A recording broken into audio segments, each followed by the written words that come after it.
Harry Potter's Book of Sin Chapter 651. Harry Potter's Book of Sin Chapter 651. The first day after school is still a sunny day, and the weather is so intoxicating, which is a good start for new students. Of course, the content of first year is still relatively loose, and most of the courses are based on adaptation subjects. Compared with them, Harry and the others who just entered the sixth year will be much harder. Yes, by this year, they have to formally face the Newt's course with a leap in difficulty. In the OWL's exam at the end of the last semester, everyone's achievements were not bad, so that there was a lot of room for study selection in this school year. Since the professor of the potion class is still Slughorn, there are obviously more students who continue to choose the potion class this year. You know, when Snape taught in the past, there are often Gryffindor students who have reached the grades to refuse to take the Potion Newt's course. Harry, you listen to me. The knowledge of potion is very useful. Whether you are looking for a job after graduation, or dealing with trouble in your life, even when you are in danger, it is useful. So I suggest. On her way to the potion classroom, Hermione was walking next to Harry and Ron, and as always, the mouth was lingering. Hey, Hermione, I already understand. Harry, helpless. I haven't chosen this yet. You see, I have been with you for class, and you should not reiterate the importance of it with me. I don't think you've already understood. Hermione glanced at him and didn't feel good. Remember, your review information was used in the last semester. Even the review schedule is for me. Formulated. You don't pay much attention to this course, don't I know? Oh, Hermione, we'll learn. Ron also got together. As Harry's good buddy, he certainly couldn't see the other person being screamed by Hermione. As long as the potion class is still responsible for Slughorn, we can listen carefully. Really? This is not like a defense class. Listen carefully. Hermione tried this and slammed his head and turned to him. Just listen carefully. I told you, you are in the Newt's course. Understand? I have put this last in the holiday. The toy textbooks have been previewed 3 times, but even then, I dare not say that I have understood them all. As a result, you told me that it was just seriously listening. Harry listened like this, and suddenly understood why Hermione blocked the two of them when they started school. They were so eager to talk about it, because it was because of these words that she had already spent most of her vacation. It's really hard for you. When I was on vacation, I didn't write these words into the letter and sent it to us. Of course, Harry didn't dare to say it, just slammed it in his heart. So, Hermione wandered all the way, until all 3 of them came to the corridor outside the potion classroom, and they barely stopped. Seeing that she finally closed her mouth with a conscience, Harry and Ron couldn't help but look at each other and then both relaxed. There are probably more than 30 students in the corridor at this time. In terms of the number of students in this session of Harry, this is actually quite a lot. Surprisingly, Hufflepuff accounted for 8 of the more than 30 students. If you look at the proportion of previous years, this is a great leap. Yes, although Hufflepuff House has always been characterized by the largest number of students, but the younger ones are not good at potion, cursing, etc., which are more inclined to innate talents, such as herbology, transfiguration, etc. Their strengths. It seems that Marks, as a wizard from Hufflepuff, his influence on the house has slowly emerged. Of course, in the Hufflepuff house these years, the most affected is probably Ernie Macmillan. Even if Marks didn't really be as good as Ernie, Ernie always regarded him as the best friend in places that Marks couldn't see. For Ernie, in addition to bragging about his relationship with Marks,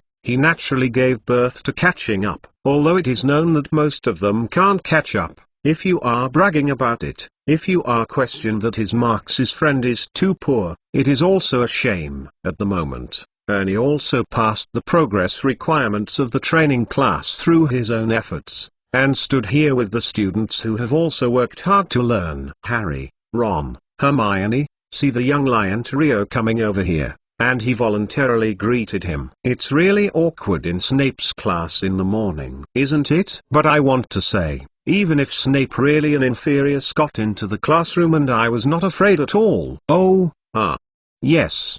Harry smirked and then echoed. As far as your ability is concerned, there is nothing to be afraid of. If you have to say it, Ernie often shows some boastfulness and ostentation. In general, he is still a good guy. At least Harry doesn't hate being a friend with him. Because only the hardworking people know that behind Ernie's rhetoric, there are actually a lot of struggles hidden. Yeah, you are right, there is nothing to be afraid of. Ernie laughed. How can we be scared by Snape's words as an old member of RA? Hermione, you think what is the difference between the potion lessons for a while? It will be even harder. I see. He also wanted to continue to show his confidence in Carefree, but unexpectedly the bell ringing suddenly sounded and interrupted his words. Then, the door to the classroom was opened. After a holiday, Slughorn's figure was obviously fuller than last semester. He didn't show his face yet, and the round belly first entered everyone's field of vision. Are you here? The old bald man walked down to the hallway outside, and then squatted around. Great, come here. Coming. Still like last semester, in the classroom. Just feel free, just go to class. This old man is as passionate as last semester, and everyone is a kind and gentle smile. Of course, there are always a few people who like him more, such as Harry's reputation, and, for example, Shea Binny's family background, and the excellent innate talent like Hermione, which is amazing. It is his most beloved treasure. As soon as I entered the classroom, everyone quickly discovered the difference. According to the previous classroom practice, Slughorn is the first to show this fan a potion preparation process, and also talk about potion theory. Today, in the center of the classroom, there are several cauldrons of different sizes. The rich steam accumulates on the ceiling and looks like a whole cloud. By the way, the taste in the classroom is not good at all. Sit down first. Sit down first. Today is the first lesson of your Newt's potion course. I think I have to congratulate you, Slughorn said with a smile. The beard shook briskly. Yes, at the end of the last semester, everyone worked hard. I have to say that you have done a very good job, because you are embarrassed. The effort has finally achieved results. It is not easy, I know. Congratulations on your promotion to 6th year. The voices did not fall, and the students mostly followed suit. Your own efforts can be appreciated by others, which is of course a happy thing, especially since their efforts have paid off. Then, waited for the applause to calm down, and Slughorn continued. I believe everyone has seen it. There are a few cauldrons in it, which are filled with different potion products. 2 of them are just finished today. I think you must have so confused. After all, I have never put several potions in a class before. Along with him, several students have been nodded again and again. These are the young wizards that they like to learn. Surprisingly, Hermione, who has always been at the forefront of this little student, has not followed the focus on Slughorn today. In fact, the students close to the leftmost golden cauldron were distracted. They seemed to be attracted by the medicinal liquid in the cauldron. Oh, I don't think you guys would care if you stand a little farther, so you can listen to me.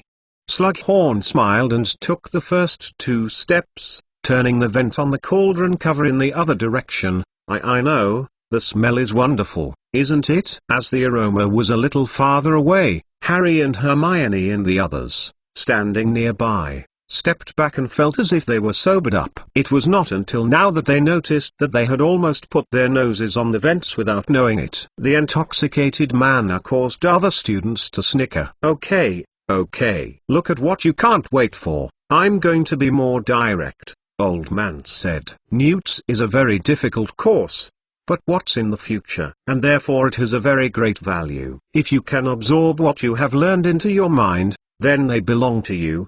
By the time of graduation, I hope that you can put these cauldron. The potion is prepared independently. Speaking of this, the Slughorn was slightly stopped, then reached out and picked up the lid of the cauldron on the far right. Everyone immediately saw that the liquid inside was constantly rolling, clear and transparent, as if the water of a cauldron was inside. So, the first. He raised his hand and said, who can tell me what potion is inside? If you can simply talk about its function." The voice did not fall, and an arm that no one knew in the classroom quickly lifted up. In the meantime, Harry even seemed to hear the whistling sound that was brought too fast. Harry Potter's Book of Sin Chapter 652. Harry Potter's Book of Sin Chapter 652. This is Veritaserum, colorless, odorless and tasteless. The person who drinks it will be unstoppable, to tell the truth. The main material for the preparation of this potion is the rhizome juice of the windshield, acidified and added. Oh, Miss Granger, the recipe and preparation process is the content of the follow-up course. Slughorn quickly stopped Hermione from saying, "Good, the answer is correct."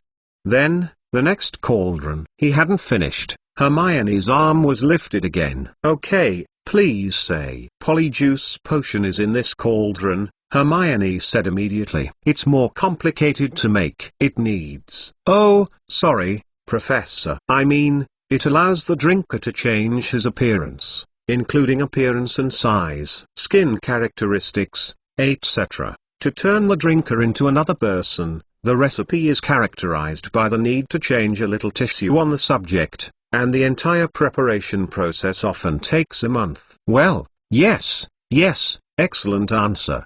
Slughorn couldn't help but swell. "Miss Granger, I even have reason to believe that you might have been able to make it yourself." "Of course, old man doesn't know." In fact, Hermione has already made a pot of himself, and it is only in second year. In this case, Miss Granger. Slughorn shrugged said, "Is this pot?" "Oh. When the old man pointed to the third cauldron, Hermione hesitated a little. "In the silver cauldron, it is a colorful and faintly discernible medicinal liquid. At first glance, it seems to be able to see the calm liquid, but it seems to directly see the bottom of the cauldron." Of course, she doesn't know the potion. On the contrary, in this 4 cauldrons, the potion in this mouth is familiar to her.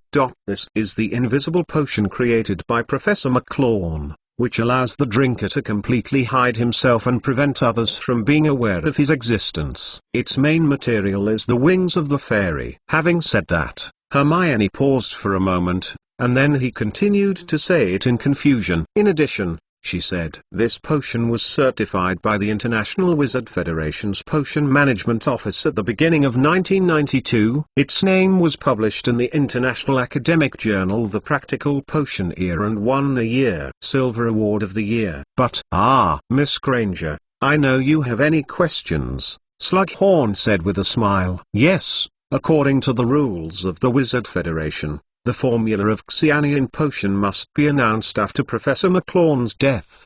But he spoke, suddenly erected an index finger, excitedly said, "If it is the communication that Professor McClone himself instructed, but it is not within its limits." "Yes, that is, now the whole world is only in our classroom. People can learn how to prepare this potion. A sentimental attachment may allow you to get more and longer benefits. But for today's marks, only the district's fairy potion is not so precious. In fact, he has already had a lot of original or improved potion formulas in his hands. Although the potions have not been sent to the Wizards Federation for verification, they have long been sold in the black market." Snape mentioned in the first potion class that potion can gather wealth, increase reputation, brew glory, and stop death. Among them, first step marks can be said to have reached the initial stage, then the nature that he will carry out is the second and third steps. And this and his current state, it also has a complementary effect. Then why not he? At the moment, Marks is undoubtedly a hot spot for the entire Hogwarts. When Slughorn said this, the students who heard that they could learn the fairy potion were excited. Think about it too. The students who can enter the Newt's potion class at this moment are almost all interested in potion. Can you learn a potion that no one else can? So how lucky. Okay. Slughorn waved his hand and motioned to calm down. Miss Granger, your answer to this fairy potion is just as accurate. It's really great. Then. What, the last one? The old man said, and he reached out to the remaining gold cauldron. The students who were attracted by the aroma of cauldron were involuntarily looking at it again. and the throat was agitated. It's love potion. Hermione couldn't help but swallow, and some mouths dryly said, its medicinal liquid presents a unique mother-of-pearl color, and the steam at the time of boiling rises in a double stranded spiral. It can give the drinker a strong sense of obsession or fascination. Similar to polyjuice potion, it also requires the organization of the person to take effect. Right. Slughorn nodded his head and his heart felt admiration. Of course, there is a little. Miss Granger, what else do you want to add? He seems to be thinking about something. After a little hesitation, he still moved towards Hermione and asked, well. Hermione blinked. About its smell, everyone smells differently, depending on what they like. Just like, for example, I smell something like a book, ink, a certain plant's rhizome, and, after enumerating several odors, she suddenly slammed her mouth and stopped talking. Very good, very good. Slughorn quite openly dismissed the topic. This is also part of the love potion, but I want to add a little more. The effect of love potion is not just for humans, not even biological. Note that according to the latest research, even if you finally lose the thread on a stinky sock in the medicinal liquid, it will also complete the effective steps and let the user fall in love with that one. Ridiculous smelly socks. So, how do you say that? Old man shook his head. As Miss Granger just mentioned, the effect of love potion is obsessed or infatuated, not true love. This obsession is terrifying. It is very dangerous. Please don't underestimate it.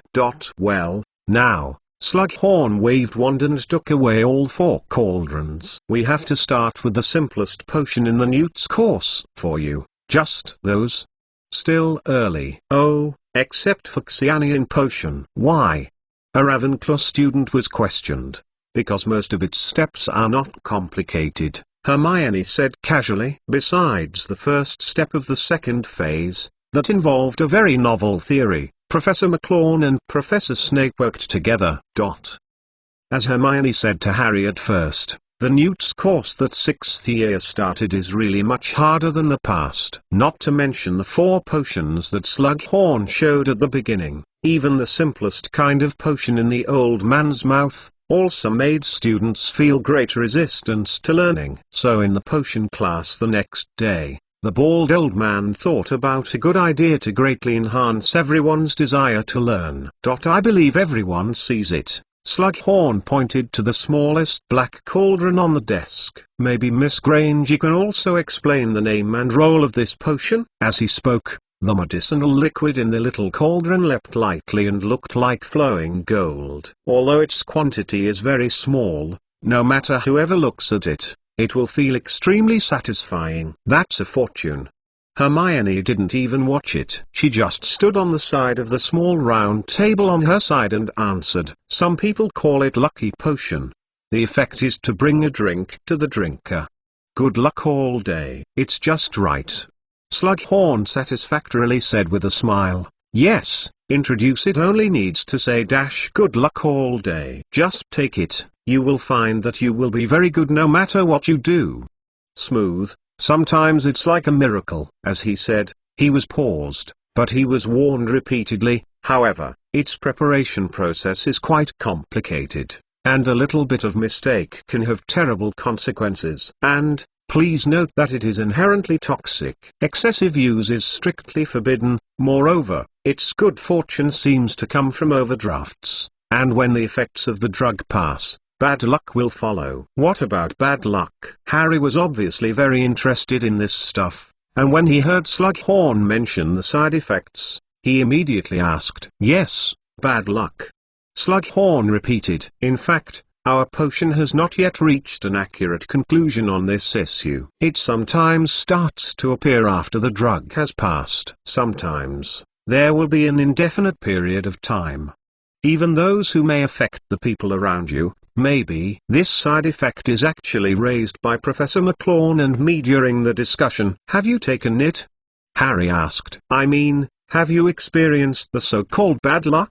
Oh, yes. I have tried it twice, Slughorn said. Of course, luck, This kind of thing is obviously not practical to measure, isn't it? I remember, the second time was in me 5. At the age of 17, on the third day after taking it, I fell and broke my head. I don't know if that counted. All in all, he waved. The most important thing you need to remember is no overdose. This is absolutely not wrong. As for the occasional amount, it is not a problem.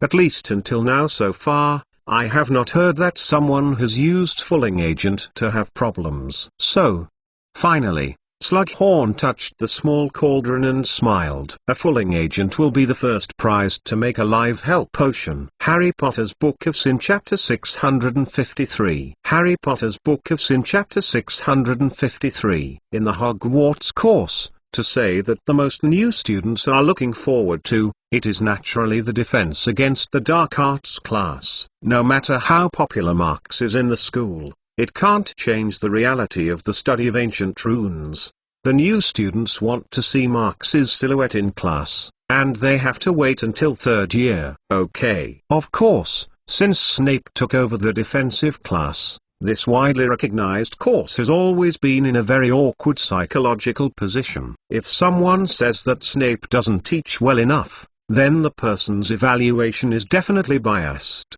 Because no matter who they are, any student who has taken his defensive class will quickly notice his progress, which is almost no exception. Even if everyone can feel the benefits of Snape's defensive class, it is a matter of severing a few scares in class every day. For this reason, everyone can now say that the Defense Against the Dark Arts course is a mixed word, and it is a tangled state of destruction in the mouth and reputation in the heart. Therefore, since the old students who have experienced the dark age of this kind of mentality, then, the new students who just entered the school this year will naturally feel abnormally worse. Before lunch this morning, Hufflepuff and the first-year students of Ravenclaw's 2 houses participated in the third year of Defense Against the Dark Arts. In fact, many students began to sigh when they saw the door of the classroom. In the first 2 lessons, they were forced by Snape to stay with the ghoul for a whole 2 classes, and nothing else was done. Yes, there are actually quite a few young wizards from the wizard family who know that eating ghoul is basically no danger. I know that if I really let them get close to ghoul with nearly 30 foods, it feels so bad. No, speaking, the students who spit out on the spot in those 2 classes have exceeded the single digits, and the number of students who rush to the bathroom after class to spit a happy one, fearing that it has already broken through the 30th. For this, Snape's original words are like this: before you start to learn about Defense Against the Dark Arts, all you need is to abandon your weak thoughts. If you can't stand this level, what else can you face with dark magic? Do you still count on those? Are the ruthless dark wizards or dark magic creatures afraid of your vomit? His words are like every word is slap on the student's face, especially the last sentence, because in the classroom, the horrible food ghoul licks the yellow teeth in the disorder, slowly licking the scene of vomit, but everyone saw it.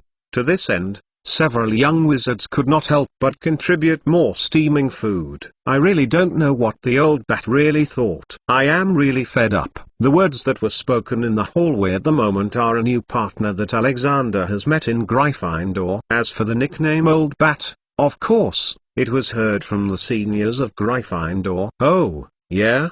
Alexander licked his stomach. If we still have a class to watch the food ghouls eat today, I think I might have to say goodbye to today's lunch. This is not Alexander's bravery. According to the performance of the first 2 classes, he is actually a good one to blame. You can only blame those who eat ghoul. Not only looks like a human being dissolved in half, but even the taste of them is always stimulating the nose of young wizards. I went to the library to check the information yesterday evening. Alexander sighed. Professor Snape got the ghoul from the caves found in the caves with groundwater, not those living in barns or other people's homes. The common goods. Those guys are really stinking, is it? The other waved casually. Smelly stinks. How is it going? Well, I just want to end today's torture. Oh. Yes. Alexander helpless nodded, indicating his approval. Since this is the case, I think I still have an appetite and think about today's lunch, even if I don't eat it for a while. Going on, at least for now." His words have not been finished yet. With the click-a-light sound, the classroom door just opened in the pleasant class ringtone. "HMPH, are you all here? My vomiting geeks?" Snape still wore his dark cloak, looked around with a cold face, then turned and walked inside. "Is still figuring out how to feed those foods cool? Don't worry, I think. Even the most capable house elf, there is no way to keep up with the speed at which you dirty the classroom."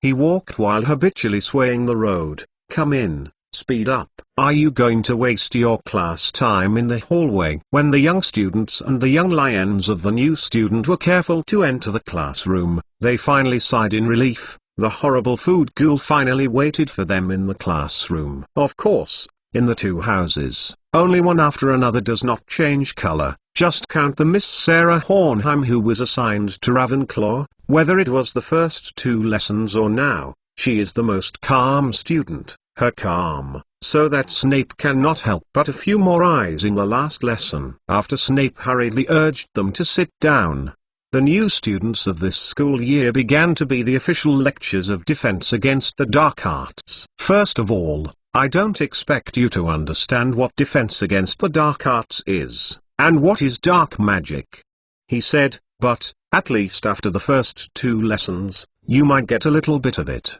I feel it. Yes, fear, nausea, panic, disgust.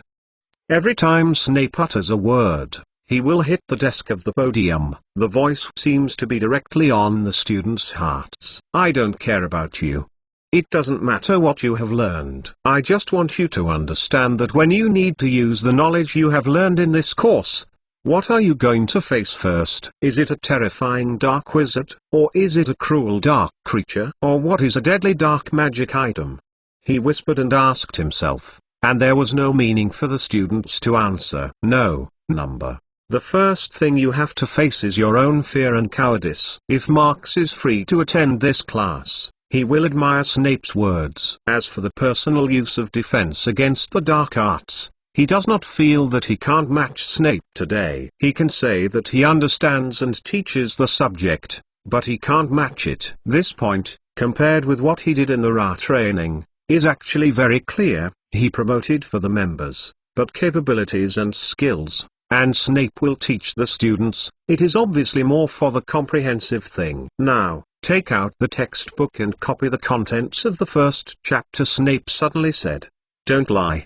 Didn't you hear what I said?" When the students began to take out the books and quill items from the bag, he continued, "Then, every time I call a person's name, that person comes to the front. Everyone 3 minutes, go back. I will not tell others what I have seen in the future." After all, Snape took out the wand and waved it. A black curtain directly separated the classroom into 2 spaces. On one side is the desk and the young wizards, and on the other side is the Snape and the podium. Of course, there is a large open space in front of the podium. The first one, Roggan Brown. The first one to be called was a Gryffindor student who walked forward with a sigh of relief in everyone's mournful eyes. When he walked in front of the completely opaque curtain, he hesitated a little, then he walked in and walked in. "Go, open it." After Snape's order was spoken, the other young wizards outside the curtain heard creak-a-light sound, and the scream of the little boy just came. Listening to the shouts of fear, and the footsteps of kicking and kicking, then the curtain was swiftly glimpsed from inside, and a silhouette suddenly rushed out. It was just less than 20 seconds. Roggan Brown. Since they couldn't see what happened, when Roggan rushed back, everyone was scared. "Hey, what happened?" A boy who was a Gryffindor took Roggan and asked in the lightest voice he could make. However, the still flustered Roggan did not hear it, but Snape was heard through a thick cloth. "I didn't hear what I said. Or is it that your memory is not as good as cool?" He knocked on the podium again. "In this case, the second one is you, Stuart Wilson." Oh, the young lion, who was named at once, suddenly stood up and bitterly walked forward. It can be said that after seeing the miserable manifestation of the first person's entry and exit, no one now wants to go behind. But the old bat has already been opened, but they still can't go. What are you doing? I can't hear you writing. Snape.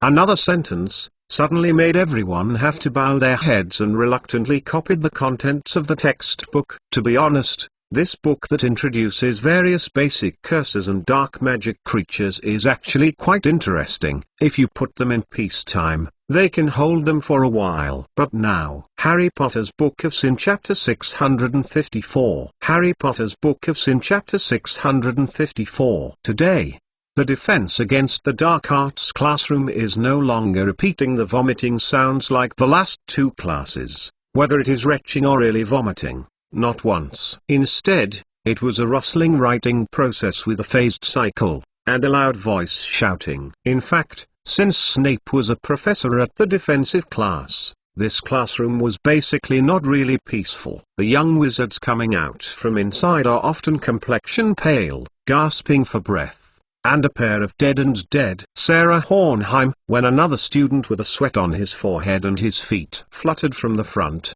Snape reported the next name without stopping. Until now, even if Snape forbids students who have been to go to tell others about things, there are still a few people who have tried to describe them. What makes everyone feel helpless is that when you go in and need to open a box, the contents revealed by the students are different. Therefore, the young wizards have to give up. In short, after entering it, they will inevitably face something very terrifying, which is correct. Sarah, who was called to the name, stood up calmly and walked calmly. Before she set off the curtain, she even had the thought of moving towards the students who had nodded a little. In this new student, Sarah can be said to be a very compelling one. She often performs quite quietly in her usual life, but occasionally she reveals a sweet smile to others, rather than being cold and chilling. Although he is still young, he has gained a lot of popularity among other senior students. Seeing that Sarah came into sight,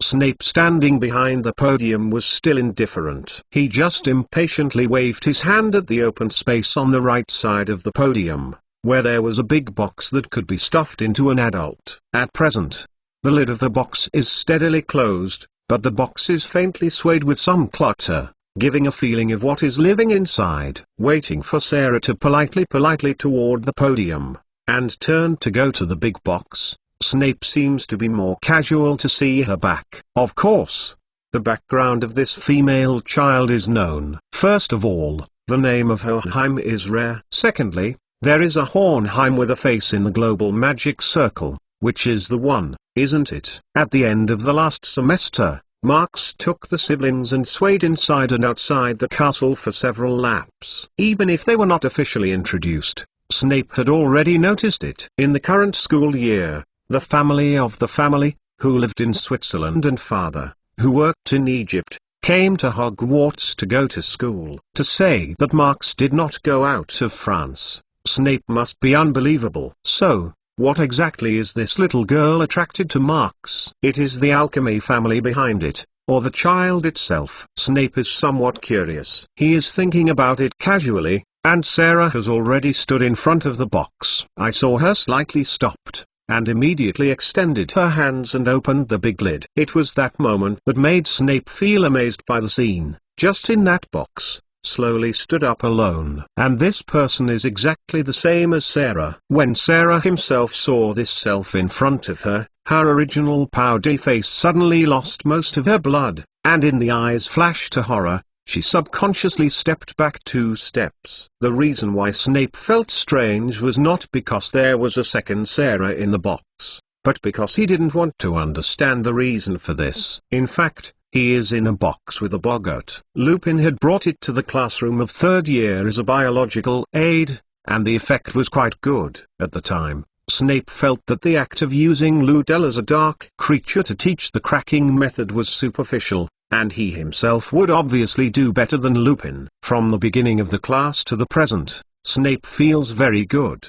He sees each and every one students being scared and screaming, and also one by one to understand what the students fear. This is undoubtedly a beginning to be affirmed in his preparation for the lesson. However, regarding the fear of Sarah's heart at the moment, he is somewhat difficult to interpret. The former students were not afraid of some disgusting and cruel things, fearing some weird things that didn't exist at all, and even a little girl who had feared eating ghoul because of the last 2 lessons. But this young Miss Hohenheim, self-loathing Snape can understand. What is it that is self-defeating? Just as Snape's slightly frowning and frustrating moments, Sarah suddenly deeped into a deep breath. In the next second, she jerked her hand and pushed the fake Sarah, who was about to approach her, slowly into the box, and then closed the lid. Professor Snape, is that okay? After a little bit of disordered breathing, she turned slightly and her face was restored to the calm. Ah! Snape waved her hand and motioned that she could go back. When Sarah dialed the opening cloth and went out,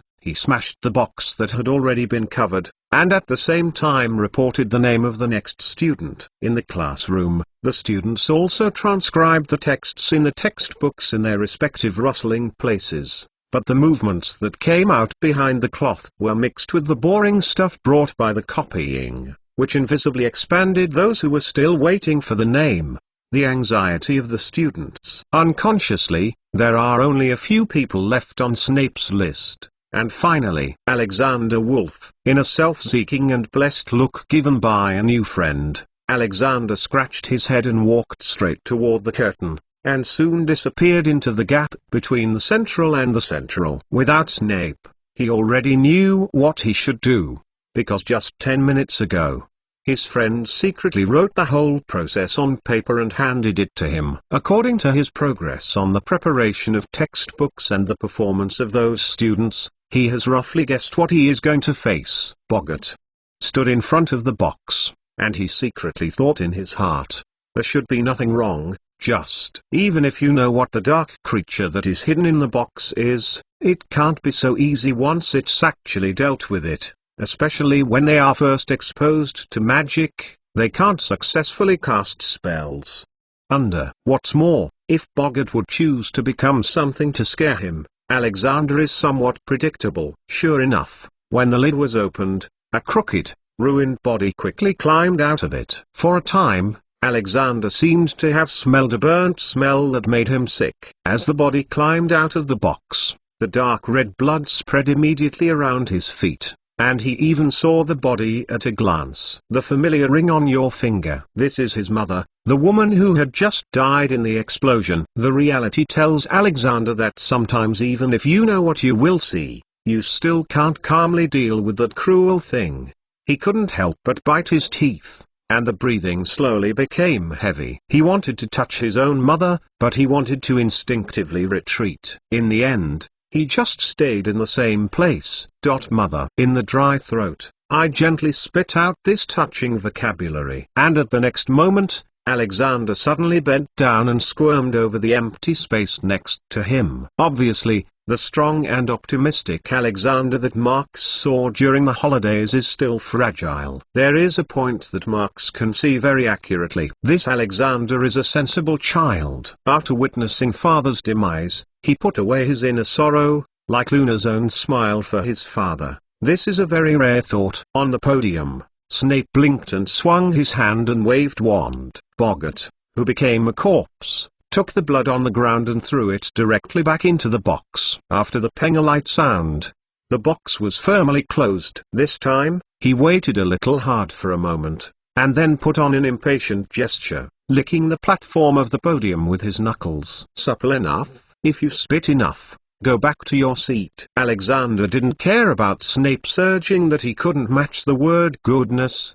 because in his mind, he was still occupied by the scene just now. After hearing Snape's words, he wiped his mouth weakly, then dragged his lagging legs back slowly. Snape looked at the vomit on the ground again. After clearing the stolen goods, he picked up the quill in the ink bottle and drew a circle next to the name of Alexander on the list. After Alexander, there was basically no abnormality. Of course, the so-called no abnormality was for Snape. As for other students, it is definitely how uncomfortable it is to be uncomfortable. HMPH, yeah? Well done. Really good. Snape sneered after removing it. I gave each of you 3 minutes to cover the box. As a result, there is 1/3. It took less than 5 seconds. Yes, it took 5 seconds to run on. You are so good. As he spoke, Snape, who had just walked to the big box next to it, gently lifted it with his toes, and Boggart in the box rang, causing the whole box to be slightly shaken. From today, you have the opportunity to meet with you every week until you can easily deal with it. Do you understand? Harry Potter's Book of Sin Chapter 655. Harry Potter's Book of Sin Chapter 655.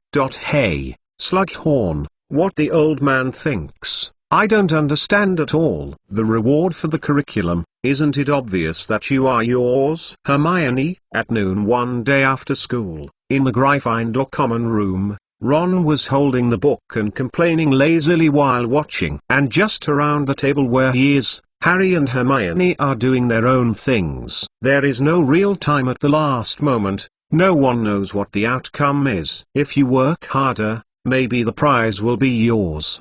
Hermione wrote something in the sand on the parchment, and did not lift the head. In fact, Ron doesn't really care about rewards, because he is at least very clear about his ability. Students who are mixed into the Newt's potion class with such good results, they are already very lucky to be able to study in class. At the moment, he is not so much complaining, but rather it is better to say nothing. Speaking of it, the prize is not won by you.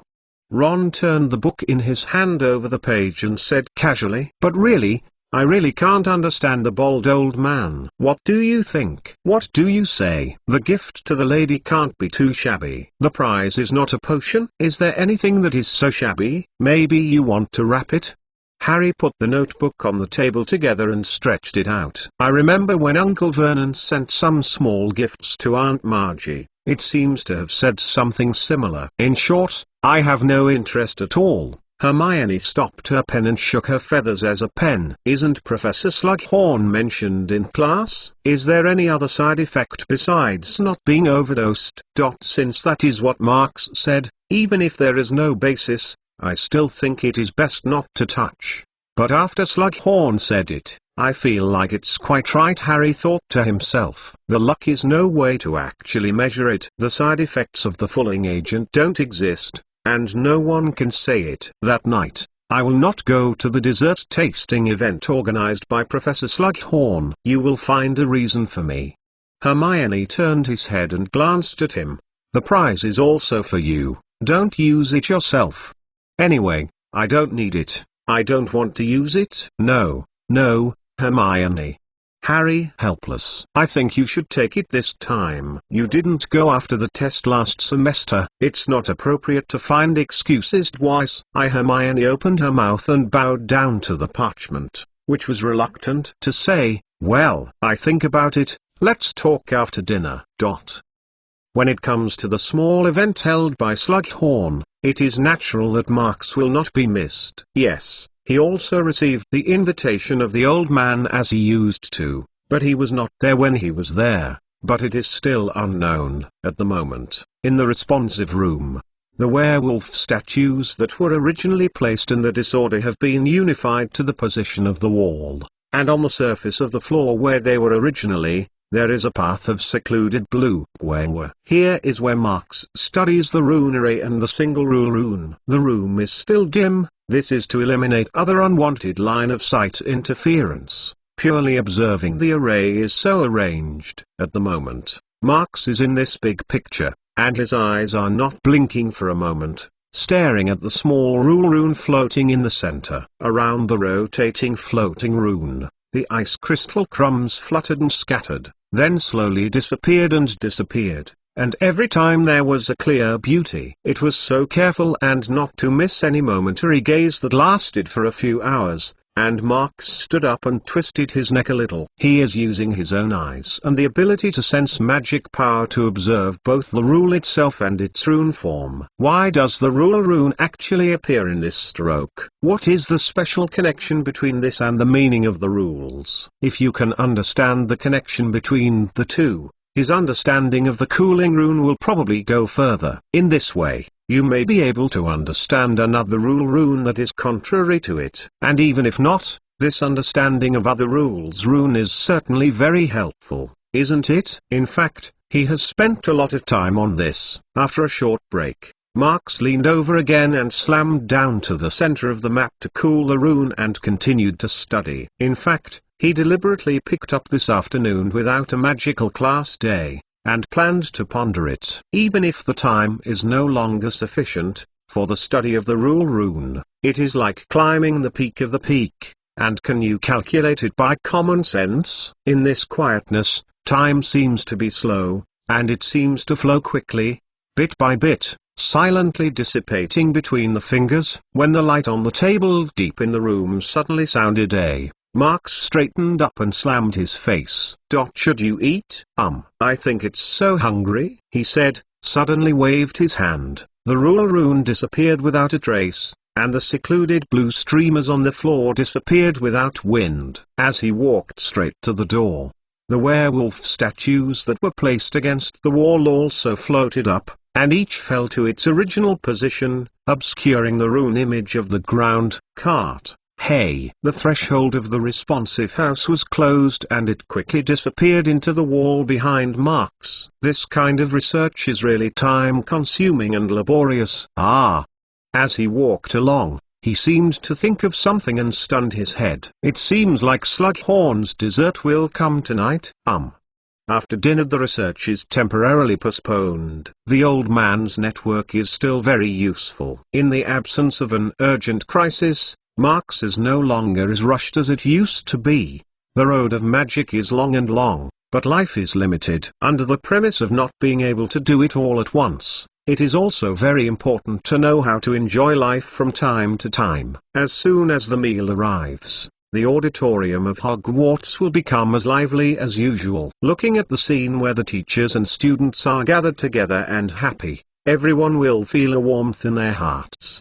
After watching this period of school, I found that this year's Newt's class is obviously higher than the past, especially for a few of them. When Marx sat on the faculty, he heard a small professor, Professor Flitwick, talking to Professor Mcgonagall about his views on the young wizards. And when a few familiar names appeared from the other side, he also smiled. Hermione and the others are of course one of Flitwick's special names, and Marx knows that the words he spoke in the war were just right. The near conclusion of Voldemort will be resurrected can bring a sense of crisis to everyone present at the time, and a suitable period of resurrection will allow everyone to properly translate that sense of crisis into a driving force for progress. Between the current safe transition period, it is a good thing that they can steadily improve. Unfortunately, they can't actually sense the magic power, or else the practice content of the magic class can be deepened a lot. It's a pity. As he thought about it and enjoyed the food tonight, he felt that life was really beautiful. McLawn, I haven't forgotten that little activity for a while. I really hope that you can have time to come. This time I asked Ambrosius to give me some new sweet varieties, but I didn't have to sell them in the store. Slughorn, who was separated by several seats, suddenly poked his head and interrupted Marx's thoughts. Marx doesn't mind at all, just picking up nodded. Of course, I will pass. He smiled. Several professors, don't you go together? Oh, I actually invited them, but that's not right, Flitwick said with his sharp voice. Slughorn has invited a lot of students. If all of us have gone, they will definitely be uncomfortable. Oh. Slughorn spread his hand. In fact, I want to say that the professor should be in a good relationship with the students, so it will be of great help to the class. That's not necessarily, Snape said with a sneak peek at the old man. I admit, you can get the effect in this way, but that doesn't mean everyone can use it. See me, those students are usually too slack, and they have only learned a little something for the whole 7 years. Marx, hearing this, can't help but laughed out. It's clear that even the Snape is hard to negate the ability of Slughorn. But his philosophy with the old man is completely different, so it is inevitable that it will be unconvincing. Right? Marx thought for a moment, suddenly asked, I know the situation in the upper grades. Can you get this new student this year? You know, my course is an elective subject. I don't know much about them. What can the professors talk about casually? In this sentence, all the major professors have a little recollection. Obviously in the heart of the new students are horizontally compared. There are 3 students who are not bad, said Professor Mcgonagall. First year is still in contact and adaptation. This stage is the easiest to show the difference in innate talent. Sarah Hornheim of Ravenclaw, Hufflepuff Seatung, and Alexander Wolf of Gryffindor, these children are worth looking forward to. Having said that, McGonagall paused, and finally added, of course, innate talent is not equal to everything. Every student deserves to let us work hard to guide them on the right path. Harry Potter's Book of Sin Chapter 656. Harry Potter's Book of Sin Chapter 656. Come here, please. Sit. The seats I have prepared are full. This is a very happy thing. When Harry, Hermione, and Ron appeared at the door, Slughorn suddenly smirked with a smile. He looked at the table and looked at the right side of the table. He seemed to think that he could gather such guests. It was really a bumper harvest. Speaking of this, since Slughorn returned to Hogwarts, this kind of private gathering in the school has also become rich and colorful. Yes, under the leadership of this bald old man, the students fell in love with this small gathering. Even if they couldn't get permission from Professor McGonagall to borrow the room, they could do it in the common room. There is nothing wrong with the small activities of your own house. Of course, as the leader of the private party, Slughorn is definitely the one that is the most expensive. Just today, even Marks didn't expect that the old man actually invited Sarah Hornheim, the little girl, and had to say that his hands and feet were fast enough. So, what Marks was trying to say, but it wasn't the last time Hermione was the latest. The last one was actually Lavender Brown, who was entangled in the last semester, and Ron. Oh, dear Professor Slughorn, Lavender whispered with her slightly pretentious tone. I think I seem to be a little late. In order to express my apologies, please be sure to accept this bottle. Ellis red wine ordered from 3 broomsticks in. Miss Brown, you are too bothered.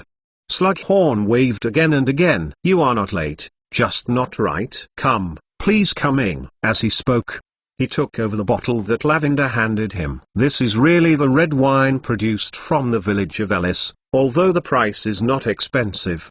But for the really like the wine of the wizard, it is very collectible. Thank you very much, a moving heart. At the same time, Slughorn waved wand and added a chair to the table. Although his movements seem very casual, everyone can immediately guess it. This Lavender is mostly unsolicited. Even so, Slughorn, who likes to make friends and is very easygoing, naturally won't leave the door to the future, and the other party is very sensible to bring a gift. Instead, let the unexpected guest, shun, be mixed in. So, Professor Slughorn Marks didn't care about these little things, and when Lavender and Slughorn were also seated, he sat with everyone on the round table with beautiful tablecloths, shrugged, said with a slight smile, as today the host of this party, are you ready for the next opening speech? During his speech, Lavender showed a smile on Hermione first, and then the eyes swept through Ron's face intentionally or unintentionally. Hermione and Lavender are also considered roommates for so many years, seeing each other's greetings. Of course, they are not indifferent, although she does not really like this female child at all. The relationship between the little girls can be complicated too. When I heard Marks quite a bit of a joke, the old man touched his round belly, and the smile on his face became more intense. Oh, got it. Today I am not a dance party or a dinner party, not a formal statement.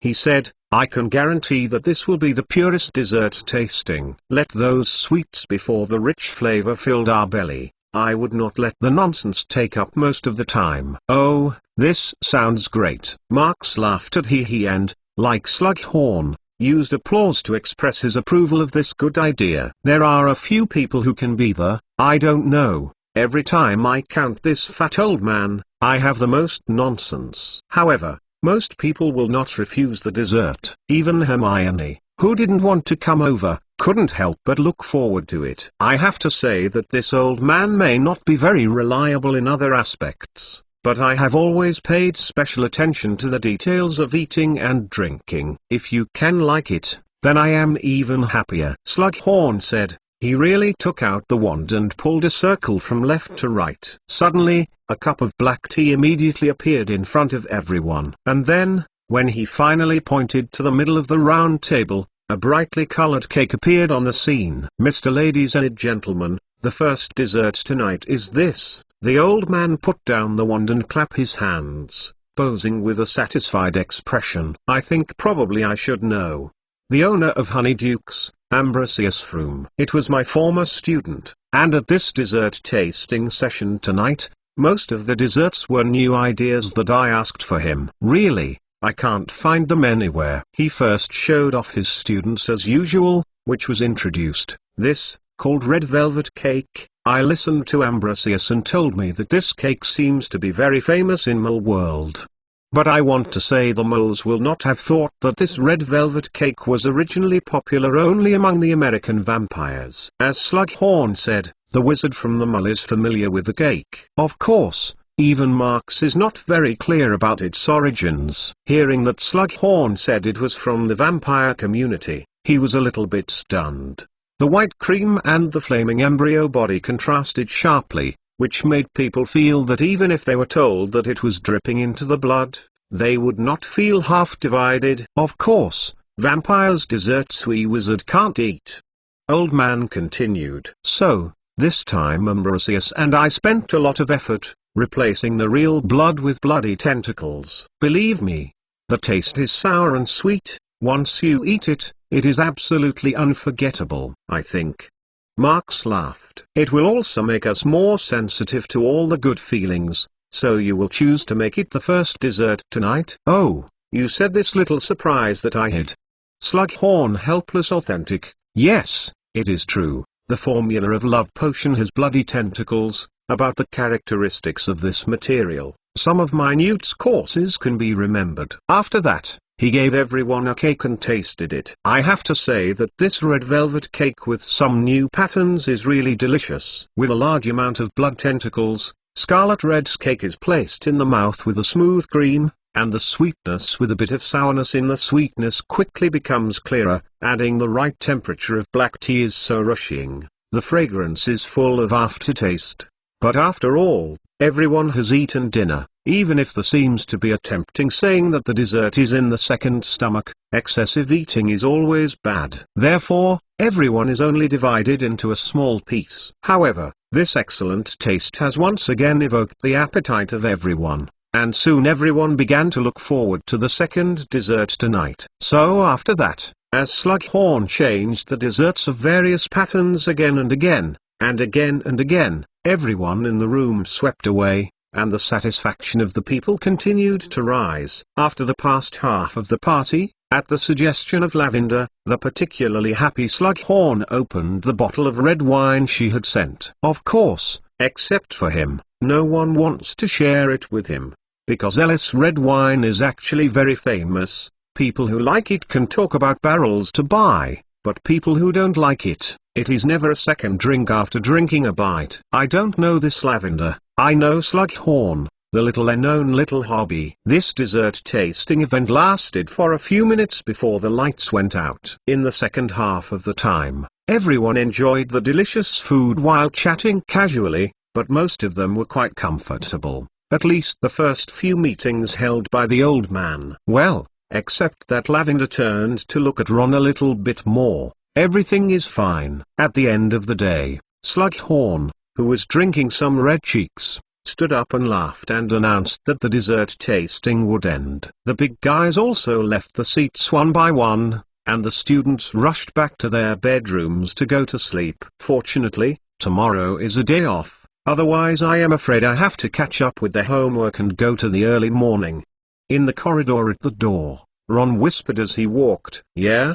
Harry couldn't help but agree. After 6th year, the difficulty of homework has become significantly more difficult and more time spent. Marx followed them and was laughed freely. "Even if you take a break tomorrow, you'd better speed up some speed," he reminded. "Tonight is Snape's night, and he also knows that Slughorn wants to hold a private party. Don't need me to talk more. Hurry up. If you are caught by him, Don't blame me for not notifying you in advance. Oh, Merlin's stinky boots. After Ron's whispered, the students who heard the words, no matter which house they were in, immediately ran away. Marks looked at them and everyone disappeared at the corner of the front, and could not help but shook his head slightly. I have a good night's sleep today. I have to go to the greenhouse tomorrow morning to change the pots for those babies. I can't always bother with Professor Sprout. When he thought about it, he quickly stepped up and walked to another corridor in a short time. Only this time, nobody noticed that there seems to be another person who has not left with everyone. Harry Potter's Book of Sin Chapter 657. Harry Potter's Book of Sin Chapter 657. Oh, Miss Brown, why haven't you gone yet? It's time to turn off the lights. In the small room where the atmosphere was warm,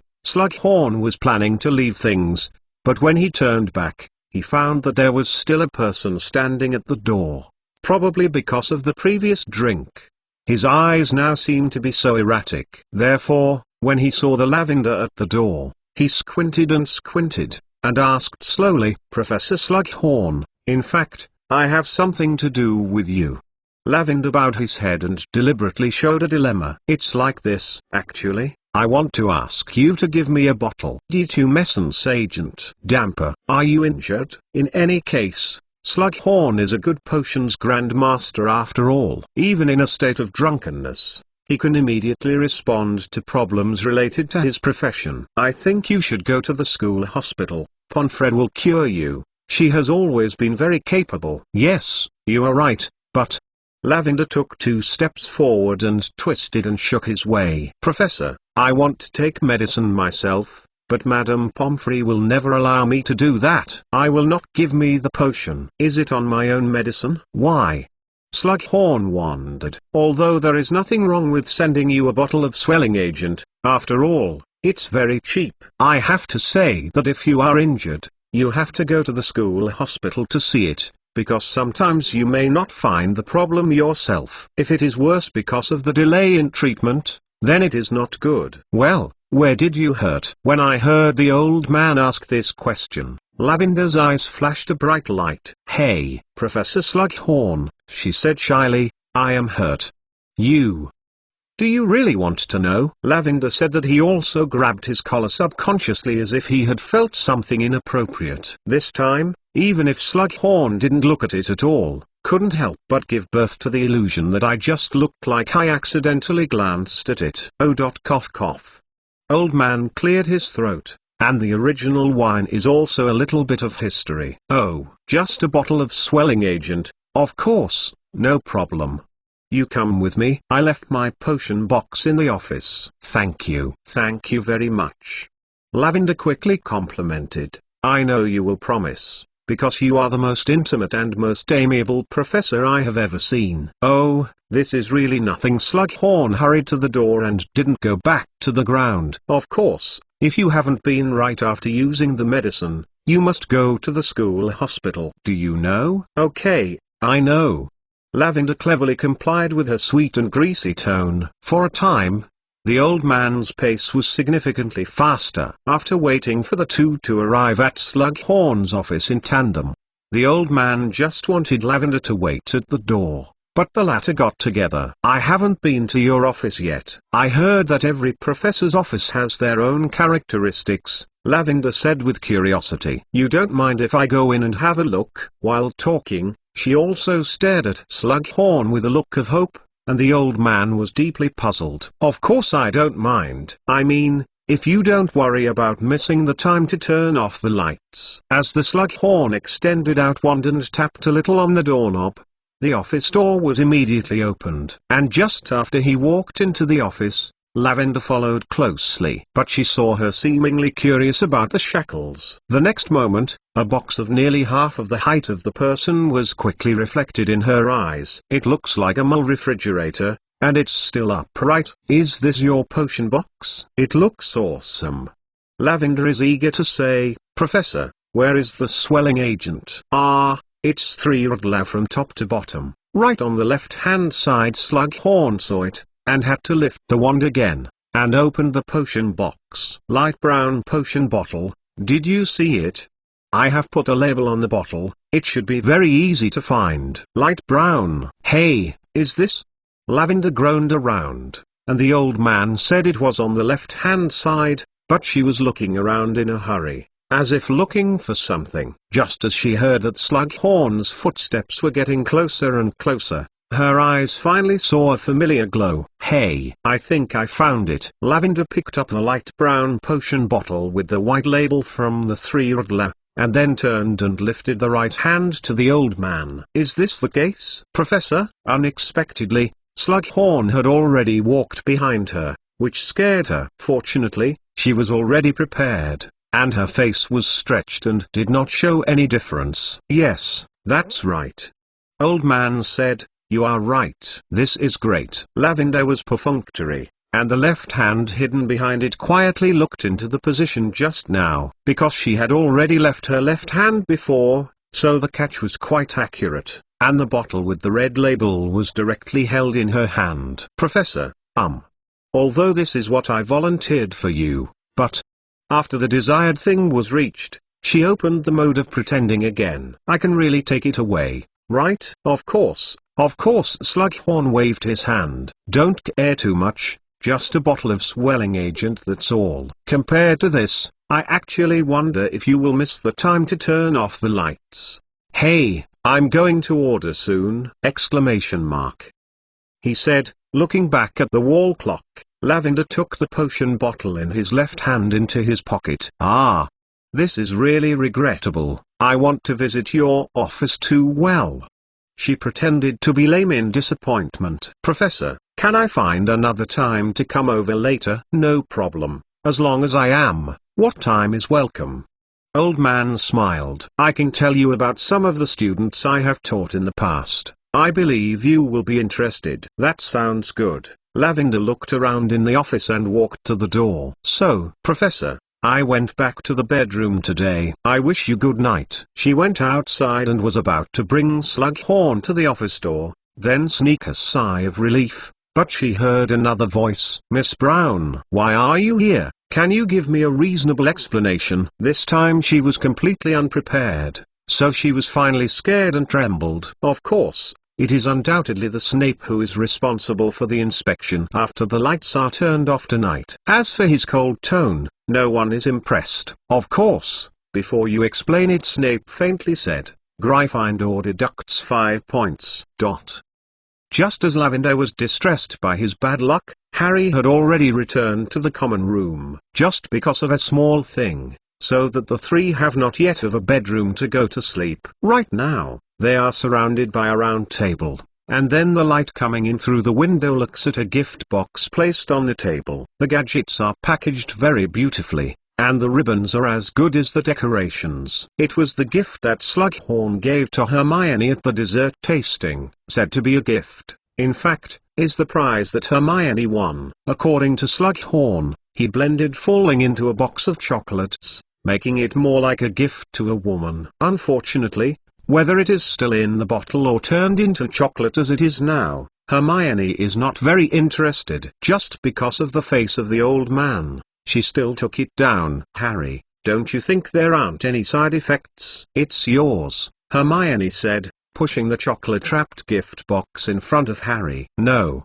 I just thought about it. Since it was Mark's, it shouldn't be wrong. Harry pushed it back immediately. Moreover, isn't this a prize given to you by the professor? To you. But I don't want it. Hermione pushed it over again. Don't push it. Anyway, if you take it to the collection, you can lose it. Anyway, I don't want it. After all, she turned her head and went straight to the stairs leading to the girls' bedroom. Harry picked up the gift box, first looked around, then subconsciously rushed to the side of Ron. Hey, don't look at me. Ron hurriedly jumped to the side. Before luck, bad luck, I can't stand it. I would rather not happen anything. Now life is good. You can rest assured, I won't give you. Harry shook his head immediately. Chop nails and sever iron. If you just let it go, I can't stand it. Then don't go to my bedside table. Zizzy honey candy. Ron suddenly didn't feel good. You are so rich. I always come to the poor man to steal sugar. That's not because you don't want me when you ask for you. Harry glanced at him. Okay, don't say it's useless. Ron suddenly grabbed the gift box in Harry's hand and put it back on the table. Leave it here. Whoever wants to take it. It doesn't always. The problem is that must at least give everyone reminder. Harry pulled out the quill from the bag and wrote the line on the gift box. Then he took the ink and clapped his hands. Okay, we can go to sleep. After that, the two men walked back to the bedroom with their shoulders and they disappeared quickly on the stairs. Harry Potter's Book of Sin Chapter 658. Harry Potter's Book of Sin Chapter 658. Today is Hogsmeade Day. On this day, the young wizards are able to travel to the Hogsmeade Wizard Village. This is quite a thing to look forward to. However, no matter how curious, it is an activity that at least the students of third year can be approved. For first year students like Alexander, even if they heard about it from the seniors, they could only add to that's all. However, relatively speaking,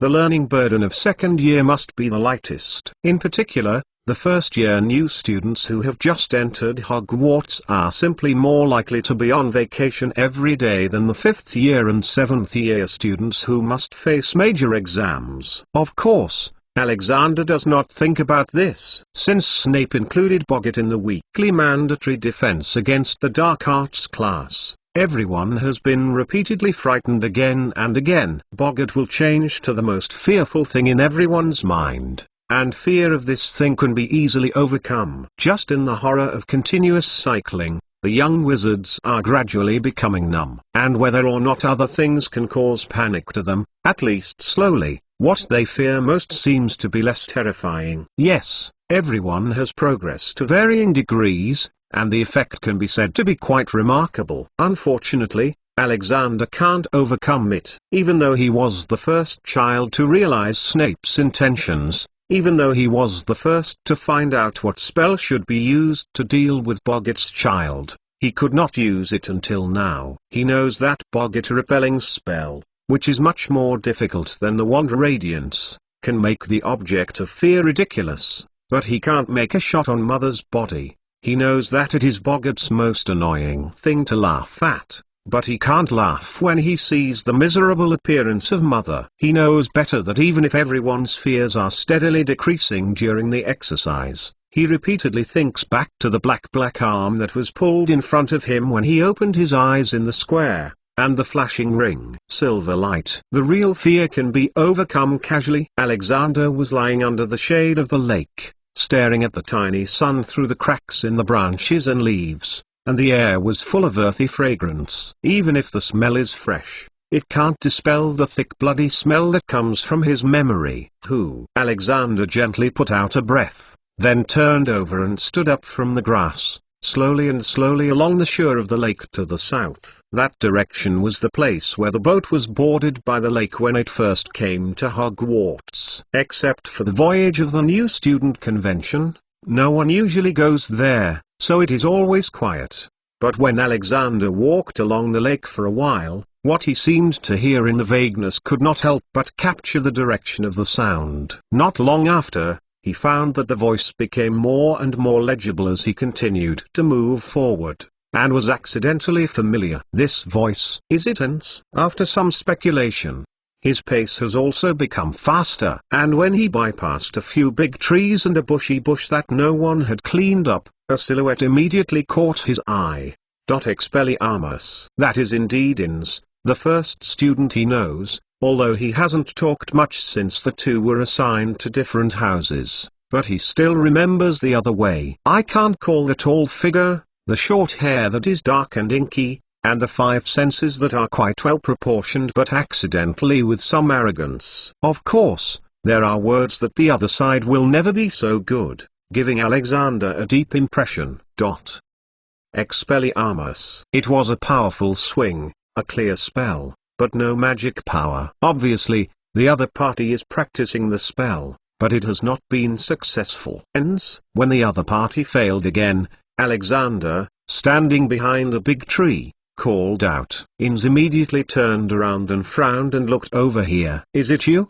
He was paused, and he was somewhat impatient. Don't bother me. After all, Inns turned around again, and moved towards the trunk in front of the wand in his hand. Alexander didn't care. He walked out of the thick grass and walked a few steps to the open space where Inns was. Although the attitude of the other party's rejection is clear, he does not care. "You are practicing disarming charm?"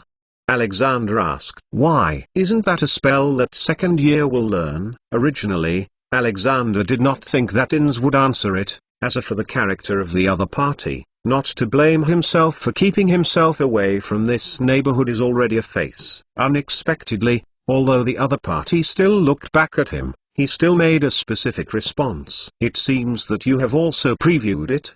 Enns stared at Alexander and looked at it. "Be able to start practicing earlier? Why should you drag it to second year? What about the spell of first year? Can you easily cast it?" Alexander was surprised. Enns curled one's lip. Light snorted. "I just want to learn to use it," he said. "For example, Petrificus Totalus." This guy is not just reading a mantra, that's all. He is really sticking out wand to Alexander. When Alexander saw the others tip and waved, he quickly fell to the ground and fell to the ground. Inns's curse worked, but Alexander's dodge was timely, and the effect of the whole body's binding spell only applied to a bush. Alexander glanced back at the completely still bush and then climbed up. "What are you doing?" Even with his good temper, he couldn't help but feel a little angry. "I am giving you a demonstration spell." Inns did not care about spreading his hands. "How is it good? If you don't move, I will give you another one, letting you feel the hit by the whole body." "Feel you?" Alexander was not convinced by his words that he said anything. "Okay, is it okay?" Inns shook his head. "If you have nothing, don't bother me. I will continue to practice. I am not interested in the leisurely guys like you." Locomotor mortis. Exclamation mark. This is the locker-legged curse. Inns, whose legs are suddenly close together and whose center of gravity is unstable, immediately reacted. But this curse came too suddenly, and he just turned around and didn't find it, so that there was no suspense in the middle. Finite incantatum. Finite incantatum, damn, I haven't learned this curse yet. Enns half lay on the ground, swaying his legs and his tight legs again and again, but he couldn't. Untied. There are two general counter curses, no matter which one is the same as the disarming charm. It is the curse to be included in the second year. "Now do you still think that I am also a student of Leisure Day?" Alexander asked in a sigh of relief. "Yes, you are not." Inns annoyed. "So, not a leisurely day of Alexander student. Presumably you must have learned a lot of curses. I ask you, can you make a general counter curse?" "Hey." Alexander's expression was stiff. "I've been practicing first year forever." Death. Enns smacked on his two legs that were close together, and sighed. "I remember. The time limit of the lock leg spell is 2 hours. For 2 hours. Or I am going to the professor to come over." Alexander scratched his scalp, hesitantly said, "Don't." Inma waved. "I don't want to be seen by someone." Awoke. "If you are known by the professor, you bastard will be punished." After all, he leaned his head and lay down on the ground, staring at the sky and starting to stay. Finite incantatum. Cold. Alexander tried to wave his wand to say the swinging action and the mantra syllable. He still clearly remembers, but without the specific demonstration of the teacher and various analytical interpretations. How can one or two attempts succeed? Not surprisingly, his curse also failed. "Don't waste your time." Inns took the grass and took it to his mouth. He chewed it. "Oh, it's bitter and awkward." "Well, as you said, I guess you haven't studied it carefully." "Have you ever used the general curse?" "I have already thought about it several times, but I have never succeeded once, so you don't even think about it." "Yeah, I know, magic is so easy to learn." Alexander tried again, and then just sat down next to him. "Just try it." "Oh." Inns looked dumbfounded. "Hey, let's talk. It's been a while since Hogwarts. Is there anything interesting to say? Or else just wait. Boring and boring. Perhaps because of this Lock-Hanselde curse, he has a direct understanding of Alexander, so it is more willing to talk than in the past. Interesting thing? Alexander thought. Speaking There seems to be something this morning. In our Gryffindor's common room, there is a gift box that seems to be quite upscale. Gift box. Inns snorted and interrupted the other person's words. What is this interesting thing? You have to listen to it first. Alexander waved his hand. There was a line on the wrapping paper of the gift box saying that it contained a box of chocolates mixed with blessings. Who wants to take it? But, He was about to go down and said, but he suddenly heard a rustling movement, so he stopped the verbal topic and held the wand in the direction of the sound. Who? It seems that Ens has also noticed. Harry Potter's Book of Sin Chapter 659. Harry Potter's Book of Sin Chapter 659. All blame you. If it weren't for you, how could I come to the library to clean up on the rest day? The library on Saturday is basically no one, especially during the time after lunch. It is even more empty at the moment. Inns and Alexander had to carry cleaning tools, and they could helplessly wander among a large number of bookshelves. For Inns's complaint, Alexander is indeed a bit speechless, which I know. When I walked along the lake, I was seen by Professor Hagrid.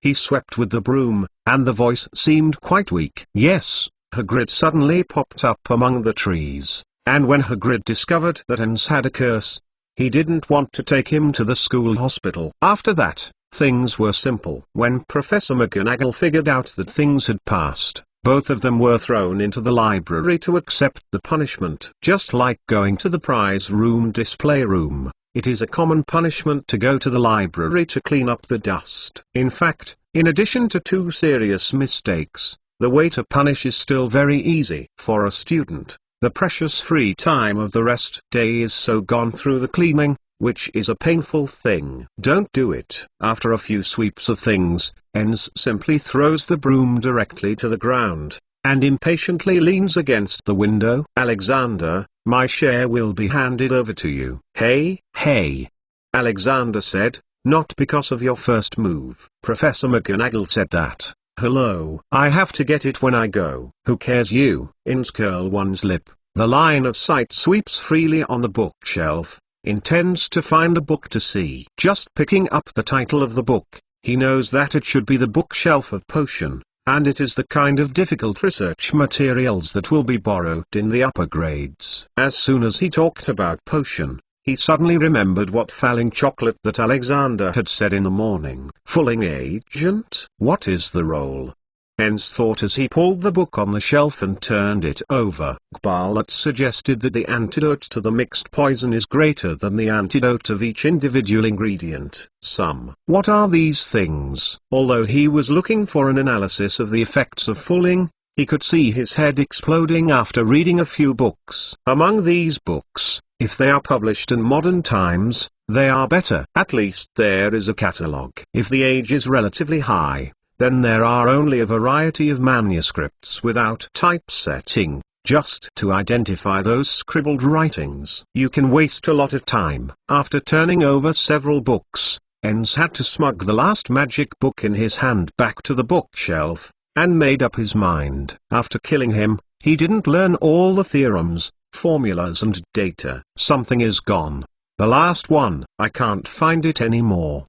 After looking back and forth on the bookshelf, Inns couldn't help but wonder, and pulled out a large green magic book from the shelf. Perhaps anyone has encountered it. Some problems have been searched but have not found an answer. The original faint curiosity has gradually become thicker, making people uncomfortable without being solved. The Inns at the moment is obviously in the state of being bored when they are bored. I'm Zygmunt Budge, the greatest potion ear ever. Who is this Budge? Can it be so shameless?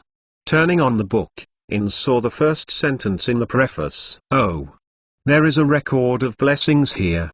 What he took in his hand at this time is the famous Book of Potion in Potion. That life in 16th century, Zygmunt Budge also studied at Hogwarts, but later dropped out of school because he was not approved by the headmaster to participate in the potion tournament, and then moved to a small island alone to start his life of potion research life. If you want to say it, his research results are not only a large number, but also have a great influence on modern potion science. He really deserves the title of Great Potioneer. However, when a person is immersed in research, the result is that even the children have not left this, but it is not worth promoting. So his book was discovered by a wizard traveler who sailed to the sea until the middle of 17, and brought back his alma mater, Hogwarts. Fulling Agent, also known as the Lucky Potion, can bring unparalleled luck to the user. Inns read silently word by word, and gradually learn the difficulty of preparing this potion,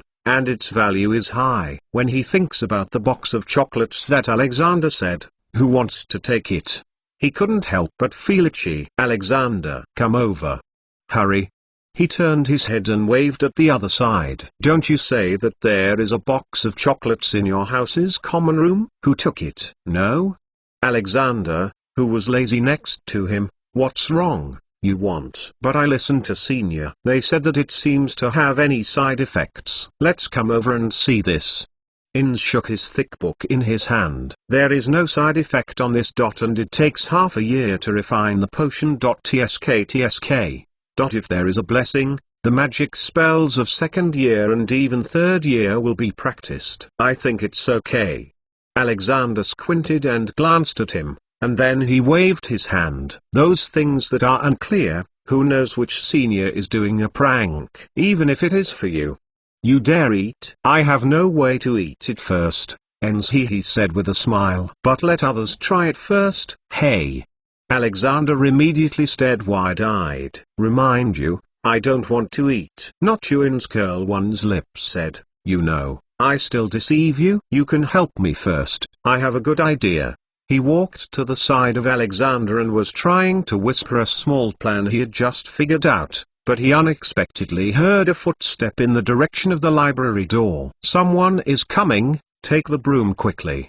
Inns waved quickly. "I will tell you later." "Mr. Tung, Mr. Wolf, it seems that you are not planning to reflect on your mistakes. The writer is Professor Mcgonagall. As the head of a school today, she is still so concerned about her students. Even if she is busy, she does not forget to take the time to fulfill the duties and obligations of a professor." "Oh, no, Professor Mcgonagall, we are just tired of cleaning and take a break for a while." Alexander and Inns tried to explain their laziness, but Mcgonagall would like to believe in these excuses that they temporarily blurted out. "Before dinner, you will stay here."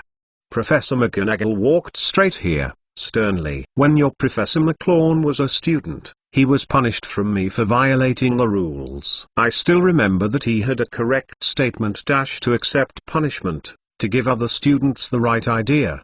She said, "I hope that you can also be an example for other students like him. Seriously complete this punishment." It was not until Professor Mcgonagall was sent away that Inns and Alexander took the broom and swept up the ground with helplessly. "It's the McClawn." Inns waved the broom and snarled. "I think. How many times has the name been heard since I entered Hogwarts? I have never seen him before." "Lesson. I have heard it many times." Alexander nodded. "But there is no way. Who makes Professor McClawn really powerful? And that is what other people really admire him, that's all. Before coming to Hogwarts, it was him taking me to buy a variety of school supplies. He is actually a very easygoing person. I also saw him before coming here." Inns's action was paused. "Forget it. He is awesome. Let's take care of ourselves. These things don't want to be. You come over. I will talk to you about the plan just now." When the two new students, who were not acquainted with each other, were doing selfish calculations in the library, Harry was enjoying a good free time at the Three Broomsticks Inn at the Hogsmeade. Since the OWL's exam has been promoted to 6th year, although the course is still very busy, it can be a little relieved. Coincidentally, Harry and Ron were drinking butterbeer while talking about the box of chocolates they had left in the common room last night. Of course, Hermione is definitely not happy because she thinks Harry shouldn't leave that stuff to others. "Let me say, you should throw it into the trash." She also took a bite of butterbeer and frowned. "I thought you would do that, but you didn't." "That's a blessing." Ron spread his hand. "If it's not caught in the chocolate by Slughorn, I will sell it." "That can't be." "Hermione," Harry said, suddenly interrupting. "Take your lips. Wipe it." "Oh." Hermione stunned and licked the rich foam in the cup, and then smeared her mouth. "As for the fooling agent, wait until you finish your mouth." However, they are still discussing the falling chocolate, but I don't know that an owl has flown to the window of the Gryffindor Tower's bedroom at this moment, and it has steadily landed on a window. Harry Potter's Book of Sin Chapter 660. Harry Potter's Book of Sin Chapter 660. Ron, here's your parcel. When I came back from Hogsmeade, I saw it standing outside the window as soon as I entered the dormitory, and slammed the window down. When Ron and Harry returned to the bedroom together, they saw Neville immediately pointing to the window. They immediately turned their heads and looked at it. They really saw an owl, and they were boring to sort out their feathers. "My parcel?"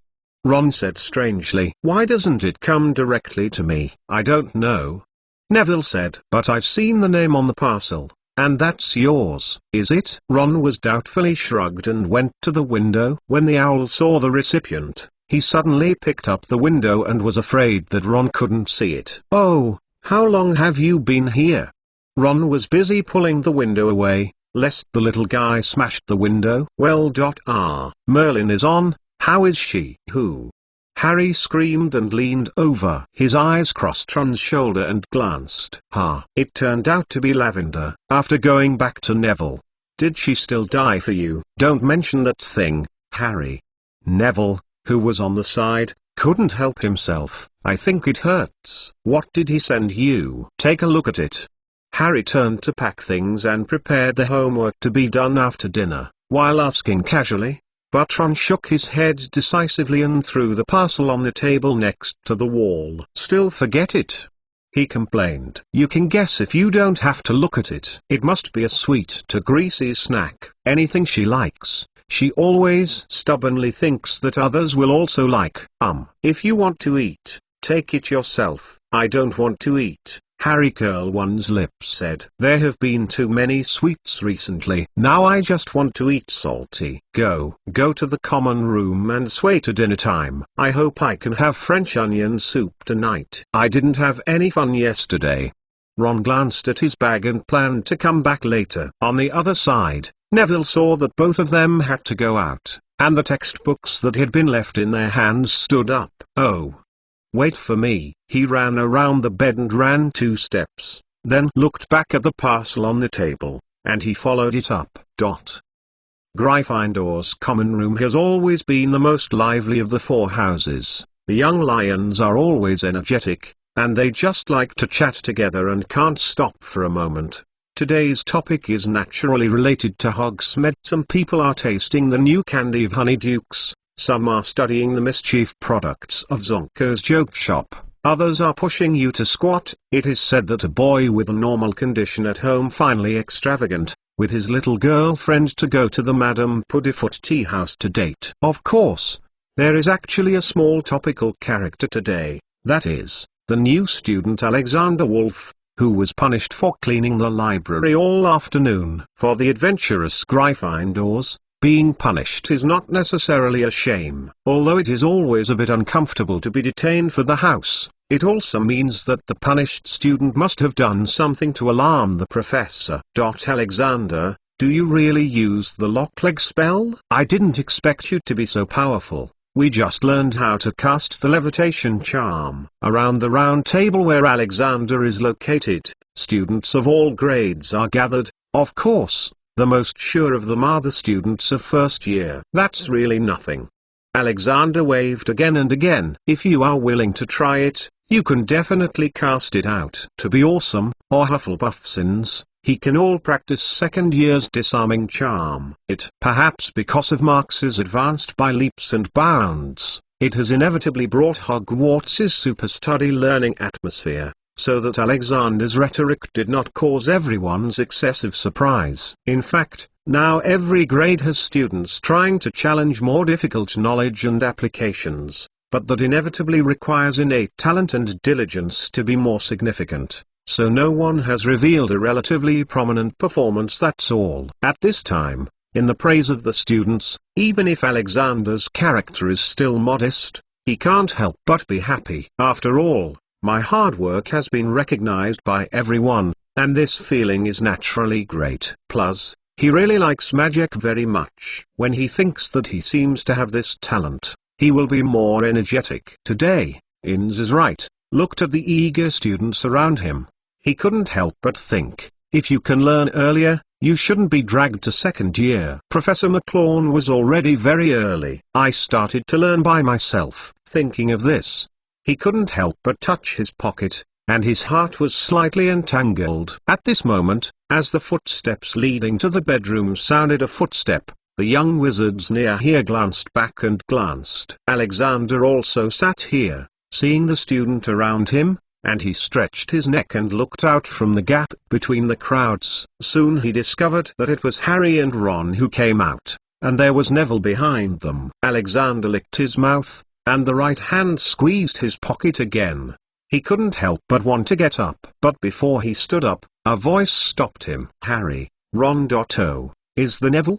Hermione, who was sitting on the other side, waved to the side. Come on, I have something to discuss with you. Alexander, what happened? Hearing the questioning of the student around him, Alexander noticed that his half-turned movement seemed strange. Ah, no. Nothing. He sat back in a hurry. I just look at the time. Because of the plan that Inz said this afternoon, Alexander is now feeling awkward. To be honest, he doesn't really want to take other people's experimental products, which is not consistent with his character philosophy. However, for various reasons, he cannot help but feel that Inz's idea is indeed very tempting. Therefore, in the case of the whole body is not strong, Alexander finally perfunctory with the students around, barely mixed into the arrival of dinner time. Later, the big guys called friends and friends, in groups of 3 or 4 to go downstairs to the auditorium. As soon as he arrived at the auditorium, Alexander was taken to the side of the corridor by Inz, who was at the door. The kid, as the maker of the drug test plan, was obviously eager to understand the progress of the action. How? Give him? Did he eat? Inz looked at the crowd outside the corridor and saw that no one was looking at it. This whispered. Alexander had to shake his head. No, he said absently. Well, didn't find the right time. What time is it? Inston rolled his eyes.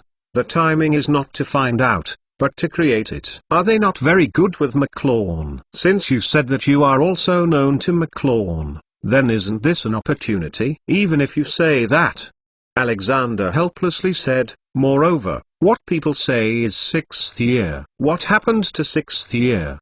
Inz curled one's lip said, let me see. The whole Hogwarts count the Neville. Longbottom is the best fool, you just have to try it, you can get it. Listen to me, take a look at the dining table for a while. Go and talk. Well, I can't go yet. Alexander sighed. If the blessings really have any side effects, you are waiting to owe me a favor. If there is no problem, then we can make a big profit.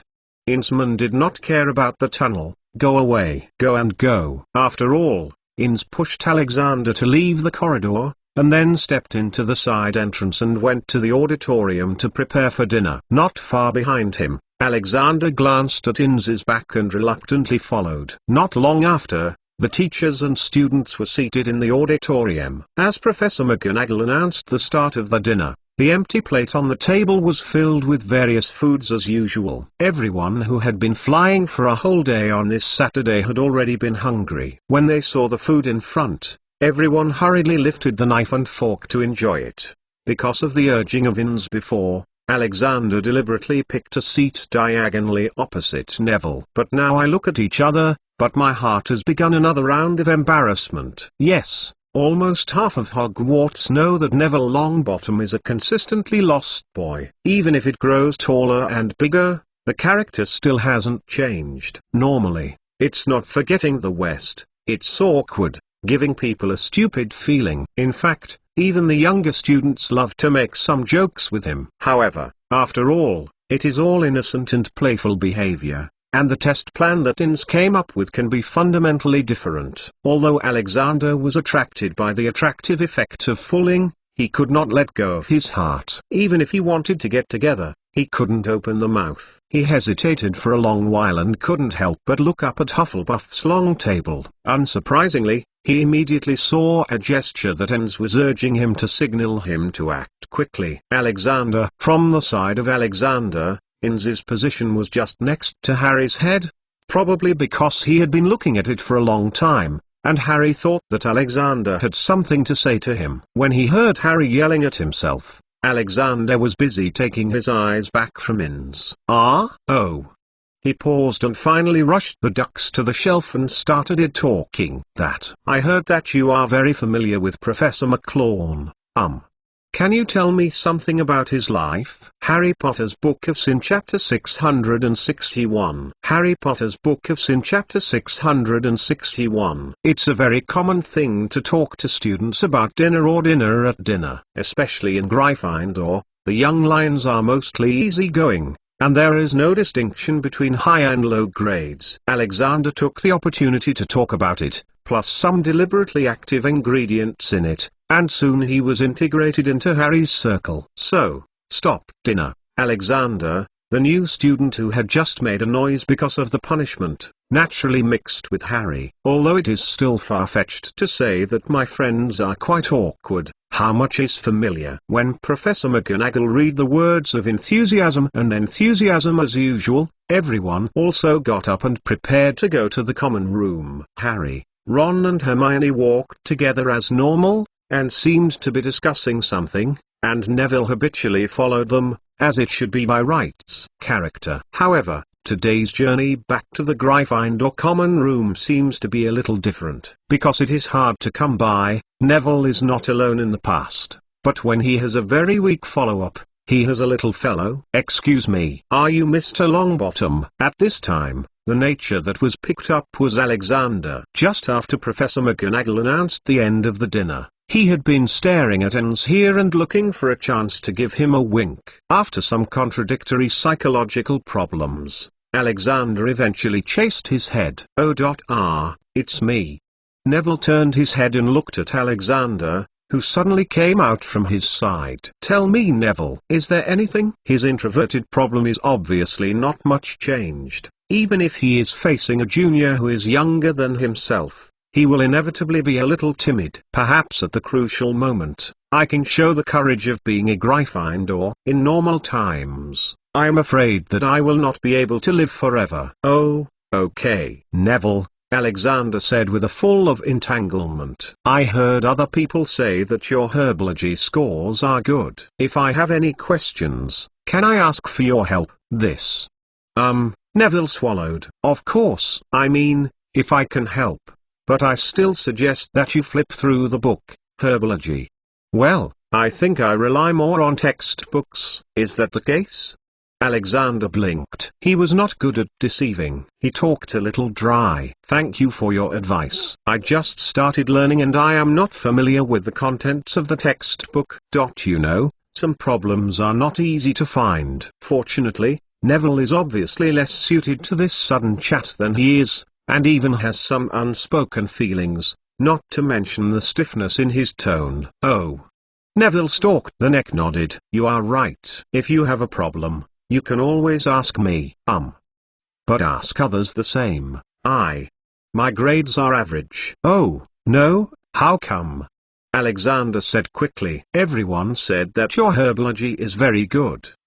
Oh, yes. Neville, do you know the growth environment of Devil's Snare? I just prepended yesterday. At this point, it is not clear in the book. Devil's Snare. The book only writes dark and wet places, but they occasionally appear in some dry places. They are mainly afraid of light and high temperatures. If the environment is dry, you can also grab water from other animals and plants. To say something else, Neville may not be able to answer it, but with regard to Herbology's question, this is his strength. When it comes to those interesting magic plants, his nerves are loose, and the scorpion suddenly opens. As Neville suddenly became stunned, Alexander, who couldn't speak, was relaxed. He listened in silence, followed Neville slowly all the way to the common room. As soon as I saw the portrait of Mrs. Fat, Alexander felt that it would be too late to interrupt Neville. Oh, Neville, your knowledge of herbology is really rich, and I have learned a lot.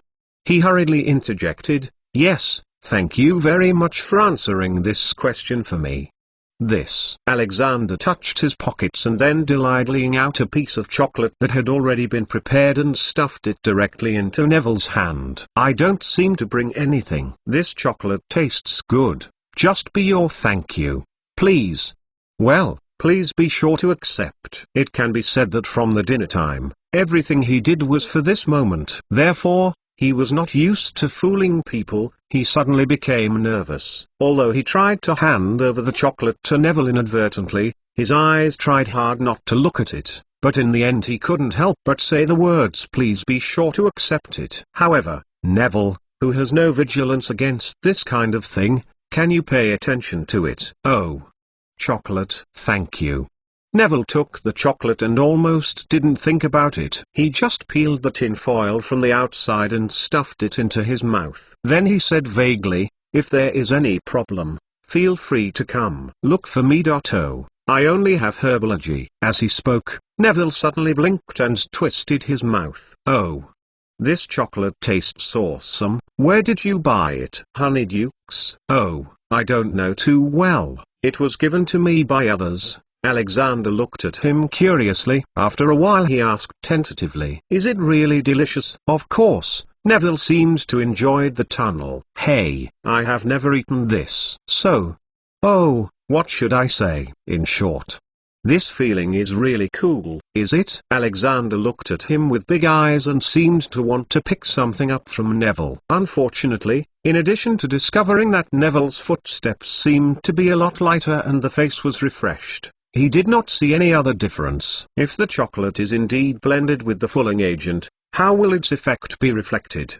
He secretly pondered in his heart, and could not help but give birth to some expectations. Just as Alexander was still thinking about it for a moment, the entrance to the Gryffindor common room arrived. The previous student has already reported the password to open the portrait of the fat lady, and everyone sneaked in. When he saw Neville, he followed the crowd and quickly walked a few steps and kept up with the pace. The doorway behind the fat lady's portrait is so big that the students have to go inside and everyone, which is naturally anxious. Just as Alexander followed Neville to the portrait, he heard a noise in the common room.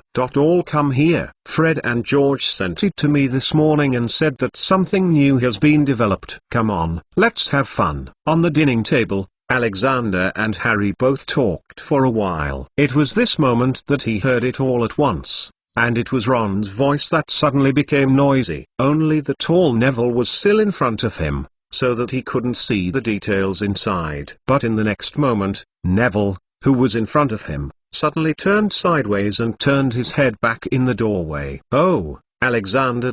Just now you said Devil's Snare. Neville's words opened, and Alexander was horrified to discover that at the moment Neville turned back, a colorful highlight swiftly passed through the gap that Neville let out, and the more he passed in his eyes, big, and finally hit the head of his head with an abnormality. Ow! While Alexander was eating and whispering, accompanied by a series of explosions, even if he closed his eyes subconsciously, there was still a lot of colorful light shining through his eyelids to light his entire vision. This is a fireworks. An unusually splendid fireworks blasted in front of Alexander in a skillful manner. For a time, the doorway was full of spattering brilliance, and while Allah fell to the ground, Neville was attracted by the light spot that had just passed by him, and turned back to the common room to find the source, but it was not affected by the half. Hearing that Alexander was crying out, he was able to react, and then turned again to help Alexander, who was carrying his forehead. Oh, Alexander. You. Okay? Just as he leaned down and tried to help Alexander, the next light spot ran straight out of the doorway behind him. After hitting the portrait across the hallway, he blasted a fireworks and scared the dog in the portrait. Old Man has quickly covered head and sneaked away like a rat. At the same time, There was a mess in the common room. The fireworks had completely occupied the entire Gryffindor common room. Neville, who had just picked up Alexander, heard the messy yelling behind him, and there was a slight sigh on his face. He saw the fireworks that bloomed in the corridor, but apparently did not fully understand what was going on. Waiting for him to turn around again, want to go to the common room when the time. 3 light spots are successively passed through the gap between him and the doorway, bypassing him with a little arc. Then, one of them leaked into the chest of Alexander, who had just been lifted up. Alexander, who was still on his forehead, reacted, and this time he didn't even have a chance to be surprised. He was directly swallowed by the whole piece of fireworks. Harry Potter's Book of Sin Chapter 662. Harry Potter's Book of Sin Chapter 662. A colorful magic fire show, the brilliance flashed out, and the youthful energy and youth bloomed in the Gryffindor common room. And when the last bunch of glamours like a dragon rushes out of the door, many portraits, including those in the corridors on the 8th floor, are firmly engraved in that heart. In fact, at the end of the last school year, many students were wondering why Fred and George, who were always on the go, were honestly going to the last moment after the exam. Now they know that the pair of Weasley twin brothers who are the initiators, even if they have successfully graduated from Hogwarts, still leave their last glory and anger. Of course, Fred and George have already graduated, and even if Dumbledore is resurrected, they will not be able to go there. However, the 2 naughty ghosts are not rectified, but there is Ron, the trouble opener. Right now, Neville has returned to the bedroom, but he looks at the empty room, and his face is still a little confused. In this bedroom, Ron, Harry, Dean, and Seamus were all caught up and questioned by the professor. The turmoil that was so complete and unprepared would probably bring them an impressive punishment. Coincidentally, Neville Longbottom didn't have anything at all. It was all because the portrait of the opposite lady was just a word for him. He didn't even enter the door of the common room. Neville, who has been mired in the accident tonight, stood in the bedroom where he was alone, scratching his head. Fortunately, a sincere person like him who is relatively simple in thinking, will not think too much. Since you haven't been taught by a professor, it's a good thing, at least it's free from punishment. As for Harry and Ron, they are and he is not very worried. After all, Hogwarts now has no serious punishment. However, a person is always a bit deserted in the bedroom. Normally, the Gryffindor's bedroom is often very lively. Now, once it is quiet, even Neville, which has always been ignorant, is somewhat unsuitable. After rushing through the parchment and pen and ink used to make the homework, he looked around the room for a week, but the ghosts let go of the bag and ran to open the window. Hey! I suddenly ran to open the window to do something? Neville himself was a bit puzzled, but he seemed to think he should do this. Well, forget it. Take care of him. While feeling the breeze outside the window, he released the handle on the window, then ran back to pick up the bag, ready to go to the common room to complete the homework. I don't know how tonight, he feels that his state is abnormally good. Is it estimated that the homework can be completed smoothly? But as he passed Ron's bed and walked to the door, the corner of his eye caught the package on the desk. He remembers that Ron seems to have said that it is probably filled with sweets from lavender. If anyone wants to eat it, he can take it himself. Yes, Neville loves to eat sweet things from an early age. It's just that the family conditions are not allowed, plus a very strict grandmother. He always has a mouthful but rarely eats enough. Well, if it's something like candy.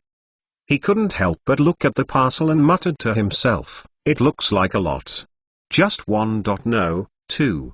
Just take 2. In the bedroom, snacks are mostly shared by everyone, which is not surprising, especially the small local tyrant Harry, although he is not too diligent to buy. But every year he will bring a lot of snacks to everyone to eat. Although Ron and Neville are not wealthy at home, they occasionally use their own copper canute to contribute to this shared friendship. After making up his mind to take only 2, Neville turned around with his bag and walked over to the desk next to him. I dropped the bag to my feet and then rang with a burst of "Wah-la-la," which suddenly revealed a heart-shaped chocolate tin box. The meaning of this red heart-shaped iron box is too obvious, even if it is relatively neat. Neville quickly understands the meaning. "Is it chocolate?" he said. "Or still not very good?" Neville glanced at the parchment for the parcel. The name Lavender Brown was a bit confusing in the unlit bedroom, which was recognizable by the moonlight outside the window. "No, it's just chocolate." He thought about it with a look of embarrassment, then shook his head. "Well, it's all right, Harry seems to have fruit jelly." From the 2 chocolates to 1, the awkwardness of Neville's heart was reduced by half, and it was much more comfortable.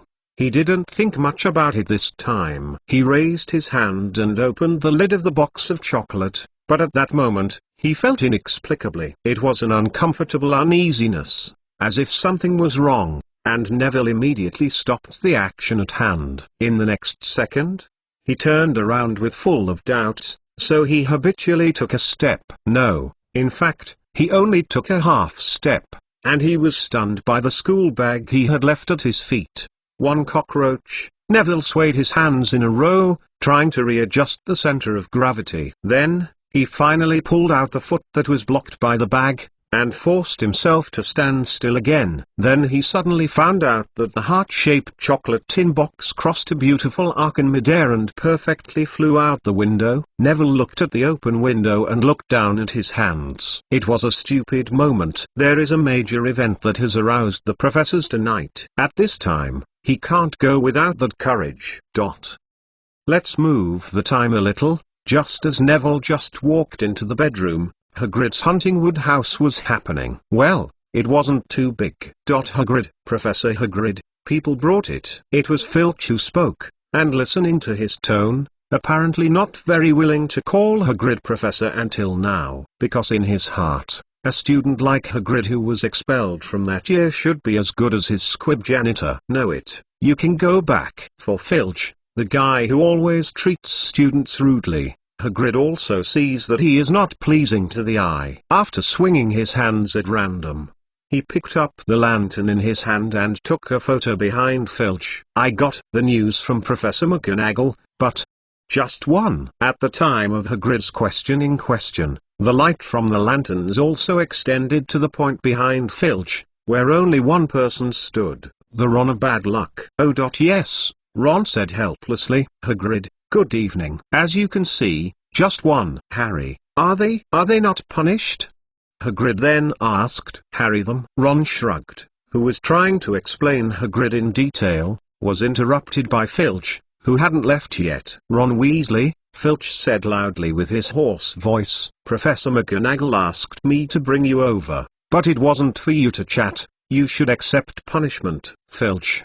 Hagrid gave him a sigh of relief. "How to punish and when to punish is my business. You should go back to the castle." Filch, hearing this, looked at the huge body of Hagrid, back of a tiger and waist of a bear, and the arms and legs thicker than his waist, which twisted his mouth and muttered back. Soon, Ron's voice rang from the back and seemed to explain Hagrid some of the things he experienced in the headmaster room. "The devils who are never at all safe, and the stupid big ones who cover them," Filch whispered indignantly, and the swaying lanterns illuminate his shadow for a long time, swinging on the grass in the vestibule. However, just as he plans to patrol the castle, try one's luck to see if he can catch a few students who are lucky enough to slip out of the night. A black shadow suddenly falls from the sky and slams down on the lawn under the Gryffindor Tower. The tranquility of the night makes this landing sound very clear. Even if Gryffindor Tower is still some distance away from Filch,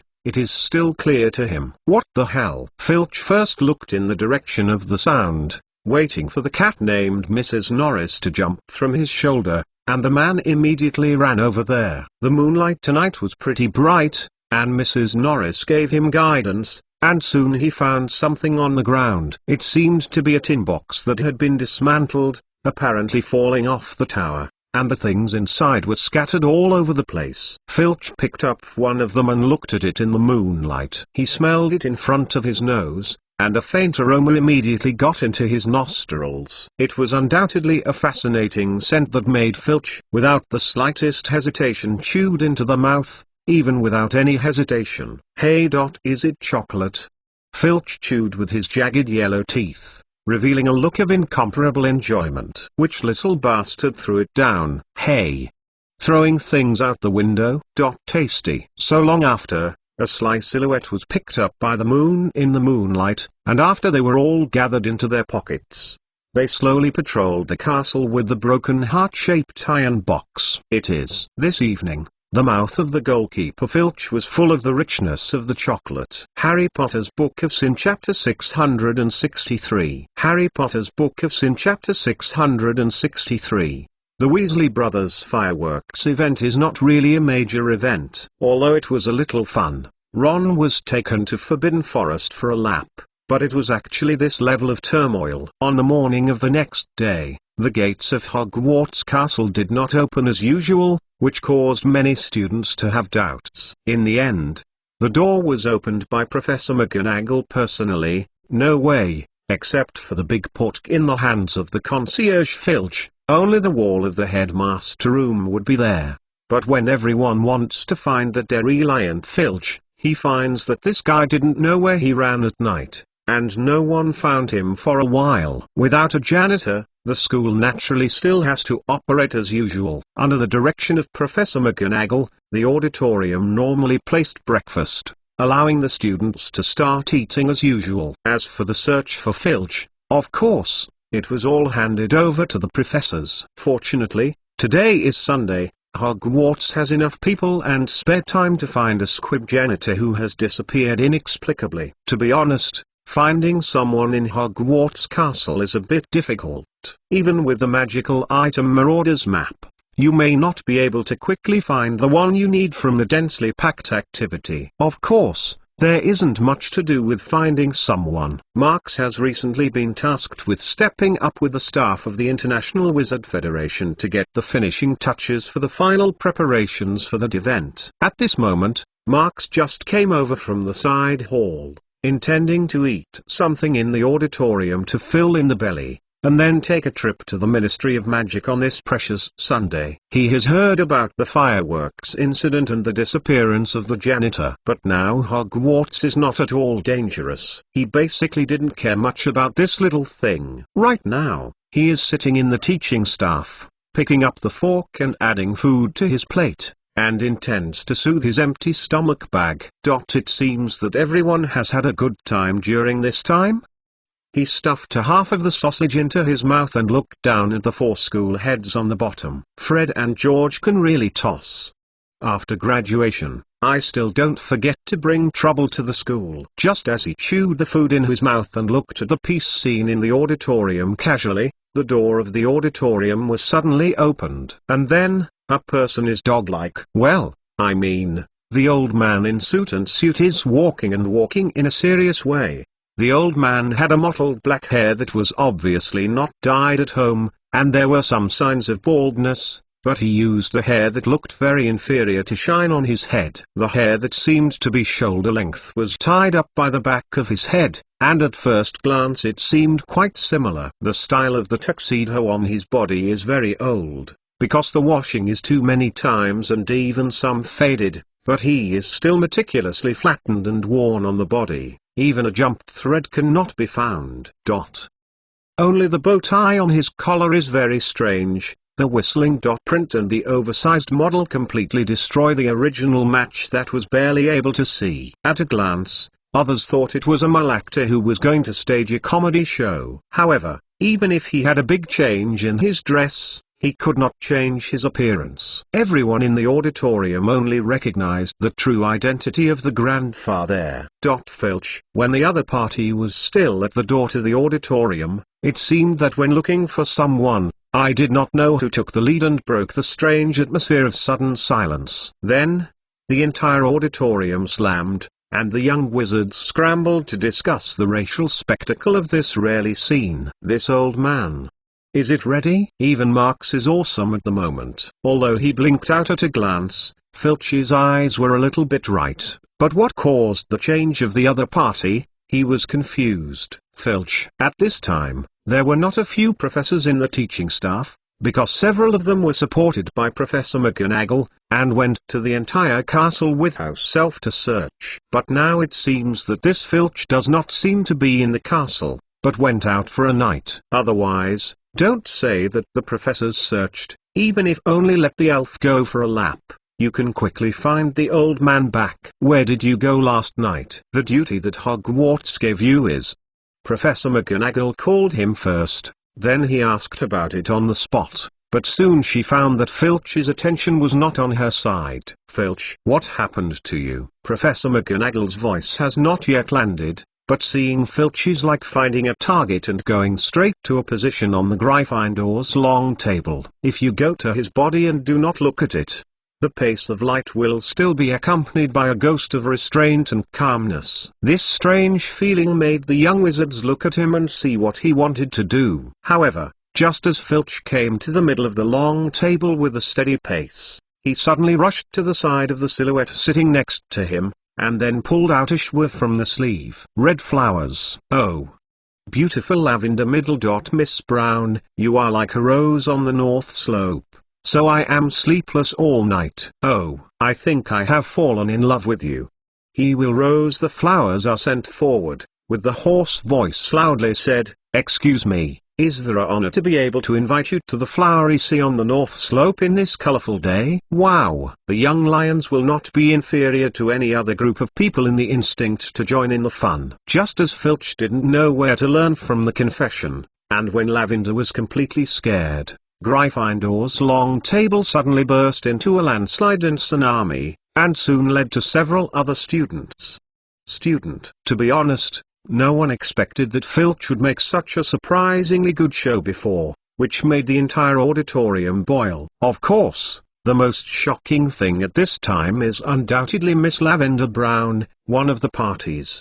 Before Filch appeared, she slammed into Ron's mammoth, and seemed to be wondering why her small tricks didn't work. Yes, after she saw the love potion in the potion class at Slughorn, she immediately got the idea of this magic potion. In order to get it, she even managed to follow Slughorn's office and carefully steal things. But who knows, fate always likes to tease those who take it for granted, and her Lavender Brown is one of the victims of that's all.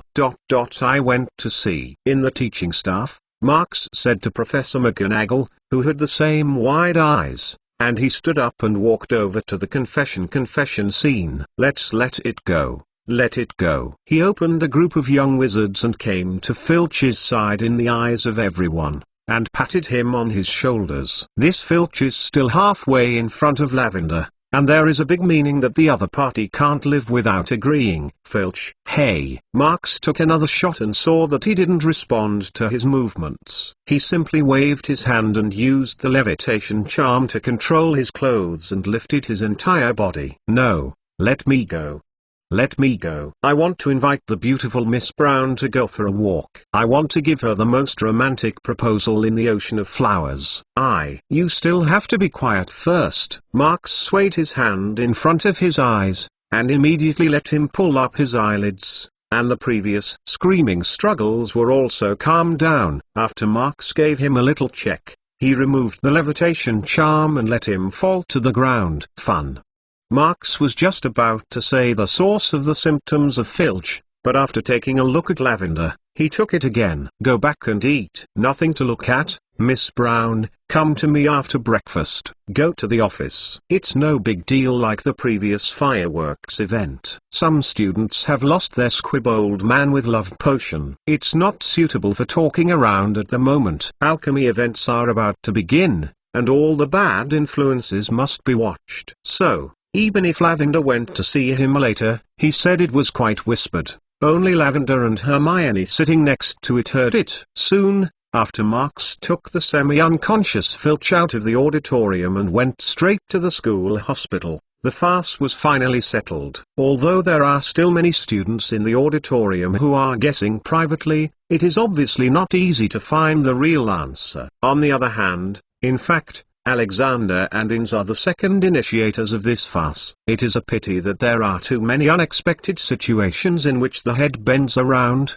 so they both have nothing to do with it. For them, Neville, who eats a piece of Flemish chocolate, is the most important observation target. As for the Filch that has not swallowed a whole box of love potion chocolate, what does it have to do with them? Throughout the breakfast time, both of them stayed on Neville's body, and they kept watching for the moment, and they were fully prepared for the next time they tried fulling chocolate.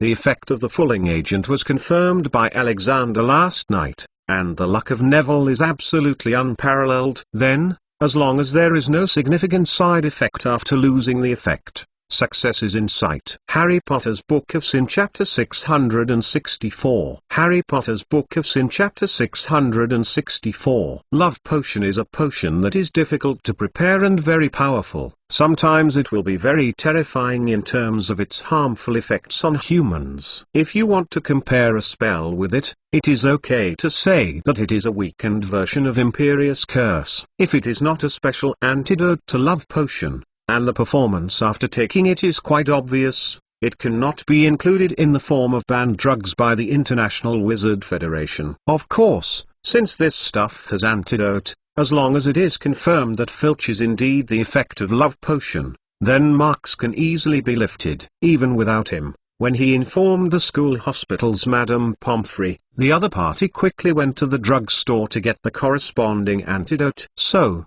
when marks came and went, it took more than 10 minutes to count, that's all. Miss Brown, how long have you been here? Marks, who returned from the school hospital, just glimpsed a silhouette as soon as he arrived at the corridor in front of the office. The other side is kneeling in front of the door at the end of the corridor, and his expressions are all stunned. It is obvious that he is worried about the things he will face. As soon as she heard Marks's voice coming from the corner of the other side of the corridor, she immediately turned around and looked at it in the distance. Professor McClawn. Lavender only screamed, and he said hello. But there is no end to it. To be honest, she didn't understand why she had to rush so hurriedly. Even if she didn't fill her stomach, she waited in front of the office in the morning. Marks just glanced at her in the auditorium, and she didn't even know the love potion on the spot. But now she is rushing to confess, which is a bit too stupid. After all, even if she didn't understand why Filch would have love potion, it would be able to evade responsibility as it should be by rights. Marks saw her inconsistency and didn't say anything for the time being, but she was laughed at her. Don't stand, advanced. He opened the door of the office and took the lead. I have a little bit of it here, Let's go to the fireplace and sit down and talk about it. Right, when you come in, put the door bring. This office has basically not changed since he was stationed. The place where he can talk is the small open space before the fireplace, and the two chairs on the desk, that's all. When he took the first step and sat casually on the stool in front of the fireplace, Lavender had to take a small step and slowly moved to him. Sit. Don't think too much. I am looking for you not to pursue the love potion thing. I have to investigate. It shouldn't be me to pursue it, isn't it?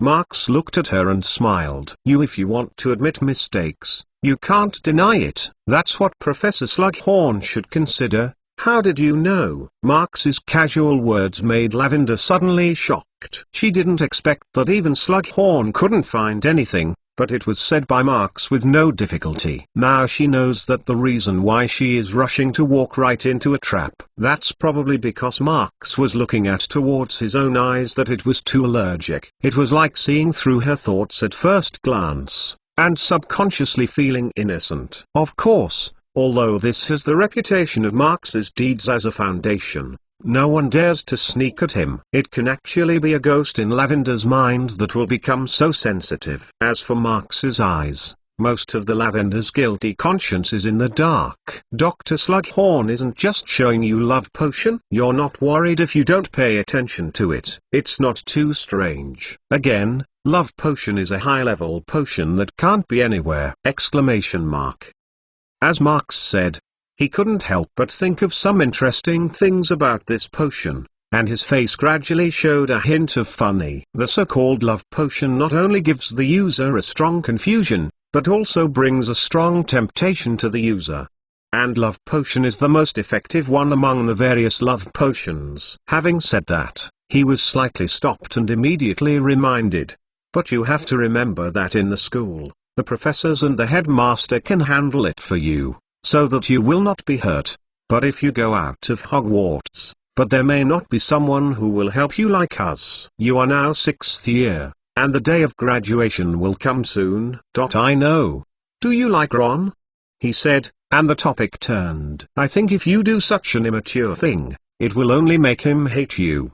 All. Well, I have heard about Neville posing as Ron. If you want Ron to like you, you should think about why he escaped you, understand? Yes. Why? This is undoubtedly the most important thing for Lavender now. As soon as Marx said it, she immediately pursued it subconsciously. However, Marx just shook his head. This question, even if I said it, you may not be able to listen in.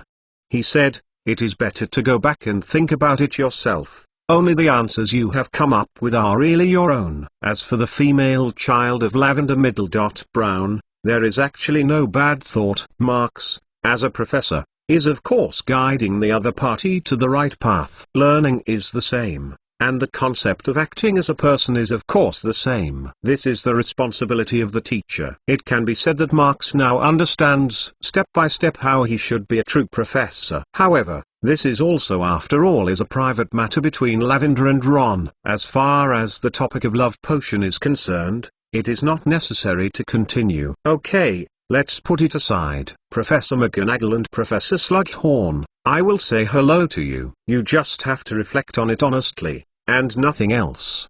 He said. And, stand up and come, let's go back first. Well, the punishment is definitely inevitable. In the afternoon, Professor Slughorn is free. You take the initiative to go to his office and admit the wrong punishment.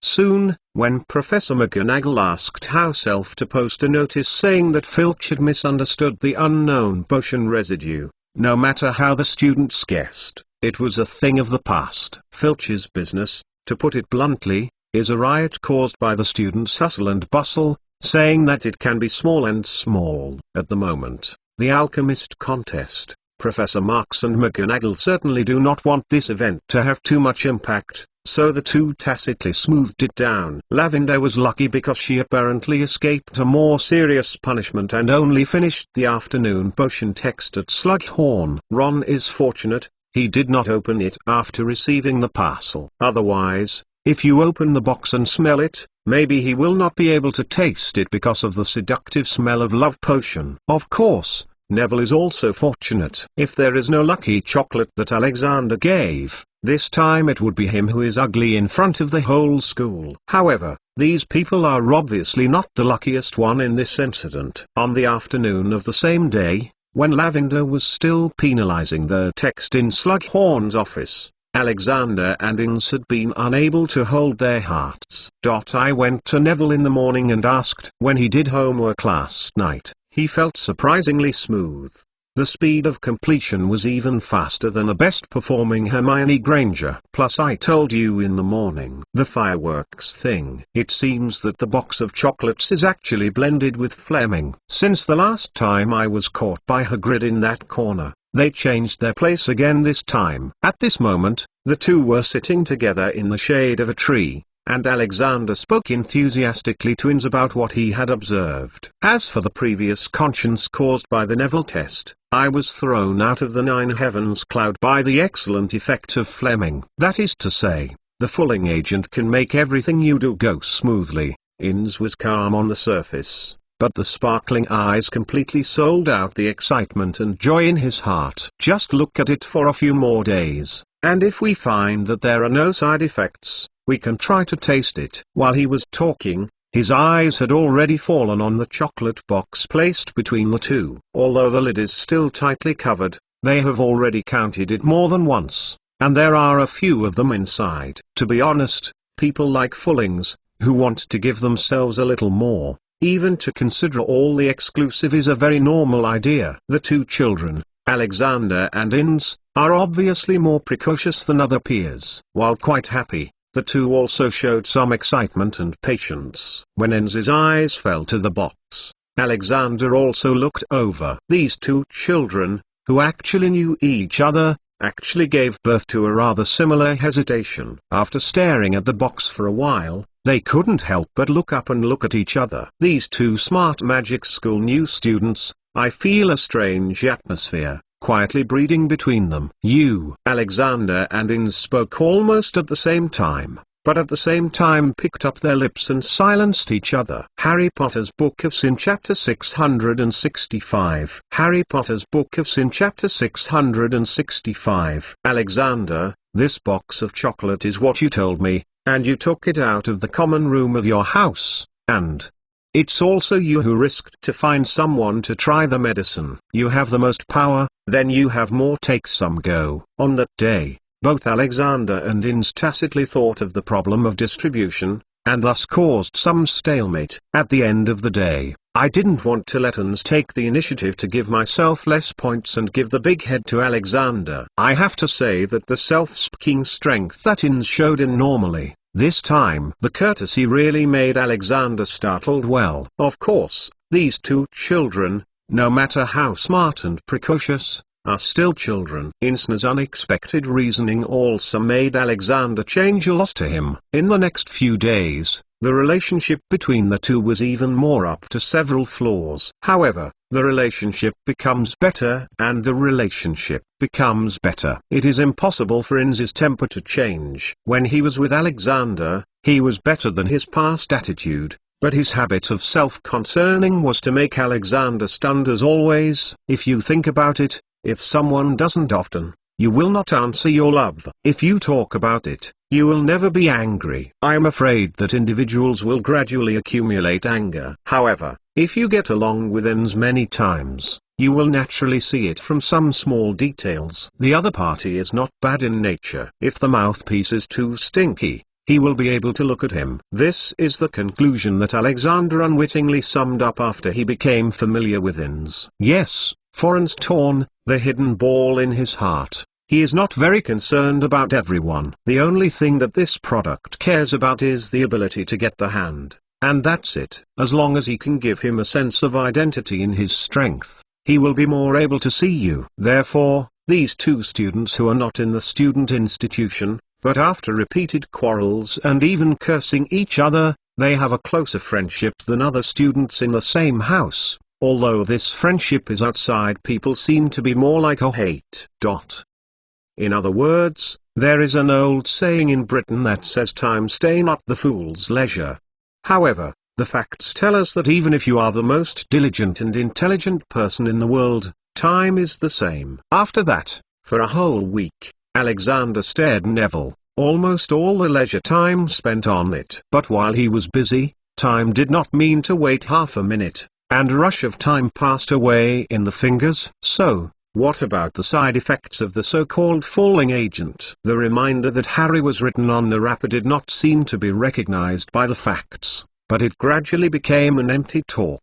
At least, Alexander didn't find any big problems. Of course, if Neville was smashed by Snape in the defense against the dark arts class, could it be considered a mildew operation? On Saturday of this week, when everyone got another good break, Alexander and Inns went early to a corner in the west of the castle. There are no Hagrid's cabins, and no headmasters have reminded the dimly forbidden forest that it is forbidden to enter and exit. Some are just Hogwarts walls, the west bank of the lake and an unremarkable grove. It's time to try it out. One person, then look at the effect. Inns opened the chocolate box resting on the grass, and the two took out a chocolate with a fortune from inside, and then looked at each other. This is made up of a bottle of falling agent, and the effective time of each chocolate is not long. If you want to use this lucky chocolate to practice spells in a targeted way, you naturally don't want to waste even 1 point for a second. Therefore, at this moment, both of them have taken out wand in their hands, and it can be said that they are waiting for it before the chocolate entrance. Immediately, the two silently placed nodded, stuffing the chocolate in their hands into their mouths. When the rich taste quickly spread between the lips and lips, they suddenly felt an indescribable wonder. That feeling, as if doing anything casually, would be unfavorable. For a time, the confidence and execution of both of them quickly reached a peak. This feeling really is great. Alexander could not help but feel. On the other side of Inns, It is obviously more concerned about the effect than Alexander. Just as Alexander was at his own pace, the wand in his hands suddenly moved. One circle, one pick, one point, followed by a straight stone on the ground. Engagio. This expansion spell is also the content of second year's learning, but it can be used in his hands at this time, but it has been practiced for dozens of times, showing a great sense of smoothness. And the next second, when the spell was cast, the thumb-sized gravel immediately expanded and became a huge rock of half a person. Wingardium Leviosa. An expansion spell is obviously not yet a fun ins. After the stone was enlarged, it again waved wand. As the levitation charm slammed out of his mouth, the half-human rock trembled in place, and then vacated at a slow pace under his control. The next moment, the big stone was spinning lightly on top of his head. Levitation charm is certainly the first year's spells, but if you want to control a heavy rock so easily, the nature is different. Go with. Inz's face gradually emerged with an expression of excitement and happiness. After a few turns of the rock, he slammed into a big tree. After the peng snorted, the big tree caca fell on the lawn. Don't break it. Alexander was shocked by his bold behavior, and then complained, but he also waved his own wand in his hand. Reparo. When the voice is not falling, the broken trunk of the curse is immediately rearranged like a rewind, the wood fiber is twisted with the magic power, and even the overwhelmed grass stems and shrubs are quickly restored to the original. Oh, not bad. Inz curl one's lip, suddenly moved towards Alexander's direction and quickly shook wand, Expelliarmus. Hearing Inz's curse and sneak attack, Alexander slammed into the ground while he was secretly stunned. The red mang, which he avoided, hit the lawn and splashed a leaf. Petrificus totalus. Alexander, who fell on the grass, is naturally not the kind of person who beats and does not fight back. As soon as he touched the ground, he immediately swung the wand sideways and showed his own counterattack. When Inz saw it, he didn't have time to think about the countermeasures. He had to choose to avoid it. In fact, in the case of a wizard duel alone, even if these two children take fooling agents, it is impossible to make up for the lack of experience. So even if they both tried to preview a lot of courses in peacetime, they know that there are many more curses than the same grade students, but they can't stand up in actual use. After waiting for the two of you to cast a spell, I fled back and forth for a while, both of whom felt the exhaustion from the heart, finally lying on the lawn with helplessness and gasping. Alexander, what are you aiming at in the whole body of the cursing spells? I have been deliberately letting you, but you have not hit me even once. Inz's contempt for disdain, but in exchange for Alexander's contempt. Let me? Alexander curl one's lips said, what about your disarming charm? I can only see the red light flying. Why didn't I see my wand get out of hand? It's obvious that you are so bad. Say me. Hey, you don't accept it? I will come back for a while, I will make you awesome. Inz boast shamelessly said, but the whole person was on the ground, and they were too lazy to move. Come back again, afraid that you can't be. Alexander also said the same way. We have never been a Gryffindor who dare not fight. Hey, Gryffindor too. Inz retorted. You don't want to think about it, Professor McLawn is just out of our Hufflepuff. The two of you said that I am a sentence, but it is full of momentum. But after all, it is not to learn each other. After all, chocolate is limited. Instead of being used to anger, it is better to practice some other spells. After all, the curse is more than just a duel, isn't it? On almost one Saturday, almost all of them were spent on the lawn. They didn't go anywhere except eating and going to the bathroom. If you are tired, take a break. If you recover, continue to practice. Occasionally you want to experience the correct use spell. Only then will you eat a piece of lucky chocolate. Until dinner time, the two talents of Alexander and Inz had to drag on the exhaustion and walked slowly to the auditorium. The feeling of taking fooling is really unforgettable, but it feels so good and can't be eaten. In the belly of the two children, it is already hungry. Of course,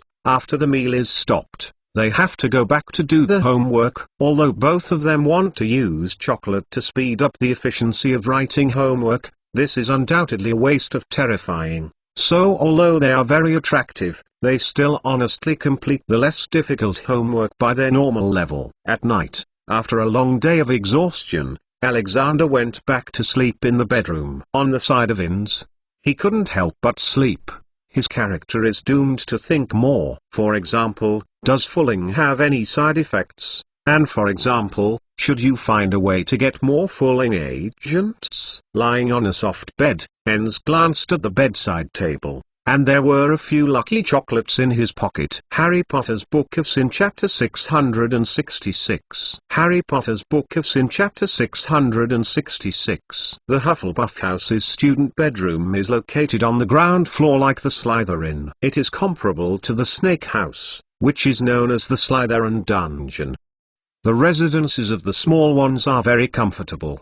At that time, Helga Hufflepuff was a temperamental lazy witch. Not only did he like all kinds of food, but he also paid special attention to the living environment. On the contrary, he did not have much interest in the appearance that other women always pay attention to. Therefore, Helga, who is known for his beauty when he was young, will become a round and sturdy figure in the middle and old age. Of course, the old things of thousands of years ago are not mentioned for a while. Now, if the Hogwarts four houses have the most comfortable common room and bedroom, then it is none other than the Hufflepuff basement. The first thing that must be mentioned is naturally the common room of Hufflepuff House. This common room is a round room as a whole. Although it is not too big, it can bring a particularly warm feeling to the students. Although it is underground, you can see the scenery on the ground through the round window. In the daytime, it is filled with mild sunshine, and Professor Sprout often places flowers and plants here, and the fragrance of the soil and plants can make people feel like they are in the spring wilderness. In the evening, the grass and dandelions outside the window will turn into a little bit of fireflies, echoing the distant stars. Even if the diligent students pick up the lights and read them at night, they will feel a bit of a taste. However, what is more worth mentioning is the bedroom where the little ones live. Around the common room, there is an arched doorway, and after the passage through the doorway, more circular passages will be seen. The passage here can be described as twists and turns. To compare it, the complexity is probably no worse than the Hogwarts movement ladder designed by Ravenclaw. The only difference is that none of these interconnected channels will move by themselves. They are all non-magic constructs. It is because the Hufflepuff basement has never been visited by outsiders, and the younger ones are mostly Aloke, so that this amazing underground building is still unknown. To be honest, Marx also explored it many times here, but he did not dare to say that he knew the intricate underground passages. In fact, he also found some unoccupied rooms in the depths of some passages, but unfortunately the inside is basically just filled with worthless gadgets, that's all. Today, Inns, who is assigned to the Hufflepuff house, lives in the bedroom of one of the channel branches. As far as the book in the Book of Potion is concerned, the fulling agent is a potion that is very difficult to make, so it is impossible to do it yourself. Then, go there, get it. The night outside the castle has gradually deepened, but Corns still has difficulty falling asleep. He looked at the slightly bulging pockets on the trousers on the bedside table, and the idea of getting more blessings in his heart was a growing trend. No way, once he tasted the good taste, he couldn't help it. If it's Professor Slughorn, there should be. He huddled in the bed, silently talking to himself, and soon shook his head again. No, chocolate is sent by others. It's nothing. But if you steal it, then. However, this sudden thought, after his denial, was lingering in his mind. Enough. I am thinking about this. Inns knocked on his head and then turned over in bed, trying to get rid of the urge to make him feel depressed. Don't think about fulling. Again, the book also states that the fulling agent can never be taken frequently. Right. Is this the recklessness and arrogance brought by the fulling agent? Well, it should be right. After a while, Inns, who forced himself to close his eyes, couldn't stand it anymore, and had to sit up fiercely. After looking around, he decided to put on his clothes and go to the common room to sit down. If you don't order a fireplace, it would be much cooler than the bedroom. Maybe it would make him calmer. But he did not find that this anxiety and desire were not from the fooling agent, but from his true heart. After gently wearing the wizard's gown, Inns touched the black out of the bedroom, and slowly walked into the common room along the curved circular path. There is no lighting here, naturally it is quite dim, but the little fluorescence outside the round window still brings a little light to the interior. Inns took a full stomach trouble and chose a window seat. One hand held the cheek and the other hand subconsciously placed on the pocket of the trousers. Through the faint light of the window, you can see his unclear facial contours. Although it is difficult to recognize the expression at the moment, the lips that are tightly picked up have already revealed his mood. The air in the common room is still mixed with the aroma of the new mud. Occasionally, it may make people feel involuntarily calm down, but if they smell much, they will not play a big role in calming their minds. However, the temperature here is indeed lower than that of the bedroom, and Ensner's gradually warming mind has cooled down a bit. Can't think about the fooling agent anymore. No, it's chocolate. It's best not to eat it for a while. He rubbed the slender and soft black hair, deeply took a deep breath. Well, would you like to go to the kitchen to get something to eat? Maybe it's because the dinner didn't eat enough to think about it here. He sat on the back seat for a while, and then he just found a reason and forced his thoughts to go elsewhere. Hogwarts kitchen is not far from the entrance to the Hufflepuff common room, which is where the little ones take the initiative to take a turn. Because the distance between the two is too close, even if I was hungry at night, I was not afraid to be caught by the patrolling Filch. By the way, the kitchen is where the old Hufflepuff house students often mention when they warn new students. At that time, Marks was once picked up by Charlotte. As for Inns, this little trait is not very obvious Hufflepuff new student. But I have been there for a while. Not long after, when the pile of iron hoops deep in the castle's underground corridor quietly opened the entrance door, a sneaky silhouette immediately drilled out, and then turned around and walked a few steps along the corridor. When he stood in front of the fruit painting, swiftly and accurately scratched the pear in the painting. With a few slight smirks, the pear became a yellow door handle. Oh, the sound of this portrait being opened is actually a little bigger than the laughter of the bear. Fortunately, this corridor in the underground of the castle has several corners. As long as it is not too close to it, it is not heard. Just a flash, Inns quickly plunged into the exposed hole in the portrait, and the portrait was closed again in a blink of an eye. The kitchen at Hogwarts Castle is large and there are hundreds of house elves. In the center of the kitchen, the most conspicuous are the 4 long dining tables that are exactly the same as the auditorium. When the 3 meals a day are served, the rich and delicious food is set by the elves one after another, and then transferred from here. Of course, in general, the food for each meal is impossible to eat all. So after the headmaster removes the food from the auditorium, they will return to it and hand it over to the house elf. Just as Inns had hurried into the kitchen, with a slight but continuous sound of explosion, each and every one half-awake house elf appeared in front of him. That's right, although the sounds of the previous ones are basically not heard by Filch or the patrol professor, it is impossible to get rid of these particularly eclectic house elf. When an elf yawned and screamed, the dimly lit kitchen immediately ignited a torch and took a light to look. Oh, dear young wizard, come to the simple kitchen so late. Is there any place for the elves to help you? These are standing in front of Inns, the house elf that lived in Hogwarts Castle for generations, not the liberals brought back by Marks. Although they live better than the house elf in other purer blood family houses, they don't get rid of the narrow idea of serving the loyalty of the wizard, and they are also wearing all kinds of ragged clothes. I mean, if these pillowcases and broken sheets can also be called clothing. Help me to eat hot, Inns pointed out casually to the dining table. Just pick out some of the remaining dinners on the table. The house elf has a special feature, that is, what should not be said will never be said everywhere. The Hogwarts students are also treated as masters, so even if they clearly remember Inns, They will not report to the professors without any other owner inquiries. After the elves had diligently heated the food for Inns and sent them to him in a respectful manner, he did not want to take the food and take it away, but left it in the kitchen and had a good time.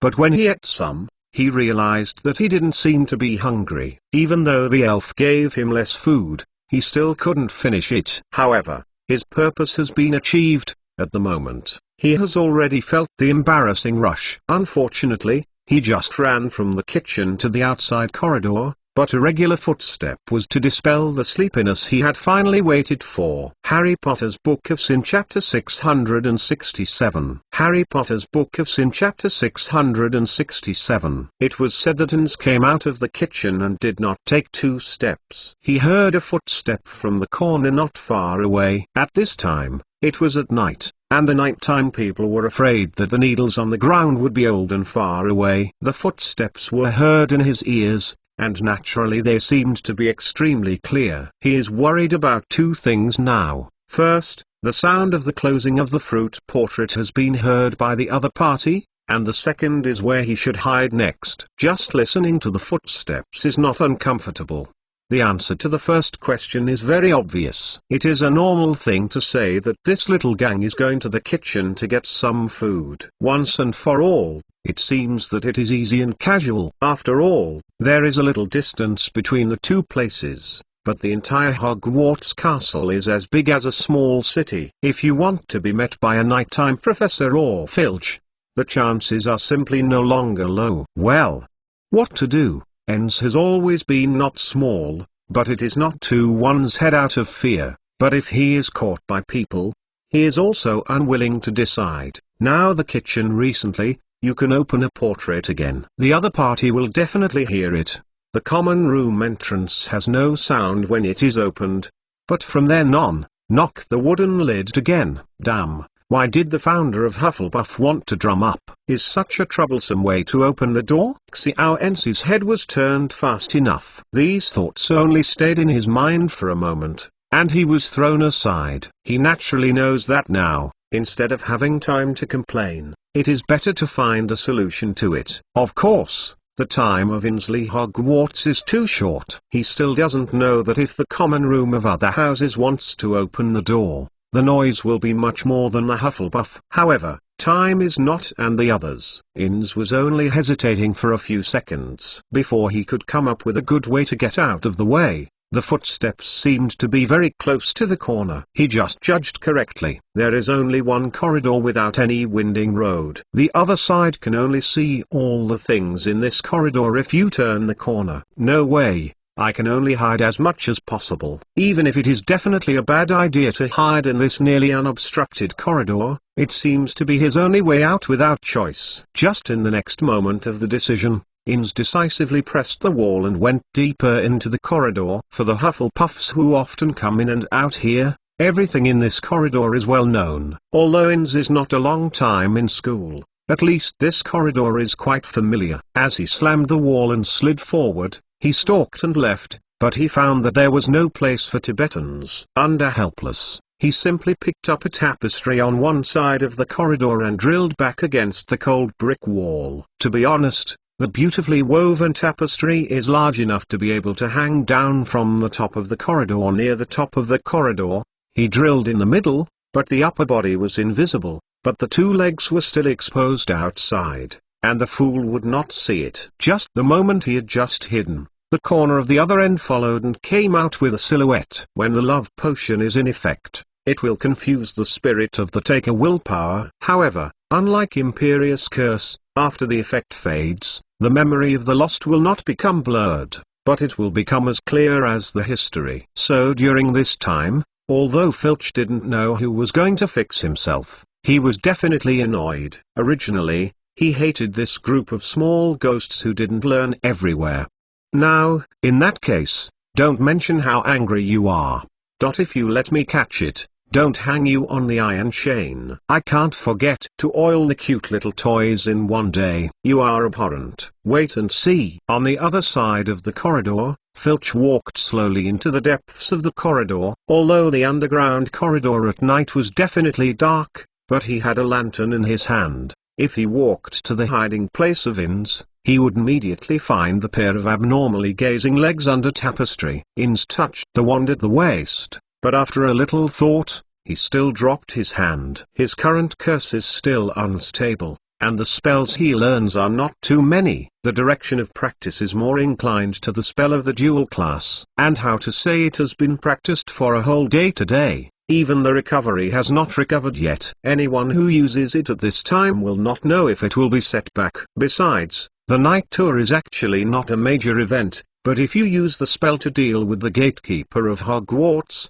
the nature of the matter is not the same. However, he can't think of a good way at the moment, but Filch obviously won't give him time. As the other side gets closer and closer, the face of Inns, who always pays attention to the footsteps, is inevitably a bit anxious. To be honest, his current method of hiding seems to be too stupid. If he is known with his self-respect, it is better to show up directly in front of Filch. Damn it, punished if you are punished. What a big deal. Just as he saw from the bottom of tapestry, when the light of the lantern almost spread to the back of his instep, he silently bit his teeth, and he planned to stand up by the bachelor. But in the next second, Inns, who had subconsciously touched the pocket, suddenly turned bright, and then the toes tipped slightly. While avoiding the range of light as much as possible, he pulled out the chocolate in his pocket, and even the tin-foil package outside was too late to be peeled off,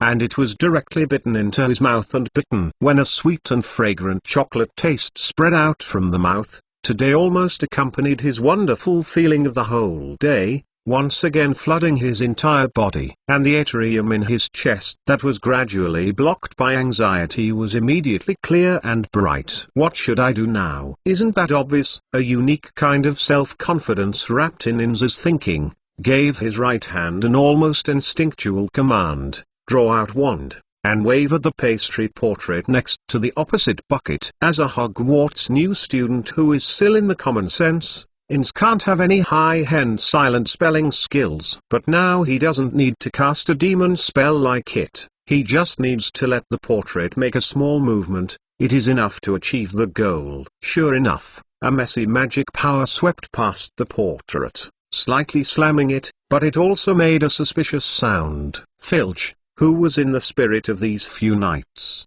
turned his head as soon as he heard the sound. The lantern in his hand was with the slightest hesitation and leaned against the opposite bucket. He would like to see, and another kid actually dared to play hide and seek under his eyes. However, Inns and so on is the moment that Filch turned his head. I saw him slamming the wand on the other side of the corridor where the light could hardly be found. It was extremely bold to read the mantra in this quiet place. Wingardium Leviosa.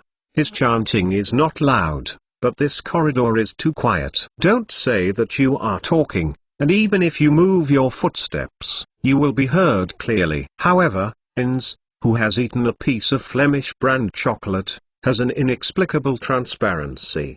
His behavior is absolutely correct. Then, just as Filch heard the man turning the curse and quickly turned around, the tapestry that blocked Inns' upper body moved. Under the control of the levitation charm, Poila slammed into a ball, straight moved toward Filch and rushed over. When the other party was suddenly shocked, it turned abruptly and flexibly, leaning against the ground, going in the direction of Filch's arrival. This sudden shock, but the Filch heartbeat suddenly increased a lot. Even the slightly bald forehead was filled with a layer of cold sweat. But after all, he had been a janitor in Hogwarts for so long, and he experienced the harassment of Fred and George's geniuses. Didn't you see any damn things? Just in a blink of an eye, he reacted. There are students who have a night tour. And the student not only played a game, but also wanted to run. Filch immediately rounded his eyes and glanced at his yellow fangs. He turned to the lantern and turned back. He can see that the shadow is very fast, and it has become a little shadowy in the dark corridor from a distance, but it can barely capture a back. However, Filch did not find that his so-called night travel student was actually just a fine tapestry that's all hanging on the wall. As for the director of this escape, Inns probably took advantage of this opportunity, secretly touched the entrance of the Hufflepuff common room. No, surprisingly, he not only did not take the opportunity to return to the bedroom, but instead controlled the tapestry, and the big model followed the darkness behind Filch. If the ordinary person got such a good opportunity, it must have been long gone. Only the wizard who is proficient in potion knows that people who have taken fooling agents can't use the common sense of the world to deal with them. They usually produce some strange ideas that are different. For example, Inns now, he originally wanted to slip back to the bedroom.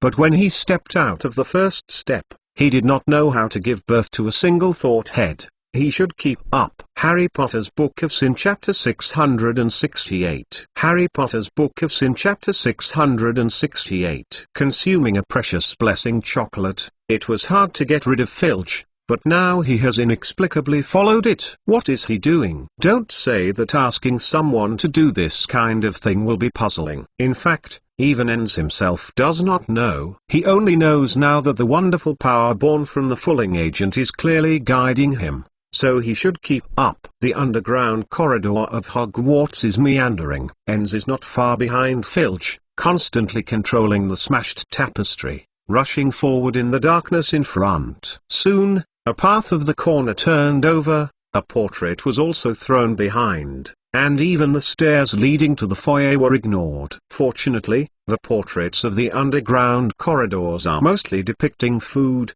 scenery, or all kinds of strange and magical creatures. Even if there are occasional portraits, most of them are playing in the middle of the night. When they were confused, they heard the moving eyes opened, and Filch and Inns had already ran over. And without mentioning the thoughts in Inns's head at the moment, Filch is now extremely angry. In his heart, the running in front of himself is a student, and he is determined to pursue the end. If he can catch the little devil who dares to stroll in the night, he must definitely teach the stopped, and then carry the other party to the headmaster room overnight, and make the momentum of this matter bigger. In this case, not to mention that his annoyance in recent days can be vented by the way, but also let those little bastards also rise up. This is a good move of 1 move, 2 gains. However, just as Filch was chasing with a strange mood of anger and excitement, Enns suddenly felt that the tapestry he controlled with the levitation charm seemed to hit something,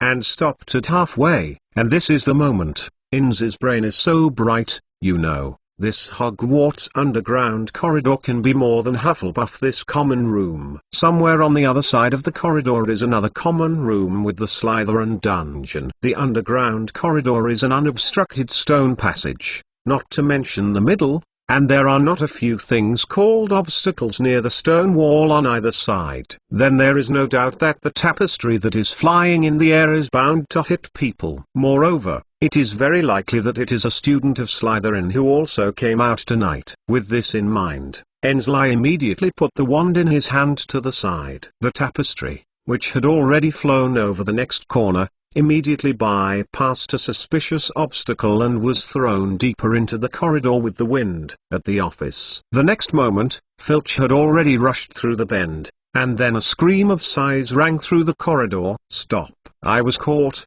Ha ha! To put it succinctly, the realization of today's Slytherin has already converged more than in the past. The relationship between the 4 big houses is not easing. At least not the tendency to continue to deteriorate. The grievances are grievances, and it is impossible to return to good in a short period of time. Other houses are always in a good sense of Slytherin's senses. In addition, Inns will not have much guilt about these things that have been framed by him. He can say that he does not care about anyone who has nothing to do with him. When Inns heard Filch's shouting shout, he knew that the things that fooling agent had directed him to do here, and that was all done. Immediately, he just probed the other side of the corner at the root of the wall. Since there is no Filch's lantern lighting here, in the case of darkness, even if someone looks at him, it is not true. So he boldly squinted in that direction and wanted to see which bad luck ghost was so pitiful,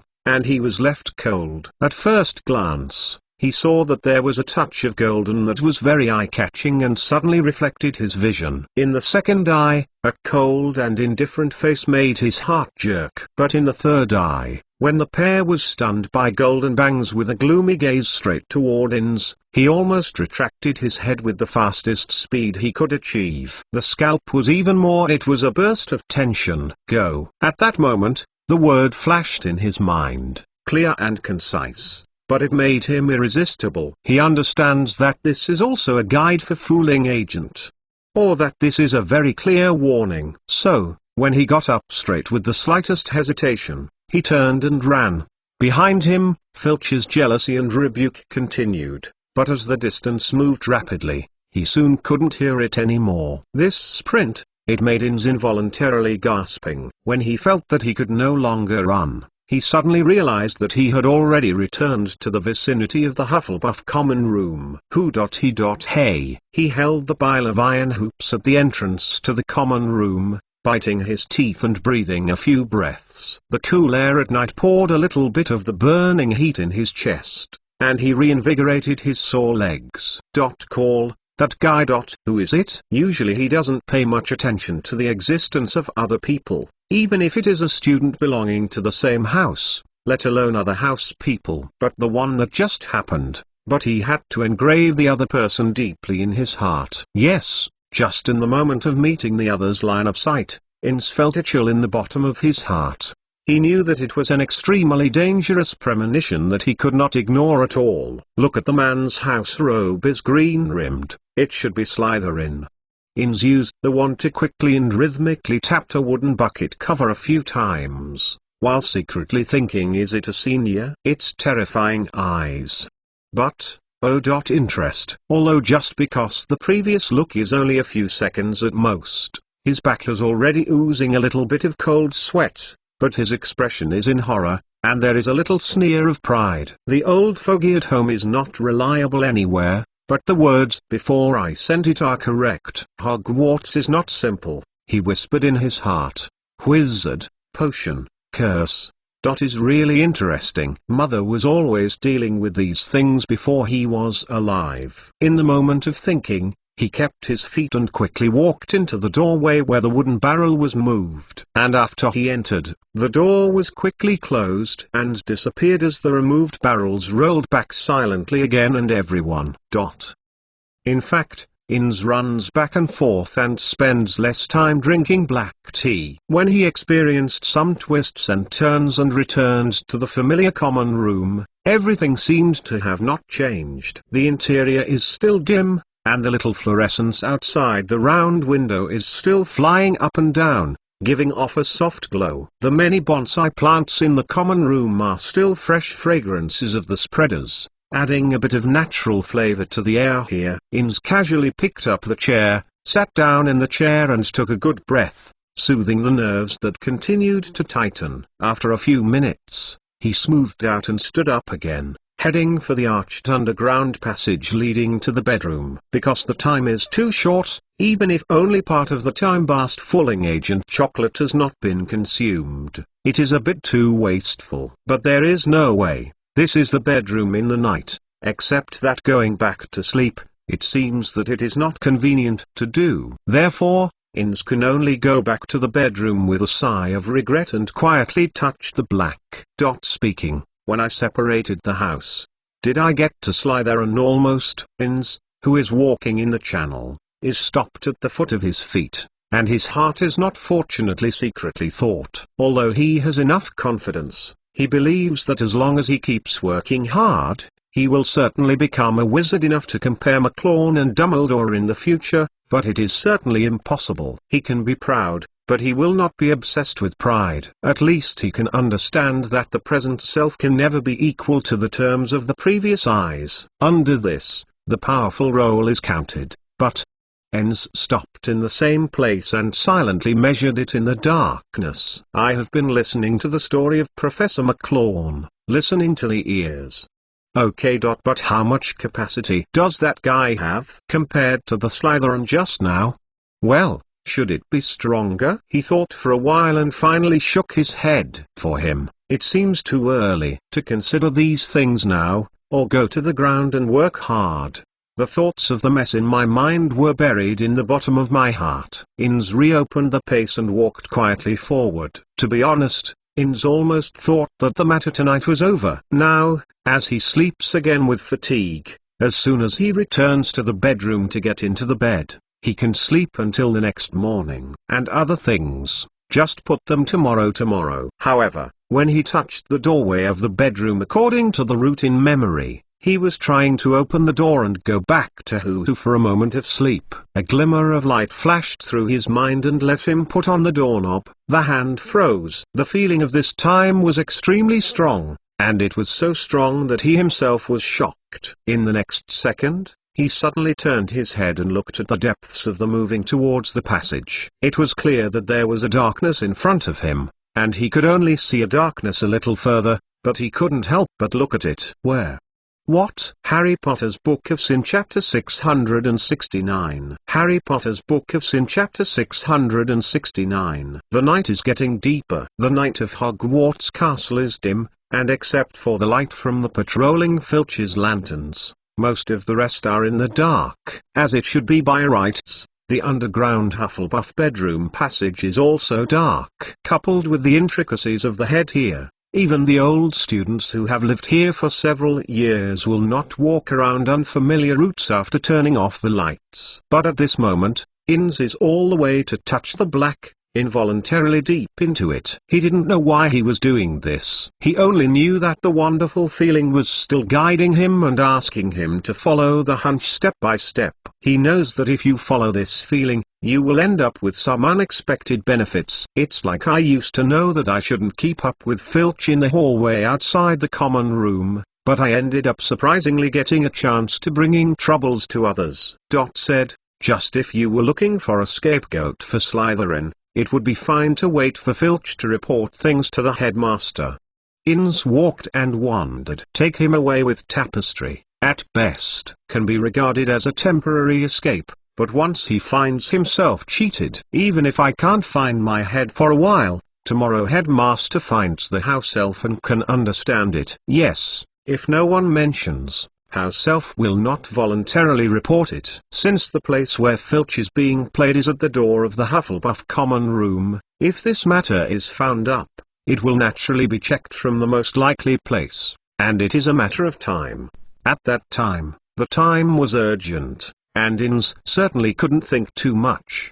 The use of Tapestry to lead Filch was already a blessing for Fulling. If the effect of the Fleming agent is exceptionally good, then the inspiration is to lead him to throw things into the head of Slytherin. His quick-witted in an emergency is completely in vain. Now, when Innes felt the strange premonition again at the door of the bedroom, he naturally chose to go with the slightest hesitation. To be honest, just because this feeling is particularly strong, he has to take a good look at what is lucky waiting for him. This underground passage is still so dim. The deeper you go, the more you look at Innes's eyes. And even later you can say that you can't reach your fingers. However, the effectiveness of the Fulling agent is still maintaining his intuition, so that he did not miss it. Even though the heads and bends are hidden in the darkness, he will surely turn around at the corner, seemingly walking in these passages without rules. Is it here? Suddenly, he murmured and immediately stopped. And his right hand, almost at the same time to the side of the side to explore, grabbed a palm-sized, smooth and round hard object. Click. This is the sound that is made when the bolt is twisted. It seems that the thing he is holding is a door handle. Innes was nodded on his own, confirmed the guide in his heart, then turned around and steadily stepped out. Hey! When his hand left the handle with a hint of coolness, the door leaf that he couldn't even see clearly could be closed. Lumos. This is the spell that first year will teach the students, and the second practical charm after the levitation charm. In fact, even if you don't eat chocolate, Innes can still use it smoothly, but at this time his tips filled with the rays of light is obviously much brighter than usual. And just in the next second of the wand glow curse, a room with a lot of dust was immediately displayed in front of Innes. It can be seen that this should have been a residential room for quite some ages,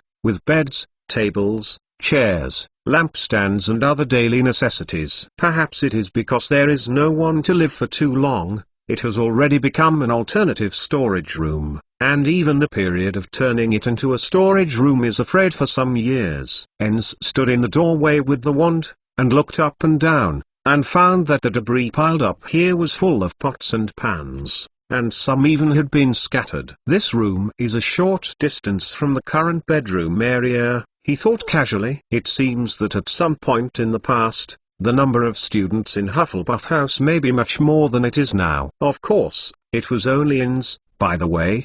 He quickly threw the idea aside and planned to go somewhere in the room according to his heart. However, this time he only took a step and suddenly stopped. Suddenly, I saw that the wand in his hand hangs down, and the ray of light immediately reveals the ground near him, and a series of his own footprints are revealed. Who has been here? Because this room is full of dust accumulated over the years. If someone walks but does not clean up the footprints, it can be found at a glance. At the moment on the ground, there are a few fairly obvious footprints, which can be seen at a glance. But to be honest, there are a few footprints here that are not a big deal. There is no prohibition for students to enter and exit here. He can come to Enz Torn. Can someone else come? It's just that Enz obviously doesn't think so. But he saw him slammed down, stretched out his left index finger and gently wiped it on the footprint, then put it under the light and glanced a little. As mentioned before, this is actually a very deep channel. It may have been used here a long time ago, but it has been in a semi-discarded state in recent years. If it weren't for Hogwarts Castle that had a magic structure in its entirety, the light would be in disrepair, and the underground passage would have to collapse by more than half. If there is no purpose, who will be okay to run here to sway? Whether it's a good thing, I have to pay attention to it later. Maybe someone else knows. Enz thought carefully and secretly added a reminder to himself. It is always good to be careful. He is such a person. However, as far as this dust is also dusty, the man has mostly left for a while. And it is very strange, from the door to the center of the room, and then back to the door from the middle, there are so many footprints. What is the guy coming here? Because the roll of Lucky Chocolate is time limited, Enz just took a moment to consider it, and soon buried this concern in the bottom of my heart. This night's embarrassment, he came to benefit. After that, Enz didn't think much more, but went straight to the corner on the right side of the room. Because there were a lot of messy debris in the middle, and he had to maintain the wand radiant spell to dispel the darkness, he had to push the ankles to sweep all the things together, but the original black and yellow hem. The robe is black and white, and it looks somewhat battered and exhausted. However, after all this is worthwhile, when he collapsed a half-timbered wooden shelf, a cupboard that was also damaged a lot was revealed. Just like the Crunchy Wood products, this cupboard is directly built on the wall with stone bricks. The door is broken, but it can be formed. On the polished stone brick board, a silver dish that is faintly visible in the fine lines is still placed on top of it. However, the objects that used to hold food are now only full of dust. If the craftsman who made them were still alive, I am afraid I can cry to you on the spot. However, Enz is of course not interested in feeling this, he only cares if he can get something of value. Just glanced at him. He straightened his hand to one of the silver plates and pinched the edge of the bottom plate. Sure enough, he just dialed it and knew that the silver plate was fixed on it. Then, he squeezed the edge and forced it. With the caca mechanism drive, the cupboard that seemed to be directly built on the wall opened like a door. Sure enough, it's the castle of the wizard. It's like the ones in the storybooks. There are secret passages hidden in such a hidden secret. Enz is certainly amazed, but he doesn't know that it is a real new thing to find such a molestile mechanism in Hogwarts Castle. In general, if the wizard builds the Chamber of Secrets, it usually uses a variety of magic. The more powerful the wizard, the more complex and sophisticated spells will be used to hide the secretly thoughts, and which ones can be designed with this pure physical structure. It is precisely the way that most of the wizards wouldn't think of it, but sometimes they can fool the outstanding teachers and students in Hogwarts, right? Of course, the current Enz is just a young wizard that only touches the magic circle. Even if the mind is deep and flexible, the visible knowledge is limited. Perhaps one day in the future, he will make another very different cipher this strange design, but at this time there will be no such idea. So, he was only with a full of curiosity and anticipation, while holding the wand and taking a step, went into the exposed dark passage. This is a secret passage that slopes down. The slope is not steep but it is very long, and it seems to be a spiral down channel. On the outer stone wall of the spiral channel, a handrail groove was also ingeniously cut out, but now the inside is filled with dust and stains, and the support is helpless. However, because of the excitement in his heart, Inns did not feel tired, and walked down quite briskly. Harry Potter's Book of Sin Chapter 670. Harry Potter's Book of Sin Chapter 670. Hey.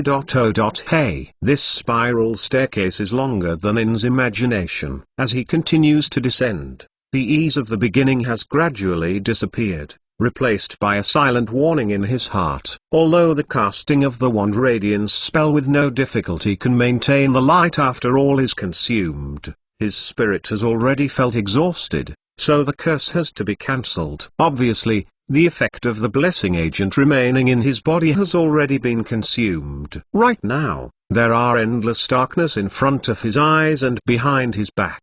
Only the stone steps under his feet are continuing, and the level 1 level is not bad, as if there is no end. Only the footsteps are still echoing in the secret passage down this round. Without the guidance of the Fleming agent, Inns naturally has no money to move freely in the dark. Fortunately, this stone step is quite good. As long as he touches the handrail and walks carefully, he is not afraid of wrestling. As for the accumulation of ash in the handrail groove, this situation is of course no room for him to be suspected of being in the West. Hey. The footsteps continued, which proved that Inns was not intimidated by the current situation and he continued to move forward. It is also conceivable that he was also alone in the same dark cave. Although there is no torch lighting, he has a real wand. Although his spirit is still exhausted, at least 1 or 2 ordinary curses are still available. Probably in the darkness of this completely invisible object,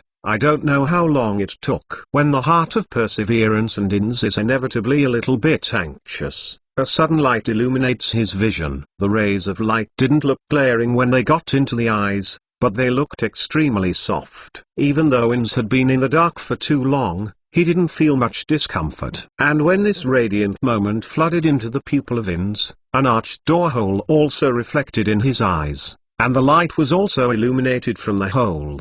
Because the light came too suddenly, until now he just came back to his senses, it turned out that he finally arrived at his destination. Although the effect of the fooling agent had already passed, and Inns did not hesitate for too long at the door. He was only slightly stopped at his feet, and he stepped again and walked straight toward the door. Since the wonderful premonition guides himself into the secret passage behind him, the door that is the only exit of the secret passage is naturally the place where the hunch is pointing. Since it is hard to come here, why should he hesitate? As soon as he stepped into the hole, Inns immediately looked around the space inside the door and observed it well. In fact, this is a stone-built chamber of secrets, which is small, at least plain. Except for the slightly low ceiling, there seems to be nothing special about it. On the left and right sides of the chamber of secrets, there are 2 bookshelves placed side by side, with a bundle of parchment rolls stacked on top. The number of those parchment volumes is quite large,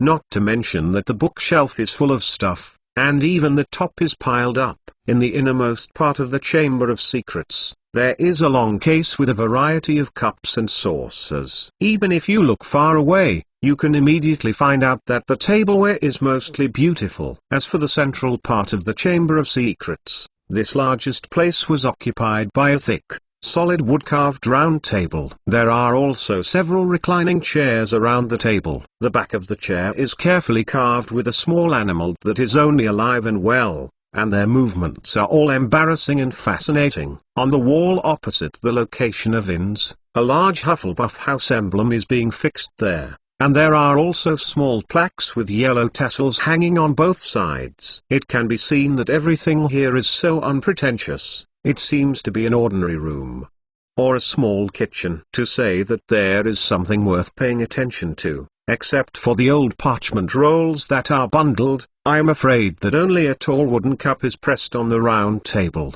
and the parchment is spread out. Oh no. It's also worth mentioning that Ince found that there is no dust in this chamber of secrets. Although the heads here are all with an old feeling, all the corners here are so clean, without any stains and dust. Even because Ince had been in the spiral passage for a long time, the dust under his feet left a very visible footprint on each of the ground, probably because the head here is too much spotless. And even Enz looked at his footprints and felt a bit squinted, and wanted to lean over and wipe them all. However, he never forgets that this trip to Chamber of Secrets has taken a lot of time tonight. If he still wants to go back to sleep for a while, then he has to hurry up.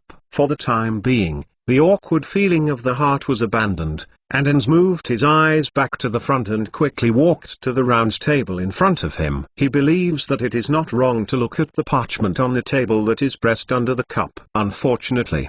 What is this?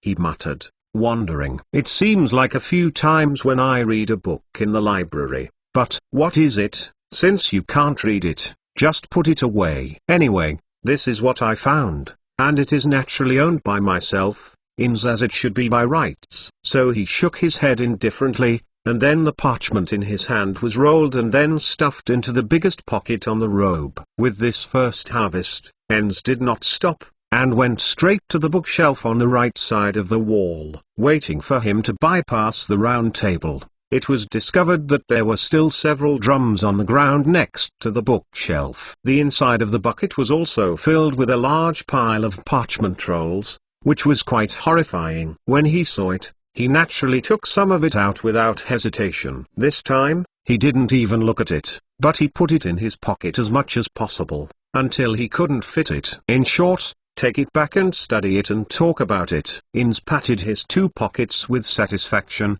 and a scornful smile appeared on his face. It was only that he quickly put away the smile. When he turned around, he wanted to go somewhere else and look for it to see if there was anything more worthwhile to take him away. Although the Chamber of Secrets and secret passage will not run, the spiral passage outside is too long, and he does not want to squat too often. But when Inz took a few steps around the round table again, he didn't know what he saw, and suddenly the whole person froze. His throat shook a little, but he didn't make a sound. And his eyes stared at the ground in front of him, as if there was something that made him have to look at it, and he couldn't move his eyes at all. There was a pale bone, and a hair was rolling down at the end of the bone. And the pile of white bones is a set of brown quaint robes that are still vivid. What is this person? In shock, Enz subconsciously glanced at the emblem on the wall. Is it the founder of Hufflepuff House? Well, if not, it should be a wizard senior about Hufflepuff House. For the deceased, always respect should be maintained. Although Enz always has a variety of selfish interests, there is still some minimum morality. Therefore, he first moved toward the bones and owed a little low. After expressing his respect, this was carefully. Hey! He took out the strange wooden rod with the length of his arm from under one arm. This wooden rod was carved to be fine, and the lines above were curved, as if there was a certain law. And between the thin lines, occasionally connected with one or two small symbols, it adds a bit of mysterious atmosphere. Inz took it in his hand and then waved it twice, but there was no change. How much he pondered for a moment, and found that he couldn't touch it for a while. Then he decisively inserted it into his waist. Is this also wand? As he thought about it, he strolled around the Chamber of Secrets a few times, and opened the cabinet door that could be opened, and checked it. At the end of the day, he discovered that this place was really a kitchen. The kitchen cabinets were all occupied by tableware and kitchen utensils. Nothing else was found. At the end, Inz looked at the Chamber of Secrets again and again, and then secretly nodded, turned and walked out of the door to leave. Not long after he stepped out of the door, the light behind him suddenly disappeared, and everything returned to the endless darkness. Inz's Chamber of Secrets trip was not known to anyone. That night, It was already very exhausting. He touched the black back to the bedroom. After he had just collected the parchment roll and the wooden stick, he fell down and fell asleep. Until the next day, Innes, who was far from sleeping enough, was hurriedly awakened by his roommate, reminding him that he should prepare to go to the auditorium for breakfast. It was during this breakfast time that Professor McGonagall criticized a student on the spot. Needless to say, naturally, the Slytherin student who was stunned by Innes with tapestry last night. Until now, Innes knew that the senior named Draco Malfoy was said to be a repeater. Because of the eye-catching eyes he was exposed to at the time, Innes paid extra attention to it and kept the name firmly in mind. He was not sure whether the other party had seen his appearance, but the moment he was in contact with his eyes, he was found to have not Draco Malfoy. Innes picked up a spoonful of jelly and poured it into his mouth, whispering ambiguously. Harry Potter's Book of Sin Chapter 671. Harry Potter's Book of Sin Chapter 671. As the days go by, the recent temperatures seem to have gradually increased. Although the Hogwarts castle is located between the mountains and the lake, there is a huge lake next to it, but everyone should wear less clothes. During this time, Innes and Alexander seemed to get along well with each other and often practiced together. However, that is only good. For example, Innes did not intend to tell Alexander about the harvest that night, but naturally buried in his heart. However, it is precisely because he wants to ponder the interpretation of the text symbols on the parchment, so that he took up a lot of after-school study time, but it caused him to faintly keep up with Alexander's progress. Of course, the two new students of Innes and Alexander are, after all, just the tip of the entire Hogwarts. In addition to their sneak peek at super-study learning, in other respects, there have been some changes that are worthy of attention. The most notable of these changes is the Hogwarts vestibule. Just in front of the castle gate, a large piece of lush turf was replaced overnight with a platform that resembled a square. Although there is still a piece of light on the platform, there is nothing, but a few well-informed students have already guessed its purpose. Yes, in the news that the insiders are excited to spread, it is bound to be a dedicated venue for the International Alchemy Contest. It's just that this event is just going to be held at Hogwarts, that's all. The contestants are almost all adult wizards, and the students are not up to them. However, after all is a world-class event. Even if you can't participate, it is certainly no problem to watch. As a Hogwarts with the advantage of field power, most of them can bring students the convenience of admission. Everyone who has such a big event naturally expresses their expectation. Alchemy. This is an influential magic discipline in the magic circle.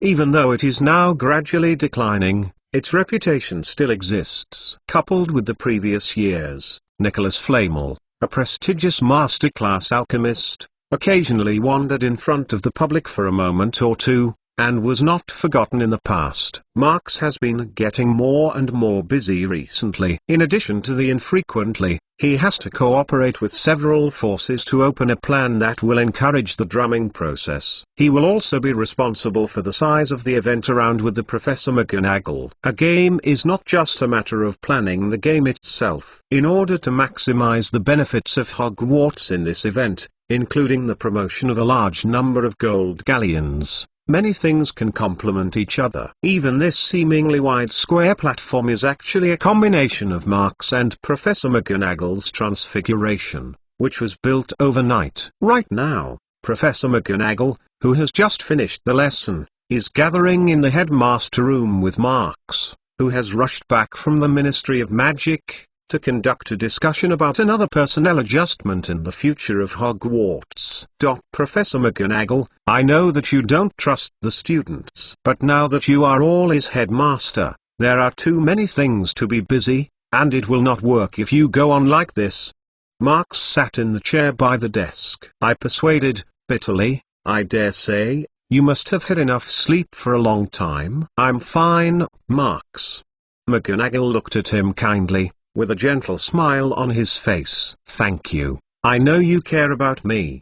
But it doesn't matter, you know. It's only temporary. Just wait for the alchemy contest to end. Professor Mcgonagall. The more I listened to Marx, the more I didn't taste it. I had to break my mouth. Wizard is also a human and needs a good rest to restore the spirit. Potion can only be an emergency means. Although this is the case, I am not very convincing, but Professor, I can't say a word here. If you don't agree, then I won't give you those potions. During this time, Marx consumed a lot of Buffy Brain Refresher, Soothing Agent and Vitality Tonic, and most of them were used by Professor Mcgonagall. He doesn't care about those consumptions, but he is worried that the physique taught by Mcgonagall will multiply the potion precipitation effect. Wizards have the advantage of being older, at least the spiritual aspect will increase year by year, and the magical formidable power will increase, but physique is exactly the opposite. If the potion component produces an excessive amount of sediment in the body, it will cause damage to the body. The young wizard can also be slowly excreted by the body's self-regulation, but the old wizard's own conditioning ability may not be able to. Then I will go to Severus. He will definitely be ready for me. For Marx's small threat, Mcgonagall was extremely rare to reveal a naughty smile, and gently rubbed his eyes. In the eyes of Marx, Professor Mcgonagall's move is naturally to comfort him. But I have to say that at this moment, he saw a shadow of Dumbledore from Mcgonagall. Dumbledore of the Year also often showed such childish and naughty behavior. The young wizards who are not in trouble are of course secretly making fun of it. But Marx knows that this calmness is actually a real maturity. Professor. Marx opened his mouth and could still be sighed. Well, then let's put it aside for the time being, but I can say it first, looking for a new transfiguration professor, but I won't let go. He said that is to say, in the end, Professor Mcgonagall cannot remove this responsibility. Is it because the transfiguration professor is very difficult to find? According to Hogwarts practice, every compulsory course must be invited to a professionally distinguished wizard to serve as a professor. That is, in the past, Defense Against the Dark Arts class, because the so-called Voldemort curse caused the wizards to talk about it, it was only necessary to reduce their job requirements again and again. In addition, the outside world has always had the rumor that Hogwarts Transfiguration Professor is preparing the headmaster. Although this kind of school regulation does not exist at all, it is not unreasonable in terms of the characteristics of transfiguration. To put it bluntly is a word, difficult. In order to achieve success in transfiguration, wisdom, perseverance, and even objective rationality are all indispensable. People with such qualities will be a rare talent. But because of this, I want to find a transfiguration master. Where is it so easy? Well, that's it. Professor Mcgonagall was pleased with and nodded. If you can find the right person, I can rest assured. Then, so, Marx said, nature is alchemy. The conversation between Marx and Mcgonagall after that was actually just an idea, that's all. The discussion that emerged from this idea will not be able to be carried out until later, and it is too early to say. Marx, who came out of the headmaster room, had a thoughtful expression on his face, but he quickly put his mind on the tent temporarily. However, his expression did not relax for much, but became deeper. In fact, Marx has never forgotten since the beginning of this year. He is still a professor at Durmstrang and has been sent through the Federation's education department. And he did not forget. Professor Mcgonagall will forget. The dispatch is a transfer period, which is 1 to 2 academic year. If it is based on the shortest period, he now estimates that he has taught in Durmstrang as early as possible. However, on this issue, Professor Mcgonagall did not mention it to him at one time. Obviously, he did not want to use human relationships to increase his psychological burden. Although both of them understand that as long as Mcgonagall is open to retain, Marx will not leave himself alone. Thinking of this, he could not help but look back. The door of the moved towards headmaster room stared for a moment, and then turned around and moved down the building. If the longest period of the dispatch period is over, and Marx is now in the magic circle, Durmstrang will definitely try to call him back. even if he hasn't been there for a day from start to finish. He can certainly refuse, but in terms of the consequences of the refusal, one Sturmstrang goes to the International Wizard Federation. The reputation of Hogwarts will have a bad influence. Actually, these things are easy to solve. The key is... Marks walked down the stairs, secretly hesitantly said, "Do I really want to be a professor in Hogwarts for a lifetime?" Unfortunately, things are always unpredictable, and plans often fail to keep up with change. He hesitated this time, but in fact it was a waste of thought. Since I couldn't figure it out for a while, Marks didn't think much about it, but picked up another heart from the stomach. Let's talk to her again. When he thought about it, he suddenly turned a corner when he went down to the second floor and walked straight to the classroom of Defense Against the Dark Arts. At this point, Ravenclaw and Gryffindor's first-year students should be there. Calculate the time. As long as it takes more than 10 minutes, it will almost be a lesson. On the way to the destination, passing through the A History of Magic classroom, Marks glanced casually at the inside. Hogwarts' only ghost professor, Mr. Binns Cuthbert, is still behind the podium as usual, while the young wizards below are still sleepy. At this moment, in the other classroom behind the corner in front of the corridor, there was a sudden screaming, and the students who were dozing off in the classroom were woken up. Harry Potter's Book of Sin Chapter 672. Harry Potter's Book of Sin Chapter 672. In Magic Circle, since ancient times, there are many unsolved mysteries about magical creatures. They are either ghosts that are not traceable, or extremely dangerous and difficult to get close to, and even invisible and invisible. For example, the Dementor. This dark magic creature is usually 3 meters high, unified with a black cloak with a hood. From ancient times to the present, there may be many magical biologists who want to know what it looks like under their cloak. But everyone knows that just being close to them will be sucked away of all happiness and goodness, and may even be swallowed by the soul. As far as modern wizards are concerned, there is no more effective way to get away from these terrifying monsters than Patronus charm.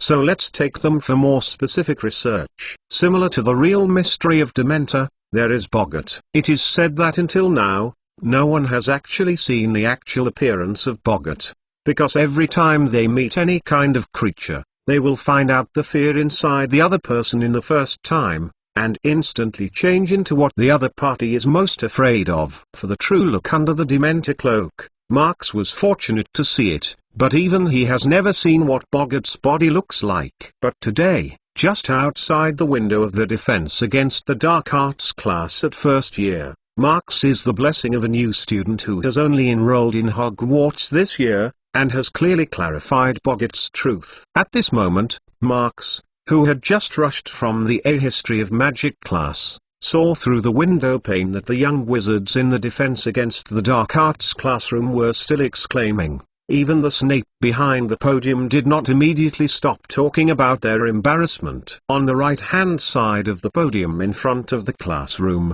a large box was placed on the ground. There, a big-footed monster wearing a yellow rag was standing still in the box, holding the black palm in the air. As for the student standing in front of the box, I saw him steadily extending his right arm. He pointed the wand in his hand straight to the monster in front of him, apparently just had a curse. Although only the back of the new student can be seen from the Marks side, he can recognize it at a glance. It seems to be Alexander Wolf, who led himself into the magic circle. Hey, what magic spell did Alexander use? Don't worry about what the curse is, this is the real body of Boggart. The book doesn't say, no one knows what it looks like. Is it really like? Who knows? Maybe Alexander finally changed something he was most afraid of. But this is...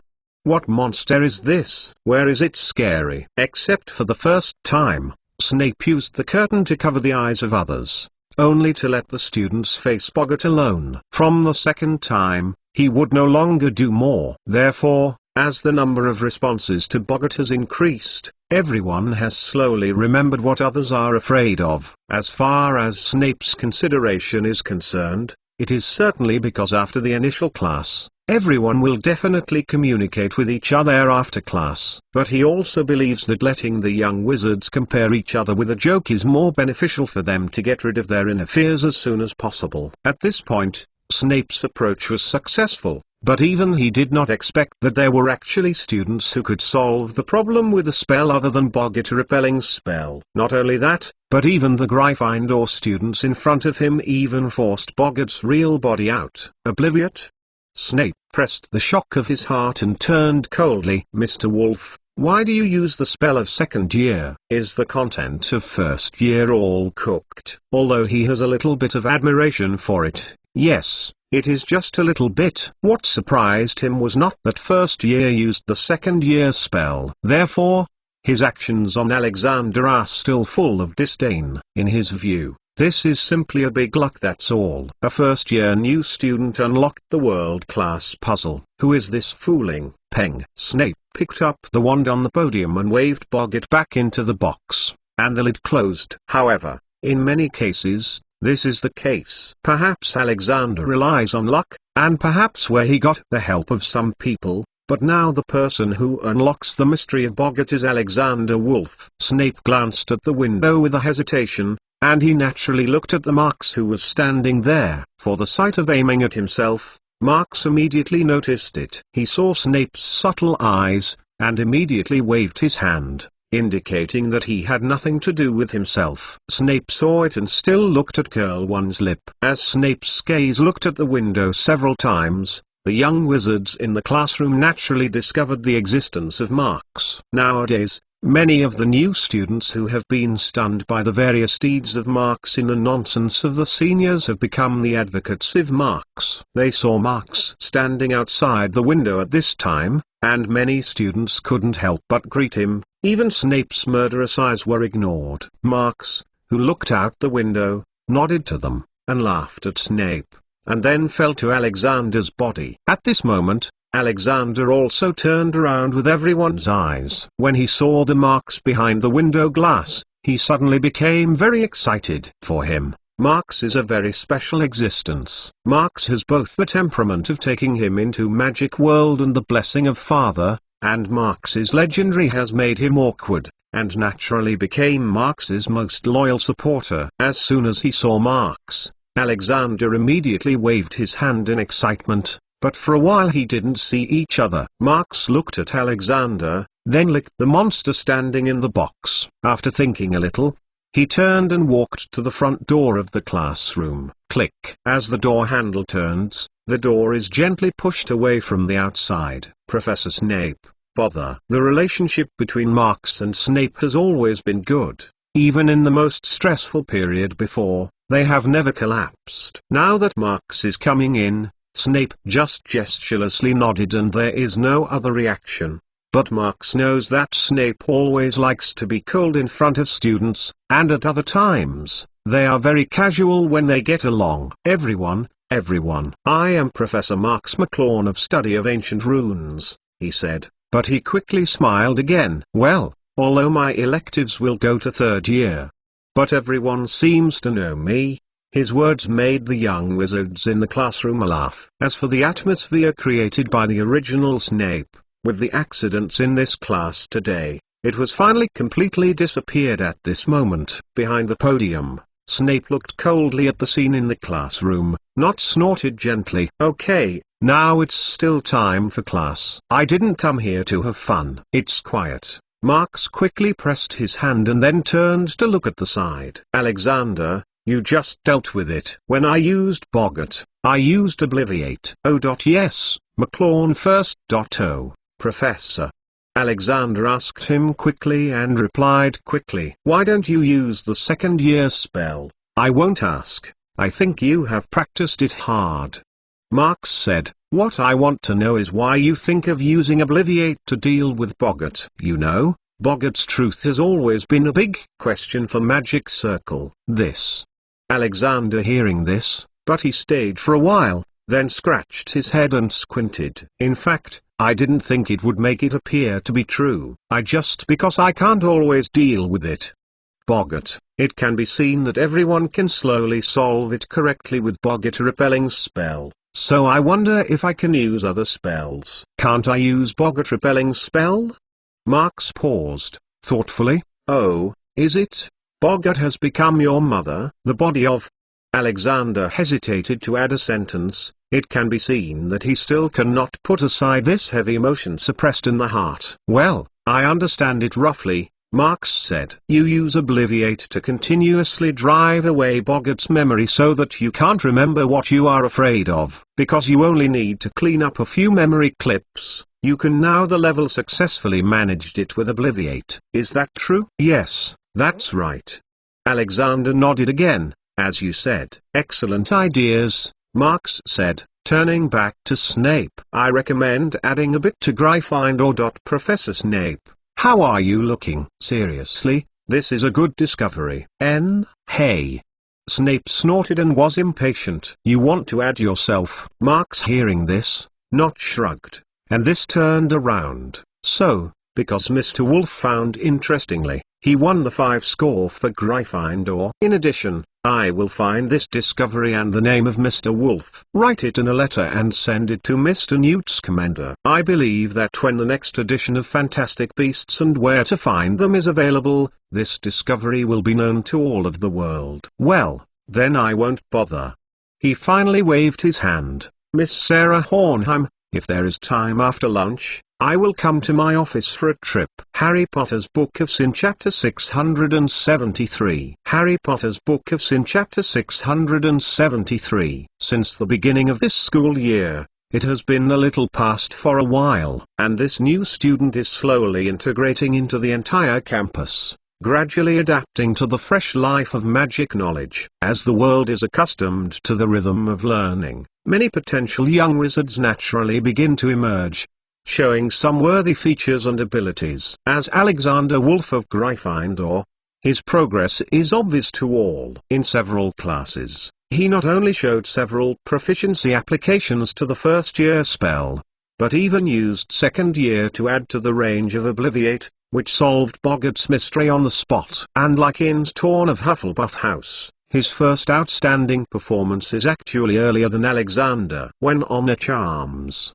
the levitation charm was used even after Professor Flitwick praised it.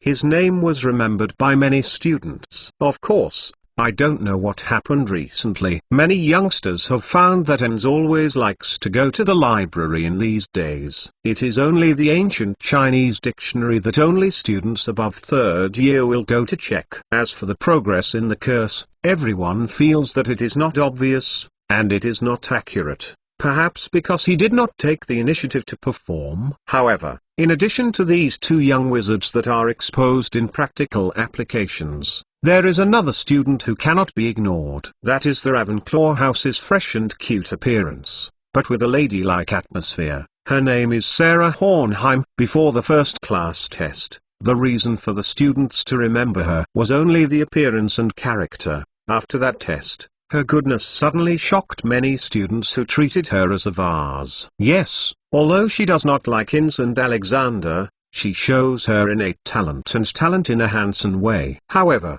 the test scores she obtained were even the same as Hermione Granger, who was given the Miss Know-It-All by Snape. If you want to compare, I am afraid that only Professor Mcgonagall, who was still in his school days, can stabilize her with the advantage of the highest score of the whole subject. However, Marx called her to the office at noon today, not for her excellent results. The course of first year is very simple. The specific development depends on the future. Even for a really good wizard, the teaching content of the school can only be regarded as a starting point, that's all. After graduation will be their beginning of life. Miss Hornheim looked at Sarah, who appeared outside the door. Marx smiled and reached out and said, "Please, I think you know why I told you to come over. In short, take a seat." From the beginning of the school to the present, he is not the first time to call Sarah. Because of this, he simply greeted their words to save. Okay. Seeing Marx hand in hand, Sarah gently nodded. Since she enrolled in Hogwarts, the character that was shown was not different from the previous one, and Marx certainly noticed this. In fact, compared to the refusal that Sarah showed to him in the past, This female child is obviously more likely to communicate a lot.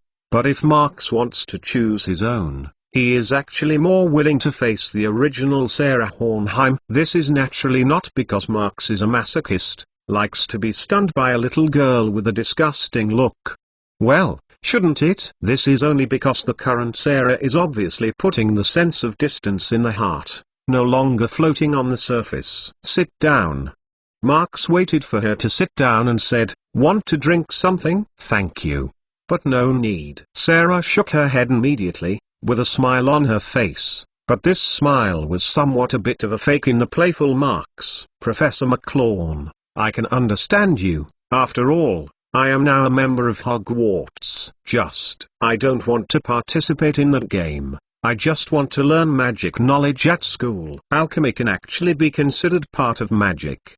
Marx shrugged, persuaded. "Your alchemy is so good. If you can go to this world-class event, there will be other excellent alchemists. I think for you too. There must be no small gains." That's right. To put it bluntly, Marx would like to persuade Sarah to participate in the upcoming International Alchemy Contest. After all, her spirit has been Marx, but she has personally experienced it. If he can get a good position in the game, he doesn't even need Sarah to win the championship. As long as he can bring Hogwarts an honor, this will lay a more solid foundation for the future development of the school. By the way, he can also learn more about this genius young girl who always seems to be hiding alone through the game. But after listening to Marx's persuasion, Sarah still stubbornly shook her head. "I am sorry, Professor McClawn," she said, "I still don't want to participate in the competition." "I'm sorry. Originally, I also expected her to change her mind after a while. But since this time, I also rejected my proposal very resolutely." Marx only had to recognize it. "Okay." Marx said, a little helplessly nodded. "I understand. I don't want to force you anyway." "Oh, yes. The previous class test scores are very good. Other professors are right for you. The evaluations are all very high. Since you don't want to participate in the alchemy contest, continue to work hard in the school." Having said that, he changed his tone and reminded him, "However, sometimes you should also pay attention to relax when you relax. I heard that your break time is a bit less." "I will pay attention," Sarah replied quickly. "So, Professor McClawn, can I go back to the common room?" "Oh, of course," Marx said, just trying to stand up and send her, but he thought about it, but paused. "Ah, Miss Hornheim." Sarah, who had already got up and was about to leave, heard the movement and stopped. "What else?" "It's like this." Marx waved his hand. "It's not a major event. I just have a little question. I don't know if I can tell me why you are not willing to participate in the competition?" For this small problem of Marx, Sarah always showed a little hesitation with a smile on her face. Although she quickly hesitated, Marx was still keenly captured. "Hey, if you don't want to answer, that doesn't matter. In fact, Marx is about to take a step back and make himself look less pressing, but Sarah has unexpectedly answered this time. "Actually," she said with an inexplicable taste, "if I go to the contest, it would be unfair to other contestants, and there is no meaning." "Is it meaningless?" Marx immediately repeated it to show the question. "Yes," she said. "That doesn't make any sense to me, to others, to the whole game." Sarah's explanation is not so much an explanation as it is to re-emphasize the answer just now. This will inevitably make Marx feel confused, but Sarah seems to want to continue discussing this topic. "Professor McClawn, I will go back first." After leaving this sentence, she has not forgotten to politely bowed, then went around the door and opened the door and walked away. The genius likes to talk and say half, and the rest let others guess it. Marx once mentioned that he and Hermione are still not called genius. But the young lady of the Hornheim family is indeed worthy of the word genius. Of course, talent often does not represent everything, and hard work and luck are also extremely important factors. If genius does not know how to work hard, it may be overtaken by those who are mediocre and climb to the shoulders of giants. So Max doesn't envy Sarah's talent. What he wants to know is actually Sarah's process of getting this talent. If she promised to go to the alchemy contest, maybe Max could see something from her performance.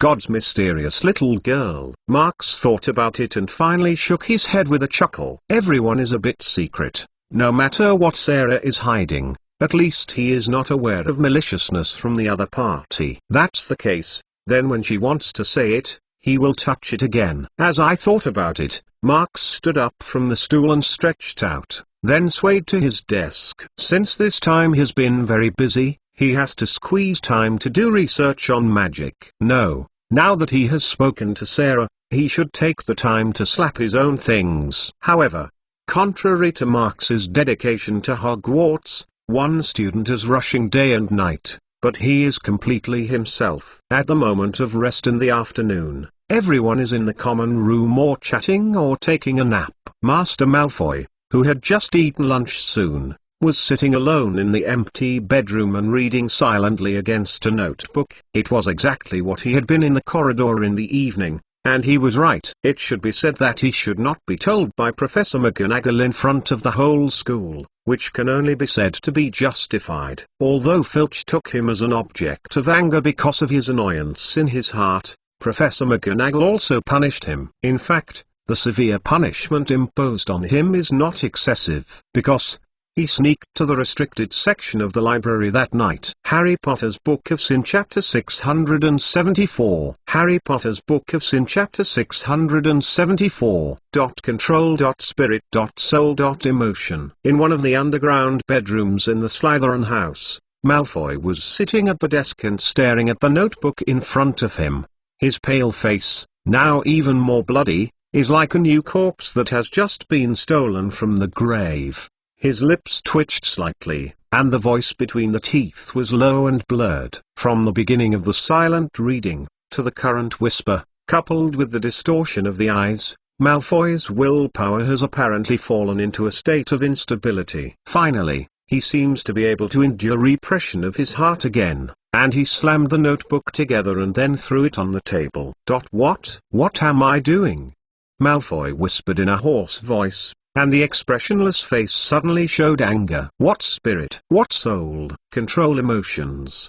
Awful. These messy things can bring me strength and power. He said that half of the gnashing teeth. Suddenly the whole person was shocked, and then it was like crazy to grab the notebook and throw it far away to the other side of the bedroom. No. Power, rights. What I am talking about. Malfoy slammed his hair as if he had only pain to make him feel his presence. I went to restricted section. Collecting information is to save oneself, not for what damn power.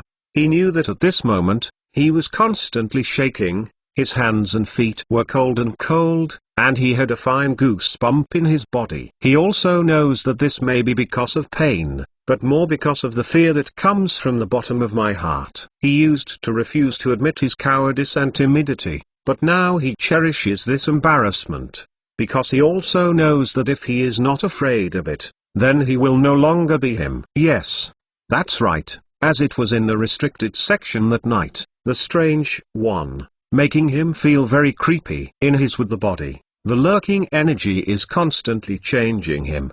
Or thinking more pessimistically, that energy may simply be intended to completely occupy his body and then replace it. However, what should he do? If that day, Malfoy pulled his blonde hair and leaned over the table to support his head with his elbows. He whispered his head and said, if that day, I will tell the truth to Professor Snape.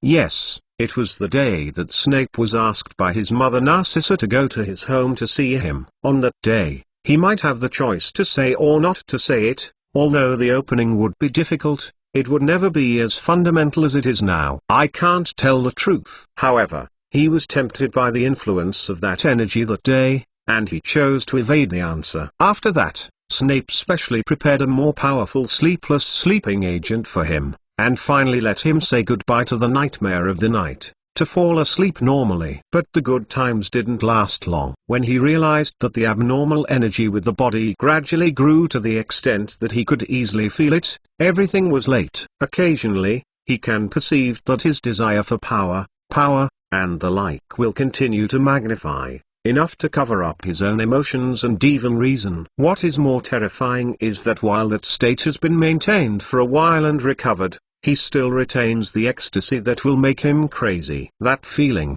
it seems that there is another self in the body, and every experience will make him feel cold sweat. So, when he finally went to Snape's office to replenish his sleepless sleeping agent, he wanted to confess it. But then he discovered that the moment he tried to speak, he seemed to be not his own. He could hear Snape asking him impatiently, "Why are you standing there in a daze?"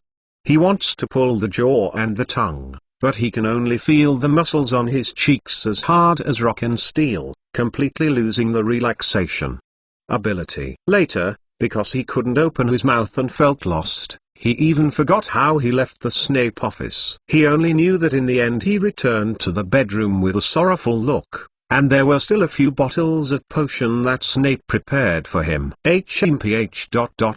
Suddenly, Malfoy's head smirked inexplicably, and the laughter was vaguely still cold. "Don't let me say yes, then I want to let others know. Shame. If Malfoy family has something irreparable for my sake, that's the real shame." So, Malfoy slammed up from the chair. The blonde hair that he was proud of in the past was like a chicken coop, but his eyes showed a kind of brightness that had never been seen before. I saw him push the chair behind him and went straight to the notebook that he had just thrown out. When he leaned over and pulled him back into his hand, a noticeable pause almost coincided with the struggle on his face. But in the next second, Malfoy stayed again. He held the note in his hand and opened the bedroom door and walked along the corridor to the outside of the Slytherin common room. When he got here, he saw a lot of students at a glance, and Pansy, who was eye-catching, immediately greeted him. But he ignored everyone, but went straight through the common room to the outside Hogwarts underground gallery. When Malfoy squatted all the way to the foyer on the first floor, his forehead was already blue, showing that he was suffering a lot of pain or pressure. Then, go. When the notebook in his hand suddenly flew to the center of the foyer of the castle gate, his face was a little smirk, and in his heart, an angry roar broke out. "If you haven't understood my situation after seeing this, you don't deserve to be afraid of me for 5 years." Although he couldn't make a little sound at the moment, he was in his heart shouting, "Damn McClawn Professor." Perhaps I saw my notebook on the outside lawn, and Malfoy's heart was loose. Then he turned decisively and wanted to go back directly to the bedroom, but he didn't wait for him to take a few more steps. If he is known by him, do I still have the opportunity to gain the power to control everything? Malfoy, who was in the field, sneered a little, and the self-speaking voice from his throat was extraordinarily low. "Other people are stupid, no matter what I am. But if you are stupid, then there is no cure." After he was so vague and fluent, he walked out of the castle door in the strange sight of several young wizards in the foyer, gently picking up the notebook that he had thrown out of himself. However, it doesn't have to be too worried. McClawn is strangely strange, but he is as foolish as the ordinary person. Malfoy at this time, disdainfully swearing, will actually help a once offended passing his family. It's funny. The students in the hall looked at the back of Malfoy's departure and it was obvious that it was a fog. Of course they don't understand why Malfoy laughed and lost his notebook, and then he went back and forth. However, in the spirit of doing more than one thing, basically no one will pay attention to such a strange guy. But private discussion is indispensable. "Is that Draco Malfoy? I didn't seem to see him normal this semester," a student said softly to his companion. "Hey," another wave of swaying, and the same small voice, "If you stayed in the class, it is estimated that it is better than him." And I heard some 6th year mentioned, his father was I caught Azkaban because. After Malfoy left the hall, the students began to move again. And between them, there is a little more topic. Perhaps starting today, Hogwarts will have one or two more gossips. As for whether these rumors will flow into the hearts of the minds and even marks, then it is still unknown. At the same time, on the other side, in the garden of the castle vestibule. Really, I don't think we can find the clues we need in the library. Even in the restricted section, there are only some black magic books that are more resurrented. In one corner of the garden, Hermione, Ron, Harry, and Luna are gathering together, and Hermione is whispering something. Where should we go to find it? About Voldemort's Horcrux, we didn't even have a clue. Harry looked depressed. No, the clue is still isn't it? Ron spread his hands. Just we didn't find, that's all. Harry shook his head. Is that still not the same? He was depressed. Don't think about the diary again. Didn't I say that? It's estimated to be in Marx's hand. Hermione said. The stone door still has traces of frost. Now obviously Marx, handwritten. Besides, the clues we can easily think of, he will certainly not miss it. She recalled the previous action in the night and urged Harry to think about anything else. Yes, just a few days ago, they went to the Slytherin Chamber of Secrets to find the clues of Horcrux. Due to the incident of second year, their group of people naturally thought of the diary that was left in the Chamber of Secrets. Emergency, can't solve the problem for us. When everyone was a little bit bored, Luna's clear and faint voice suddenly rang in their ears. I heard a story from Miss Grey, you want to hear?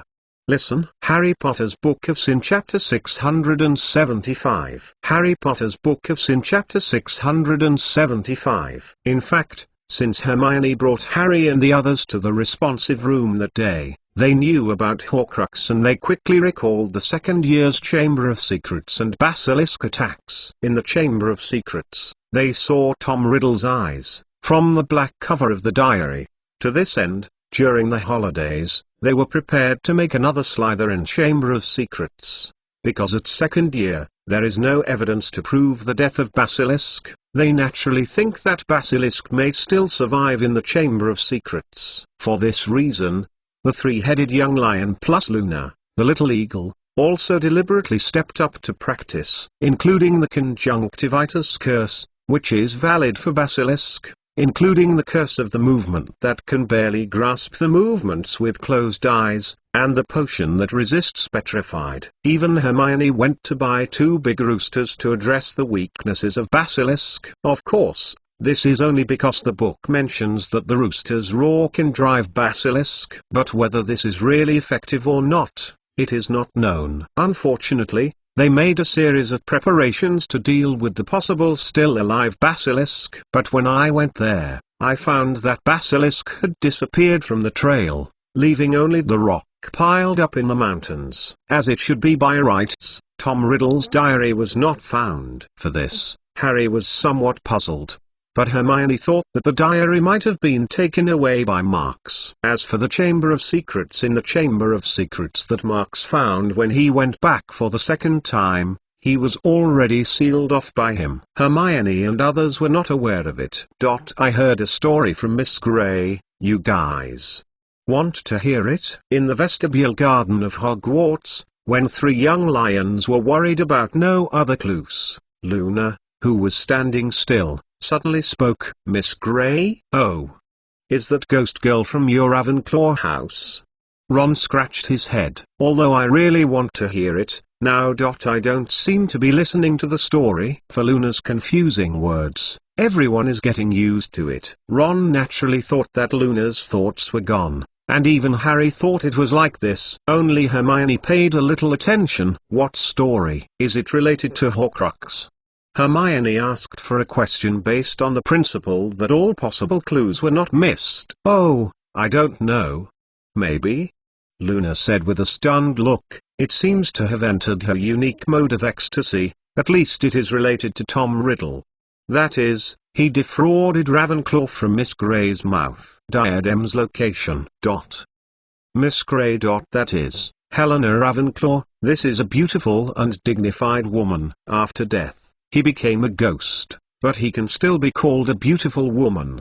The appearance of his life can be imagined. It's just that the female ghost of this Ravenclaw house is beautiful, but it always carries a kind of arrogant posture, which makes people feel bad. If Marks didn't go to her beforehand and tried to say hello, Luna's temper, I am afraid, would not have to intersect with this thorny rose. In general, however, since Luna's enrollment, Miss Grey has had some care for Luna.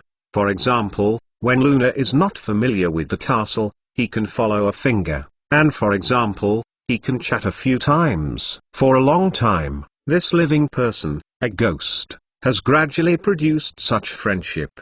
Because of some past events, Miss Grey does not like those who are pretentious, and the one she can't stand is cheating. But Luna is a very pure female child, and this is still very liking for her. So, just a day after Voldemort was wiped out by Marks, Miss Grey seemed to have a little emotion for the old days. Luna, she became the object of her conversation. Do you know, the man who died there a few days ago has stolen something from me. On the same day, in front of a window in the Ravenclaw Tower, Miss Grey said so quietly. In her translucent eyes, the complex rays of light shimmered, seemingly trapped in some embarrassing memories. It's not right to steal something.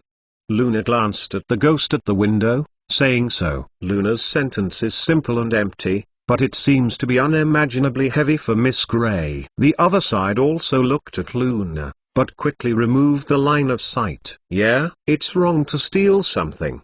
Miss Grey whispered the words quietly.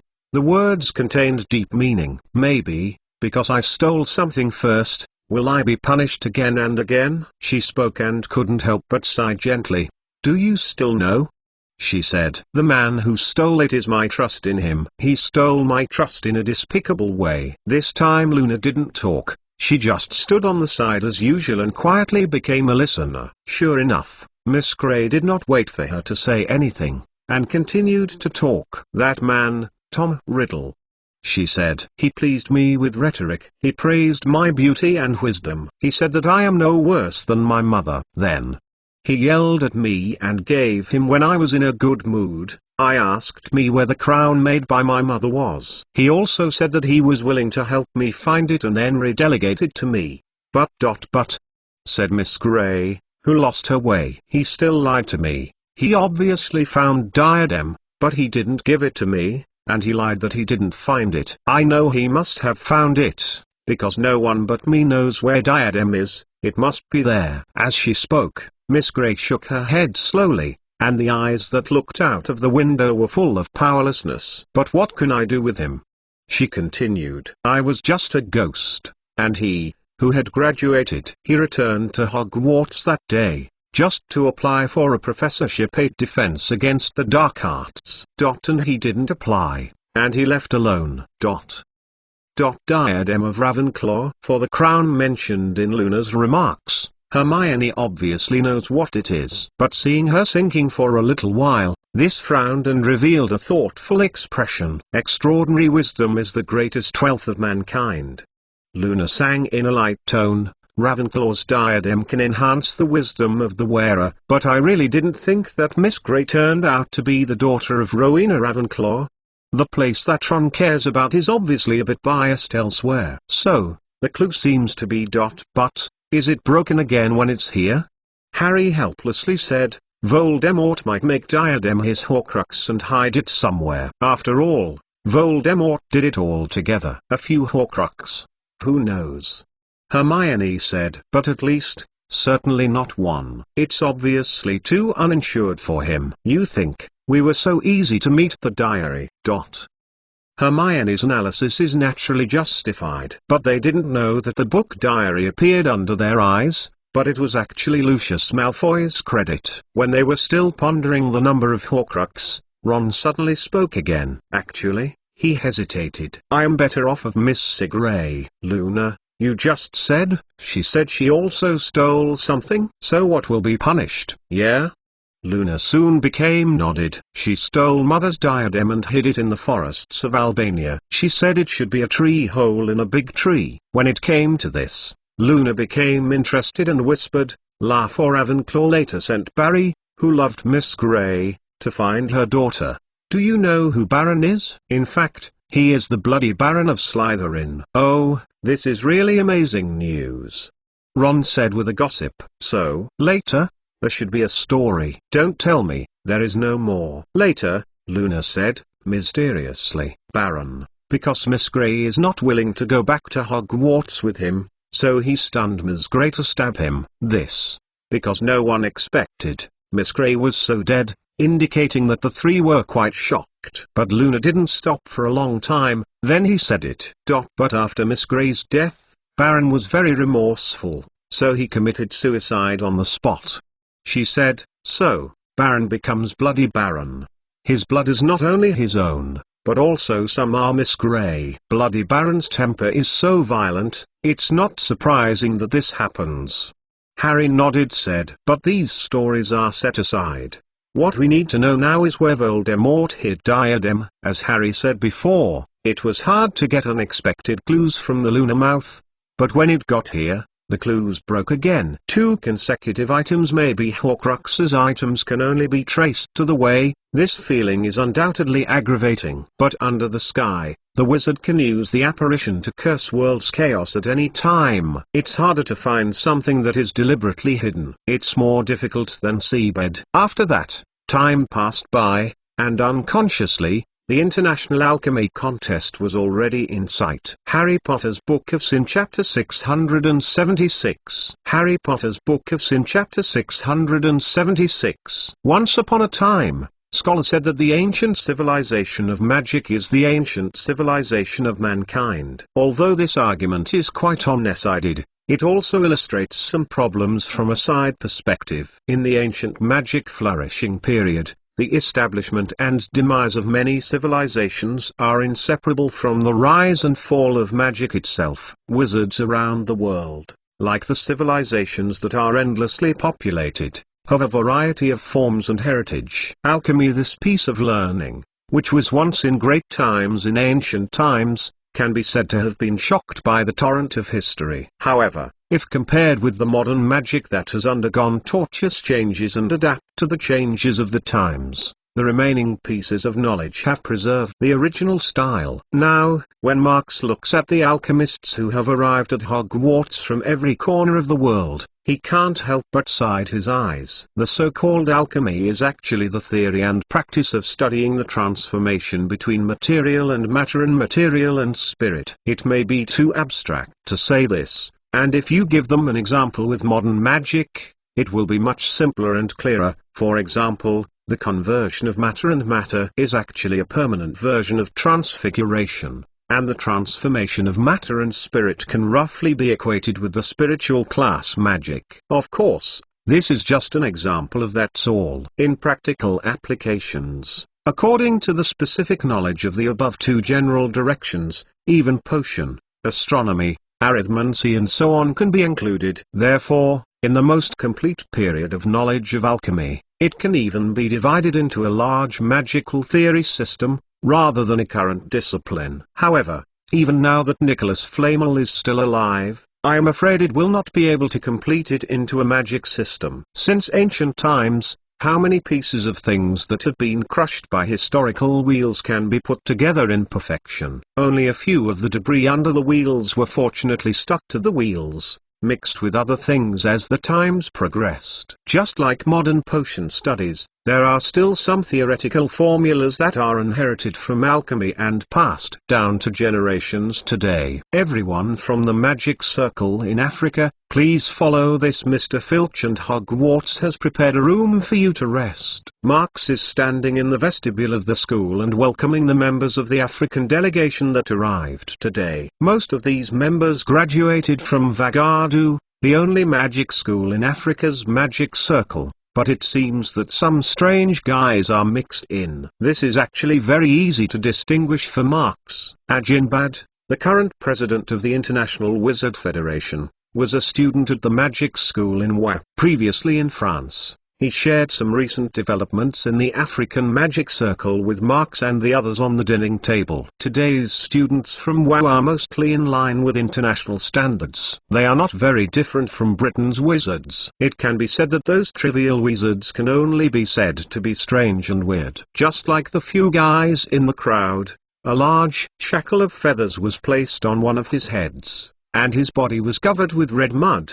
a shackled apron around his body. But his face was covered with an oversized mask of wood carving. A multicolored scary outfit can't be seen even with an inch of skin. What makes Marx feel a little bit more is an old witch with a brown cloak. Her face was covered with fine natural pigments, and the same colorful cane was in her hand. The stick was still hung with a scary thing that was obviously a skull. Marx can sense that the old witch is spreading a strange, but powerful, magic power fluctuation. At this moment, the old witch who had followed the crowd to the direction of the castle seemed to be aware of Marx's induction, and suddenly stopped and turned back. Old ancestor, what happened?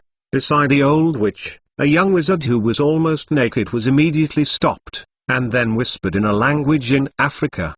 The old witch is hearing this, and this will take her eyes back from Marx and turn around to continue to follow the crowd. Speak in English. Her opening is using a very fluid English. Although the pronunciation is somewhat problematic, it is not a problem to understand. If you still want to inherit the tribe from your father, then get used to it as soon as possible. I understand, old ancestor Zong. The African sorcerer, who was a young man, changed his mouth and swears in a lame English. So, what is old ancestor's sect? What is it? The Britain boy. HMPH. When I was in the tribe, I didn't teach you how to call the wizard of other countries. The old witch said, and the eyes flashed a chilly killing intent. Don't look down on that. Young people, I feel the majestic soul power in him. The soul power of the majestic. The young sorceress suddenly blinked, and at the same time he was surprised. He forgot to answer in English. How much is it enough for old ancestor to eat? Stopped. This time. The old witch did not blame him, but once again gave him a cold look. Before the departure, did all of my shacks forget? The old witch slowly said with her old voice, if you don't want to die, you immediately forget the ceremony of the banquet that violated the ban. To be honest, the old witch's heart is also full of greed. But after all is the most unfathomable wizard in the tribe, she can only understand that the young man standing on the lawn is not simple. The ancestor is on, the old witch muttered in the language of the tribe. What power is that? And don't mention the old witch's side is unusually confused, but said Marx, but still standing in the castle vestibule quietly waiting. In addition to the African delegation, which is expected to arrive in Hogwarts today, there is also a team of joint representatives from Mesopotamia. The delegation was too cluttered because of its composition. This integration was also thanks to the assistance organization on the side of the Federation. Otherwise, there is a chaotic magic circle that is completely unformed there. The number of scattered people in this competition is likely to be several times more, because the modern wizard of Mesopotamia is extremely messy, but in the ancient magic circle, it is quite brilliant. Just like the rise of the exceptionally enduring Babylonian civilization, the local ancient wizards of this period naturally contributed. And alchemy, it is one of their heritage. This time, Mesopotamia's wizard was organized by the International Wizard Federation,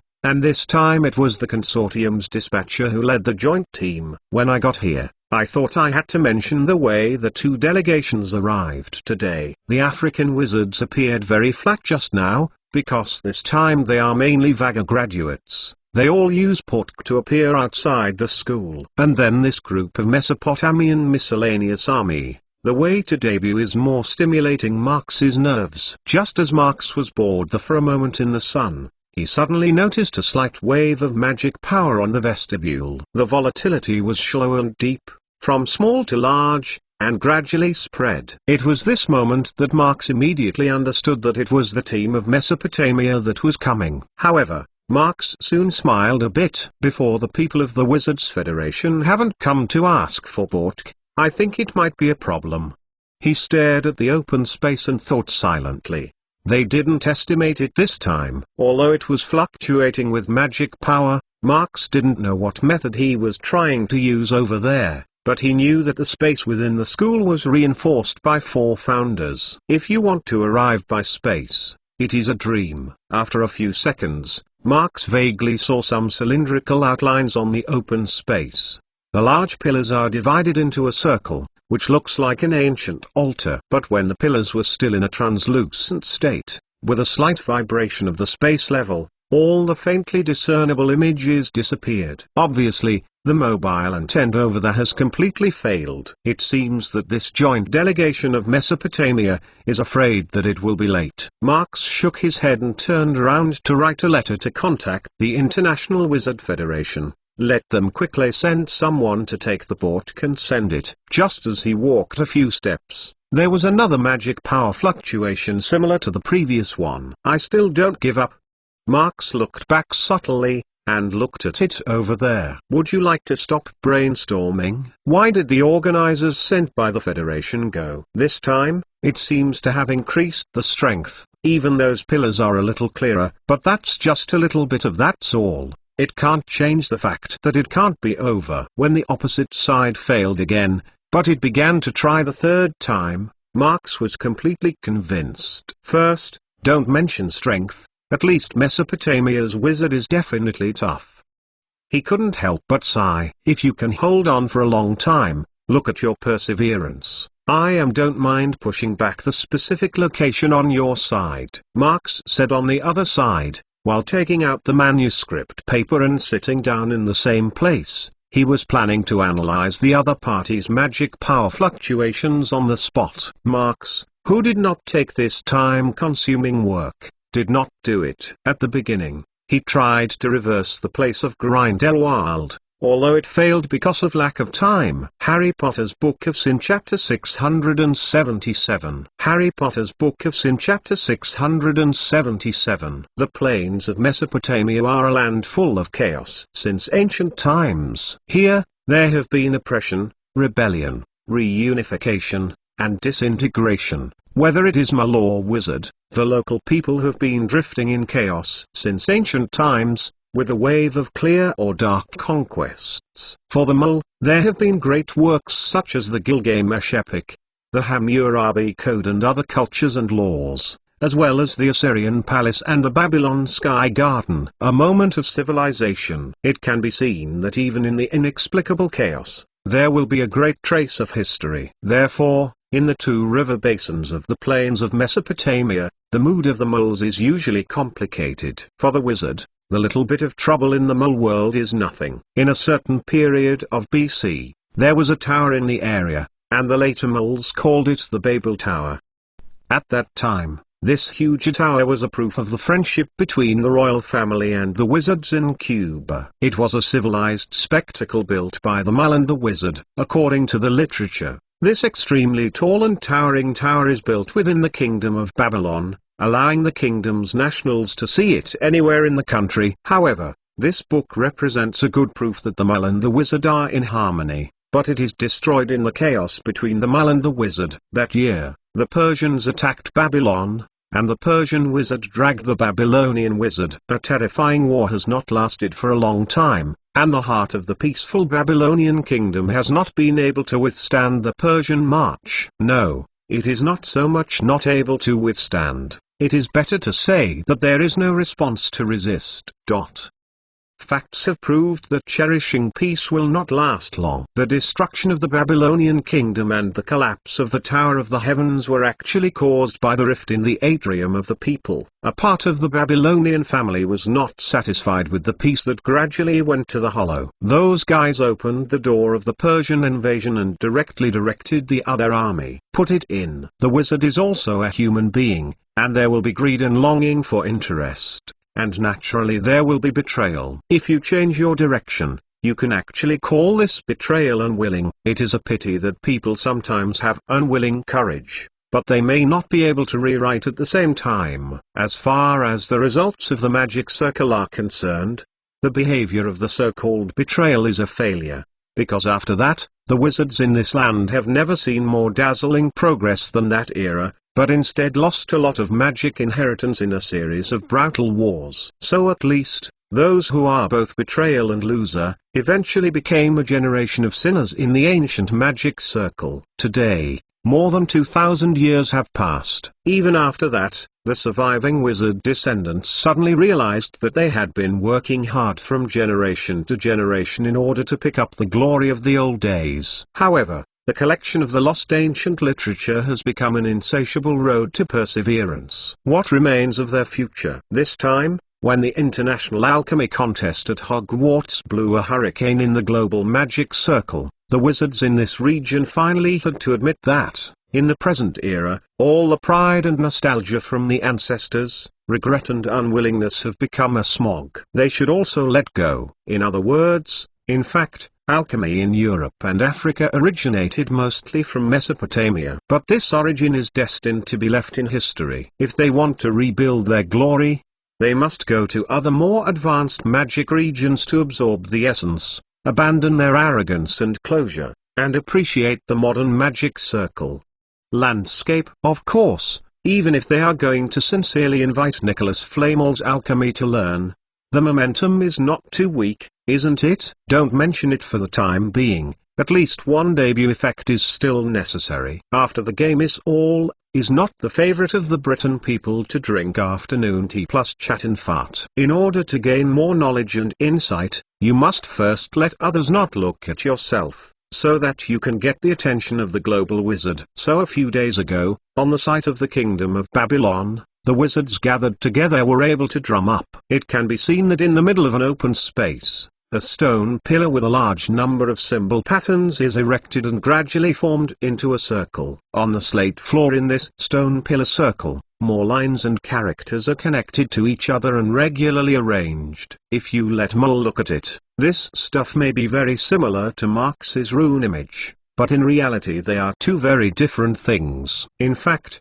this is an ancient smelt of Babylon repaired by these Mesopotamian wizards. Don't look at it's such a large footprint, but in reality there is only one utility, the spatial replacement of super long distances. In the heart of these wizards, in fact, they are already planning to surprise the global magic circle. Because they don't know the props of Bork, on the contrary, they are all clear that there is no space to move within the scope of Hogwarts.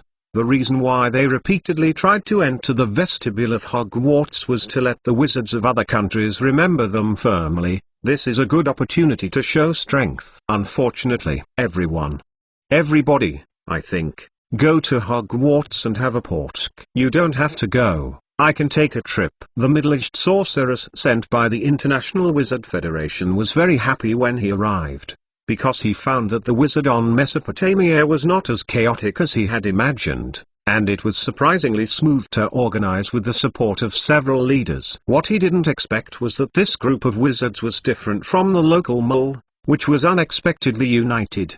The consequence of unity is that when he and the group of wizards have different opinions, his words are basically the ears of others. Sorry, sir. A local old wizard standing next to him, very polite. I know that we guys are stubborn, but please understand our approach. However, the politeness is polite, but it is only the surface of the etiquette, that's all. The other party is killing and not letting go, and he has no choice. After all, the team is the ones in front of him, not the dispatchers of his Wizards Federation. Mr. Percy, this time failed again. You said, are we simply lifting the restrictions and trying to see with the maximum intensity conversion? Just as the old wizard was sincerely talking to the contributors of the Federation, in the crowd of people who were in a hurry in the stone pillar, suddenly a younger wizard came out. Restriction of contact. Can you afford the risk of a collapse of the space structure? The old wizard heard that the sincerity and kindness of his face disappeared. It takes only a moment. The broken space will stir all of us. Smash! In the most complete time of this ancient smelting formation, the breakthrough Hogwarts that the reinforced space may be feasible. But now, there are still a lot of instability in the array repaired by modern wizards. Unlocking the security restrictions is undoubtedly a death. That. The young wizard was trained by the old man. He couldn't help but say, Mr. Percy, I think we still have to change a coordinate. If you stick to this and you have lost too much time, then I am afraid that the strength of the show will become deliberately late. We are not doing this to fight the global magic circle.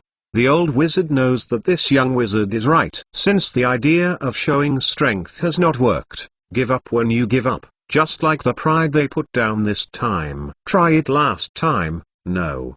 No, it's fine.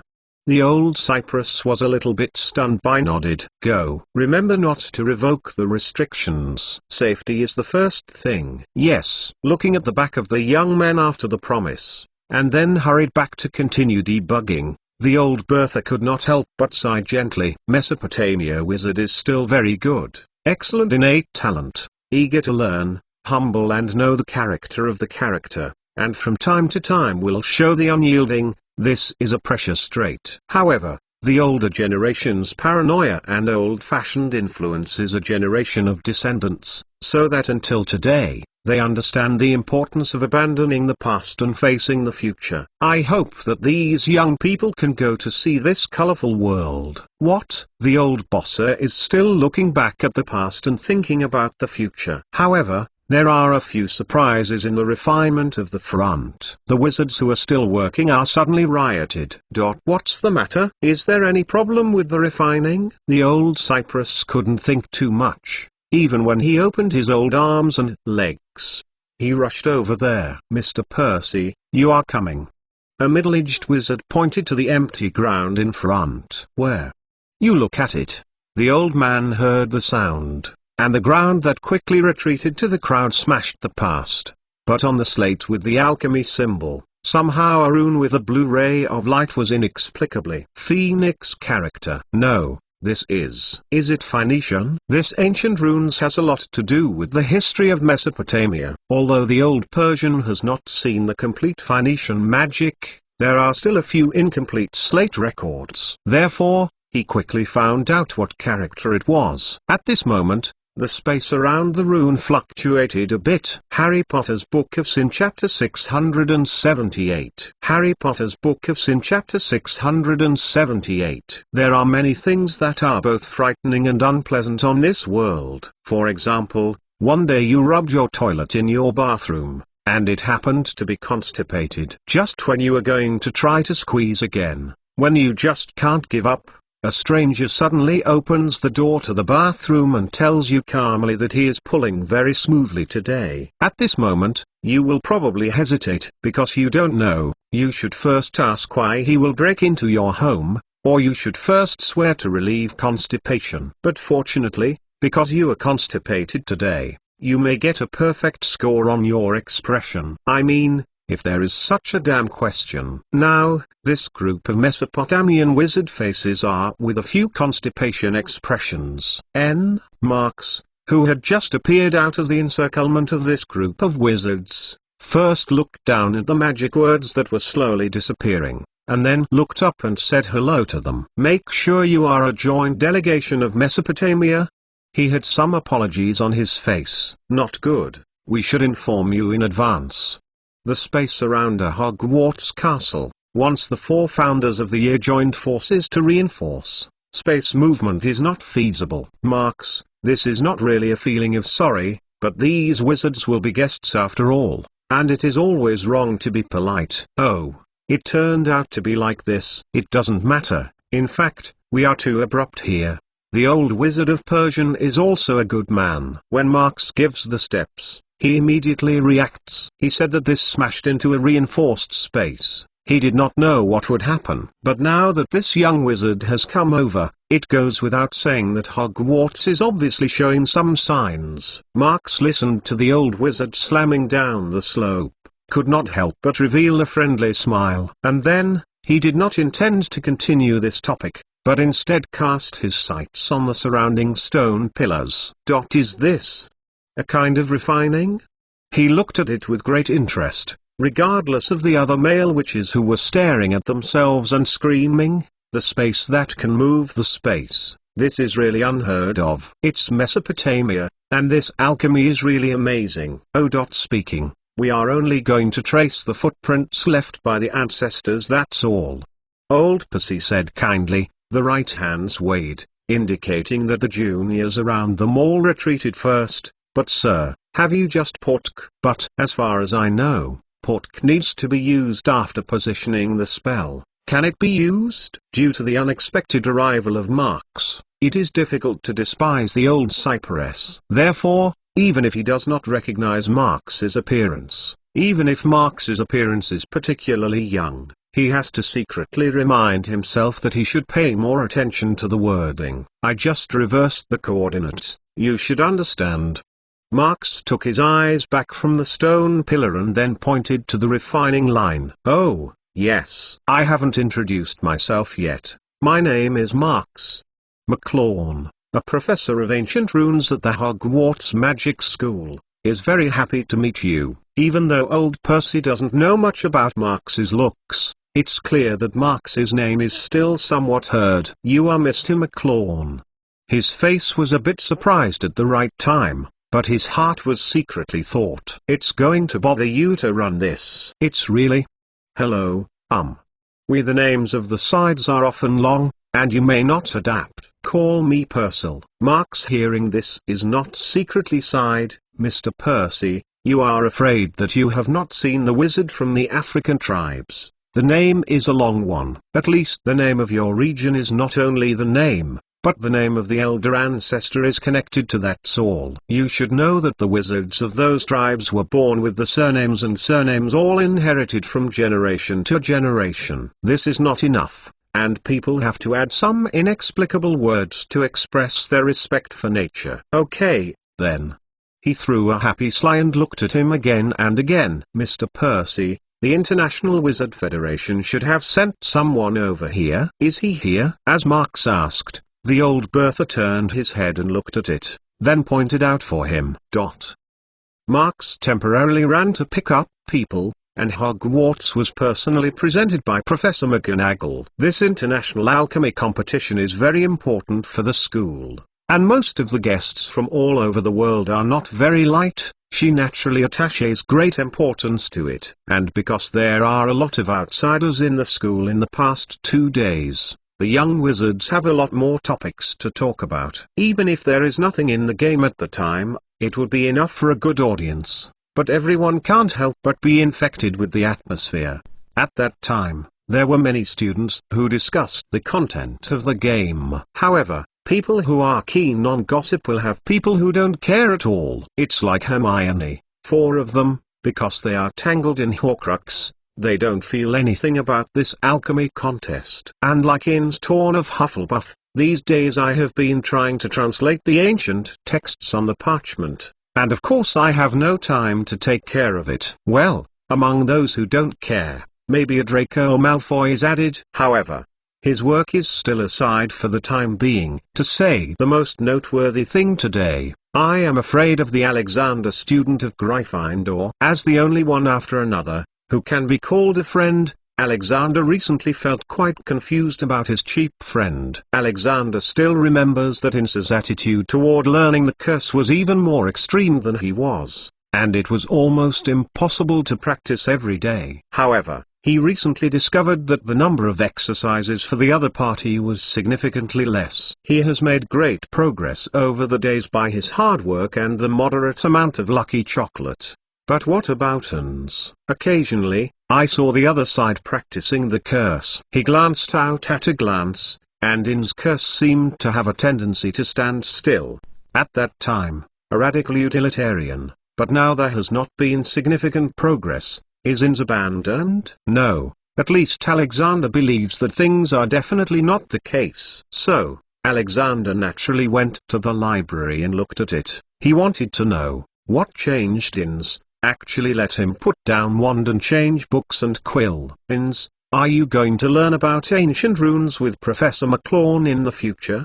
Asked Inns, who was sitting at the reading table. Alexander whispered. He can't help but drop the volume, otherwise librarian Madam Pince cannot be trifled with. Inns looked up at Alexander and then vaguely said, okay. He was cautious and did not bring the parchment from the Hufflepuff Chamber of Secrets, but was prepared to try to teach himself the course. Since the famous Marx is a professor in this class, There is naturally no reason not to try it, isn't it? Oh, this is really good. In fact, I also want to take this course in third year. Alexander first agreed. This is hesitantly said, but magic curse and defense against the dark arts. You are not going to practice it? Enns has been flipping through the magic dictionary all the time. From time to time, he still wrote a few words on the paper, which shows his seriousness. At this time, if someone is not looking for you to speak, it will obviously feel annoying. Of course I have to practice. He raised his eyes again and impatiently said, "Did you not see it?" But what? Enns finally couldn't help but interrupt Alexander's words, coldly. "Your recent progress is really big. I heard that there was a limelight in defense against the dark arts.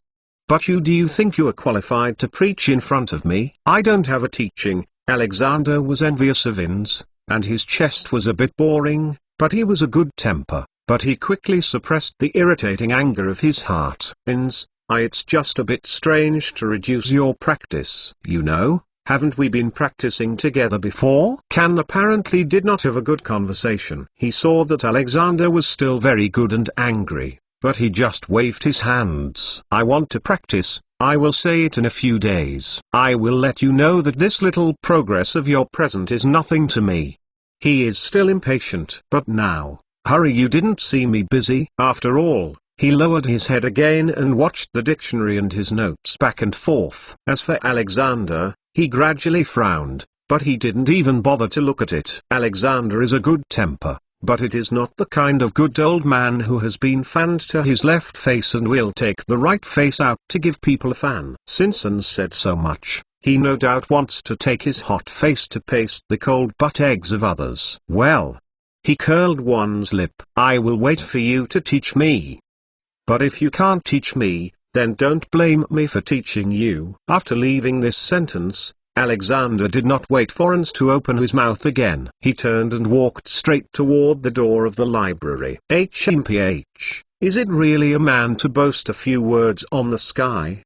Enns thought about it, but he licked his own eyebrows. "Hey, what am I with him? Is it because I have recently slept less? Temper become more stinky?" This person is at least conscious, knowing that he has always been bad-smelling. "I know that it is harder to know that it is better than to go to heaven. Who cares?" Harry Potter's Book of Sin Chapter 679. Harry Potter's Book of Sin Chapter 679. If a person does something that is suspicious and does not explain it properly, it often attracts doubts from others. And if the suspected person is a more careful guy, then the exposure becomes inevitable. Like Enns, his response to the incident quickly caught the attention of Alexander. The one he saw at the time. Is this one? The next day, when Enns took the time to practice the curse in the old place, Alexander took the opportunity to come to the library. At this moment, he stood in front of a bookshelf where Enns often went, and reached out to caress the slightly old spine. It should be right. He pulled the book out and glanced at the title on the cover and opened the page. If the translation is detailed, Anglo-Saxon for orcs, this is all a mess. Since ancient runes have the characteristics of getting started and boring, there are very few candidates for this course. Alexander now feels these characteristics very clearly. After all, he flipped through the book and saw that the paper was full of densely packed words and symbols, and he could not help but want to retreat. Yes, even if he teaches this course to the marks he respects, but now it has produced a lot of gratitude and insensitivity. But I feel so boring, that inth torn. Alexander frowned and looked up and thought, is he really interested in this kind of thing? When he thought about it, he quickly shook his head. Impossible. Alexander whispered softly. How can you say that I'm going to learn the words that I just want to learn? Halfway through the words, Marx's face flickered through his mind, and he got the words. No, maybe this is really a useful subject. With this in mind, Alexander simply put the book together and took it to the borrowing registry. Madam Pins, I need to borrow this book. Write the title here, then sign it. Remember, it is forbidden to damage the book. I will check it carefully when I return the book. If there is a little bit The books-in librarian and the guarantee that the books are not corrupted by the young wizards are the responsibility of Madame Pince as a librarian. It is inevitable that she will be over-constrained by the extent to which her love for the book is treated as a ban. In fact, no matter who is here to borrow books, she has never given a good look. Of course, it doesn't feel much about Madame Pince's Alexander. He only wants to borrow this book now, and then try to find some reasons for the change in the attitude of Inns. Hey! Please come in. Recently, it has become quite difficult to find him in Marx's office. But Alexander still didn't miss an opportunity. Taking a short break before lunch, he quickly came to the Marx office with his book and knocked on the door. Oh, Alexander, even Marx, because of the busy hours of these days, seems a bit tired. This kind of exhaustion is spiritual. After all, it is very troublesome to deal with foreign wizards that are not necessarily connected to each other. Coming. What happened? Is there anything to find me? See, Alexander's gasping for breath. He knows that the other party must have ran. But if you want to come, if you are late, he will have to go to the side hall to entertain the guests. It is definitely not convenient for Hogwarts students to enter and exit. When Marx invited Alexander to the office and planned to give him some hydrolysis and thirst, Alexander immediately refused. No, no. Alexander swallowed his mouth and relieved some of the throat's dryness. Professor McClawn, I want to ask you a question, he said. He handed out the book in his hand and showed the cover in front of Marx. This is what? Anglo-Saxon stock is exactly what ancient runes. Where does it usually appear? Marx, hearing this, looked down at the book, but did not pick it up. How? Interested in the translation of ancient runes. This is rare among students.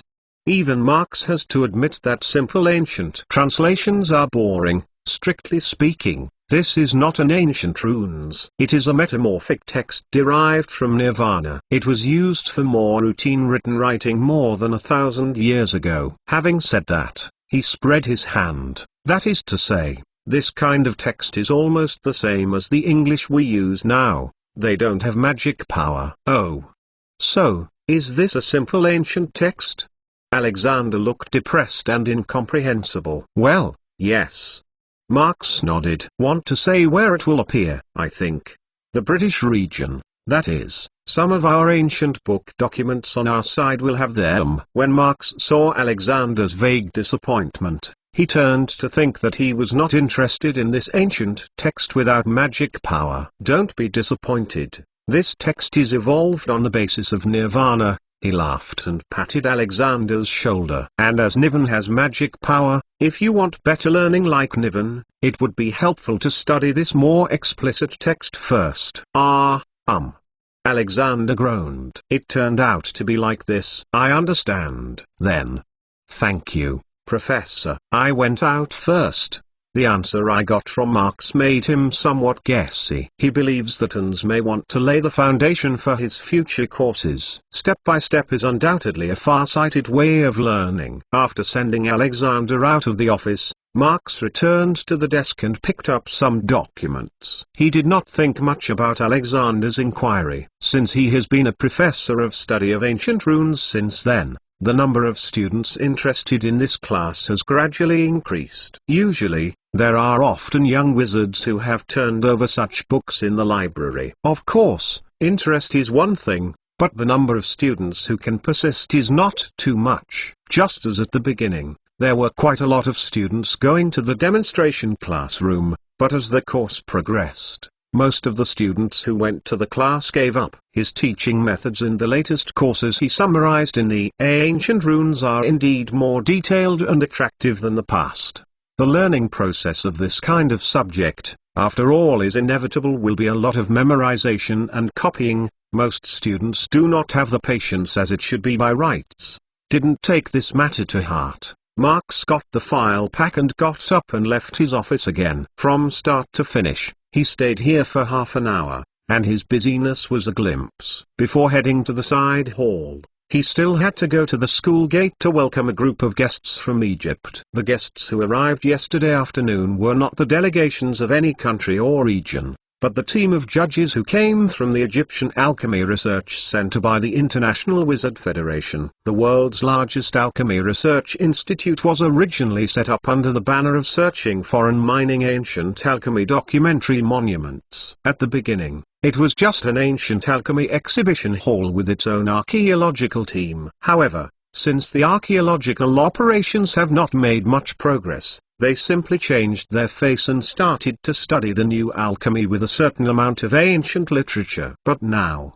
on the contrary, the scale is much larger than the original, and there are many alchemical projects directly supplied to the Ministry of Magic. It is worth mentioning that from the archaeological to the innovation process, the Hornheim family as the leader is absolutely indispensable. Presumably you are the head of the research center, Mr. Alessandro von Hornheim. I am Marx McClawn, Professor of Study of Ancient Runes at Hogwarts. Marx didn't think that Egypt would come faster than he expected. When he came to the vestibule of the castle, he soon discovered that there were already a group of people at the school gate. More importantly, he also saw a particularly eye-catching fatty in the crowd, and Sarah Hornheim, who was standing next to the fatty. The pair of siblings met again here, and fatty still showed a low-browed appearance, which is obvious because today's father and younger sister are the two people who block his heart. Looking at the middle-aged man in front of the siblings,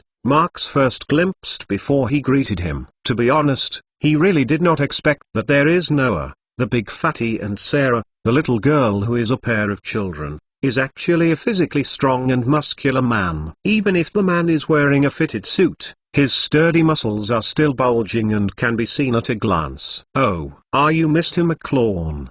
Mr. Hornheim was laughed. "You're the secret of ancient runes is very valuable, but unfortunately you are not on the market. I originally got one. It can take a lot of thoughts." He is talking about the magic textbooks that Marx has compiled in the past. This book is only sold in the library of Hogwarts in principle. If outsiders want to get their hands, they can only rely on the relationship to find someone to re-record. This is the textbook for teaching, that's all," Marx said with a smile. "If you want to, just write a letter and come to me.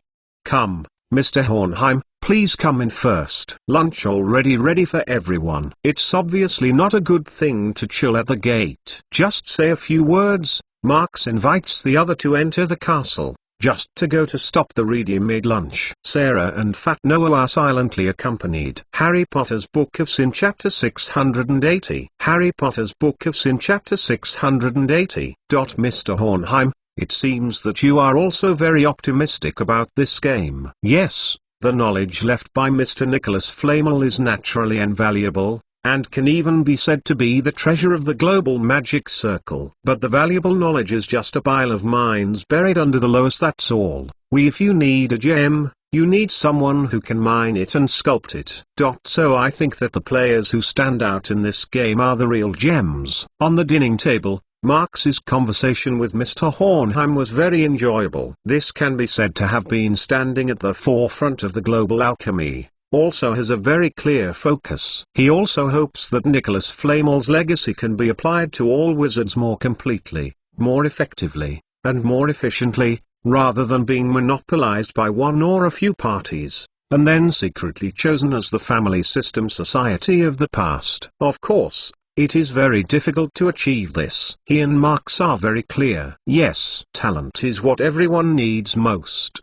Mr. Hornheim nodded his head and said with a slight sigh, "So I hope that those who perform well will not be bound by some unnecessary power." Through some contact, Marx discovered that although Mr. Hornheim was full of muscles, he was a man with a rough surface and a delicate inner body. He is very thorough about the current magic circle and has clear insights into those forces. It's a pity that the more you see it, the more you feel that you are not able to get it. People, always profit-seeking, Muggle and Wizard are the same, will run for their own benefit. It is unrealistic to want to change this. So, at the time, in France, Marx and Madame Maxime would discuss the plan to split the overall interests. In this game, on the surface, there will be someone who won the championship, but in fact it can be said that everyone has a prize. But the share of the previous ranking can get more, that's all. Mr. Hohenheim, Marks raised his goblet and gestured to him. I want you to come over this time. Isn't it just to help the players lift the bondage? You are the general judge of this competition. Please pay more attention. Ha ha ha, what troubles? Isn't it as should by rights? Hohenheim also raised his toast and smiled heartily. However, the weight of our Egyptian Alchemy Research Center is not enough. I am afraid that I have to trouble Hogwarts and help me more. Marks touched the cup with him, then took it back and took another sip, but the corner of his eye inadvertently passed the seat next to him. Oh, yes. He paused, and this continued. Mr. Hohenheim, don't know if Sarah told you that she had just won the first grade in the class test in the recent class. But it's amazing, I think. You should praise her for a while. Is it? After hearing it, Hohenheim quickly showed a surprised look. Sarah, why didn't you tell father? That was just a little test. Sarah around him smiled quietly and muttered. Professor McClawn is too prized. And Sarah can't afford it. Where is there a prize? I am not exaggerating. Marks followed, laughed, but turned his head. In addition, Sarah's alchemy is especially good. Mr. Hohenheim, I think she should participate in this game. What do you think? Oh, at the moment Marks said this, he saw Mr. Hohenheim subconsciously touching Sarah's line of sight. Although it was just a touch, he still caught it accurately. Ha ha, I think. I am afraid I don't have to ask me. The other party spread the handkerchief. You see, I am the general judge of this competition, and, in fact, I have always handed her things to her. Decided by myself. Mr. Hohenheim's laughter was so bold, but Marks heard a subtle feeling. Although he couldn't tell what the feeling came from, he knew that this was not the simple answer of have always decided to give her the decision. As for Sarah, this time I did not respond to Marks's words, but directly avoided it by drinking juice. Originally is this way, Marks saw, and he had to make a head start. Sarah can become so independent as it is now, presumably inseparable from the training of Mr. Hohenheim. Well, words. Egypt Alchemy Research Center. What are the good things to study recently? Can you tell me? Just asking once again is enough. If you are too entangled, it will affect the other person's emotions. After all is the general judge of this time. The reason for coming here is only the competition. This event is very important for Hogwarts. Marks is not a major person. Oh, of course this is fine. Actually, Marks took the initiative to open the subject, and Hohenheim naturally followed. But this time, his words did not go well, because there was a snoring person suddenly appeared. Wait, you can't. Hey, since these wizards from the research center are equivalent to judges, in addition to the leading Mr. Hohenheim, the remaining dozens of peers will also be assisted in the review of the event. Alchemy is not something that is as simple and clear as Quidditch. At that time, every judge needs a team to support him. So in order to be fair, Marks deliberately arranged for them to have lunch in another small hall in the castle, instead of letting them go to the side hall of the auditorium with the participating groups. However, it seems that some people are still not conscious, but when the door to the small hall was pushed away from the outside, Marks found that he seemed to be wrong, because he soon saw that the guys who were still rushing in under the block of filch were not the people of the delegation. McClawn, she, they. Marks waved his hand and prevented Filch from saying it. You go out first. He let Filch leave the small hall first, and this was a slight brow. Miss Skeeter, haven't I greeted you with the editor of Daily Prophet? The interview time of the judges it will be placed at noon the day before the start of the game. You are not interviewing the delegation in the side hall of the auditorium. What are you doing here? That's right, this time suddenly came over. Daily Prophet, the favorite reporter who likes to play a pin and sell smart. Rita Skeeter. When she was in the top 3, Marks threatened her once and made her a little more honest. Not to mention anything else. At least she never dared to marry Marks directly, and it did not appear in front of Marks. I don't know what happened to her today. I dared to sneak up in the interception of Filch. It would be impossible to say that she did not know that Marks was here beforehand. No, Mr. McClawn, of course, I know the time of the interview. I didn't plan this time, you see. I didn't even bring the magic camera. Rita Skeeter pushed the eyes on the bridge of the nose. The lips painted by scarlet red snorted quickly. Actually? Mr. McClawn, can you come over first? I have a little thing that I want to tell you. When she said this, she still had a mysterious look on her face, and she said that she finally deliberately increased her tone. It can be seen that the little things in her mouth are definitely not small. As far as Marx is concerned, this woman has written a line on the face saying, "I want to do business with you." But since the other party seems to hold some news, Marx doesn't mind listening to it. This kind of sale is not the first time he has done it. As long as there are enough benefits, it is not unreasonable to give people some convenience. Mr. Hohenheim, everyone, sorry, let me miss it. After swearing, Marx took Skeeter to the rest area next to the small hall. Sit. Marx took the lead to sit down on the sofa, indicating that the other person was also seated, and then he waved his hand. If you want to say something, let's talk. Well, that's it. Rita Skeeter pushed the glasses again, and the white light flashed on the glass lens for a moment. If Mr. McClawn is interested in the news I am following, I don't know. Can you? Do you want the judge's priority interview rights? Marx interrupted. If the things you say do have their value, it's fine to introduce you to Mr. Hohenheim now. After all is world-level events, this time the news media can be more than the Daily Prophet family. It is natural that Skeeter wants to compete for priority interviews. However, for Marx's promise, Skeeter did not show too much excitement. Of course it's not bad. She smiled charmingly. But at least I personally think that this information is more than just this price.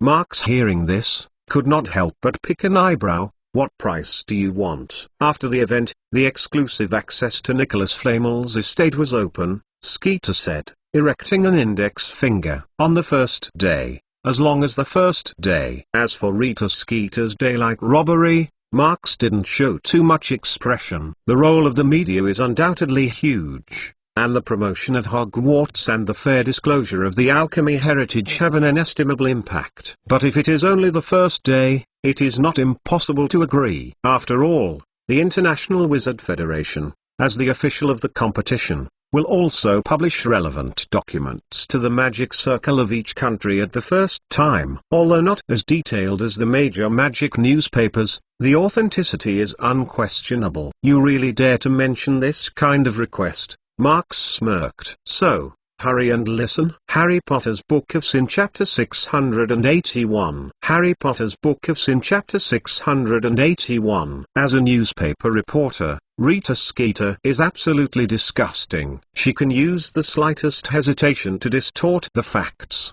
defile the pure white, smear the beauty, and then add various gimmicks to the inside, using unscrupulous topics to unscrupulously attract people who know nothing about the truth. But as a peeper who explores the first secret message, she is very capable. Rita Skeeter is an unregistered animagus. Her animagus form is a very small beetle, which is even better than the Marx hummingbird in terms of concealment. Therefore, even Marx has some expectations, but he wants to hear what new news this woman has from other places. Because he knows that this woman can have the conviction of daylight robbery, then she must hold some pretty secrets in her hand. Hurry up and listen. Marx waved a hand and applied a silent spell to the outside of the rest area, then gestured at Skit. The latter saw the situation, but still did not feel at ease, and looked around for a while before he lowered his voice and said it. Mr. Lawn, this is the case. Skeeter was mysterious. You see, there is news of the Indian Magic Circle that has to send a delegation to participate in the competition, but they have not appeared yet. You do not think so? Do you want to say that the Indian delegation is staying in Iran? Marx waved his hand. I already know about this, and you don't have to provide it. Oh? Skit heard this stopped, but her expression was more mysterious, and the vagueness was a bit of a smugness. So, Mr. McClawn, do you know which country's wizards are also in Iran? And what's? After Marx heard it, He couldn't help but slightly frown. If there are one or two of them meeting together, it is not a major event. After all, this game is full of disputes over rights and interests.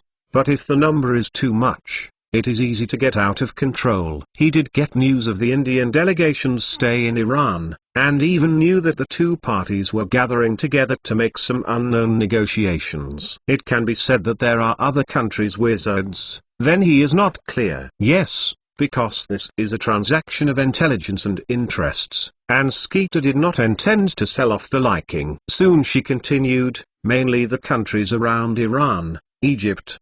The wizard seems to have. However, except for the Indian delegation, those wizards should be evading their own Ministry of Magic action. That is it mainly the personal action of certain forces? Marx thoughtfully said, well, what about the joint delegation of Mesopotamia? Since the Egyptian wizard has a share? No, as far as I can see. In the news I got, there was no wizard in Mesopotamia. Skeeter has always refused to admit his own animagus ability, even though she knows that Marx is informed. It is no exception, is it? Since the old wizard Percy had left a good impression on Marx, he didn't want the other to blend in. After all, the multinational wizards have all the things they are involved in. It's not a good thing to think about it. Friends are naturally better, even Marx thinks the same. So, do you hear what they are negotiating? He asked. In addition, which side is the leader? Although the magic circle of many countries is full of emotions in this alchemy contest, many countries have not been interested in it since the beginning. Marx is now worried that some people, though seemingly indifferent, want to sneak in the dark and toss out some bad packs. The alert there is very strict. I don't have any specific news. Skeeter shook his head, but cautiously said, however, they want to get some hands on the game. I got some fragments. As for their ultimate goal is naturally the legacy of Mr. Nicholas Flamel. The woman said she got some fragments, but she didn't say it right away, apparently intending to wait for Marx's promise here. Seeing that she had a pair of "you don't release the hawk until you've seen the hare," Marx was too lazy to talk to her and immediately nodded. Exclusive right to take the first day's share, I agree. He said, of course. The premise is that your so-called fragments are true. Let me say first, I will also look carefully here.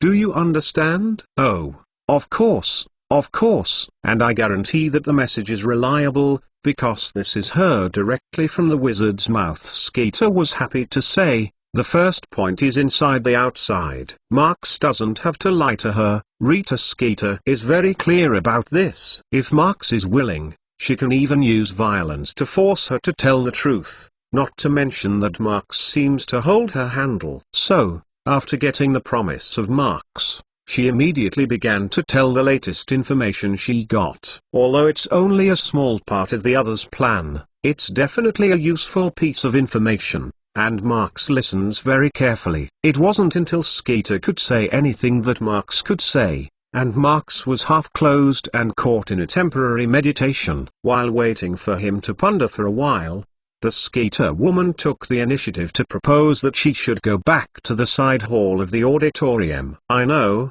Marx said. Your intelligence is really useful.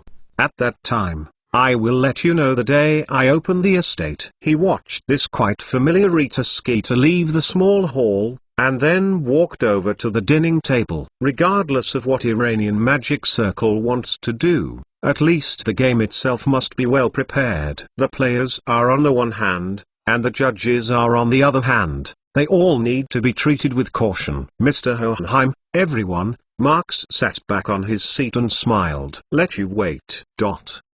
If Marx is the insult of adult world, then the contradiction between Alexander and Ins can only be regarded as a simple play between the little children. Because of the previous test for Neville, Alexander suddenly entered the small circle of senior students. Recently, he and Harry have had a lot of intersections. Right now, they are enjoying a lunch that is more abundant than normally in the auditorium, which is separated from the side hall where the delegation is located. If it is said that the light of the event is borrowed, it is also inevitable. It's a pity that the heart is full, but today's dishes are always not quite right. I said, Can someone try this dish first? Remember to tell me if I can eat it after I taste it." At the long table of Gryffindor, Ron was holding the fork in his hand and his face was hesitant. And he pointed to it, but it was an unknown dish that looked black and black. "Like that, let's take a look at this one." Harry grinned and said dryly, "What kind of bug is this? It's still moving. This. Can this really be eaten?" "These are the special foods of the African Magic Circle." Hermione's face was noticeably blue, and she didn't even pick up the knife and fork, still resting on both sides of the plate. But she's still showing her broad knowledge and introducing to the friends how to look at these suspicious dishes. "Harry, you said that it was a bamboo worm. The book said that their nutritional value is very high." She untied her doubts for Harry, and then rushed to the opposite Ron. "The plate in front of you is, I will go to the bathroom first." After all, Hermione couldn't say it because she suddenly felt a tumbling in her stomach, and she even grabbed her mouth. In the eyes of Harry and Ron's concern, she stood up and dragged her soft feet to the side gallery. "Hey!" Ron thought for a moment, and suddenly looked at his opposite side with a smile. "Alexander, or can you help me to taste it?" I had not offended you. On the other side of the long table, Alexander, who is licking his head and licking his bread, is not raising his head. Because today's lunch is really too strong, he didn't have the courage to go to the table. "Ron, don't bully Alexander," Harry said as he looked at the bug, and he grabbed a piece of bread and smashed it up. "Although there is no appetite, you have to fill your stomach. Right, Alexander? I heard that you were going to learn the ancient runes." Well, after hearing the mouth of Alexander, he heard the ambiguous place nodded. After he had swallowed the food in his mouth, he continued to talk. "Yes, but that's really hard. There are so many things to back down." After waiting for Hermione to come back, "You can tell her that she should be able to teach you how to learn." Harry said this, but he wondered, how do you want to learn magic? There are a lot of people who have been listening to the class at Marks, but there are not a few that I really want to learn. "Okay." Alexander took another sip of juice, and it was obvious that he was hesitating. He is hesitating. Should he say something about INS in front of these few seniors? Although his relationship with INS has changed a lot in recent days, there is no friendship between the two. At least the common secret of Lucky Chocolate. It's absolutely impossible to take Neville's test of drugs, and the best way to keep this secret is to not spread anything between the two. The ancient runes are really complicated and boring. Alexander thought again, and he ended up slowly. "But since Professor McClone is so powerful, it is certainly not wrong to follow him, isn't it?" Harry Potter's Book of Sin Chapter 682. Harry Potter's Book of Sin Chapter 682. The news of Rita Skeeter itself is still very valuable to Hogwarts. Being able to know some of the unofficial groups in advance can try to stop or change in advance, which is much stronger than waiting for the situation to be revealed later. For the same reason, Marks decided to take the initiative after a little thought. Instead of waiting for the wizard that was piled up in Iran to come to the door, it was not as good as he used to. If Skeeter's intelligence is not completely accurate, the other party does not actually have a great intent, then he is just a matter of go on an errand for nothing, that's all. But if the other party really wants to get rid of the event, he will never allow it. At the night of the day, the headmaster room of Hogwarts Castle, Professor Mcgonagall, the Iranian magic circle seems to be a bit moving. "I will take a look at it in a while." "There is no major event at the school here. You still have a little rest, isn't there, Charlotte? Is there anything that needs to run errands? Call her to go." Marks's remarks made Charlotte's eyebrows not far away. "Hey, little Marks, you have been very timid recently." She got up and walked here, smiling, and said, "Mr. McGonagall's business, I will naturally do it as my own thing, and I still need you to say, I am not here to please Professor McGonagall." Marks immediately turned his head and squinted with a smile. "Senior sister, come here, don't be angry." However, Charlotte did not buy his account at all. "Hey, where did you see that I was angry?" And no, the voice did not fall. She just turned Marks's shoulder and turned his body back, followed by a crisp sound, or a familiar taste. It took a long time to get along with McGonagall in the headmaster room, and Charlotte was long gone, because she found out that Professor McGonagall actually likes to see the vitality of these young people, which makes her more and more unscrupulous. Of course, apart from marks, she didn't have the courage to play with other professors. Okay, Professor McGonagall, sitting behind the desk, looked at the two children in front of him and couldn't help but laughed. Marks, what happened to the Iranian magic circle? Oh, that's it. As soon as he talked about business, Marks put away his playful mind and seriously told him about the deal with Rita Skeeter to Professor McGonagall. At the end of the day, he only talked about his intention to go to Iran to investigate. After listening to Marks, McGonagall clearly frowned. If the information provided by Miss Skeeter is not wrong, there must be a lot of wizards gathering there now, she said solemnly. Marks, I think this should be handed over to the International Wizard Federation. Even if take a step back and you should first go and talk to the Ministry of Magic. This event is very important for the Magic Circle in the UK, and Scrimgeour will definitely act. However, Marks immediately shook his head and he did not fully agree with Professor McGonagall's thoughts. In fact, I know this too, Marks said. However, whether it is to inform the Wizards Federation or to ventilate with Scrimgeour, it is necessary to have an exact verification. If the actual situation is still between the two, just talk to both sides. If Skeeter's intelligence is wrong. That's not me alone on an errand for nothing. The question Marks wants to say is actually very clear. If Scrimgeour and even the International Wizard Federation are busy, this will not leave a bad impression on the two parties. But a human condition is not fixed. Nowadays, Hogwarts is also considered to be a small force, at least for now. And the human condition based on one side of the power is not so good. Of course, Marks's considerations are better for Hogwarts, but McGonagall's choice is more secure. In contrast, the idea of not being better is better. It can only be said that each has its own bias. Marks. After listening to Marks's analysis, Professor McGonagall's brow slightly stretched out, and seemed to be gratified by the child's consideration for the school. It's just that Marks is so powerful, and in her heart, she is still a student she has taught. It's natural for the child to think about it. I still think that you better not. In the past, Albus once said that even he would make mistakes. When doing things, you should be as cautious as possible. Yeah, you have the ability to be just a person. Don't always think about solving problems on your own. Charlotte put his hand on Marks's shoulder and persuaded him. But Marks waved his hand and had a relaxed smile on his face. This is not going to deal with Voldemort and Grindelwald, who said that I have to go alone.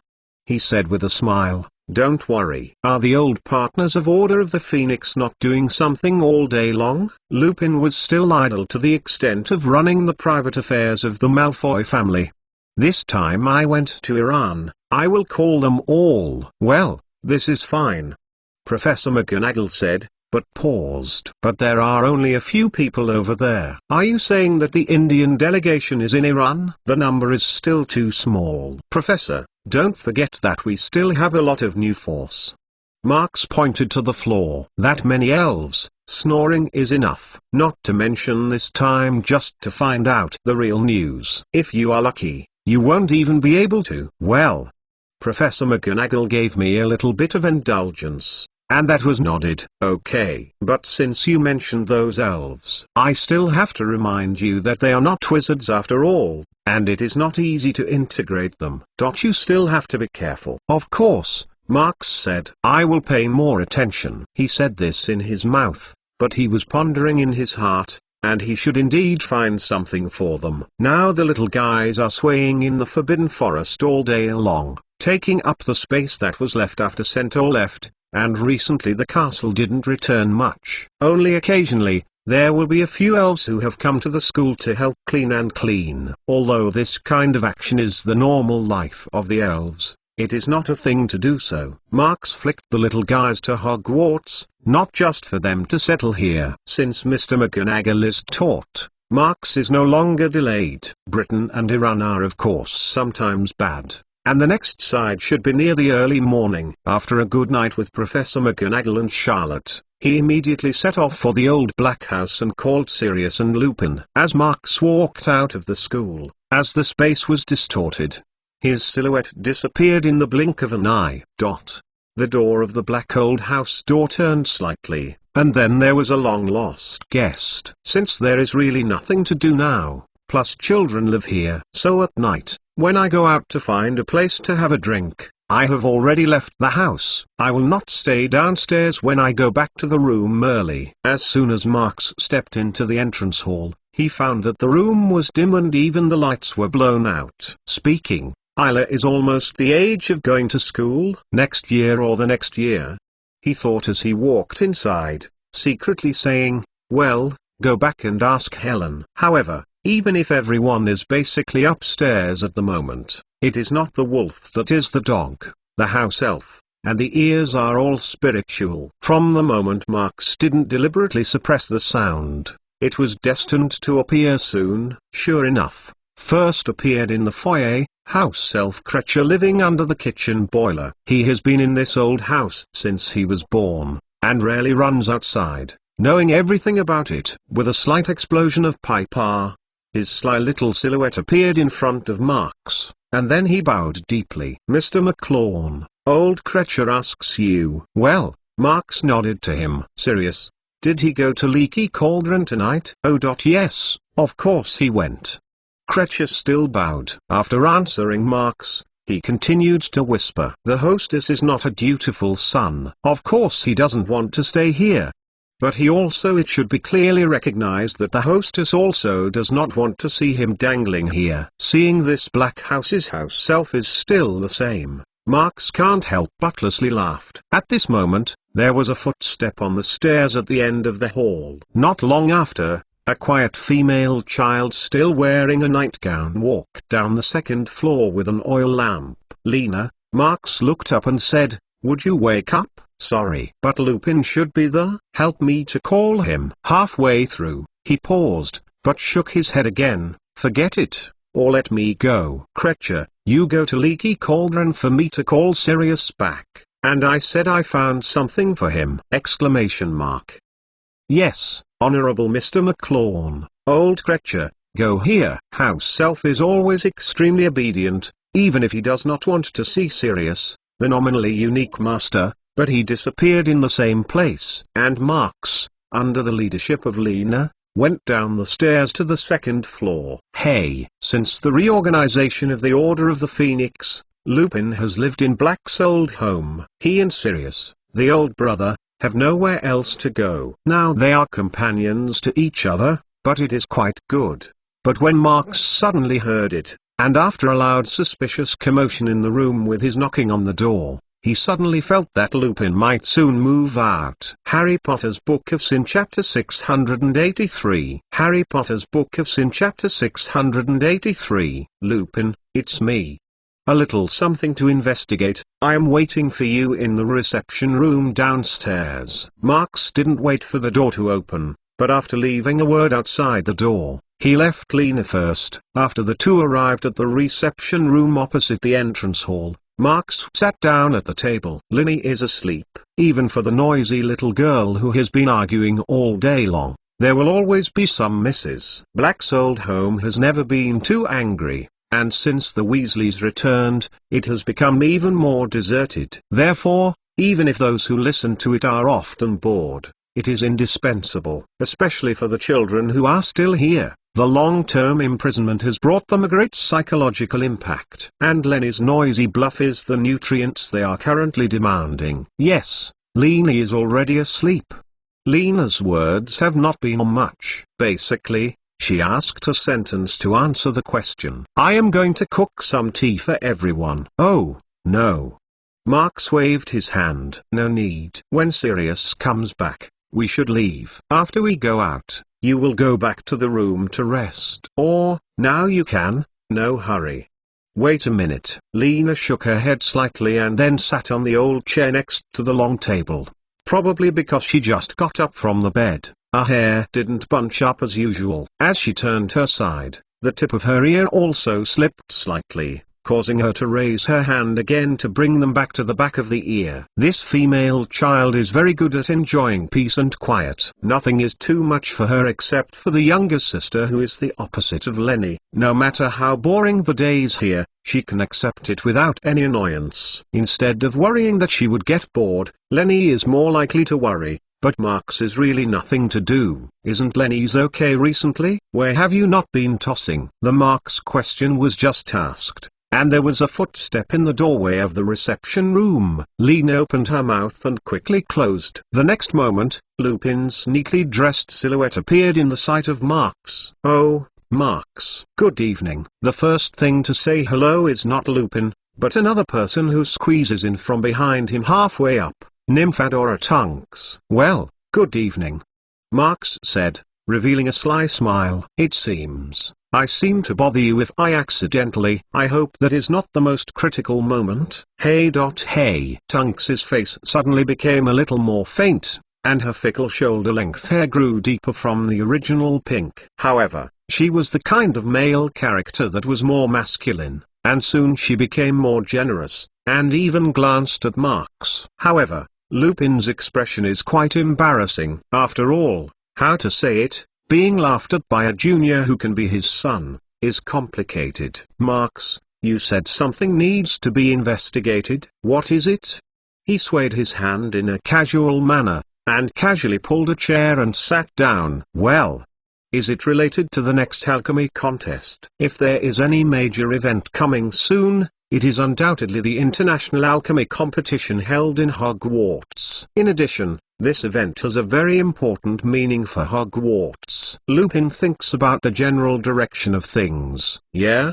Marks shrugged. I got the news that it seems that Iran's magic circle seems to be a little unsafe. It also involves the Indian delegation that has not yet arrived at Hogwarts, and he briefly talked about the general situation, then slammed the table with his knuckles and paused for a little while. When Lupin and Tunks digested his narratives, he spread his hands. The source of intelligence may not be comprehensive and reliable. After all, it is not your own to provide this news, Marks said. But if this is true, then you must deal with it as soon as possible. To be honest, this is related to Nicholas Flamel. Knowledge heritage. The possibility is not small. Do not say anything else. The inventory of the immortality drug that may exist, it is worth a lot of people to fight out. Really?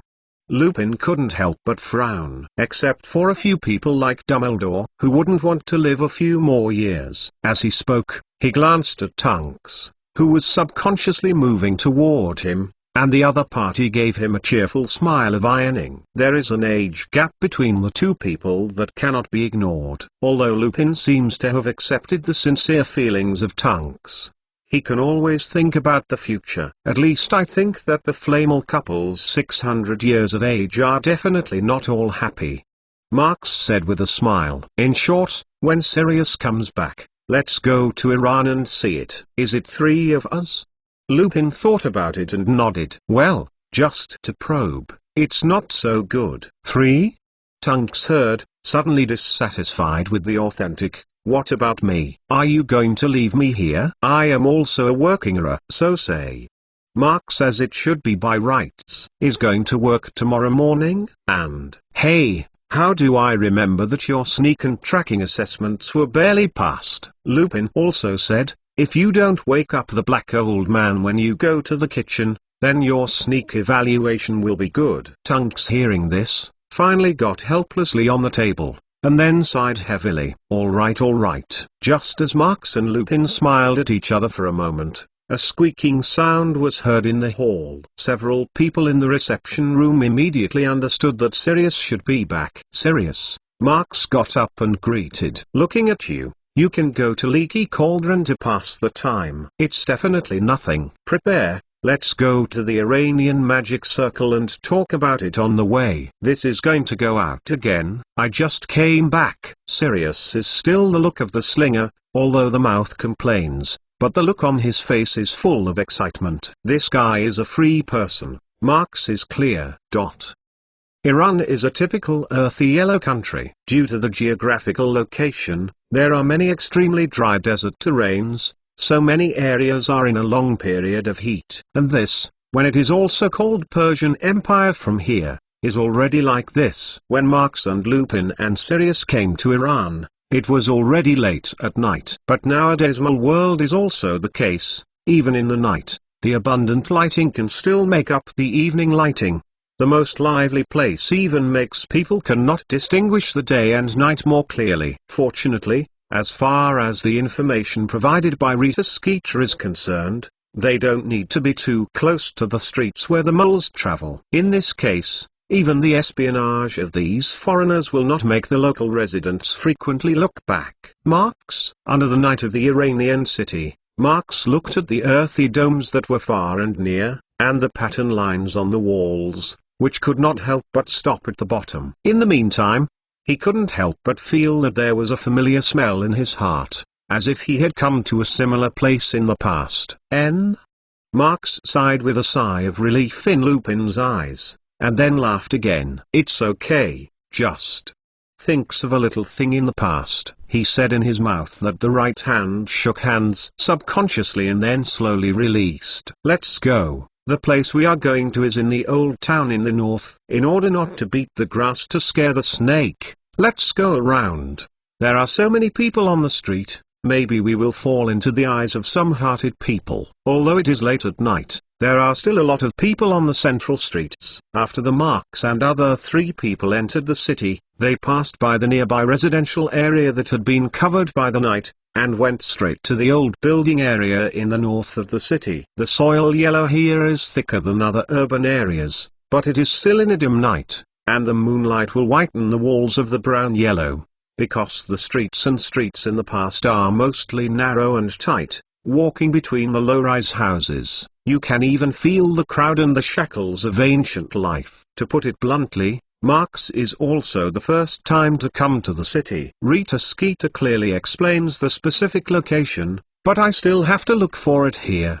Is it here? Between the gaps between a very narrow house, Marx sensed some unusual magic power fluctuations. And as he walked in, the volatility became more apparent, until he easily opened a few broken baskets. A door frame that had been sealed with adobe bricks entered his sight. "It should be right," Marx said, whispering back. "When we put on the disillusionment charm, we will go in. This should be a wizard street-like diagonally, but it is said that there are a lot of lanes. Pay attention to the route you have traveled." After Lupin and Sirius nodded, Marx applied disillusionment charm to the three men, then explored the hand to check it on the brick wall. It didn't take long for him to draw a small pattern on a few bricks, and then his entire hand fell into the wall. What a bad experience. Feeling the sticky feeling that passed through the mud, Marx muttered a little, and then he got into it. Harry Potter's Book of Sin Chapter 684. Harry Potter's Book of Sin Chapter 684.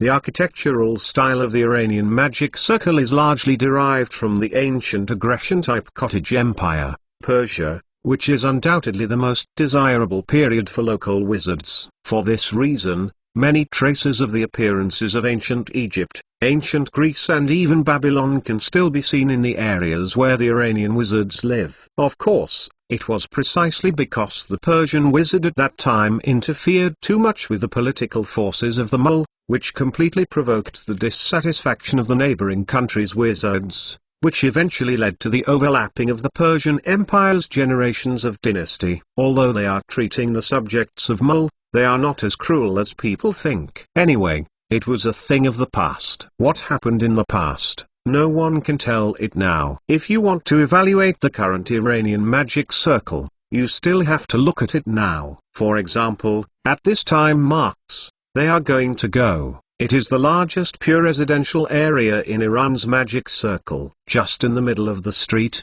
all the streets are all yellow stone pillars, round spires and various wall reliefs. A typical Greek-style temple palace is quite eye-catching. The Iranian magic circle is a magic circle that is rare in today's magic world and still exists in church organizations. But unlike the Mole, just like the druids that were popular in the magic circle, the Church of the Wizard has no so-called God beliefs, and some are only worships of ancestors or nature. At this moment, At the deepest part of the palace, surrounded by the striped stone pillar, a dry old man wearing a grey-white robe and wearing a crown and a cane is sitting on the white stone platform. Micro-closed eyes do not move. If his chest is still slightly undulating, fear that anyone will think he is dead. On the left and right sides of the stone platform, more than a dozen wizards dressed in uniform gowns stood by, and no one snorted. Somewhere else, they are the outsiders gathered in this hall. A small part of them are Indian wizards with headscarves and red dotes, and the rest are mostly small people from different countries. At this moment, the great hall was very dark, and only a few of the braziers on the pillars were burning with flames, and the swaying fire shone the crowds in the temple. But even though there are so many wizards gathered here, even if they are basically people who have never met, no one speaks from start to finish. Like the believers in the deepest part of the great hall, they kept silent and seemed to be waiting quietly. Suddenly, the fireballs in the brazier jumped together, causing all the people in the temple to lift their heads. In the ambiguous darkness, nearly 200 pairs of eyes cast their eyes on the deepest part of the great hall. Cough. On the carved stone platform, the old man suddenly coughed and made his whole person tremble. In the next moment, those flames leapt again, as if something was pulling them at the same time. It was this moment that the old man's half-closed eyes slowly opened. Sin. Sin is pervasive. Many great sins are already in the world. Looking for the keys. Opening the threshold.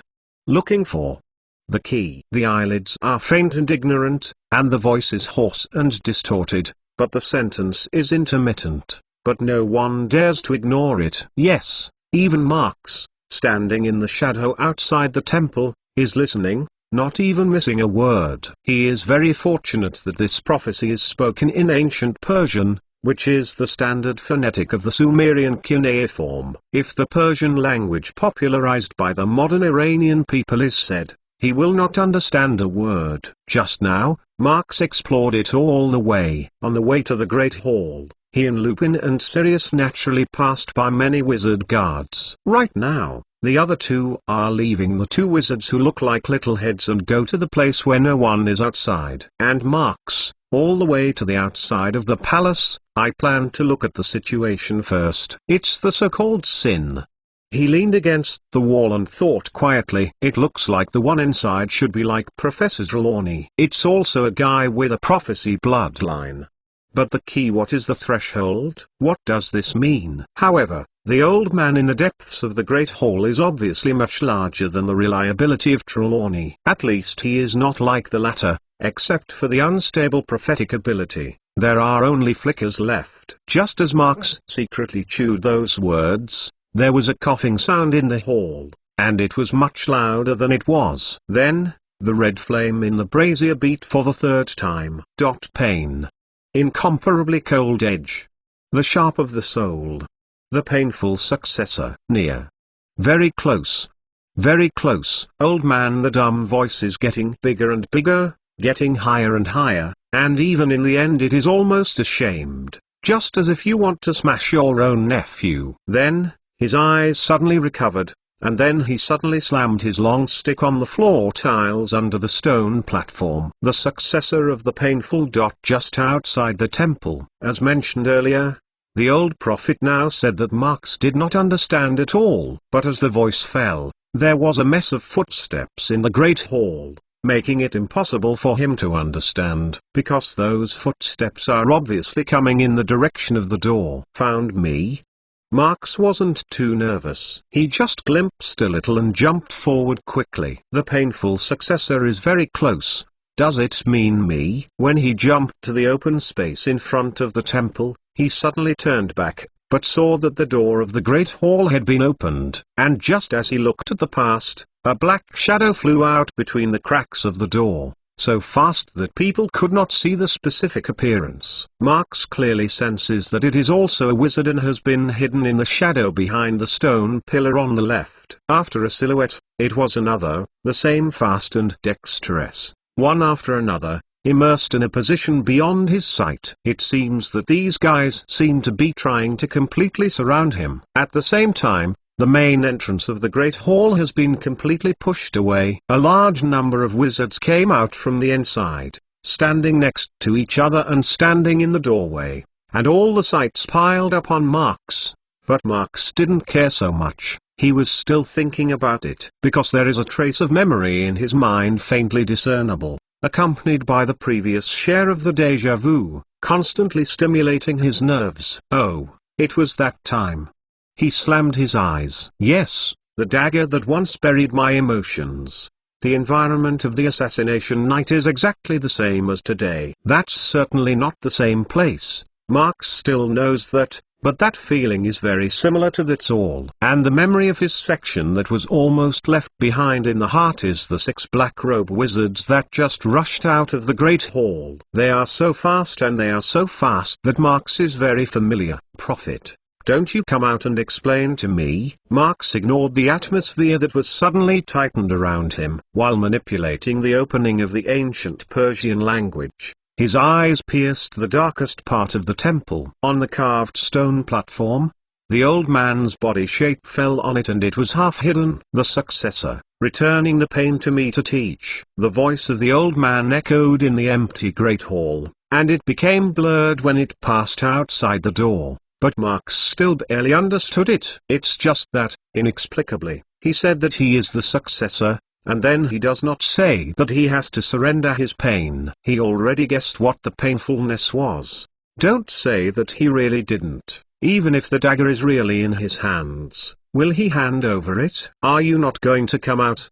Marx nodded. Oh, then I will come in. Today, I can hear the 2 predictions just now, and I can already say that I have earned it.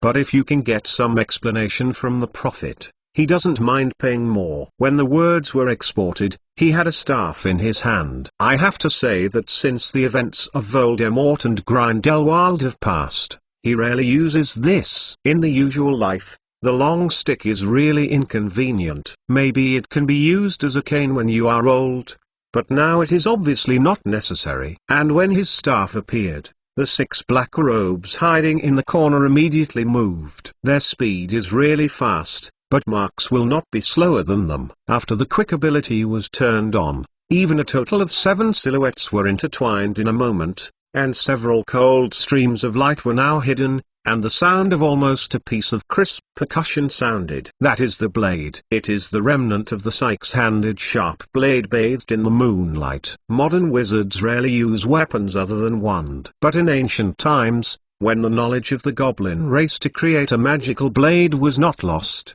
various weapons also became popular among the wizards. Even at the time, there were several inheritances in the wizard that were good at making magic weapons. Of course, to this day, perhaps the tradition of using weapons and the sporadic wizard group can be vaguely remembered, but the magic blade has become an extremely rare treasure. Marx is very convinced that the six-handed sharp blades are all ordinary daggers. At best, that's all that the forging process is better, because the short sword that first came into contact with his staff was broken. Harry Potter's Book of Sin Chapter 685. Harry Potter's Book of Sin Chapter 685.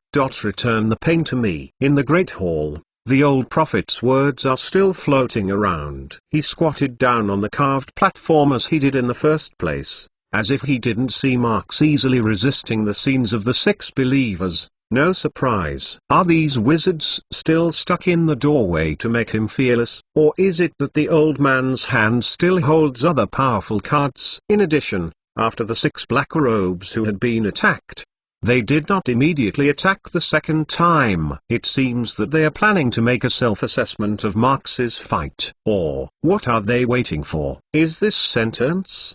Marx's gaze crossed the wizard in front of the temple and cast deeper. Even if you want me to hand over the painfulness, don't you think you should give me an explanation first? For example, what is the pain of suffering? And, for example, what is your purpose? In these consecutive questions, he has actually been doped with the skills of Legilimens. However, this magic has almost no loss in the past. But this effect is like a big discount. It is worthy of being a wizard with a prophecy bloodline, and the strength of the spirit willpower is unusual. I won't say it. Marx squinted and the staff in his hand lifted again, causing the 6 black robes standing around him to wary the sharp blade at him. Even the believer who had broken the short sword by his staff, he quickly took out his wand. Obviously, if Marx moves again, they will give up the hesitation and go straight to it. The heir to the pain. At this moment, the old prophet finally spoke again. I don't know where you got it from, but it doesn't belong to you, and it doesn't do anything to you. Return it. If I teach, I can get rid of your sin. Not for me. Who belongs to it? Marx's hand holding the staff still stopped in the air, giving people the illusion that they would fall at any time. Is it yours? However, the next time the prophet closed his mouth again, it seemed that he did not intend to say anything more. Just as Marx is irrational about the other's words, Marx's words are probably just a provocation of that's all in the other's mind. It's really hard to talk to you. Obviously, Marx's handsome intentions are not an illusion. Just as he whispered, the staff had been gently slammed on the floor tiles, and the 6 people who had been staring at him all rushed to the middle. But in the next moment, a cold moment overflowed, and the open space in front of the temple was covered. When he walked out of the ice fog with his staff, the 6 believers who had just attacked him at the same time didn't even follow one, and no one even knew that in just 10 seconds. What happened to the head there? Excuse me. After posing in front of the pile of wizards,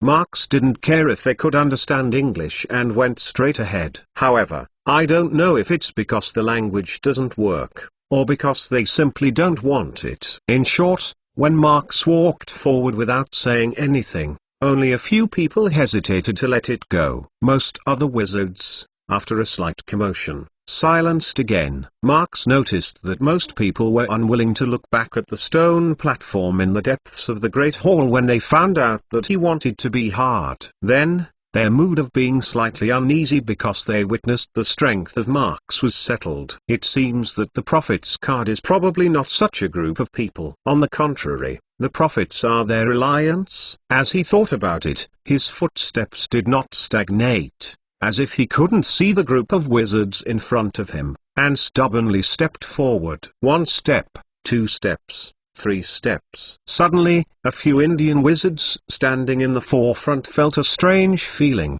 as if an invisible wall was pressing extremely harshly on him. The invisible barrier slammed into him arbitrarily, making him unable to help follow Marx's every step back. It was this moment that the other party said something in a language that Marx couldn't understand, and then the wand of the film was aligned with him. To be able to withstand a lot of spells, even Marx can't afford it. After all, he is also an ordinary human being, and there is no giant bloodline like Hagrid and Maxime to pull up resistance. The modern magic is a bit fatal, that is. In the same situation, the preemptive effect will be amazing. The magic he just used to push the crowd is an expanded version of shield charm.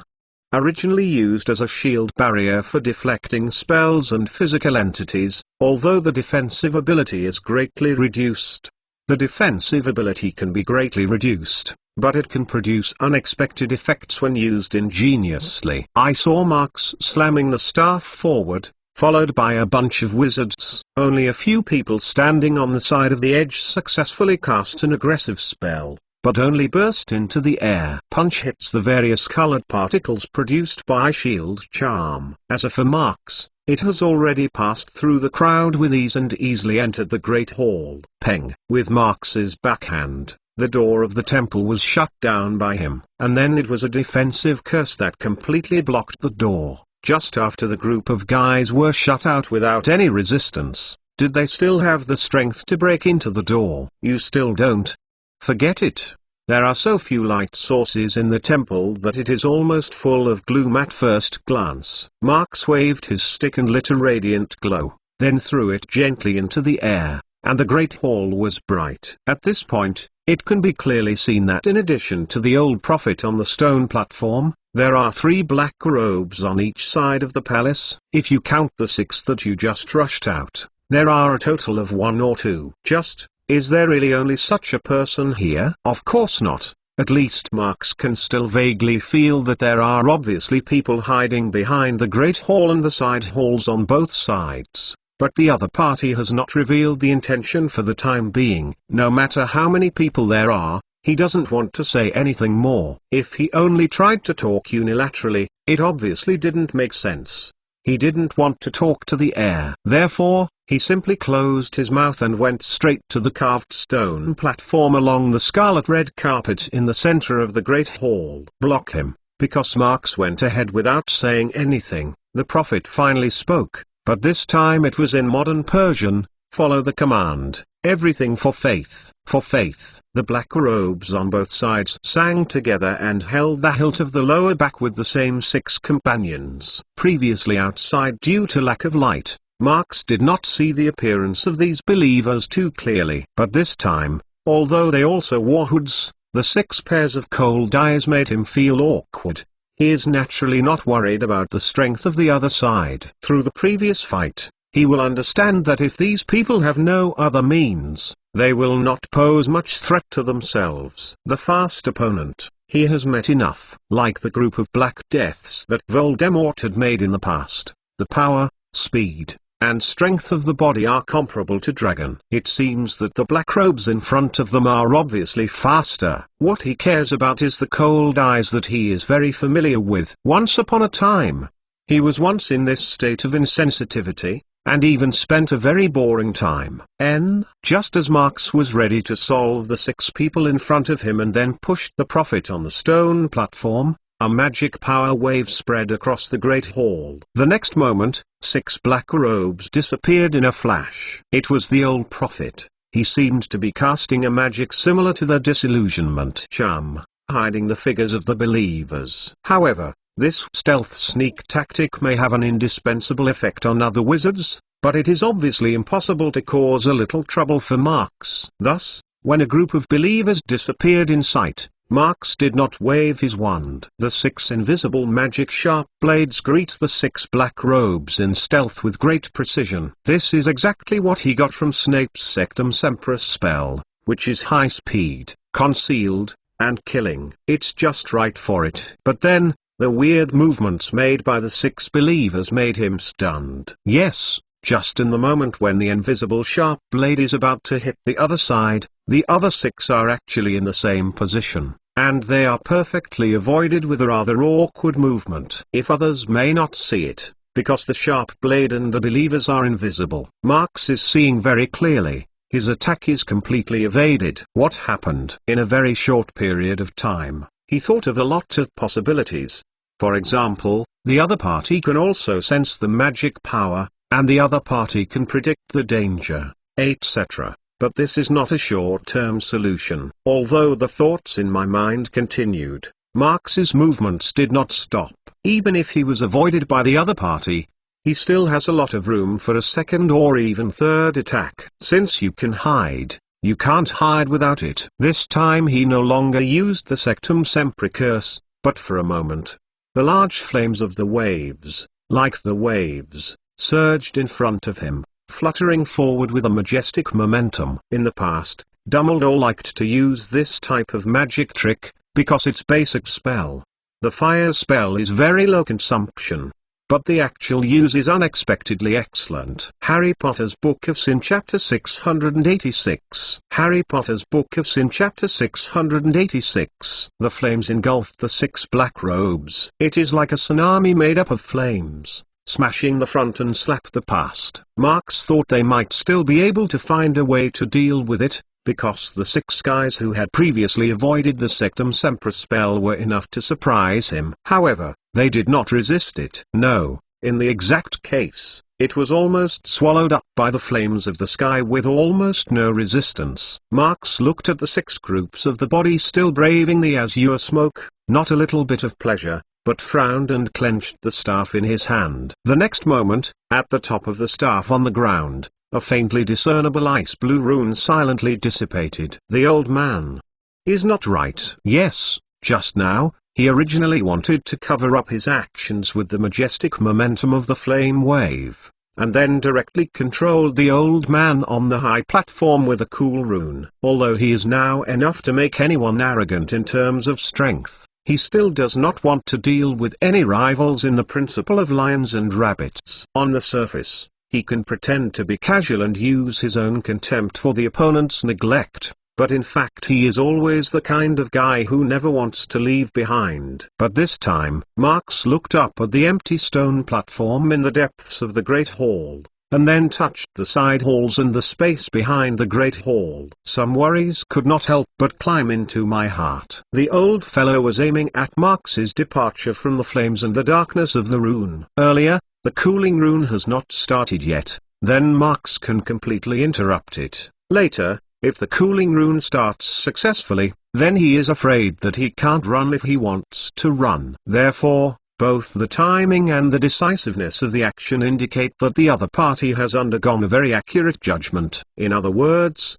Marx is a real calculation. To be honest, it is not the first time to be counted, and the reason for the calculation is only for evacuation. It can be calculated even if the identity of the other party has not been figured out, then it will make him a bit stunned. The 6 believers can escape the first attack. The problem should be with the old man. He narrowed his eyes and thought for a moment. Maybe. Is it like Grindelwald's manipulation magic? The guesswork at this time did not make much sense. Marx quickly shook his head and shook the sleeves against the ground. Immediately, a large pile of small spiders were shaken to the ground and gathered around him. A Cromantula is good at reproduce. Even those varieties that have been alienated by basilisk bloodline have already entered the first amount of madness. If anyone is seen in this scene, I am afraid that everyone will see the scalp numb. Enclose everyone outside, don't let go, and allow petrified abilities for those who resist and run away. After all, when the smashed Acromantula left him at the door, Marx stepped over the stairs in the depths of the Great Hall and walked quickly toward the stone platform. The residual magic power fluctuations are disturbed. He extended his staff and gently clicked on the top of the stone platform. Although there was no gain, the expression was not disappointing. Well, it's true. So what? In any case, his harvest is sufficient. Initially he went to have the wizard community trying to disrupt the alchemy contest. As a result, he caught a bunch of wizards who wanted to misbehave. These wizards are outside the main Indian delegation. The rest are dark wizards from neighboring countries. After the trial, they will be transferred to the International Wizard Federation. In addition, he even got some unsuspecting suspicious information. Even if the prophecy from the prophet is somewhat ambiguous, the prophecy is generally this virtue, but that is all he needs, and the accurate acquisition is enough to celebrate the toast. As for the last old prophet who ran to the end, what secrets were hidden in the other side? Because the old man escaped resolutely and thoroughly, this made Marx have to think long. So, since the morning of the next morning, Marx has once again fallen into the cycle of lectures and pre-match matters. The long stagnant order of the Phoenix, even if it can be mobilized, seems to be a lot less, but it also ushered in a long-lost mission. That church is very suspicious, and it is highly likely that it will act to hinder the progress of the contest. For Hogwarts, it is naturally an object that must be managed. However, the actions of Marx and the Order of the Phoenix are important, but somewhat boring. In comparison, the life of young wizards is much more cheerful and purely. Ihwaz's cooperation, Ihwaz's defense. No.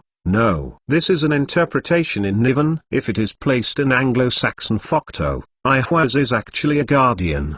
The meaning of. In the past few days, the castle's vestibule has built a spectacular venue, and Marx has spent a lot of thought on it. But for Inns, who has been lying in the library, it doesn't have a relationship with him, because the burden of learning a word from scratch is really too heavy for a new student.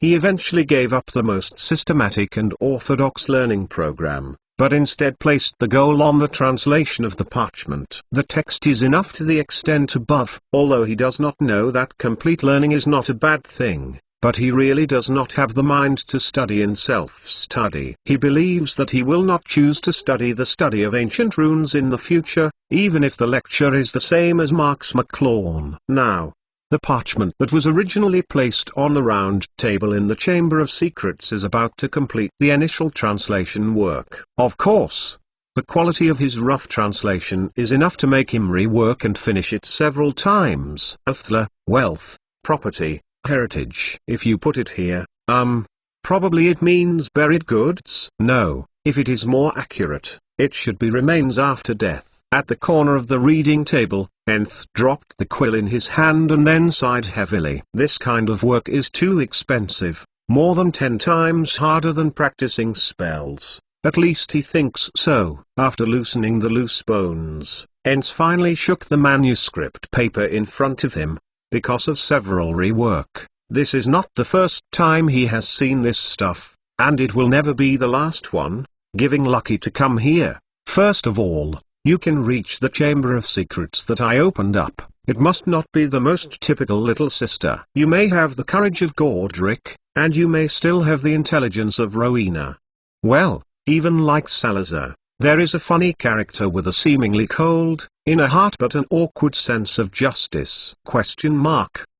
Of course, no matter which kind of you are, or both, you must have the same heart and soul as me, isn't it? Oh, it seems like I forgot to introduce myself. My name is Helga Hufflepuff, a fat witch that loves food. Writing here, I actually feel very sorry. Because I know that you are a student of my house, I can't spend more time here to discuss my favorite food with you. I would like to mention a little, on the shelves of my Chamber of Secrets, in the baskets, in the cabinets, all the recipes I collected or created. Now they are all for you. Oh, I mean, if you are the first one to come here, then, it's time to say something right. First, this letter is what I am here to stay here. It involves a very secret plan. Second, this plan seems to be very dangerous, at least as far as I know it. I am not sure if you will be willing to take risks, so it is up to you to judge. Third, if you choose to take on this risk,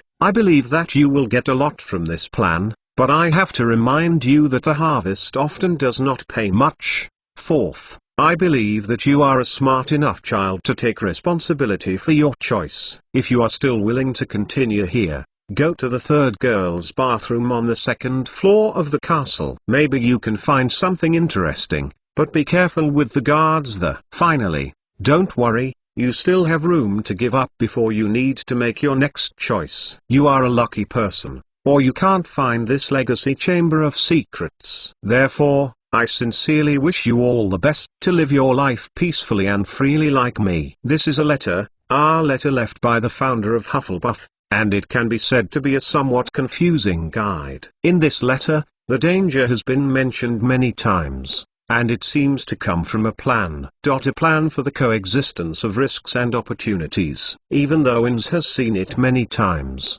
he still can't figure out anything. Helga's letter can be said to be something, but it can be said that only a nonsense is written. In other words, only if he chooses to follow the content of the letter, this letter is what really makes sense. Otherwise, at least he doesn't have much interest in what recipes.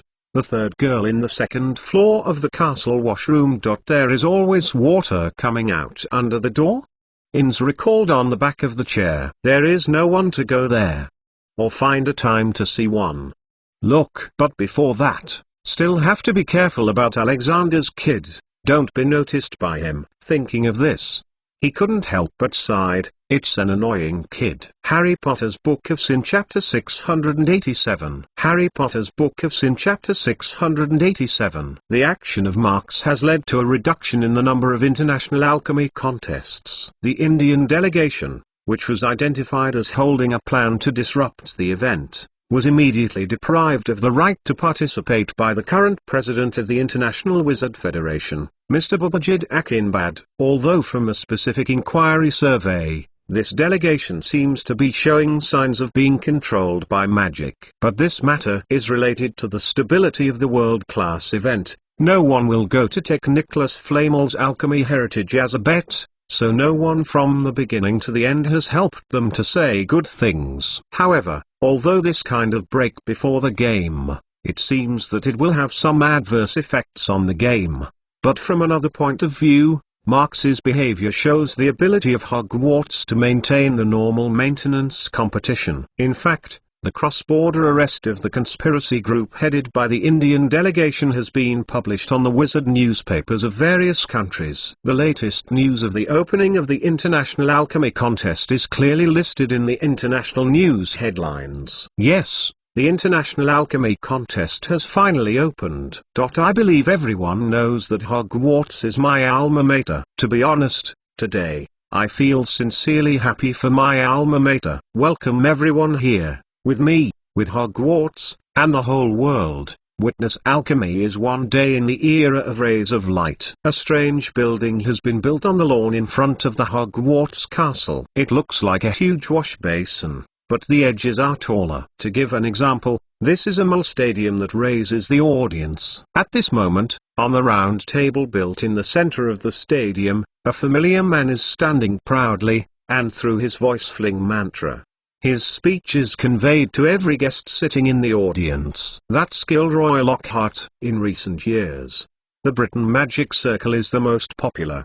Well, what should I say? The most popular public figures? In short, Marx brought him to this competition and assumed the role of moderator. Now the time is approaching the evening, it is the opening time of the ceremony of the opening of the alchemy contest, and after the dinner, the event will officially begin. At the moment, Hogwarts students are still in class. In order not to disturb them, Marx has deliberately opened the magic barrier to cover the sound. At this time, under the auditorium on the east side of the competition venue, in the event coordination office, Mr. Lawn, the latest seat statistics have been sent to the 12 audience entrances. I have looked at it, as some of the viewers who booked the tickets will arrive after dinner time, so the audience seats may not be enough. Are you? Most of the staff who coordinated the management of the event were dispatched from the International Wizards Federation.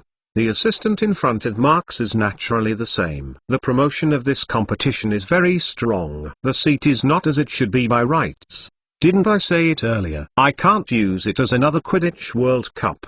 Marx waved his hand. Don't worry. Let the audience enter the game normally. I have prepared for the audience. After Lockhart introduced the delegations one by one and arranged a series of pre-match performances, all the food stalls outside the stadium were already in place. This time, except for the fact that there is not much change in the interior of the castle, other places have been used. Today's Hogwarts is really the most lively day since the school was founded. It is not an exaggeration to say that it is unprecedented. As Lockhart announced the opening ceremony, the audience gathered in the venue to come out and taste the fresh food from around the world. If someone is willing to stay on the court to continue to enjoy the pre-match entertainment program, just shake the magic bell on the side of the seat and there will be house elf to provide them with the best quality errands. Hey, what is that? Suddenly, a pair of French wizards sitting on the highest seats raised their heads in amazement. They first noticed that a shadow had drifted overhead. Of course, it is the first to notice that it is actually a second or 2 seconds before other people's all. After all,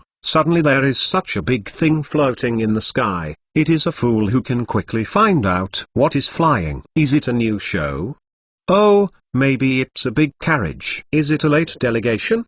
I have not heard of the Indian delegation. Absent. The host just said that. In the continuous discussion of the audience, the huge shadow crossed the sky and steadily drifted across the street. Not long after, when the thing was far away, the audience here found out. It looked like a floating auditorium. At this moment, Marx is standing in the middle of the open space on a preparation site outside the playing field. Around him, a large group of elves raised their hands and pointed to the sky.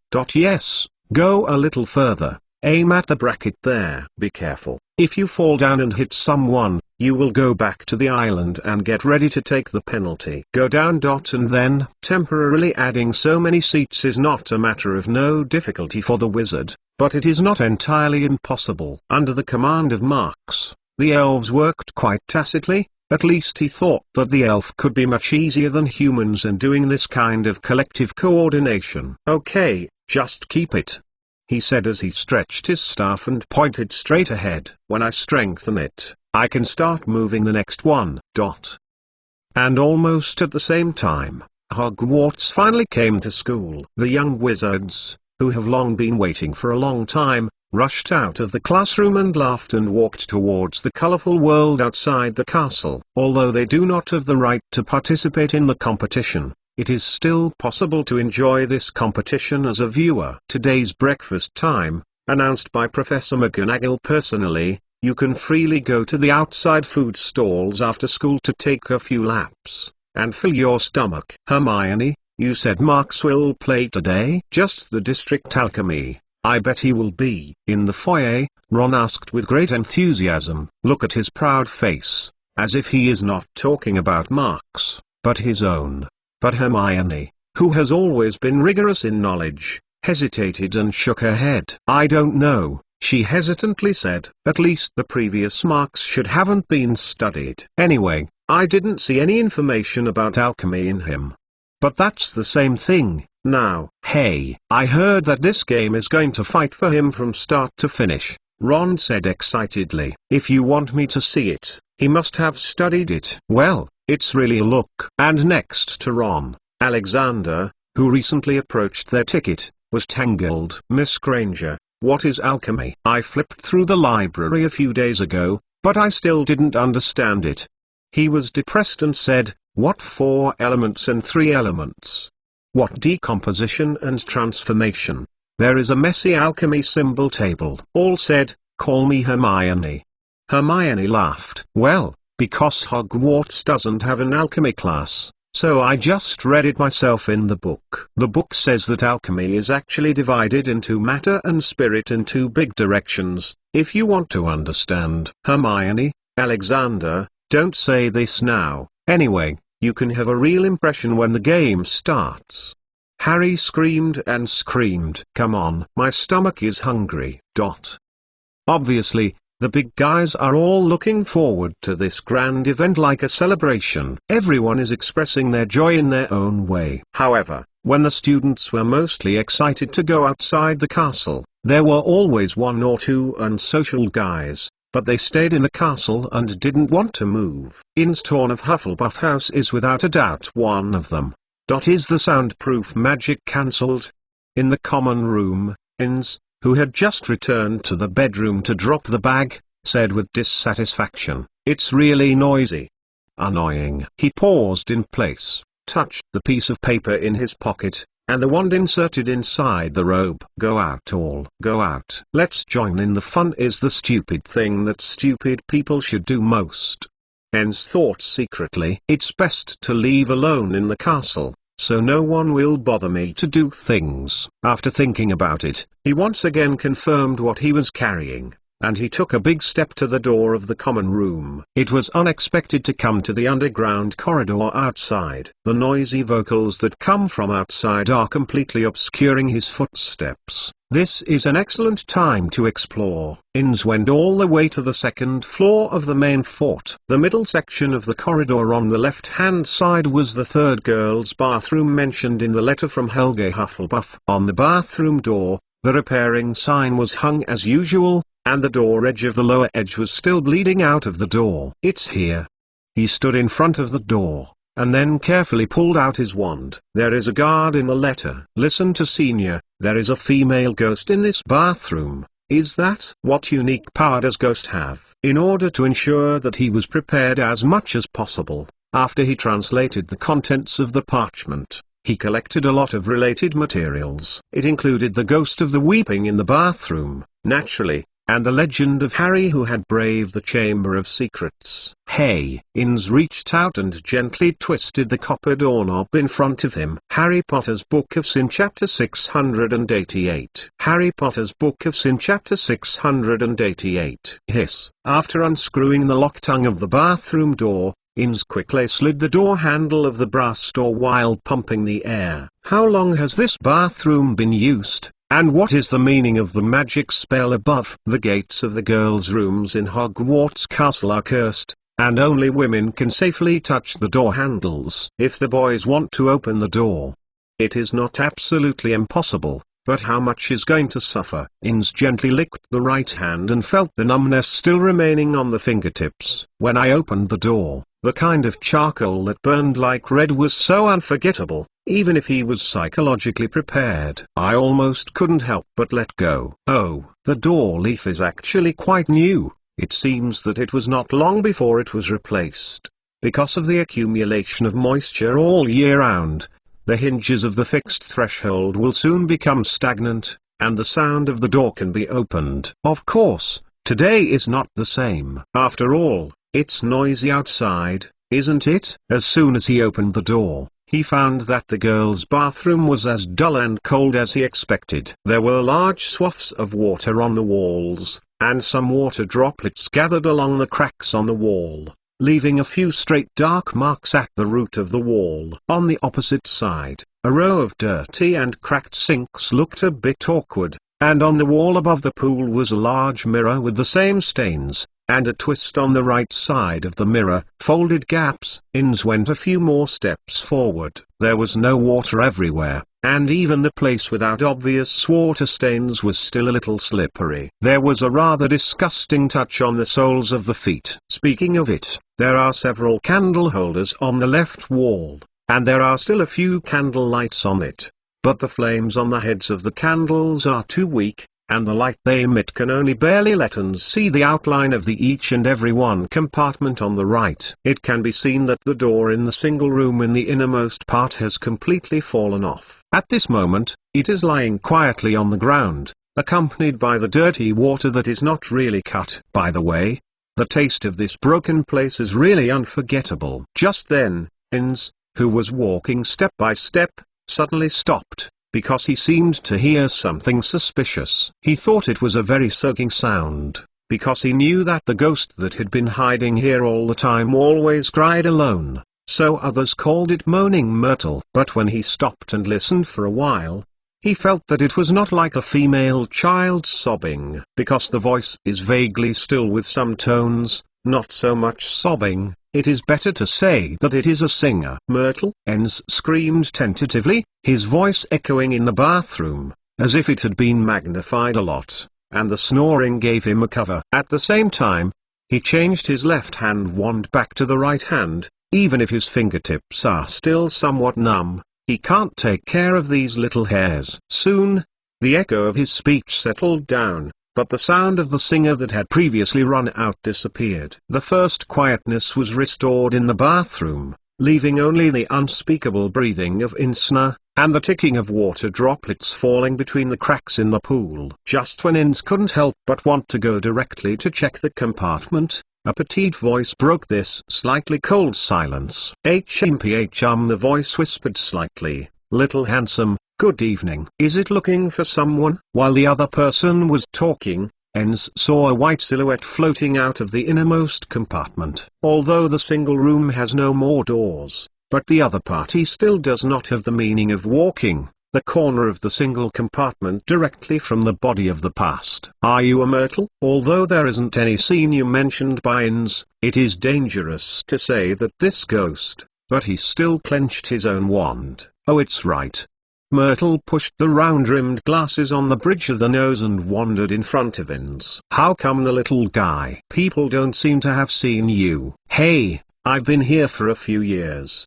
How suddenly people have become more? She asked a question first, and then naturally whispered. She has been shrinking here for so many years, except for the sobbing of her sorrowful life. She is left to talk to herself. This kind of whispering behavior has long been a habit of her. Well, I am. Ins grinned. I just take a look. Hey? Hee hee. Myrtle, hearing this, suddenly smiled. Little brother, nothing to go to the girls' bathroom to see what? Ah, you don't have to say, people understand. But there is nothing for you here. What about you? Even if she knew how old she was with Ins, she still called Ins as little brother as it should be by rights. It seems that this is not a violation. But for Myrtle's laughter, Inns just frowned. He believes that this moaning Myrtle seems to be inconsistent with the image described in the room. Say cry? It seems that the net is being teased by her smile. But where does he know that the ghosts are different from some of the dead souls? Like people, they all have independent thinking skills, and characters will gradually change with time and environment. How don't you talk? Myrtle seemed to feel that the silence was very boring, and she screamed a few more times, and soon her face was a little bit darker. I hate it. I hate it. People know. You must also come to drill the pipe. I really don't understand you guys, where the head is black and terrifying. What's the best? However, Inns, who heard her words, suddenly noticed, and even a pair of eyes immediately widened. Pipe? What pipe? Hey, don't you come to drill a pipe? Myrtle saw that he didn't seem to know it at all, and immediately came to the interest. That is, are you really looking for someone? Hey, if you are older, then you have to be older. Okay, people can like the more mature type. Inns is trying to stop her from talking about these nonsense, but she may think that she should not have any conflict with this ghost, because here he may not only come once, and he has to keep this ghost secret afterwards. Well, that. He thought so, and he felt that it was such a rationality. He couldn't help but twist his face. I came to you, Myrtle. If you want, I will come. Ah, really? Myrtle was surprised to hold her hands on her chest, but soon she fell again. Oh. This is really a home, happy and sad. People are still the first. I hope that I am not dead at one time. No, no, no, if there is no death in the past, people will definitely not see you. She began to talk to herself for a while, so that Inns couldn't help but rolled her eyes. Oh. Myrtle, this. It doesn't matter, is it good to meet up? Inns felt that he was sighing and his heart was full of stagnation. But you can't tell me about it in the future, or else. Otherwise. Sometimes, it is not so light and easy to find a reason. The thoughts are so entangled in the eyes that it is often easy to cause a jam. Or else. After several consecutive tumblings, he was subconsciously saying, if you hear it, you will definitely laugh at me. To be honest, in general, this decision is not a good reason. How can a female child be happy when she hears this concern? But if this reason is placed in Myrtle, it seems quite a bit of empathy. I think she died in this bathroom. In addition to Voldemort and Basilisk, the most important thing is because of the relationship that was ridiculed by a student. If it weren't for that guy, she wouldn't hide here and cry alone, and wouldn't have been poisoned by Tom Riddle. Oh, I understand that feeling. The taste of being laughed at is uncomfortable, really uncomfortable. She agreed without saying anything. I will keep secrets. This will only be known to us two. Well, that's really good. Inns snorted, then her eye nodded. Oh, yes, what did you say? Drilling pipes. Anyone else will come here? Don't worry, dear. Don't worry. Myrtle's white face was filled with a smile. The little guys don't want to pay attention to me, and I will only like you alone. Well, as for the pipe, I heard that it was the entrance to the Slytherin Chamber of Secrets. Oh, that is the faucet. It never comes out. Inns, hearing this, busy walking in the direction of Myrtle, looked down and looked up. This copper faucet is very ordinary and looks like the others. Inns watched for a moment, and under the warning of Myrtle, he licked his head and saw the serpentine pattern on the side. Is there a magic? For Inns's guess, Myrtle gave affirmation, and by the way, he praised him. Dear, you are so smart, she said. I have seen two people who can make it out of the tube. One is Mr. McClawn. He can do it with a wave of his hand. I have never understood how he got it. There is another one, Mr. Potter. He had just been there some time ago, with his friends. How did he do it? Inns asked immediately. In fact, I didn't understand how he did it, Myrtle said innocently. He called out to the faucet. CC. After Inns heard it, He started the startled Harry Potter's Book of Sin Chapter 689. Harry Potter's Book of Sin Chapter 689. As with the animagus variant, speaking to the language of the animal is not a skill that relies solely on innate talent. They are not like the metamorphmagus's Barry-free appearance and Velar bloodline's temptation for men. They are fundamentally different from ordinary people, but can be done through the exercises of the day after tomorrow. The parcel tongue, which is a kind of mimicking the snake's ability to speak, is naturally one of them. At best, it is a kind of foreign language that's all that is difficult to master. Just as Dumbledore was alive, he learned merpeople and goblin without a special bloodline, and he could understand what Parseltongue said. In contrast, the animal communicators such as Newt Scamander and Voldemort, which rely on bloodline inheritance, are quite rare. Turn on. The sound that ran out of In's mouth at the moment was exactly a short cc in Myrtle's ear, exactly the same as Harry Potter who had been here not long ago. As the voice fell a little, the copper faucet suddenly burst into a burning white light, and then the slamming pool below the violently rotated, like a silent storm. Not long after, the sinks and faucets stopped and even the brick walls and the ground that connected the pool disappeared a lot, but what was revealed in the sight of the two was a very large sewer pipe. How did you do it?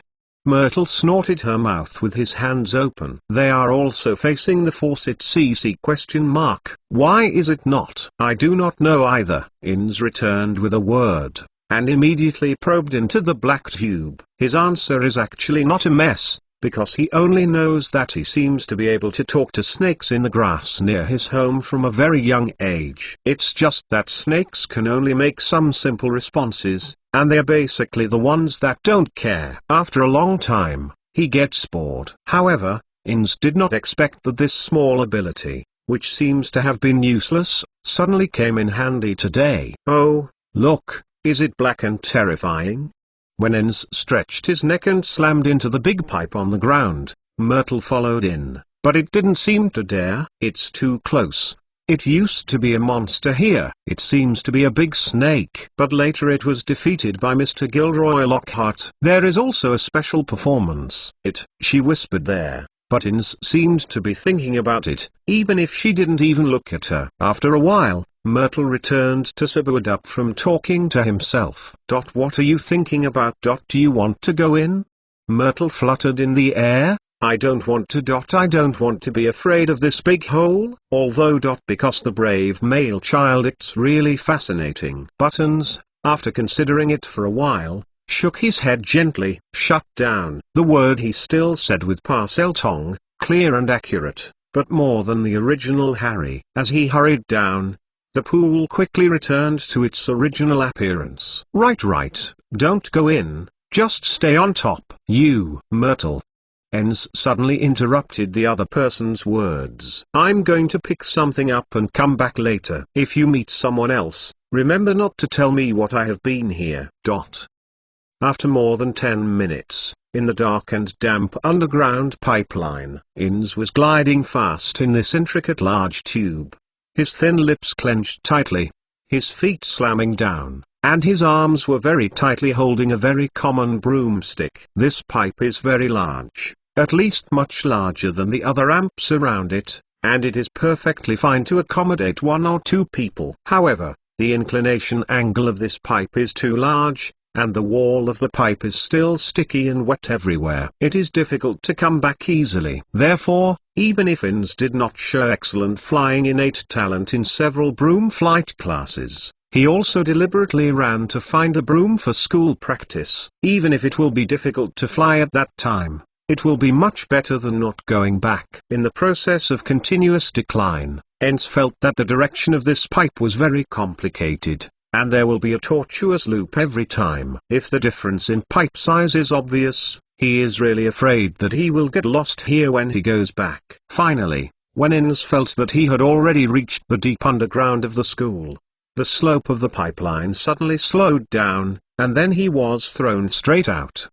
Inns, who was forced to sit on the mud, couldn't take care of the sticky, and quickly stood up. He rubbed his hand on his robe and took out the wand from his arms. The light from the tip of the tip expelled the darkness around him, and he was able to look at the situation nearby. Silent, long tunnels like tombs, small animal bones, mottled wet stone walls, and corners where light will not be seen. This passage to the Slytherin Chamber of Secrets is as ugly as ever, but now it can only be a source of scariness for the young people who came to sightseeing. This is really, although Inns is still cautious step by step, the wand in his hand is always ready to meet the enemy, but even he is vaguely aware, here is afraid that there is nothing to explore. How many people have been here? He looked at the footprints on the ground of the passage, positive, reverse, big, small, and even a lot of overlaps. He couldn't count how many pairs of soles had been trampled here. Sure enough, until the end of the tunnel, until he saw the crystal frost, he did not encounter any unexpected situation. Surrounded by it, it still looks like a real underground tomb. Ice. Inns reached out and explored the wall around the hole, but before he touched the hoarfrost on his fingertips, he felt a bitter chill. Yes, he seemed to be retracted by the electric handle. Look at the white gravel at the foot, and the stupid person can understand. This rectangular doorway should have a thick stone door, but it was completely overwhelmed by a very terrifying magic. Frozen into pieces. How long ago was this? Inns muttered. As far as Moaning Myrtle said, there should be only a group of Potter and Professor McLawn who have been here. Needless to say, definitely. No, that what Lockhart seems to be possible. He seems to be the host tonight's game. After carefully avoiding the white stones on the ground, he finally came to the real Chamber of Secrets. The Slytherin Chamber of Secrets is significantly larger than the previous Hufflepuff Chamber of Secrets, but nowadays it has become a ruin full of huge stones. To be honest, when I got here, the troubles in Inns's heart are already overwhelming. Before I learned that many people came to drill through the pipe, he had a hunch that he would return without success. What can be said?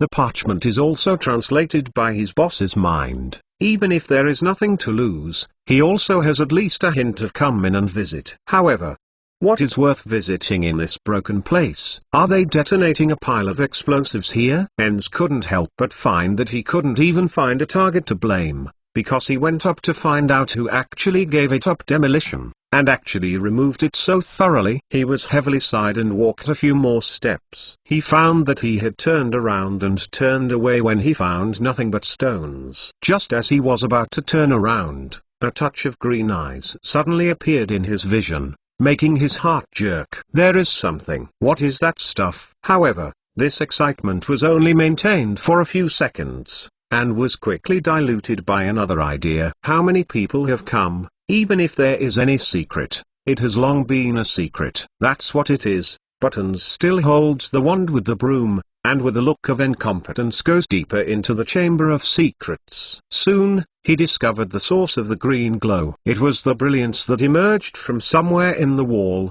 and if you look closely, you can see some outlines. For example, the small piece of green shadow at the top looks like, well, what looks like a half-face. In the moment when Innsman was observantly observing, a familiar and unfamiliar CC resounded in this quiet space. It can be seen that the mouth that protrudes from the stone wall is opening and closing as if the sound was coming from there. The stupid successor who tries to bear the sin. If you don't have the innate talent and ability beyond the ordinary people, I would advise you to go back immediately. Lucky may lead you to stand in front of me, but the danger of the future will make you die at any time. If you uphold Godric's ridiculous justice, use your ability to enjoy your mediocre life. If you still have some greed and arrogance, my basilisk can lend you to harvest power and gold. Stupid successor, go back. You just need to remember my name. Salazar Slytherin. The strange CC sound whirls around Inns's ear, as if there is a strange magic power. One word and one sentence are moving his gradually stagnation. Salazar. Slytherin. Harry Potter's Book of Sin Chapter 690. Harry Potter's Book of Sin Chapter 690. This is Salazar Slytherin. Salazar Slytherin, one of the 4 founders of Hogwarts. Even if this green shadow is somehow stuck in the stone wall, even if Inns sees it in the past, he can only see half of the face, but the strange magic power mixed in the voice. But Gene C is not worthy of his care. He didn't even notice that the scene with half a face on the wall was inexplicably ridiculous, as if it had been forcibly built in the wall with bricks. Although the tokens you hold wake up the images I left behind, then I can't admit your strength. Go back and leave. Stupid successors. When the last sentence is gradually settled, the power that seems to bind the soul of Inns is also quietly faded away. He looked at the faded pale green face on the wall, and the mind that slowly became clear was a little more muddy. What does this mean? Inns blinked his eyes and snorted. Even if I don't go back, where can I go? It's already in the end, and the Chamber of Secrets is full of large and small stones, which have long been ruined. And when he looks around for a week, he naturally finds nothing. Oh.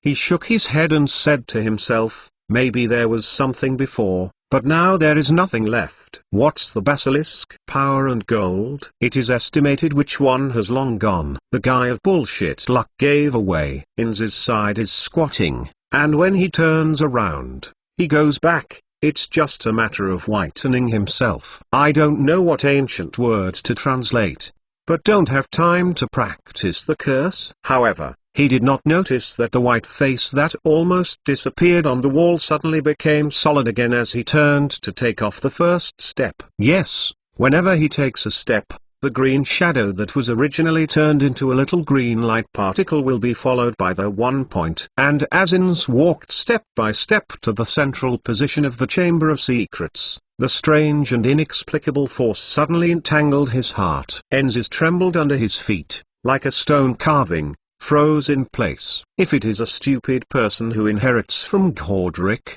after listening to my words, I will definitely choose to move on. Only my successor with both savvy and wisdom can take into account the risks hidden by recklessness. The CC of Parseltongue echoed again, but I never deny the necessity of courage. Moderate persistence will give the wizard the opportunity to climb up after the magic trip. The rough future is inevitable, and the courage to choose is also supporting me and other wizards to the foundation of glory. Having said that, the Slytherin apparition in the wall is slightly paused, and then whispers with his hoarse Parseltongue, the successor.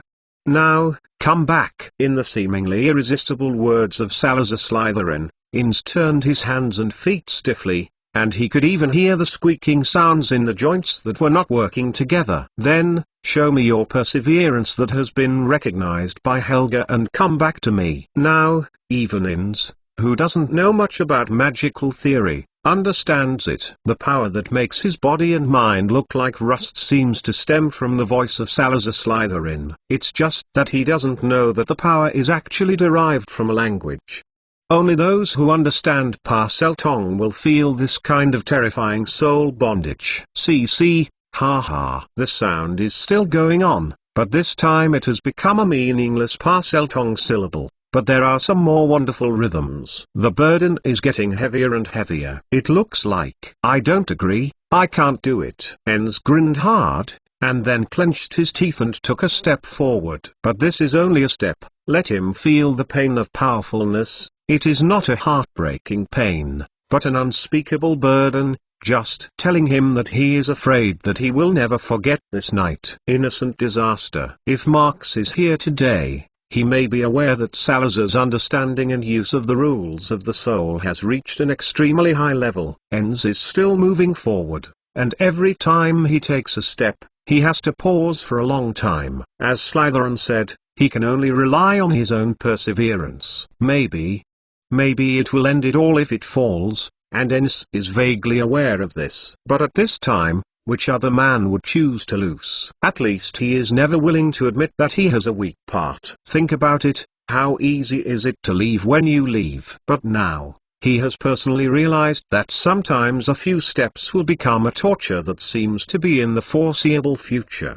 The stagnation of the muscles and every joint in the body seems to be unsuccessful. Only by concentrating can you drag the legs, but you must be distracted to control the balance of the body. How many more steps? How far is it? His gaze gradually became blurred, and the wand and the broom in his hand fell on the ground behind him. The darkness rushed to his vision, as if he wanted to devour his consciousness. Maybe half an hour. Or a few hours? Of course, it is possible that only a few minutes have passed. Inz is not very clear. He only knows that there is a sound between the cockroaches suddenly got into his mind. Go into the chamber of secrets behind me. The successor. You will understand where the next destination is. Bring my basilisk. It will give you appropriate help. To bury the person who should die and then accept the gift I gave you. When you come back from here, take my things to the Tower of Rowena. When you get there, waiting for you will be the last chance to give up. Remember, stick to your own heart, don't be in power. Get lost. As the voice faded, the CC sounded away from Inz's mind. Then, he finally couldn't resist the double exhaustion of the body and the soul, and fell to the ground in front of him, so he fainted.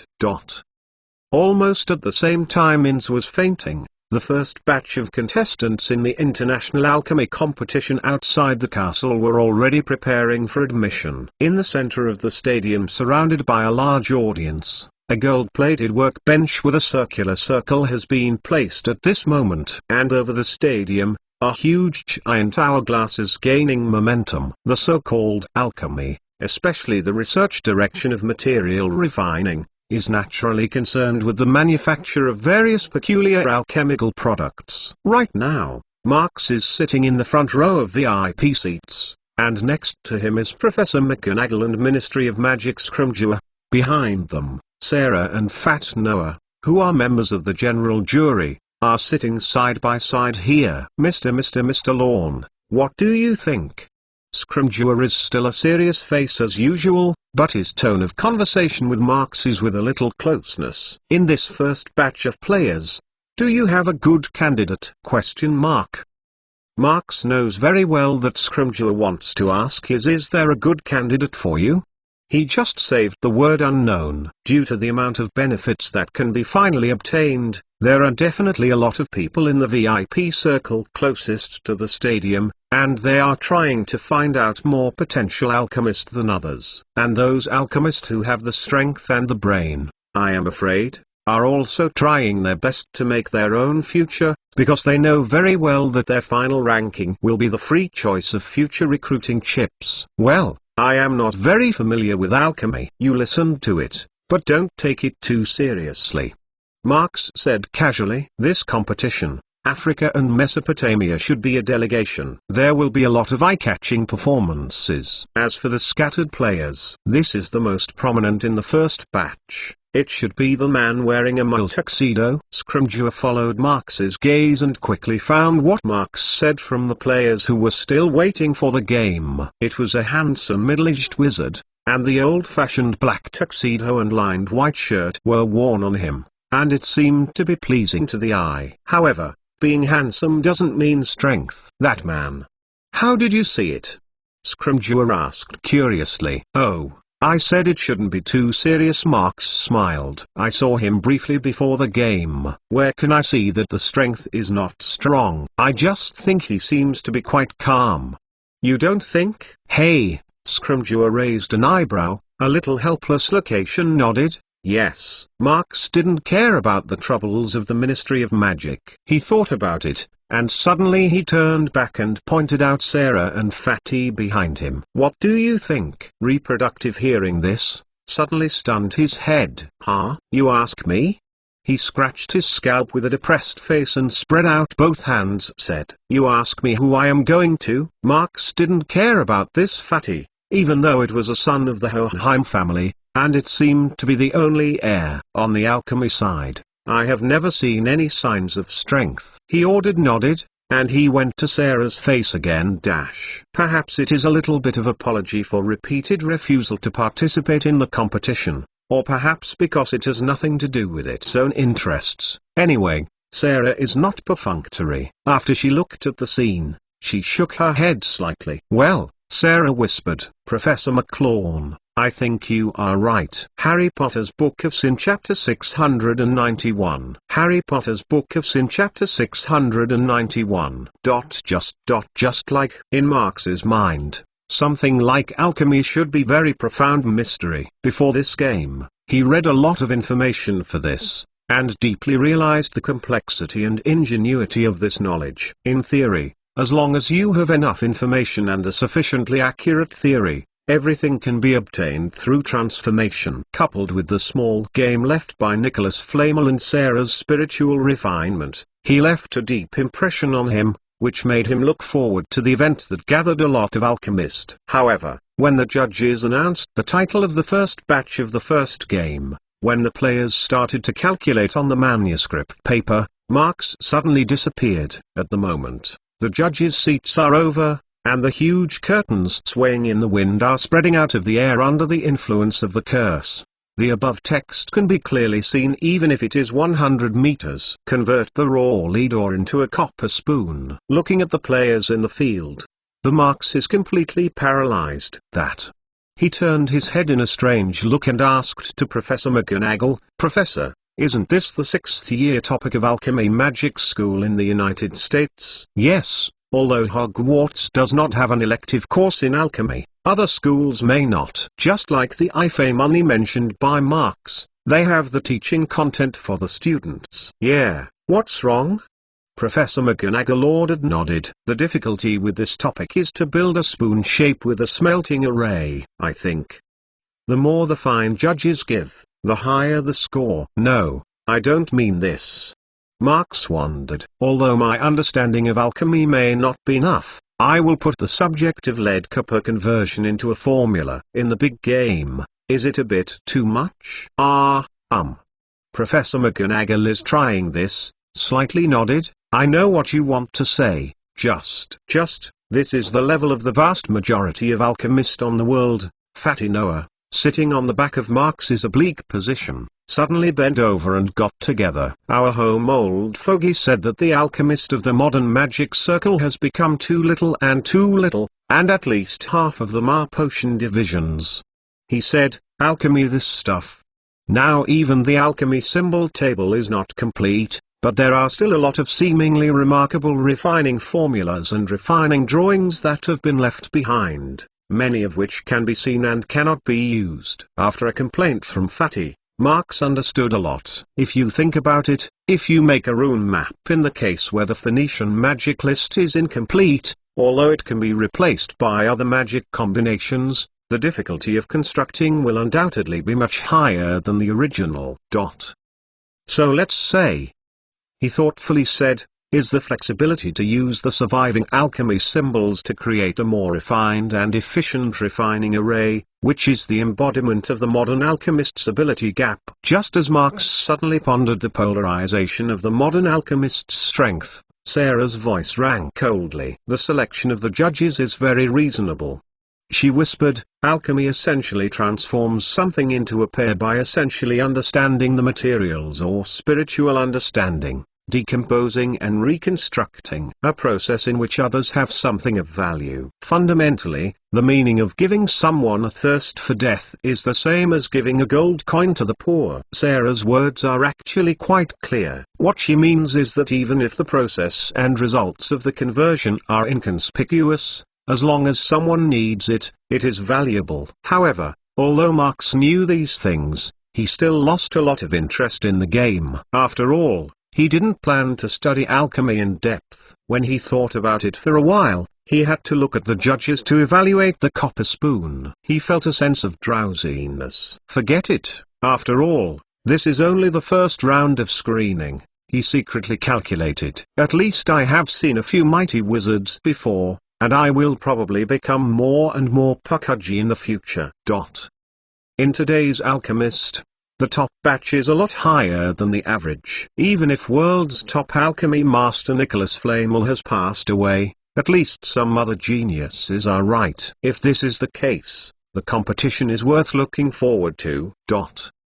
In the Slytherin Chamber of Secrets, the lost consciousness of Inns, after a period of unconscious, finally stumbled and sat on the cold ground. After waiting for him to squat, the deep darkness around him quickly restored his waking. With a burst of black and white in the darkness of the black paint, Inns touched the wand that he had fallen on the ground. When illumos resounded through the empty Chamber of Secrets space, a soft light spread quickly and swept away the darkness of his body. How long have I been fainted? He frowned and tried to remember, but where can he ponder a specific time? Right before that, did the Slytherin's shadow say something? Inns shook his head and thought carefully. Well, don't get lost in power. No, there should be others. At that time, in order to move his heavy body to the green shadow, he spent a lot of energy, and even the consciousness was blurred at the end. But the last sentence left by Slytherin, he remembers it very clearly. After a while, Inns sitting on the ground was nodded. He said, "Come into the Chamber of Secrets behind me." And then? What else is Rowena's? Oh, it should be the Ravenclaw Tower on the west side. Thinking of this, Inns could not help but stand up from the ground, regardless of the traces of mud and grey dust that had already been covered with the body, and quickly returned to the deepest wall of the Chamber of Secrets. Chamber of Secrets? He reached out and knocked on the wall. The thick texture was fed back into his hand. The bones hitting the stone wall were faint. Isn't it the Chamber of Secrets? Is it difficult to be behind? A little paused, he followed back a few steps, then waved wand against the wall. Alhamra. The unlocking spell is not for the wall, and does not mention whether there is a problem with the stone wall itself. At least his curse does not take effect, but it is a thing that it should be by rights. The extinguished light group was lit again, and Inns held the wall and checked the wall several times. But no matter how you look at it, it's an extremely thick brick wall, no different from the walls in other places. Well, he couldn't help but feel a little depressed. The cutting curse can cut the rock. The hard object can be cut in the 5th year. No, maybe there will be any open door. Mechanism. Reminiscent of the Hufflepuff Chamber of Secrets, Inns naturally had such speculation. It's a pity that there is everything in this world that has everything in common. The so-called dark door mechanism he wants to find, naturally does not exist. In the wall and corners, I groped back and forth for a long time, and finally chose to give up temporarily. Slytherin's words should be correct, then.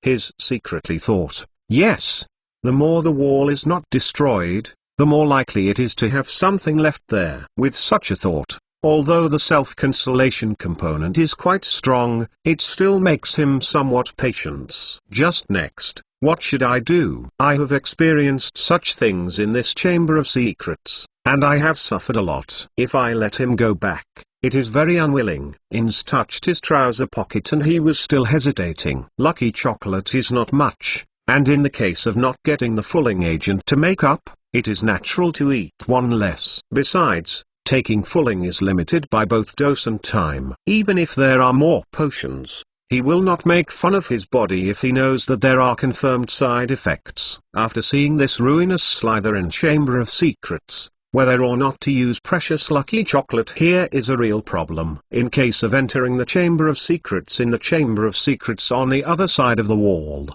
I found that someone had already gotten the first place, so I couldn't regret it. In fact, although Inns is smart enough, his time to touch the magic circle is still too small. If you change other wizards to face this problem, what else is hesitant? That's the Chamber of Secrets left by Salazar Slytherin.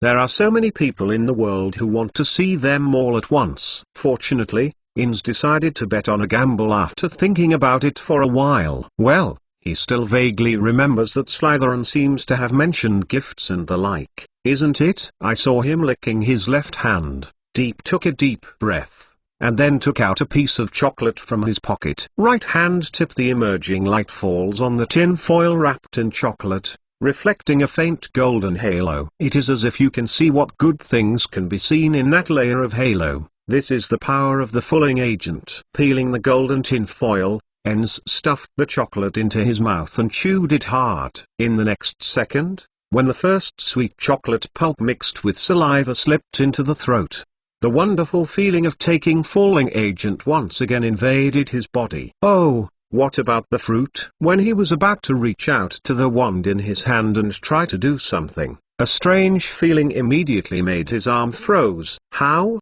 Who? Harry Potter's Book of Sin Chapter 692. Harry Potter's Book of Sin Chapter 692. In fact, Inns did not faint for a long time, but the surrounding environment caused him to recover his consciousness but could not determine the time. However, he may not know how long he has been conscious, but some people know it. Who is there? Inns, who had just swallowed a lucky chocolate, had not had time to try to solve the problem of the stone wall, and he felt an unprecedented sense of oppression. When the power of fooling agent faintly told him that the feeling seemed to be strong and ominous, he immediately heard a slight rubbing sound. That is definitely behind me. Someone is hiding behind and secretly peeping. Inston was in a tight heart, then jerked around and pointed the wand tip, which was originally aimed at the wall, to the entrance of the Chamber of Secrets. When he came, "Come out." His voice twirled in the ruins of the empty Chamber of Secrets, and then decayed with the collision of sound waves until it sank in the darkness around. The next moment, a black shadow suddenly appeared at the door, and the rays of light of N's tip went away, showing a not clear outline. "Oh, please don't point me at wand. I don't have any malice." It was a young male who sounded quite sweet, and as the sentence came out, the silhouette of the door opened his arms gently, and then stepped from the opposite side to Inns. It seems that considering the mentality of Inns, the other side is very slow. From the light and regular footsteps, Inns at this time read a feeling called easy. He felt that the other party must be a very confident person, whether it is words or actions. It seems as if the signal is released inadvertently. When that silhouette finally walked into the illumination range of the wand radiance, when the darkness over the handsome face of the white gradual faded, Inns's face could not help but change slightly. This person, he has seen, not only seen, but also the one he does not want to meet at the moment. No one. You. Why are you following me? What do you want to do? Inns wrinkled his brow tightly and asked with a sigh. "Oh, don't be so nervous." The other hand spread his hands and gracefully admonished. "You ask in this tone, as if you were trying to interrogate a prisoner, aren't you? First, I didn't follow you. You may also understand that this Slytherin Chamber of Secrets is not the only place you know. And, having said that, the other party is nodded to Inns, paused. Maybe you still don't know me, but it doesn't matter. Good evening, I am Draco Malfoy, a fifth-year student of Slytherin House. Yes, it is Malfoy who is here at the moment." Just somehow, when he was facing Inns, his face was with a gentle smile. "Hello there." As with the last time I saw this Malfoy in the underground corridor, this time, Inns, who also ate a lucky chocolate, was still able to feel the strange sense of crisis from the other side. Although the other side had a sly smile on his face, Inns was like falling into the bottom of the ice, and the back immediately raised an invisible chill. At this moment, the peculiar power of fooling agent is constantly warning his nerves, as if he is reminding him steadily, even when the absolute gap is in front of him, even luck will be eclipsed. The chance to get out of this danger is going down all the time. Well, the smile on Malfoy's face became more powerful. "So, is it better to talk to me about what happened just now? I think you should understand what I am talking about, right?" The other side's calm and unreservedly reflected in Inns's eyes. He can even find the scorn and play from the other side's look. For Inns, who has always been proud and confident, it is like seeing the second one himself, or, more powerful than himself, more than twice the future of himself. No, that is not your own. In the future, you may be contemptuous of the weak, but you will never be bored to play tricks on the weak. If you make such a meaningless thing, how could it be yourself? That's right, this Draco Malfoy and his seemingly similar look, but in essence, are quite different. Yes, I understand what you want to know. The thoughts that had just passed flashed in Enz's mind. Immediately, he opened the tip of the wand in his hand a little, and no longer went to Malfoy in front of him. "You can't understand the language of the snake, are you? he suddenly became calm and followed, and his face gradually added a little smile. "We are all students, what can't be said?" "What? Of course, I can tell you what I know." The voice did not fall, and as soon as the knocks slammed, the light of the tip was extinguished by the backstick. At the same time, a whistling wind slammed through the Chamber of Secrets, heading straight toward the door. Xadash. In the darkness, a Scarlet's magic power light flashed past. As he chased the doorway, the shadows could see a silhouette of a broom that hugged the broom. Then, the red light hit the wall heavily, splashing a ray of light. Soon, when a beam of light appeared in the darkness, only Malfoy was left alone. He held a wand in his hand, holding a light group that was lit up for the wand radiance, and looked back at the back of the moving toward the back. In his other hand, there was a burst of dark, smoky smoke in the blink of an eye. It was only that black gas stayed in his palm for a moment, and quickly disappeared without a trace. "Don't forget it." Malfoy's smile on his face had already been swept away. Instead, it was a touch of sensation. "At Hogwarts, you must be as careful as possible, even the Slytherin Chamber of Secrets." Covering the door. "Those hoarfrost is obviously what the guy left behind." He curled up one's lip and followed him to the front of the wall that was checked by ensigns. Even if he doesn't know Parseltongue, he can't understand the sissy sounds of the previous ones. But anyone who has seen Insna's abnormal behavior can probably guess that there is something wrong here. "Is this behind?" Malfoy stroked the hard brick wall with his left hand and slammed his wand against the wall. "Defindo." Since there is no need to use the silent spell technique now, the spell is clearly spit out in his mouth. Although he is now able to master the degree of cursing skills more familiar, but to maximize the effect of the curse, you still have to read the curse as clear as possible. However, the improvement of strength does not seem to let him show the ability he should have. This split curse that should have been fully controlled is not even a crack. Malfoy's curse only shook a little bit of dust in the bricks. "Oh," he groaned impatiently. "The wall has been subjected to a curse. But it's good. At least it proves that there must be something behind." He is convinced that the intensity of his own curse has now surpassed all Hogwarts students, even with some adult wizard. And this is only because he has long been disdained for practicing the curse. However, he was a powerful spell of division, but he did not produce the effect he deserved. Reducto. At this moment, Malfoy is like a cobra who has been invaded by the territory. Unbelievably, he has once again produced a more powerful spell of formidable power. He believes that even if the wall is completely solid behind, the Reductor curse can blow it out of a large pit. Unfortunately, with a slight shock, the wall was just a thumb-sized depression. In fact, it was originally natural that there was no wall, and it was the obstacle that Marx set when he left. The wall was first constructed of transfiguration, followed by a number of solidified gyro spells,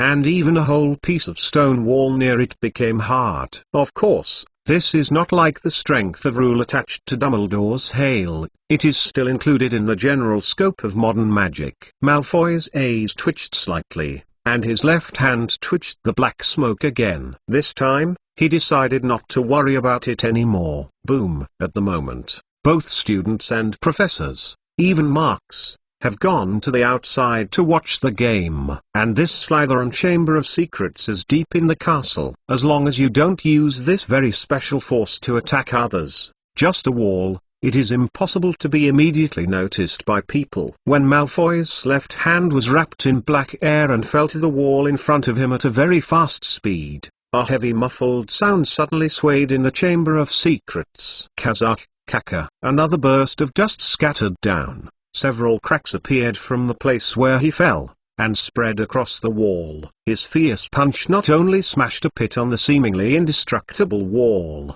but also pulled out several twists and turns. But his fist but only a few stone-crushing debris, and even the skin is not broken. He didn't stop there because it didn't seem to be enough. Boom. Then second fist. Malfoy's half-left arm went straight into the wall as the black gas dispersed. He can already feel the space behind the wall. That is to say, this fist he has completely penetrated this stone wall. Bang! As he pulled back his left hand, the thick brick wall collapsed and splashed the sky. When the dust gradually fell back to the ground, the room behind the wall was exposed to Malfoy's view. It's a pity that he didn't have the time to take a nap, because a piece of fallen wall was slamming on his foot. Hiss. Harry Potter's Book of Sin Chapter 693. Harry Potter's Book of Sin Chapter 693. Regardless of whether it is reasonable or not, at least for the audience present, the content of the first night of the game is undoubtedly quite boring. Marks worked with the people of the International Wizard Federation to plan a number of events, and even some of the entertainment and consumption points outside the venue were taken care of, but it ignored the fun of the game itself. In short, no matter how significant the research value of alchemy, it is obviously the most important thing for the ordinary audience who came to watch the game. Is the event interesting? Therefore, as far as the results of the evening were concerned, compared to the process of converting a batch of alchemist to convert the ore into a spoon, the proposal that was originally proposed by Marks can be interspersed with some lively performances turned out to be tonight the program most popular with the audience. Originally just to give everyone a relaxing interplay episode, it suddenly became the main viewing content of the guests, which made Marks himself a little don't know whether to cry or laugh. Mr. Hohenheim, I suggest that after this first round of competition, the judges should also consider adding some fun in the issue. After the first night's schedule came to an end, Marks was discussing with the members of the jury in the coordinating office. Today is the first day of the game. After the actual observation of the event, it is also a matter for the organizers to correct the problems that are exposed as soon as possible. But Sarah's muscular man, after hearing Marks's words, showed some embarrassing expressions. Research work is always a boring and simple thing.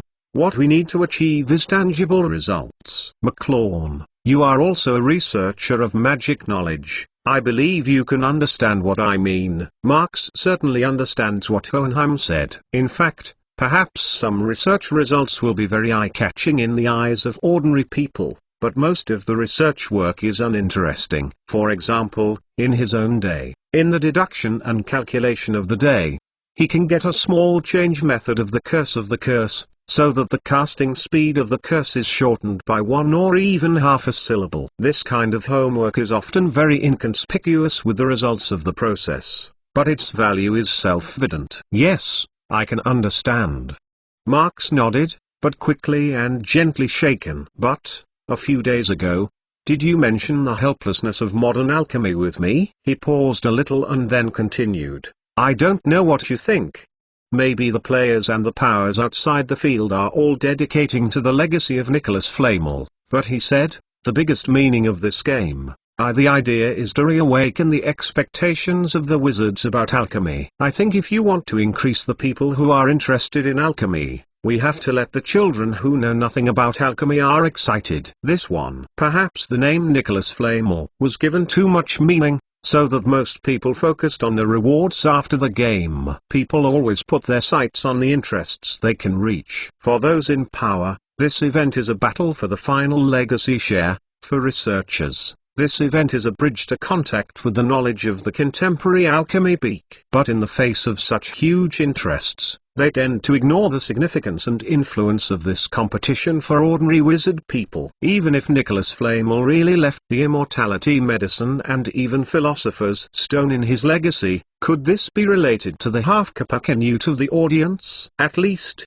there is no direct relationship at all. However, in this world, there are people who want alchemy to rise again. For example, the group alchemist in Mesopotamia is probably one of them. For example, the Mr. Hohenheim in front of Marks seems to be one of these people. I think I understand what you mean. Hohenheim thoughtfully nodded. Really, we have put too much energy on the alchemy heritage. Well, think about it, this game is it is a very suitable opportunity. I will consider it carefully tonight. After sending away the members of the jury, Marks sat behind his desk and couldn't help but sneak a sneaky grin. I just said that a slogan. It sounds like a big righteousness, but he is really the kind of person who is willing to consider and pay for the global magic circle. No, He just followed Nicholas Flamel's wish to find a seemingly great head to make this big game at Hogwarts even more powerful, that's all. For Hogwarts, the positive impact of this event is definitely bigger and better. As long as you have the ability to have method, it will not be excessive. Just as Marx twisted his neck and loosened his bones, he planned to go around the court to see if there was any problem. A little black spot suddenly climbed along his upper trouser legs and robe on the back of his hand. Well, he raised his hand and stared at the little spider on the back of his hand and looked at it, then flipped it into the sleeve. Is this coming? The next moment, his right hand shook a little, and under the influence of disillusionment charm, the whole person completely disappeared. At the same time, Hogsmeade Village Hogshead. Due to the unprecedented international alchemy competition in recent days, the world's wizard has been attracted to watch the game. The original number of customers is far less than that of 3 broomsticks in. Aberforth is already full of alcoholic guests. The schedule for tonight is just over, and a large number of guests are coming to Hogsmeade, and I am sure that there will be a new wave of consumption later. To be honest, Aberforth has been very annoyed recently because he simply doesn't want to see so many people. For him, taking over the bar in the past was a matter of value, and Big Brother Albus Dumbledore needed a trusted person to collect market intelligence, which made him a boss and waiter here. Otherwise, if he is tempered, where can he do this service industry that must be dedicated? But nowadays hey, come back with a cup of pure malt whiskey and add ice. Outside the counter, an Australian sorcerer who had already been dizzy was half squatting on the edge of the bar, licking his countertop with his soft elbow. Aberforth looked at him coldly, and the right hand grabbed a bottle from the wine rack behind him, and the left hand picked up a goblet from the bottom of the bar. Bang! He shot the goblet in front of the other party, and the cup almost wiped the nose of the man. If you go a little further, this force will be able to break the nose of this drunkard. After throwing a hail into the cup and making a crisp crash, the bottle in the right hand also poured out the amber liquor. Unfortunately, the drunken wizard in front of Aberforth is afraid that he can't enjoy this authentic bourbon pure malt whiskey, because at the moment Aberforth had poured the wine, he suddenly felt a soft foot and thumped to the bar and who slept. Damn it. Aberforth picked up the goblet himself and swallowed the cold, fragrant wine in the cup, then turned and stuffed the ice cubes in the goblet into the pool. This wine and you, I have already remembered. The money to be paid, a copper canute will not be less. After swearing in disgust, his eyes swept in the bar and his face was filled with impatience. At the end of the day, he glanced at the ceiling subconsciously, but could not help but sighed. My big brother poured too much effort into Hogwarts. Even if he was killed by the accident of younger sister Ariana, he has been blaming the big brother Albus for the rest of his life. But after all is the brother. Now the big brother is gone, and it is as free and arrogant as the Albus of that year. Therefore, his relatives in this world, it seems that there is no such thing left. So, what can he expect from Aberforth Dumbledore? Just as he inadvertently thought about the philosophy of life that he hadn't really loved since he was a child, there was another head in front of the bar. Hey, come back for a cup. Pure malt whiskey. Add ice. The Aberforth expressionless of came back to his senses, glanced at the other side, which was the drunken Australian wizard who had just smashed the floor. You have finished drinking, Aberforth said, reaching out and slamming the other's outstretched head. Just then, the wooden door of the bar was pushed away from the outside, and a silhouette of a cloak came in. Aberforth just groaned and immediately recognized who the tall figure was supposed to belong to. Sure enough, after the other side was slightly nodded, they went straight to the inside of the bar. There is a locked sylvie, followed by a staircase leading to the second floor of the bar. The magic on the top is not something that anyone can unlock. But that silhouette just touched the doorknob and easily unscrewed the door leaf, and the body disappeared into the opened door. The sound of the threshold being reclosed, like a small wave in the sea in the noisy bar, almost no one noticed. Aberforth shook his head slightly, and he picked up the goblet at hand and wiped it carelessly. That's it, he murmured. It's been so old anyway. It's the same death. It's better to do something trivial for these young people. Tonight's Hogshead seems to be exceptionally embarrassing. Harry Potter's Book of Sin Chapter 694. Harry Potter's Book of Sin Chapter 694. Hey. Hey. It's nighttime and cloudy. Even the streets of Hogsmeade Village are just as dull. In the corridor on the second floor of this Hogshead, it is naturally darker. As I walked forward step by step, the old wooden floor at the foot also made a creaking sound. Even if the body was lighter than the average person, it was inevitable that it would sound the bitter movement. Like this kind of sound that would break through the floor at any time. Wouldn't it disturb the people in the room at the end of the corridor? You know, it is because of someone there that he will come over. Just at this moment, the silhouette that walked in the darkness of the gallery had already arrived at the door. Seeing that he did not carelessly unscrew the doorknob, the light in the room fell on him, and most of his body shape was included in the light. It's only now that I can see it. This is a guy who is covered in a black hood cloak. Immediately afterwards, he stepped into the room and closed the door. This room has a strong sense of unity with the run-down Hogshead. The floor is still creaking, the walls are full of stains that accumulate in adulthood. Tables and chairs, desks, wardrobes, everything is old. Even the curtains that are constantly swaying in the night wind have their holes and the seams that are detached everywhere. Oh, that's right. The opposite window was wide open, and the wind outside was pouring into the room with impunity, trying to stir the air in the room. The blizzards of the Hogsmeade Village make it look like winter all year round. When you open the window, you can't help but take a nap. However, in this exhausted room, a total of 4 people did not show any discomfort. No, this is actually not very accurate, because in addition to the newly arrived Black Robe Wizard, the other 3 people either stand or sit, but maintain a constant position. Even the eyelids have not been shaken. However, the black-robed man who just came in from the door of the room did not have a hay-point accident. He just looked around and then opened the big hood on his head. Just look at the face that is still young, and young as young people can understand. There is no doubt that this black-robe wizard is Marx. Well, just 2 people in this house, except for Marx. Only one of the other 3 sat on the edge of the bed, while the other 2 stood by the window and in front of the bed. And Marx didn't even throw a look at the wizard on the bed,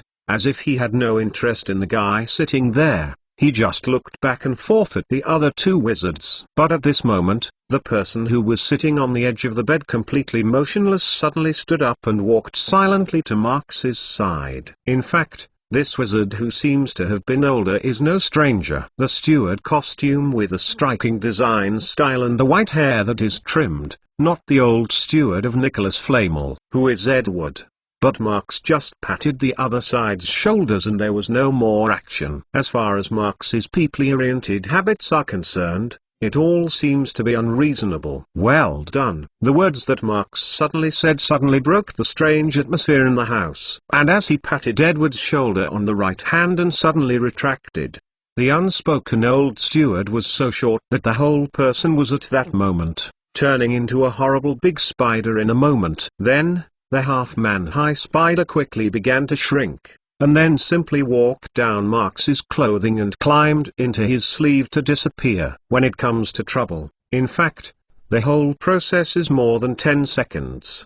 The old Edward, who was still sitting in the house, completely lost the trace, as if it had not existed from the beginning. But for Marx, this is what is planned. After recovering the alienated Acromantula disguised by transfiguration, he took a few more steps forward and came to the 2 unidentified people. In fact, you don't have to look carefully to understand that there is almost no difference in the costumes of the 2 men. They are all dressed in plain robes. It's just that they are all covered in a grey color, but they can't tell the original color of the robe. But it doesn't matter, because Marx recognizes the identity of the other person at a glance. This is undoubtedly the Black Robe who had been in the Palace of Iran's magic circle. After returning to Hogwarts on the same day, he already understood that the prophet old man would probably continue to participate in the contest, and the original goal of the old man would obviously be Nicholas Flamel's alchemy heritage.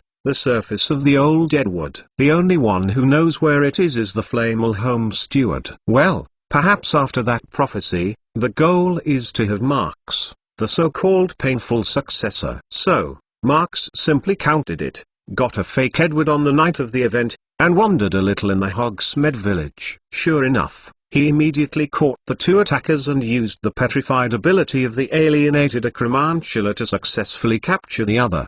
I hope that they will not lose it, Marx said in front of the two black robes and narrowed them down. If you don't, you can only count on it.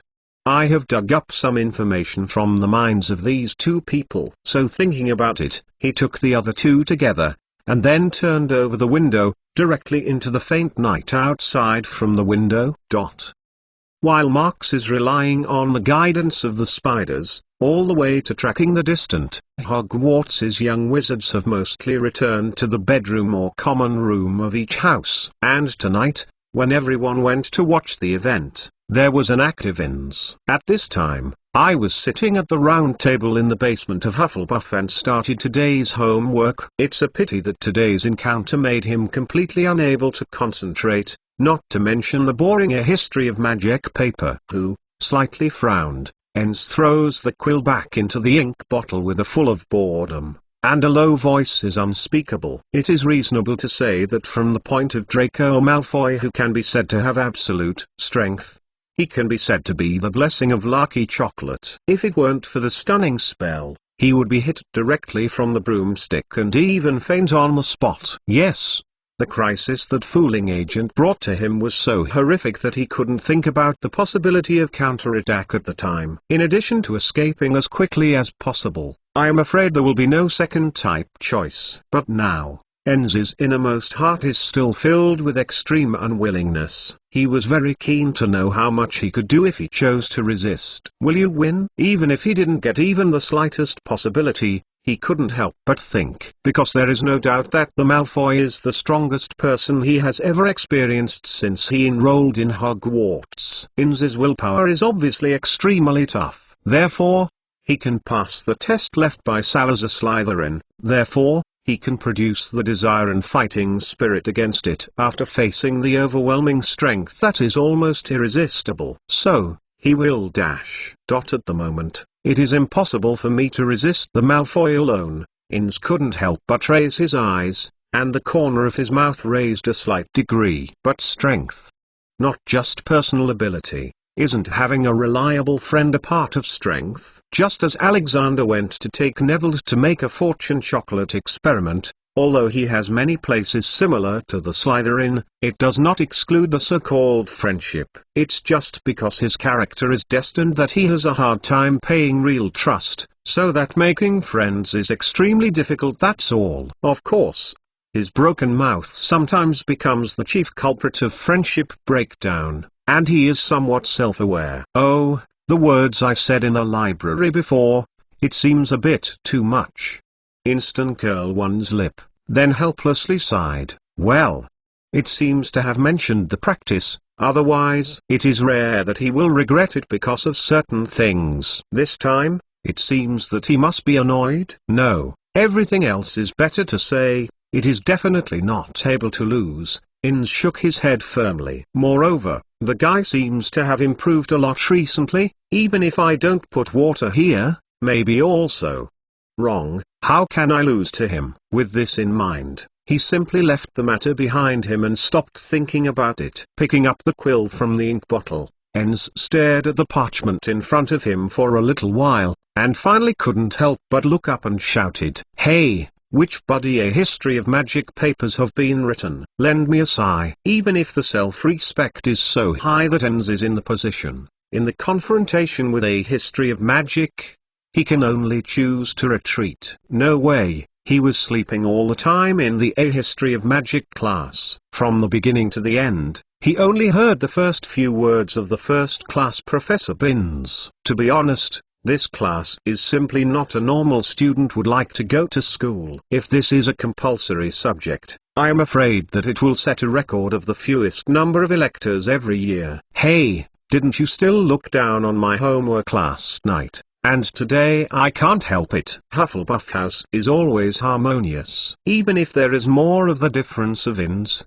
it will not change the happiness of the younger ones. At this point, it is very different from the stalemate in the Slytherin common room. Harry Potter's Book of Sin Chapter 695. Harry Potter's Book of Sin Chapter 695. Just like the Gryffindors who always like to make friends by feeling, in Slytherin House, students are more concerned with their own interests. So, hey, you know, even the young lions will quarrel with the Cold War from time to time. Then, in the end, how the savvy little snakes get along with each other is simply self-evident. Right now, in the common room of the Snake House with the Slytherin dungeon, the atmosphere has tightened to the point where the ear screams the hum of the rope as it is about to be torn off. In fact, what caused this tension was undoubtedly Malfoy, who was standing sneering at the door. And not far from him, an embarrassed student is struggling desperately, trying to get out of the two students holding his upper body. And then, look at his blue and white violent appearance, fearing that he would like to give a punch directly to Malfoy's face. Calm down.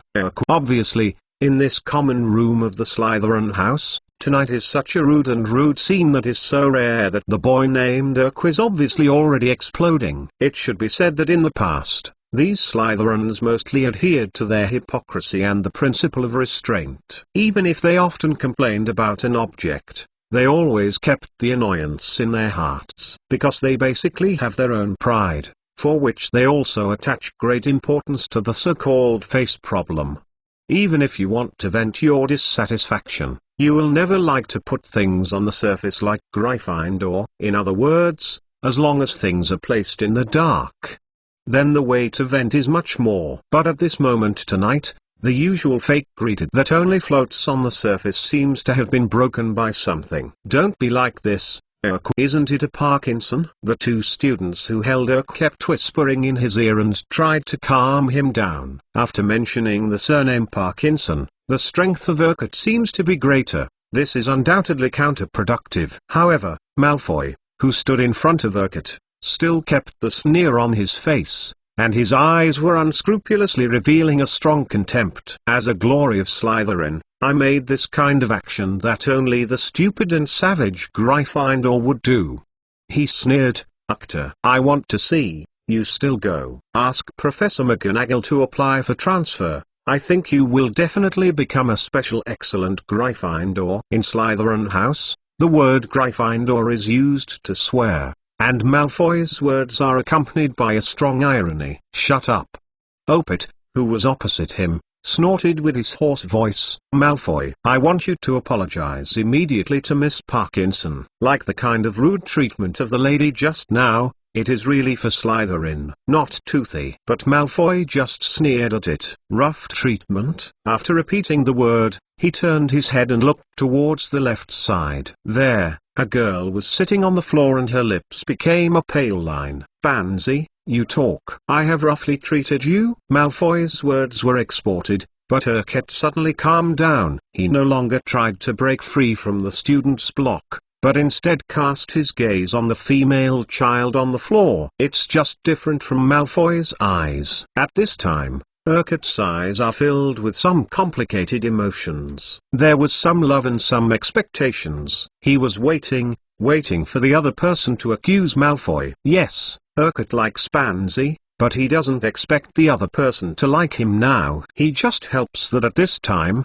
Pansy can stand on the same line as his Urquhart, even for her own sake. Unfortunately, in some cases, reality always goes in the opposite direction to people's expectations. No, Draco just touched my arm. I didn't stand up and fell. Even when he was talking at this time, Pansy's lips still had the white marks that had just been picked up, and the words that flowed out of her mouth were almost as pale as her lips. Have you understood? Malfoy's mouth evoked a cold smile, and he took a step forward and put his handsome but sullen face in front of Urquhart. There was almost one finger left between them.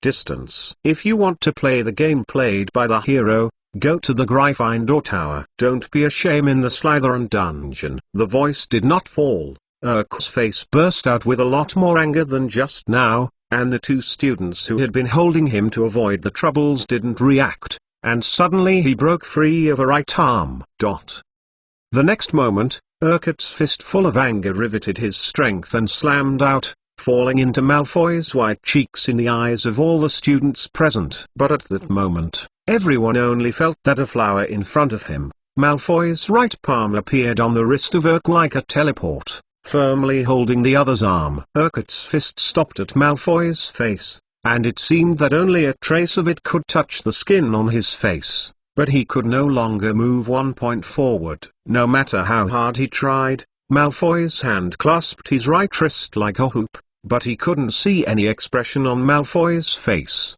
"What are you doing?" How can Malfoy answer the question of Urquhart? I saw that he gripped Urquhart's wrist and slammed it, and the latter was brought to the floor without any resistance. The hard stone floor smashed his elbow, filled with silk, bloodstains. As a noble wizard, I only use my fists. You are such a brutal act. Is it just insulting Slytherin House? I want to say that you are not qualified to study at Hogwarts. Malfoy said this as if he had a voice, even though there were always some students who were dissatisfied with his behavior in the Slytherin common room. He had to admit that at least he said it was justified.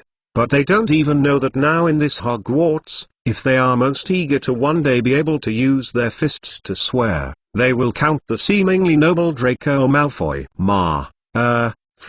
Urquhart, who fell to the ground, rubbed his right wrist with his left hand. He looked towards Malfoy's eyes as if burning raging anger, and even the rest of the people could clearly feel it. But Malfoy is still just like the beginning. His face is just a sneer. "Urquhart, you have to know that you are lucky." He spread his hand slightly. "You have offended me for some ridiculous reason, but I can forgive you generously.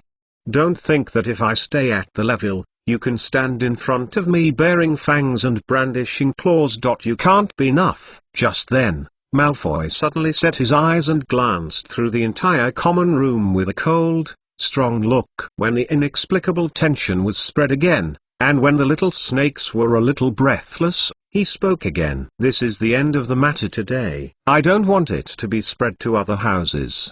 Do you understand?" When he finished, he lifted his leg and walked to the passage leading to the dormitory. In the blink of an eye, he disappeared at the door. Until his footsteps faded, the students in the common room were involuntarily relaxed. What the hell is it? Malfoy used to be terrifying. A Slytherin graduate who had already reached 7th year this year asked dryly, but when he heard out, he was shocked. His voice was hoarse because of thirst, which made him unable to work hard. I swallowed. He didn't look quite right before he was absent from school last time. Oh. Who knows? I heard that the Black Devil. That person. That person seems to have lived in Malfoy for many days. For a time, the discussion in the Slytherin common room was one after another, but no one dared to speak too loudly. It's like I'm afraid that Malfoy, who just left, will suddenly appear again to save Voldemort's incident. The most affected are undoubtedly the students of Slytherin House, because many of them have direct or indirect relationship with Death Eater. Due to several strong victories from Marks and Dumbledore, the Snakes became the most alarmed students in Hogwarts during the period when the battle between the Order of the Phoenix and the Death Eater reached its peak. Now, they have managed to settle down, and it is particularly sensitive to Malfoy's anomaly. When the surrounding students were whispering, Pansy Parkinson, who had fallen to the ground, had regained his seat. After all, the cause of this incident is that she wants to approach Malfoy, who just returned, and then she is pushed impatiently by that's all. However, just falling down a bit, but it will lead to such a farce. Even Pansy did not think of it. What didn't even make her think was that Malfoy would actually. Pansy stood in the ground, her ears full of the voices of the students, but she didn't even hear anything, and still groaned there. At this moment, Urquhart, who stood up for her, looked up at her on the side of the ground, and the fingerprint on her right wrist was clearly identifiable. but she did not even look at it. Harry Potter's Book of Sin Chapter 696. Harry Potter's Book of Sin Chapter 696. Damn, isn't it being smashed by a stone? For readily shoving Pansy Middle. Parkinson's behavior. Even in today's Malfoy, he had to admit it was a mistake caused by their own anger. Of course, the reason why he thinks this is not because of some ridiculous apologies for Pansy. In fact, he is just reflecting on that's all for the possibility of getting Marx's attention. No matter how proud the Malfoy is now, as long as the special existence of Marx is always in front, he will never be truly proud. At present, no one knows what happened to Malfoy, and no one knows what changed suddenly. Even the handsome blonde-haired handsome boy can still be called Draco Malfoy. I am afraid it has become an unknown number. But at least, Mark's Middle. McLawn name still deeply engraved in his heart of hearts, to give him always with a strong sense of crisis. This is an indisputable fact. Otherwise, how can he still be willing to hide himself in the Hogwarts student group? No, I need more power, more powerful. Half lying on the bed in the bedroom, Malfoy's head is resting on the left arm behind the brain, and there is a black hair on the right hand that stretches out to the front. He seems to feel the secret energy hidden in it. For ordinary wizards, this power is already powerful enough, but for this time Malfoy. Impossible, with this strength, it is impossible to take the blow. In the muttered out of this sentence, a very incomparable ice blue light column flashed in his mind. It is a dazzling brilliance that breaks through the clouds and straight into the sky. Yes, at least the Malfoy in front of me is still clearly remembering that at the scene of Dumbledore's death, Marx showed the amazing power of a group of teachers and students. At that point in time, the power of Marx was undoubtedly a shot in the wake of the entire Hogwarts, but in retrospect, the strength of terrifying will also put some people under great pressure. Albania. In the moment of staring at the black air between the fingers, a familiar and unfamiliar place name vocabulary slowly spit out in Malfoy's mouth. The next morning, from Koyang gently smeared the earth with a layer of golden red, it announced that another sunny day began. For most of Hogwarts students, this day is known as the Happy Hogsmeade Day. However, today, the Hogsmeade village is impossible to go, even if they are forced to use wand. Because today they only need to step out of the castle gate, they can easily enjoy more colorful than the Hogsmeade village, drink and be merry time. The unprecedented Grand International Alchemy Contest has had a huge impact on Hogwarts and is definitely multifaceted. From the evening of yesterday, the huge vestibule of the school was occupied by countless vendors and temporary shops. Although it was forbidden to operate at night due to the fact that it was a school, it was once again busy today. Seriously, I am afraid that no one will go to the auditorium for breakfast today, because the food from all over the world can be said everywhere. Soon, the young wizards appeared in groups of 3 or 4. They walked back and forth between tents of various shapes and carts filled with goods. Most of them were very interested. At the time of talking and laughing, the pleasant atmosphere kept permeating in the air. To be honest, from the magic circle of the countries to watch the event, basically adults and a small number of preschool children. After all, it's not a holiday at the moment, and there are very few students who can come to participate in the event. As a result, these new Hogwarts young wizards have added a lot of valuable youth and vitality to the place. However, even among the passionate students, there are always some guys who lack energy. Obviously, Inns, who is not very beautiful in these 2 days, is one of them. A person who walks in the crowd and walks away, but his heart is thinking about things that have nothing to do with the scene in front of him.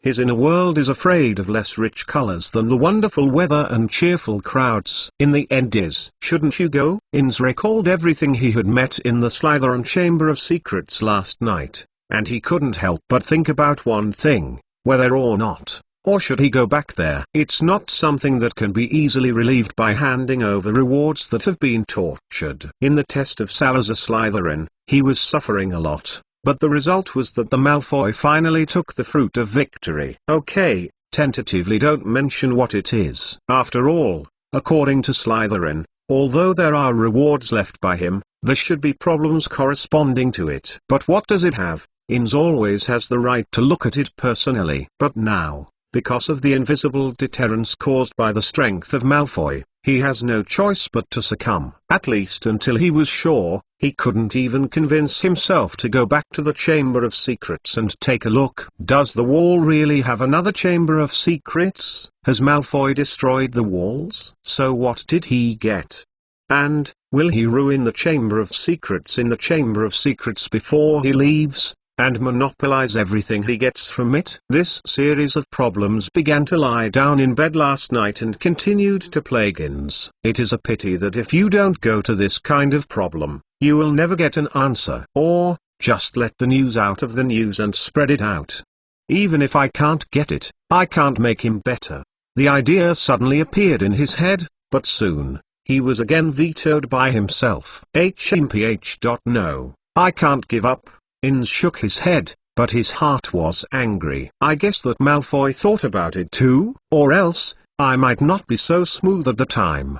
The place escaped from there. The power of the blessing agent was clearly reminded that the chances of my successful escape from Malfoy were actually very low, as he now thinks. Malfoy is obviously determined that he will not reveal what he saw and heard in the Chamber of Secrets to others. It is not a person who can think about the law of escape with great pressure to choose. Result: just as Inns was bored with these troubles, a familiar voice rang out of the crowd behind him and was getting closer and closer to him.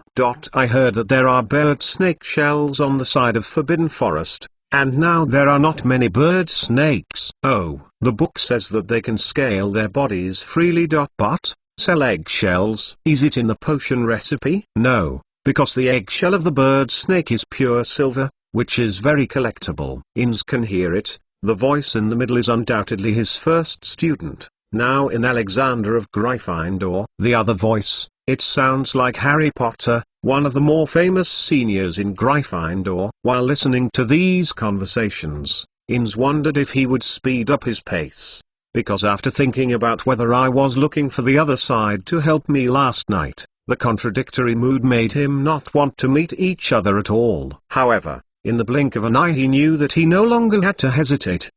Alexander is still Alexander, after all, even though he has not forgiven the Inns torn in the library of the day. But he will not lose the basic courtesy of greeting when he sees the other party. Hearing the shouts of Alexander, Inns, who was full of entanglements in his heart, couldn't hear it as he did, and his footsteps slowed down.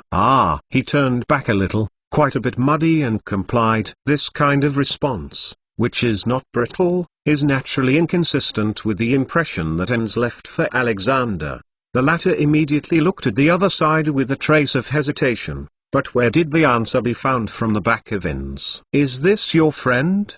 Harry, beside Alexander, asked curiously, then briskly said, that is Inns. You haven't eaten breakfast yet? Or let's go. Like the courage to recklessness, enthusiasm is also one of Gryffindor's specialties. But Inns is certainly not very comfortable with this. Let's not talk about Alexander, anyway, and Harry. He doesn't think there is any topic to talk about. Instead of staying with them and being uncomfortable, he might as well take the initiative to leave. After considering it for a long time, Inns decided to refuse it. However, he still has a chance to open his mouth in the future. Some unusual noises suddenly came from the direction of Forbidden Forest, and the attention of most people including him was attracted to the past.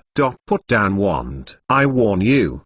Let go. In the sound of the noisy voice, a slight sound line passed through the crowd and seemed to have penetrated into the ears of Harry and the others. It's Hermione. Harry instantly identified who the owner of the voice was, and after hearing Hermione's slightly anxious words, he used the slightest hesitation to open the crowd and ran in the direction of the sound as quickly as possible.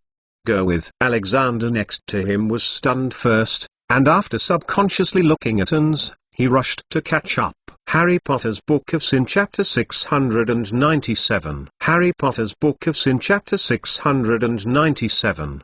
Put down wand. I warn you. Immediately put down the wand in your hands. Here is the Britain magic circle. It is a violation to spell the others for no reason. In a street vendor near Forbidden Forest, Hermione reprimanded a man. However, while trying to maintain her expression of righteousness and sternness, her cheeks were inevitably filled with a little flushed red, and even the roots of the ears seemed to be unknowingly burned. No way, this is really because the dress of this wizard is in front of a young girl who has not yet graduated. It really is too. Well, it's too shameful. Yes, right now, in front of her, a guy with a piece of animal leather wrapped around his waist is holding a crooked wand, stared wide-eyed talking to Hermione. It's just that he doesn't seem to be in English, even if it's a while, but it doesn't make Hermione understand even one word. Probably after realizing that the other party was completely meaningless, Hermione quickly chose to close her mouth. However,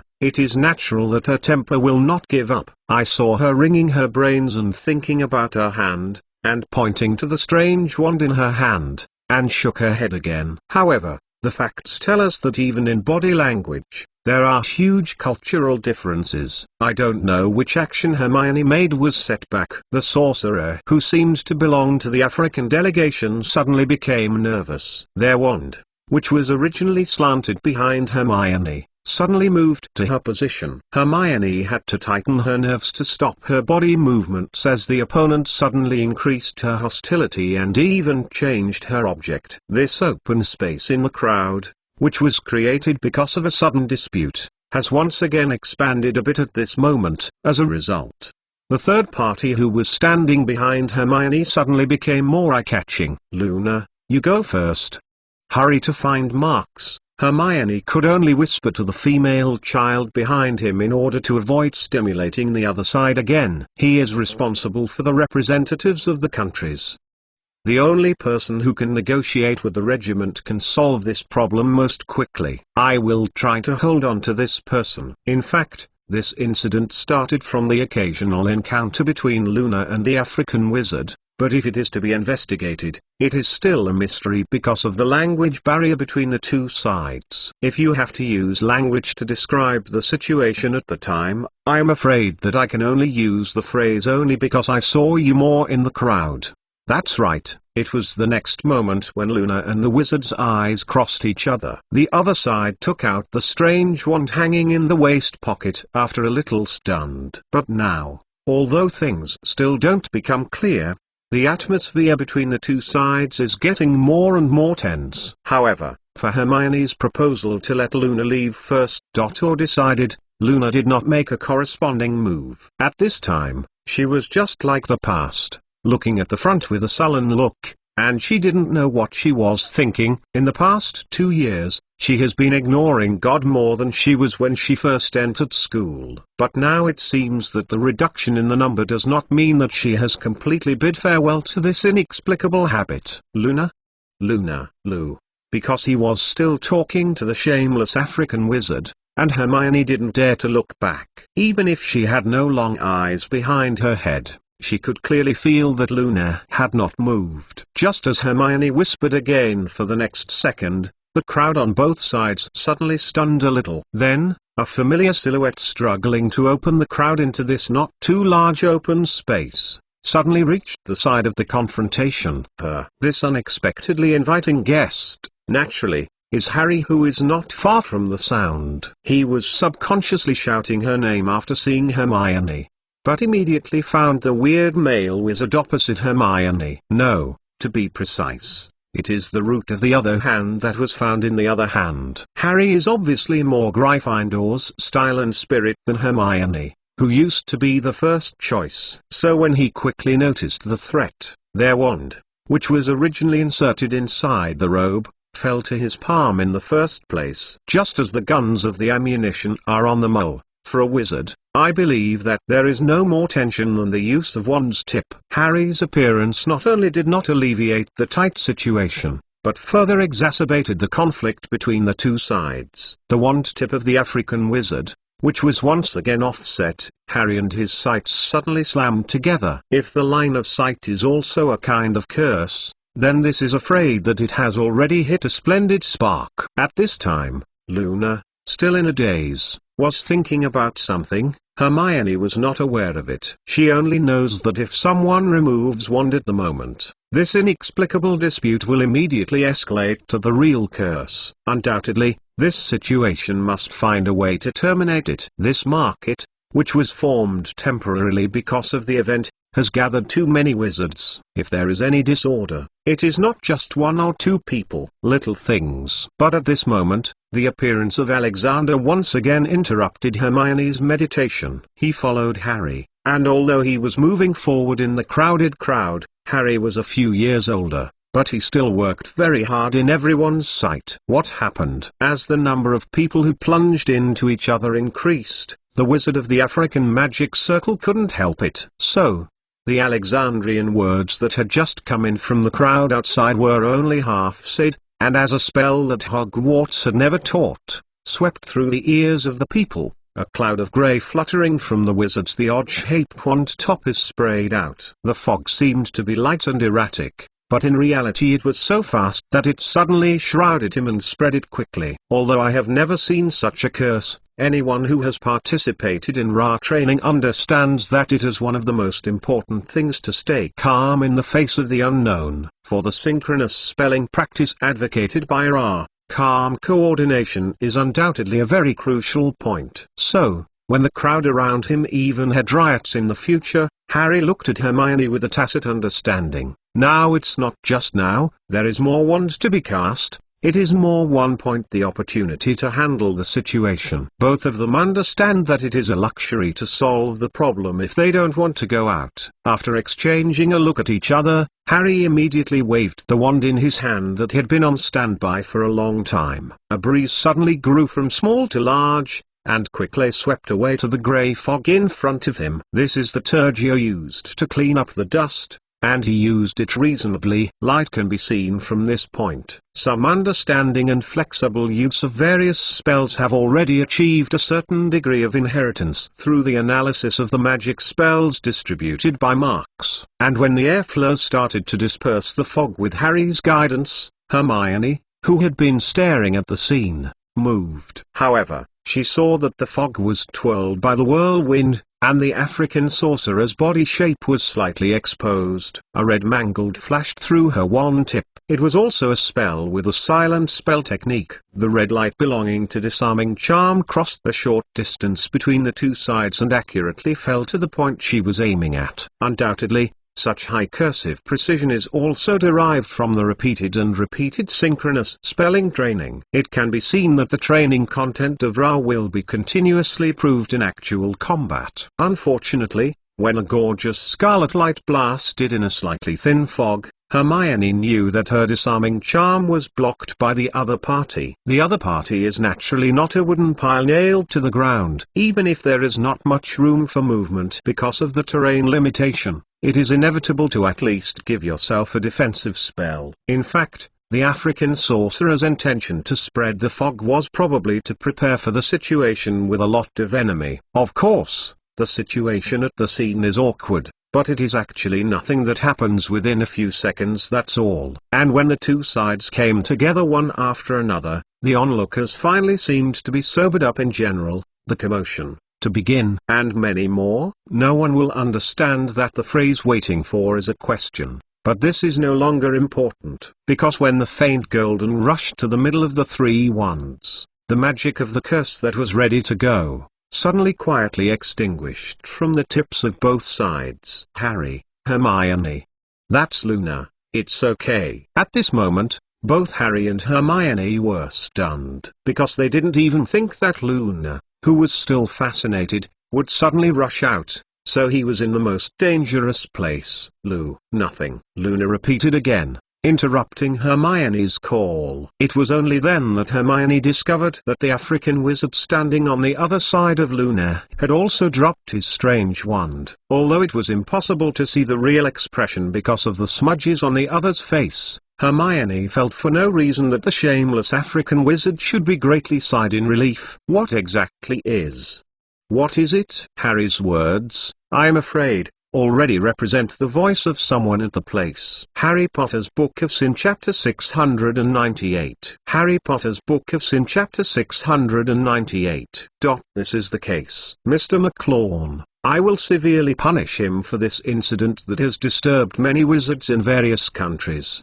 Before leaving the tribe, I have already recited the things that need attention. Well, who knows after all, I am not thinking about it. In the common room of Hogwarts Castle, as one of the leaders of the African delegation, the old witch whom Marx had noticed was frankly expressing her apology for the riot. And just on her side, the former African wizard who had drawn the wand in full view, stood with a slight head. In addition to just telling the actual situation in the language of their tribe under the question of the old witch, they did not dare to speak more nonsense. On the other side, it was Harry and the others who were still sitting there. Of course, only Luna was as relaxed as she used to be. She even had the blue sky and white clouds outside the window.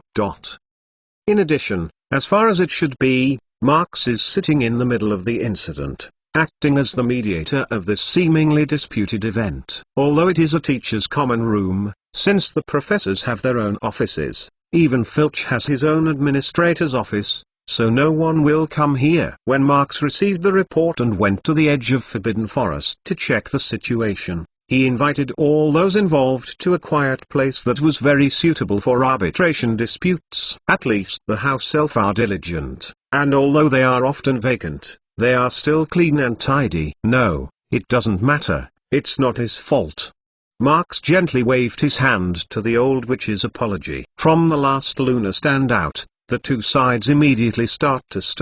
This is basically clear. So, since this is only a misunderstanding, and ultimately did not cause any actual loss, then this matter is over. The small contradiction between countries and countries has almost always ended in a muddy way, let alone a misunderstanding this time. Of course, if this time really hurts Harry, Marx may not be as easygoing as it is now. After all, he would not be a qualified power. Although he also has a good overall view, it is only limited to cognition. It is basically impossible for him to choose some sacrifices. After confining the turmoil for the first time, Marx asked curiously, however, is Luna's appearance really similar to that of the female ancestor of your tribe? Oh, I am not offended. Meaning, but believe what I mean, you should understand. To put it bluntly, even the races are completely different. Is it really like that? At the moment I heard the words of Marx, the old witch once again glanced at Luna and then seriously nodded. Yes, she said. Although it's just a side face carved on the threshold of the temple, it's too much. Just as there was a conversation between Marx and the old witch, the latter had already stated it on behalf of the African wizard. The other party took out wand after seeing Luna, only because he saw Luna after he saw Luna as the ancestor of their tribe and wanted to salute her. Compared with the more prosperous and advanced European magic circle, the cultural subject of the African magic circle is still in a relatively lagging stage. The number of wizards like the old witch who is highly integrated with the international magic circle is not too much. However, in recent years, due to the continuous efforts of several headmasters in the magic school in Ouaga, Africa, plus the support of the patriarchs such as the old witch, even though the African tribal wizard has a large population, the situation is gradually improving. Just like this competition,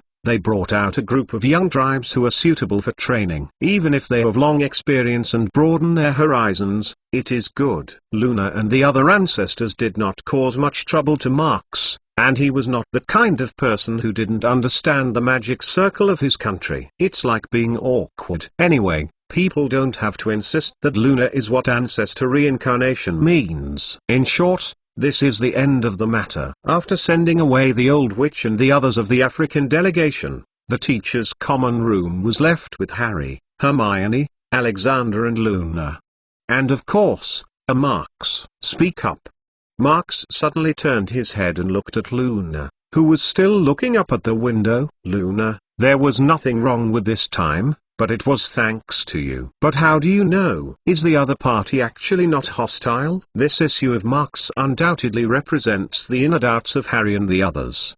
The behavior of Luna suddenly standing out at the time was so amazing, and it was simply unreasonable to anyone who could not respond. Otherwise, they are absolutely saying that they should also stop her. As far as they know, Luna has no possibility of knowing the truth. Otherwise, with Hermione's keen observation, there should be no obvious traces left, and it will not be possible to develop to the point where it is almost impossible to pack. Well, Lana hearing this is enjoying the blue sky and white clouds outside, and the face is filled with a sly smile. Because of his eyes, she said, when you talked about legilimens and eclumency, you said it too.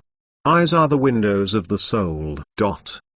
When Luna was using her soft voice to mediate the confusion in everyone's mind, the old witch and the others who hurried back to the room from the comrades' common room were surprisingly serious. Old ancestor, my induction.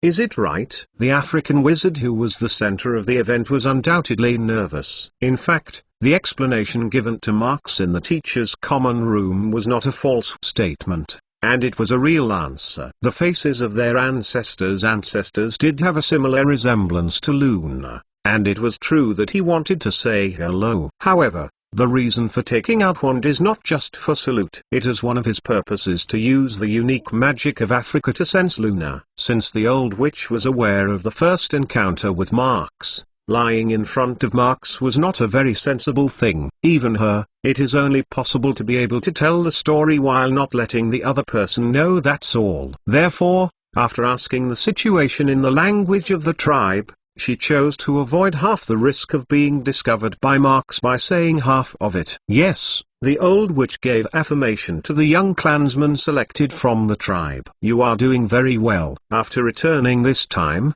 I will give you the reward you deserve. But, she spoke and said, but she shook her head in some difficulty. The little girl named Luna does have the ancestors' bloodline, but I don't know why. The bloodline in her within the body is extremely thin. In short, it should be no danger. Just a little bloodline. What? It won't happen. That. Beside her, the young wizard whispered, old ancestor, we still don't want to. Nothing to do. The old witch knew what he was thinking as soon as he heard it. He suddenly warned, forgot what I said before? Unless necessary, don't do anything that is forbidden. Here, it is not our site. The conversation that appeared in a certain room of the African delegation, Marx is obviously unknown. Right now, he is still in the teacher's common room, taking advantage of this busy sneak opportunity to chat freely with Harry and the others. Last night, after setting up a trap to catch two black robes, he chased a few alienated Acromantula who were tracking out to try to arrest the fleeing associates. Unfortunately, the other aspects of the black robe may be the regular level, but the speed is amazing. Plus they are also wizards, leaving the book with disapparation is justified. When he caught up with the places where the few people disappeared, the magic power fluctuations of their disapparation were hard to tell. Therefore, although the harvest is there, it is limited to the two believers who have been petrified. As for the night recourse that he did not hesitate to spend his sleep time, it was equivalent to a lot of effort. Also, because he devoted a lot of energy to the alchemy contest during this time, today he will feel a little tired. For him, chatting with a few people at Harry became a pretty good break. It's just that he doesn't know that what happened in these days is more than just the ones in front of him. Some of the stories that are closely related to him in places he has not noticed are moving forward indiscriminately. At this moment, just in front of the crowded Hogwarts school gate, Inns, who did not follow Alexander and the others to the teacher's common room, had just seen a familiar back. Because of the relationship between the events, the school gates of this period are open, and only when the young wizards sleep at night will be closed and attached with defensive charms. Therefore, this silhouette is particularly natural among those who go to the village of Hogsmeade, or, to be more precise, there is no doubt to anyone outside of Inns. Draco Malfoy, Inns, who is also in the flow of people, is not far behind the back. He seems to be paying attention to the other person inadvertently, but he is hesitant in his heart. Today is Hogsmeade Day, but there is almost no one to go to the special Hogsmeade Day in Hogsmeade Village. Intuition tells him that Malfoy's path is quite suspicious and worthy of trailing. Only, does he want to keep up with ends torn? Harry Potter's Book of Sin Chapter 699. Harry Potter's Book of Sin Chapter 699. At Hogwarts, there is one thing that is almost recognized by the young wizards. That is, a history of magic is extremely boring. However, even so, it is still one of the required courses for Hogwarts. For thousands of years, there have been many magic courses that have changed over and over again with the times, but the History of Magic class has remained on the students' schedules, even if it has not been cancelled. If you have to ask why, Marks McLawn, who likes this course very much, will probably tell you, history. To answer your doubts. Just like a problem, students and even professors who have troubled many Hogwarts, they don't understand why the founders of Hogwarts would choose to distinguish such a distinct separate house teaching. Some people think that it is to teach students in accordance with their aptitude, and some people think that it is to cultivate a sense of competition. Some people even say that this is simply the mistake left by the founders. However, these people actually think more, because you only need to look through the 9th chapter of Hogwarts Middle. A history of schools. Hogwarts will always be one. The spirit advocated by each house is essentially the same. Being brave enough to move like Gryffindor may help you get to your destination. Sometimes if you can choose to retreat as calmly as Slytherin, it may or may not mean that you are one step away from your goal. Although this kind of lesser-minded reason is not of interest to a few students, the book Hogwarts Middle. A school history will not be remembered by a few young wizards. Coincidentally, it is completely impossible to see the book's grace in theory, but because of the relationship between Slytherin and Hufflepuff's Chamber of Secrets, I have carefully looked through it several times. Calm. Enns secretly said to himself in the crowd. Think about it, what should I do now? What is it? As he calmed down and thought quietly, his footsteps slowed down. While the back of the current Malfoy became farther and farther, and finally was completely overwhelmed by the flow of people, he suddenly turned and walked back. Chamber of Secrets. Slytherin's Chamber of Secrets. Now that he is gone, isn't that the best time for me to go to the Chamber of Secrets? Inns walked through the crowd while he was in their heart. I hope they're not destroyed by him. Returning from the vicinity of the school gate, I took a broomstick in the same way as the last time, so that I can return safely. Not long after, careful to avoid the inns of other people's sight, then went to the girls' bathroom on the 2nd floor of the castle. This time Moaning Myrtle didn't seem to be here, but it saved some unnecessary delays. He quickly followed the pipe under the sink to the Chamber of Secrets deep in the castle. Yes. If I changed me, I am afraid I will do the same. In fact, as early as last night, he already thought of this possibility. Just don't come here to see for yourself. Always can't be reconciled, isn't it? That's right, Enns saw it at the moment. Behind the wall, there is indeed a Chamber of Secrets in the Chamber of Secrets. It is a pity that it can only be called a ruin in the ruins. Behind the hard stone wall that was pulled out of a large hole, the small space was full of signs of destruction. The debris of the planks, the fragments of the sheet, and the scrap of bricks everywhere. Even the walls of the stone chamber were covered with cobweb-like cracks. It can be seen that it is a trace of being pulled out by some kind of force. Reparo. Standing in front of the gap in the stone wall, Inns wielded wand to cast a repairing spell, but the spell did not produce the effect it should have. He didn't know if this was his lack of ability, or whether the things here were indeed not restored. By the light of the one glow, Enns saw some pages of paper pressed under the bricks, and he walked in without letting go. He wants to give it a try. Can he use his own hands to spell out the pieces of paper that may contain important information to spell out an answer that should belong to him? Just after picking up a piece of debris on the ground, he didn't even continue to use force, and the piece of debris was turned into dry fines in his fingers. Draco Malfoy. Inns, who was giving more anger to Malfoy for the completely rotted piece of paper, didn't know that the book paper originally placed here could have been rotted with the epoch of age because of the preservation of magic. But at this moment, the cracked brick wall behind him suddenly spewed out countless green spots, swirling around him silently. These tiny spots are like countless fireflies and look exceptionally beautiful. And while Hans was astonished for this sudden and wonderful sight, they quickly dispersed and put a layer of illusory green apparition on this severely damaged stone chamber. After a while, Hans suddenly found out that everything in the stone chamber seemed to restore their original appearance.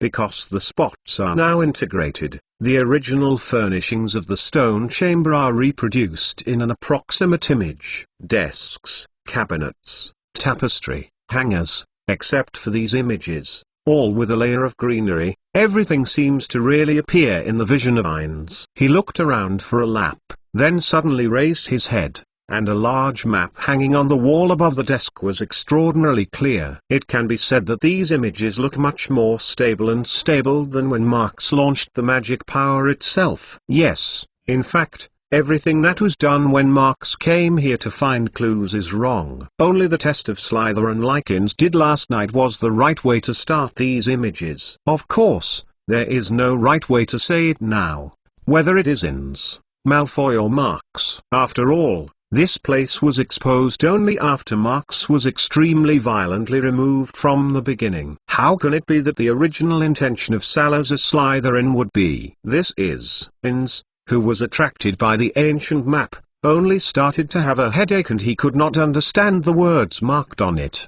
The letter from Hufflepuff last time was a variant of ancient Nirvana, but now on this map, it is obviously another ancient symbol. To be honest, if it is not necessary, he really does not want to go with any ancient text translation dictionary. Fortunately, after he was depressed, he once again cast his gaze on the map. After a while, a red circle that was quite conspicuous in the faint greenness pulled his attention all over. Even if he can't understand a word, but since the prompt is so clear, what reason is there to complain about it? Inns pressed the irritability of his heart, and the position of the red circle and the characters marked next to him were firmly printed in his mind. After the apparition shrouded in the stone chamber gradually dispersed, he quickly left this real Slytherin chamber of secrets. The map is clearly marked and the details are easy to understand. He can understand that the location should be in a mountain range. As long as he moves the original things in memory to the paper as they are, and then checks and compares them, they will be able to quickly find out what they are. As for the troubles and rewards in that place, I will only know when I wait. If you say it accurately, you may have to find a way to get Malfoy to arrive in one step. That guy is definitely going to find that place. Enns had to give birth to some anxiety while he was thinking about going to the library. There is too much time. I am afraid it is too late. Now, I really should go with that Malfoy to grab the gift of Slytherin? This is undoubtedly a very real problem. When the huge gap in power is clearly in front of him, he can only choose the same embarrassing escape as last night, and may not even be able to escape successfully. Walking, Enns stopped again in the footsteps. Professor McLawn, today's second round is about to begin, and Father will let me know you. When Marx was still chatting with Harry and the others in the teacher's common room, Sarah rang the door of the room. Although he still wants to relax again, after all, the event is still very important, and he has to get up and prepare to leave. Let's go. Although there is no way to take you to the front seats to watch the game, but today's event content should be much more interesting than yesterday. Let's go. After asking the members of the jury, such as Mr. Hohenheim, to add powerful fun, as he said, today's second round will have more enjoyment. It's just because the questions are all about the jury, so even he doesn't know what the game is today. Considering that yesterday's first round of the game has already brushed a lot of players, the average level of the remaining contestants naturally rose a lot, so even Marx cannot help but look forward to it again. A few minutes later, Marks and Harry and the others talked to each other at the entrance to the stadium, and they went to their positions to wait for the game to begin. After the fierce competition of the players yesterday, we have already bid farewell to the brothers and sisters who have worked hard in this field. Believe me, their hard work is not in vain. The rest of the players will be with their willpower and determined to move on. In the middle of the field, Lockhart as the host is still flying. The lines that came out of his mouth were equally astounding, and as always, there was no truth. This role is really suitable for him.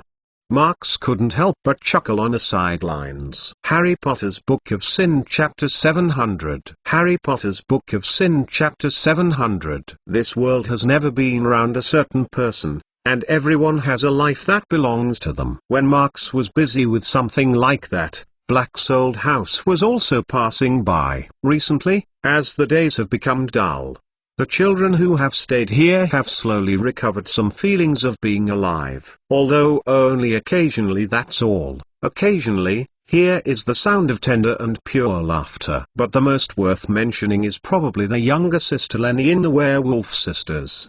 Her age is not big, and she usually loves to make trouble. Initially, when these children, who were about the same age as her, came to the old house in Black, she thought that she would soon have a large number of companions who could be together. But when she found out that she was a group of dead children, her heart was undoubtedly very depressed. But after a while, Lupin was surprised by what happened to them. Leanie somehow opened a few child-locked hearts, although the children who were with her were still not open. They are at least willing to run back and forth with Lenny in the house. And now, even Lupin, who has been trying to guide the children out of the shadows, has to admit that these little guys can gradually become more cheerful, and Leanie is really indispensable. In fact, today's Lenny is simply the child king in Black's old house. Except that the little girl named Isla is only willing to stay with Helenskin. The other children all run behind Leanie's ass all day, sometimes even going outside on the street. A small circle. If this continues, Hogwarts may have a special batch of new students in the coming year. When they make more friends at school, they may be able to go to their own lives like other children. On the first floor of the reception room, Lupin read the newspaper leisurely and said happily. And opposite him, Sirius, sitting on the other side of the long table, was also nodded, and it looked good. In the past 2 days, they finally have nothing to do. Since they followed Marks to the Iranian magic circle, they came out and ran around every day, keeping some of the conditions in Britain in hand. These two people are actually the kind of guys who can't get away, especially Sirius. It is even more uncomfortable for him to sit all day. The same is true today. After the children have come back with Lenny enough, they should go out and inquire about the news. The seat closest to the door at the long table is basically Lena. Out of the look and restrained character, even in the old House of Black, which is based on intimate harmony, she always maintains a certain sense of distance for everyone. Coupled with her personal preference for cooking, when Mrs. Weasley was absent, she prepared 3 meals for everyone. To be honest, if Sirius, the owner of the house, doesn't always look too big, Lena's existence is almost like the servant here. Of course, on this point, no one will think so. However, even Lupin, from time to time, wants to be polite with Lena, trying to remind Lena that everyone is equal here. But if Lena becomes more polite than them, then it is undoubtedly the cart before the horse. So, under helpless, others have to do it with Lena. For example, in this seat now, Lena will always sit in the corner of the corner, and sometimes even stand directly. When Lupin and Sirius talk, she will never get involved, let alone talk. To talk about people who don't know how to get along, Lena will definitely be ranked number 1 by everyone. But today, at this moment, when Lupin and Sirius were free to discuss where to go for information in the afternoon, Lena's sudden opening suddenly shocked the two. Because this was too sudden, they didn't listen to what Lena said, and they only looked at it. What? Sirius took his foot off the chair next to him, and Lupin also subconsciously put down the Daily Prophet in his hand. both of whom moved toward the Lena, who stood up and looked up. It's Lenny. Lenny is in danger. Lena's expression was almost the same as usual, but her brows were slightly stunned. But her hands, which were tightly twisted in front of her, showed her heart's anxiety. Where? Can you feel it? Sirius asked immediately. In. Lena snorted and turned and walked to the door. The exact location is unclear, but Lena just wanted to change.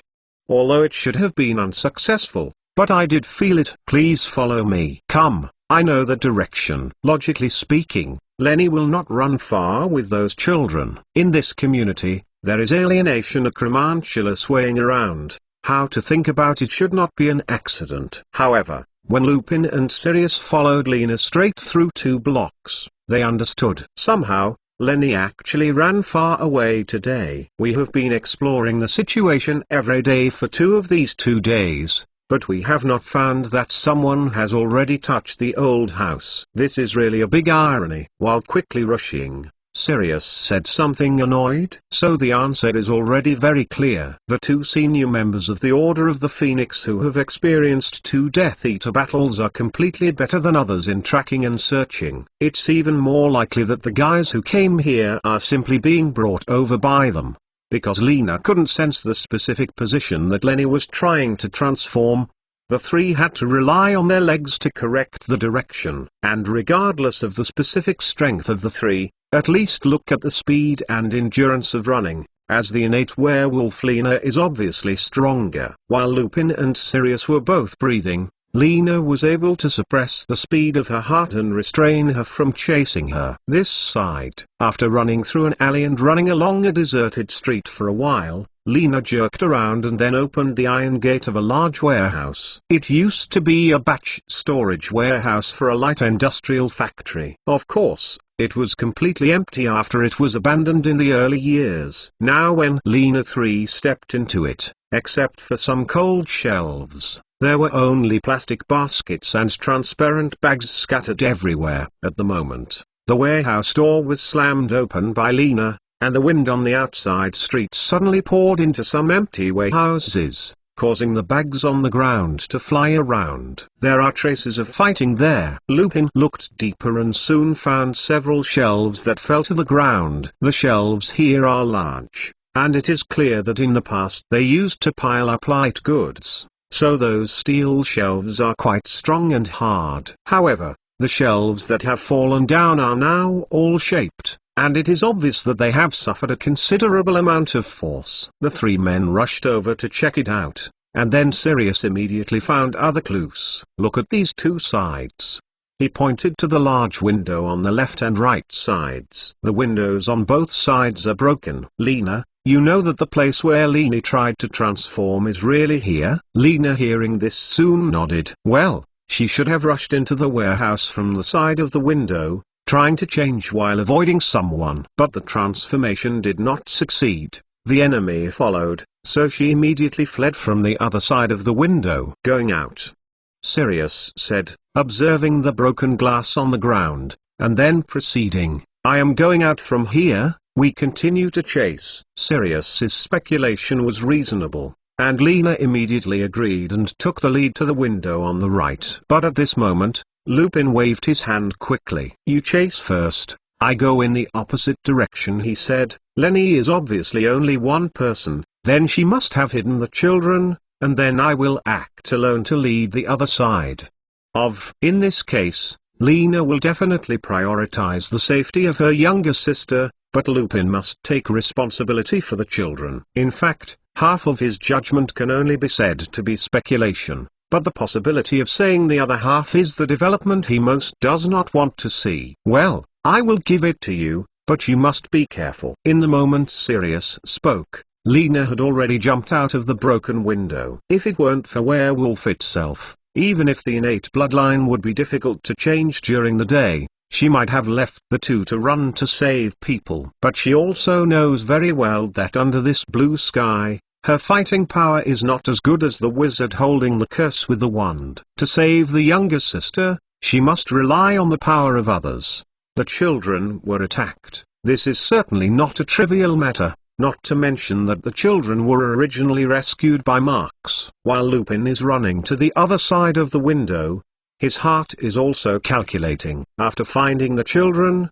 they must immediately go back to the Black House to give Hogwarts a letter. Suddenly, a loud bang caused Lupin, who had just jumped out of the window, to subconsciously return to his head. He turned to think, and then he could not help but be a little bit inside. In terms of distance, Lena and Sirius should have not run so far, and that is perhaps the movement that Lenny has made. At least, it seems that one can confirm a person who is still alive, even if it may be like him. It is a kind of seemingly ordinary person, but in reality it cannot be called a person. Breaking away the complex feelings in his mind, Lupin speeds up the run and looks at the surroundings.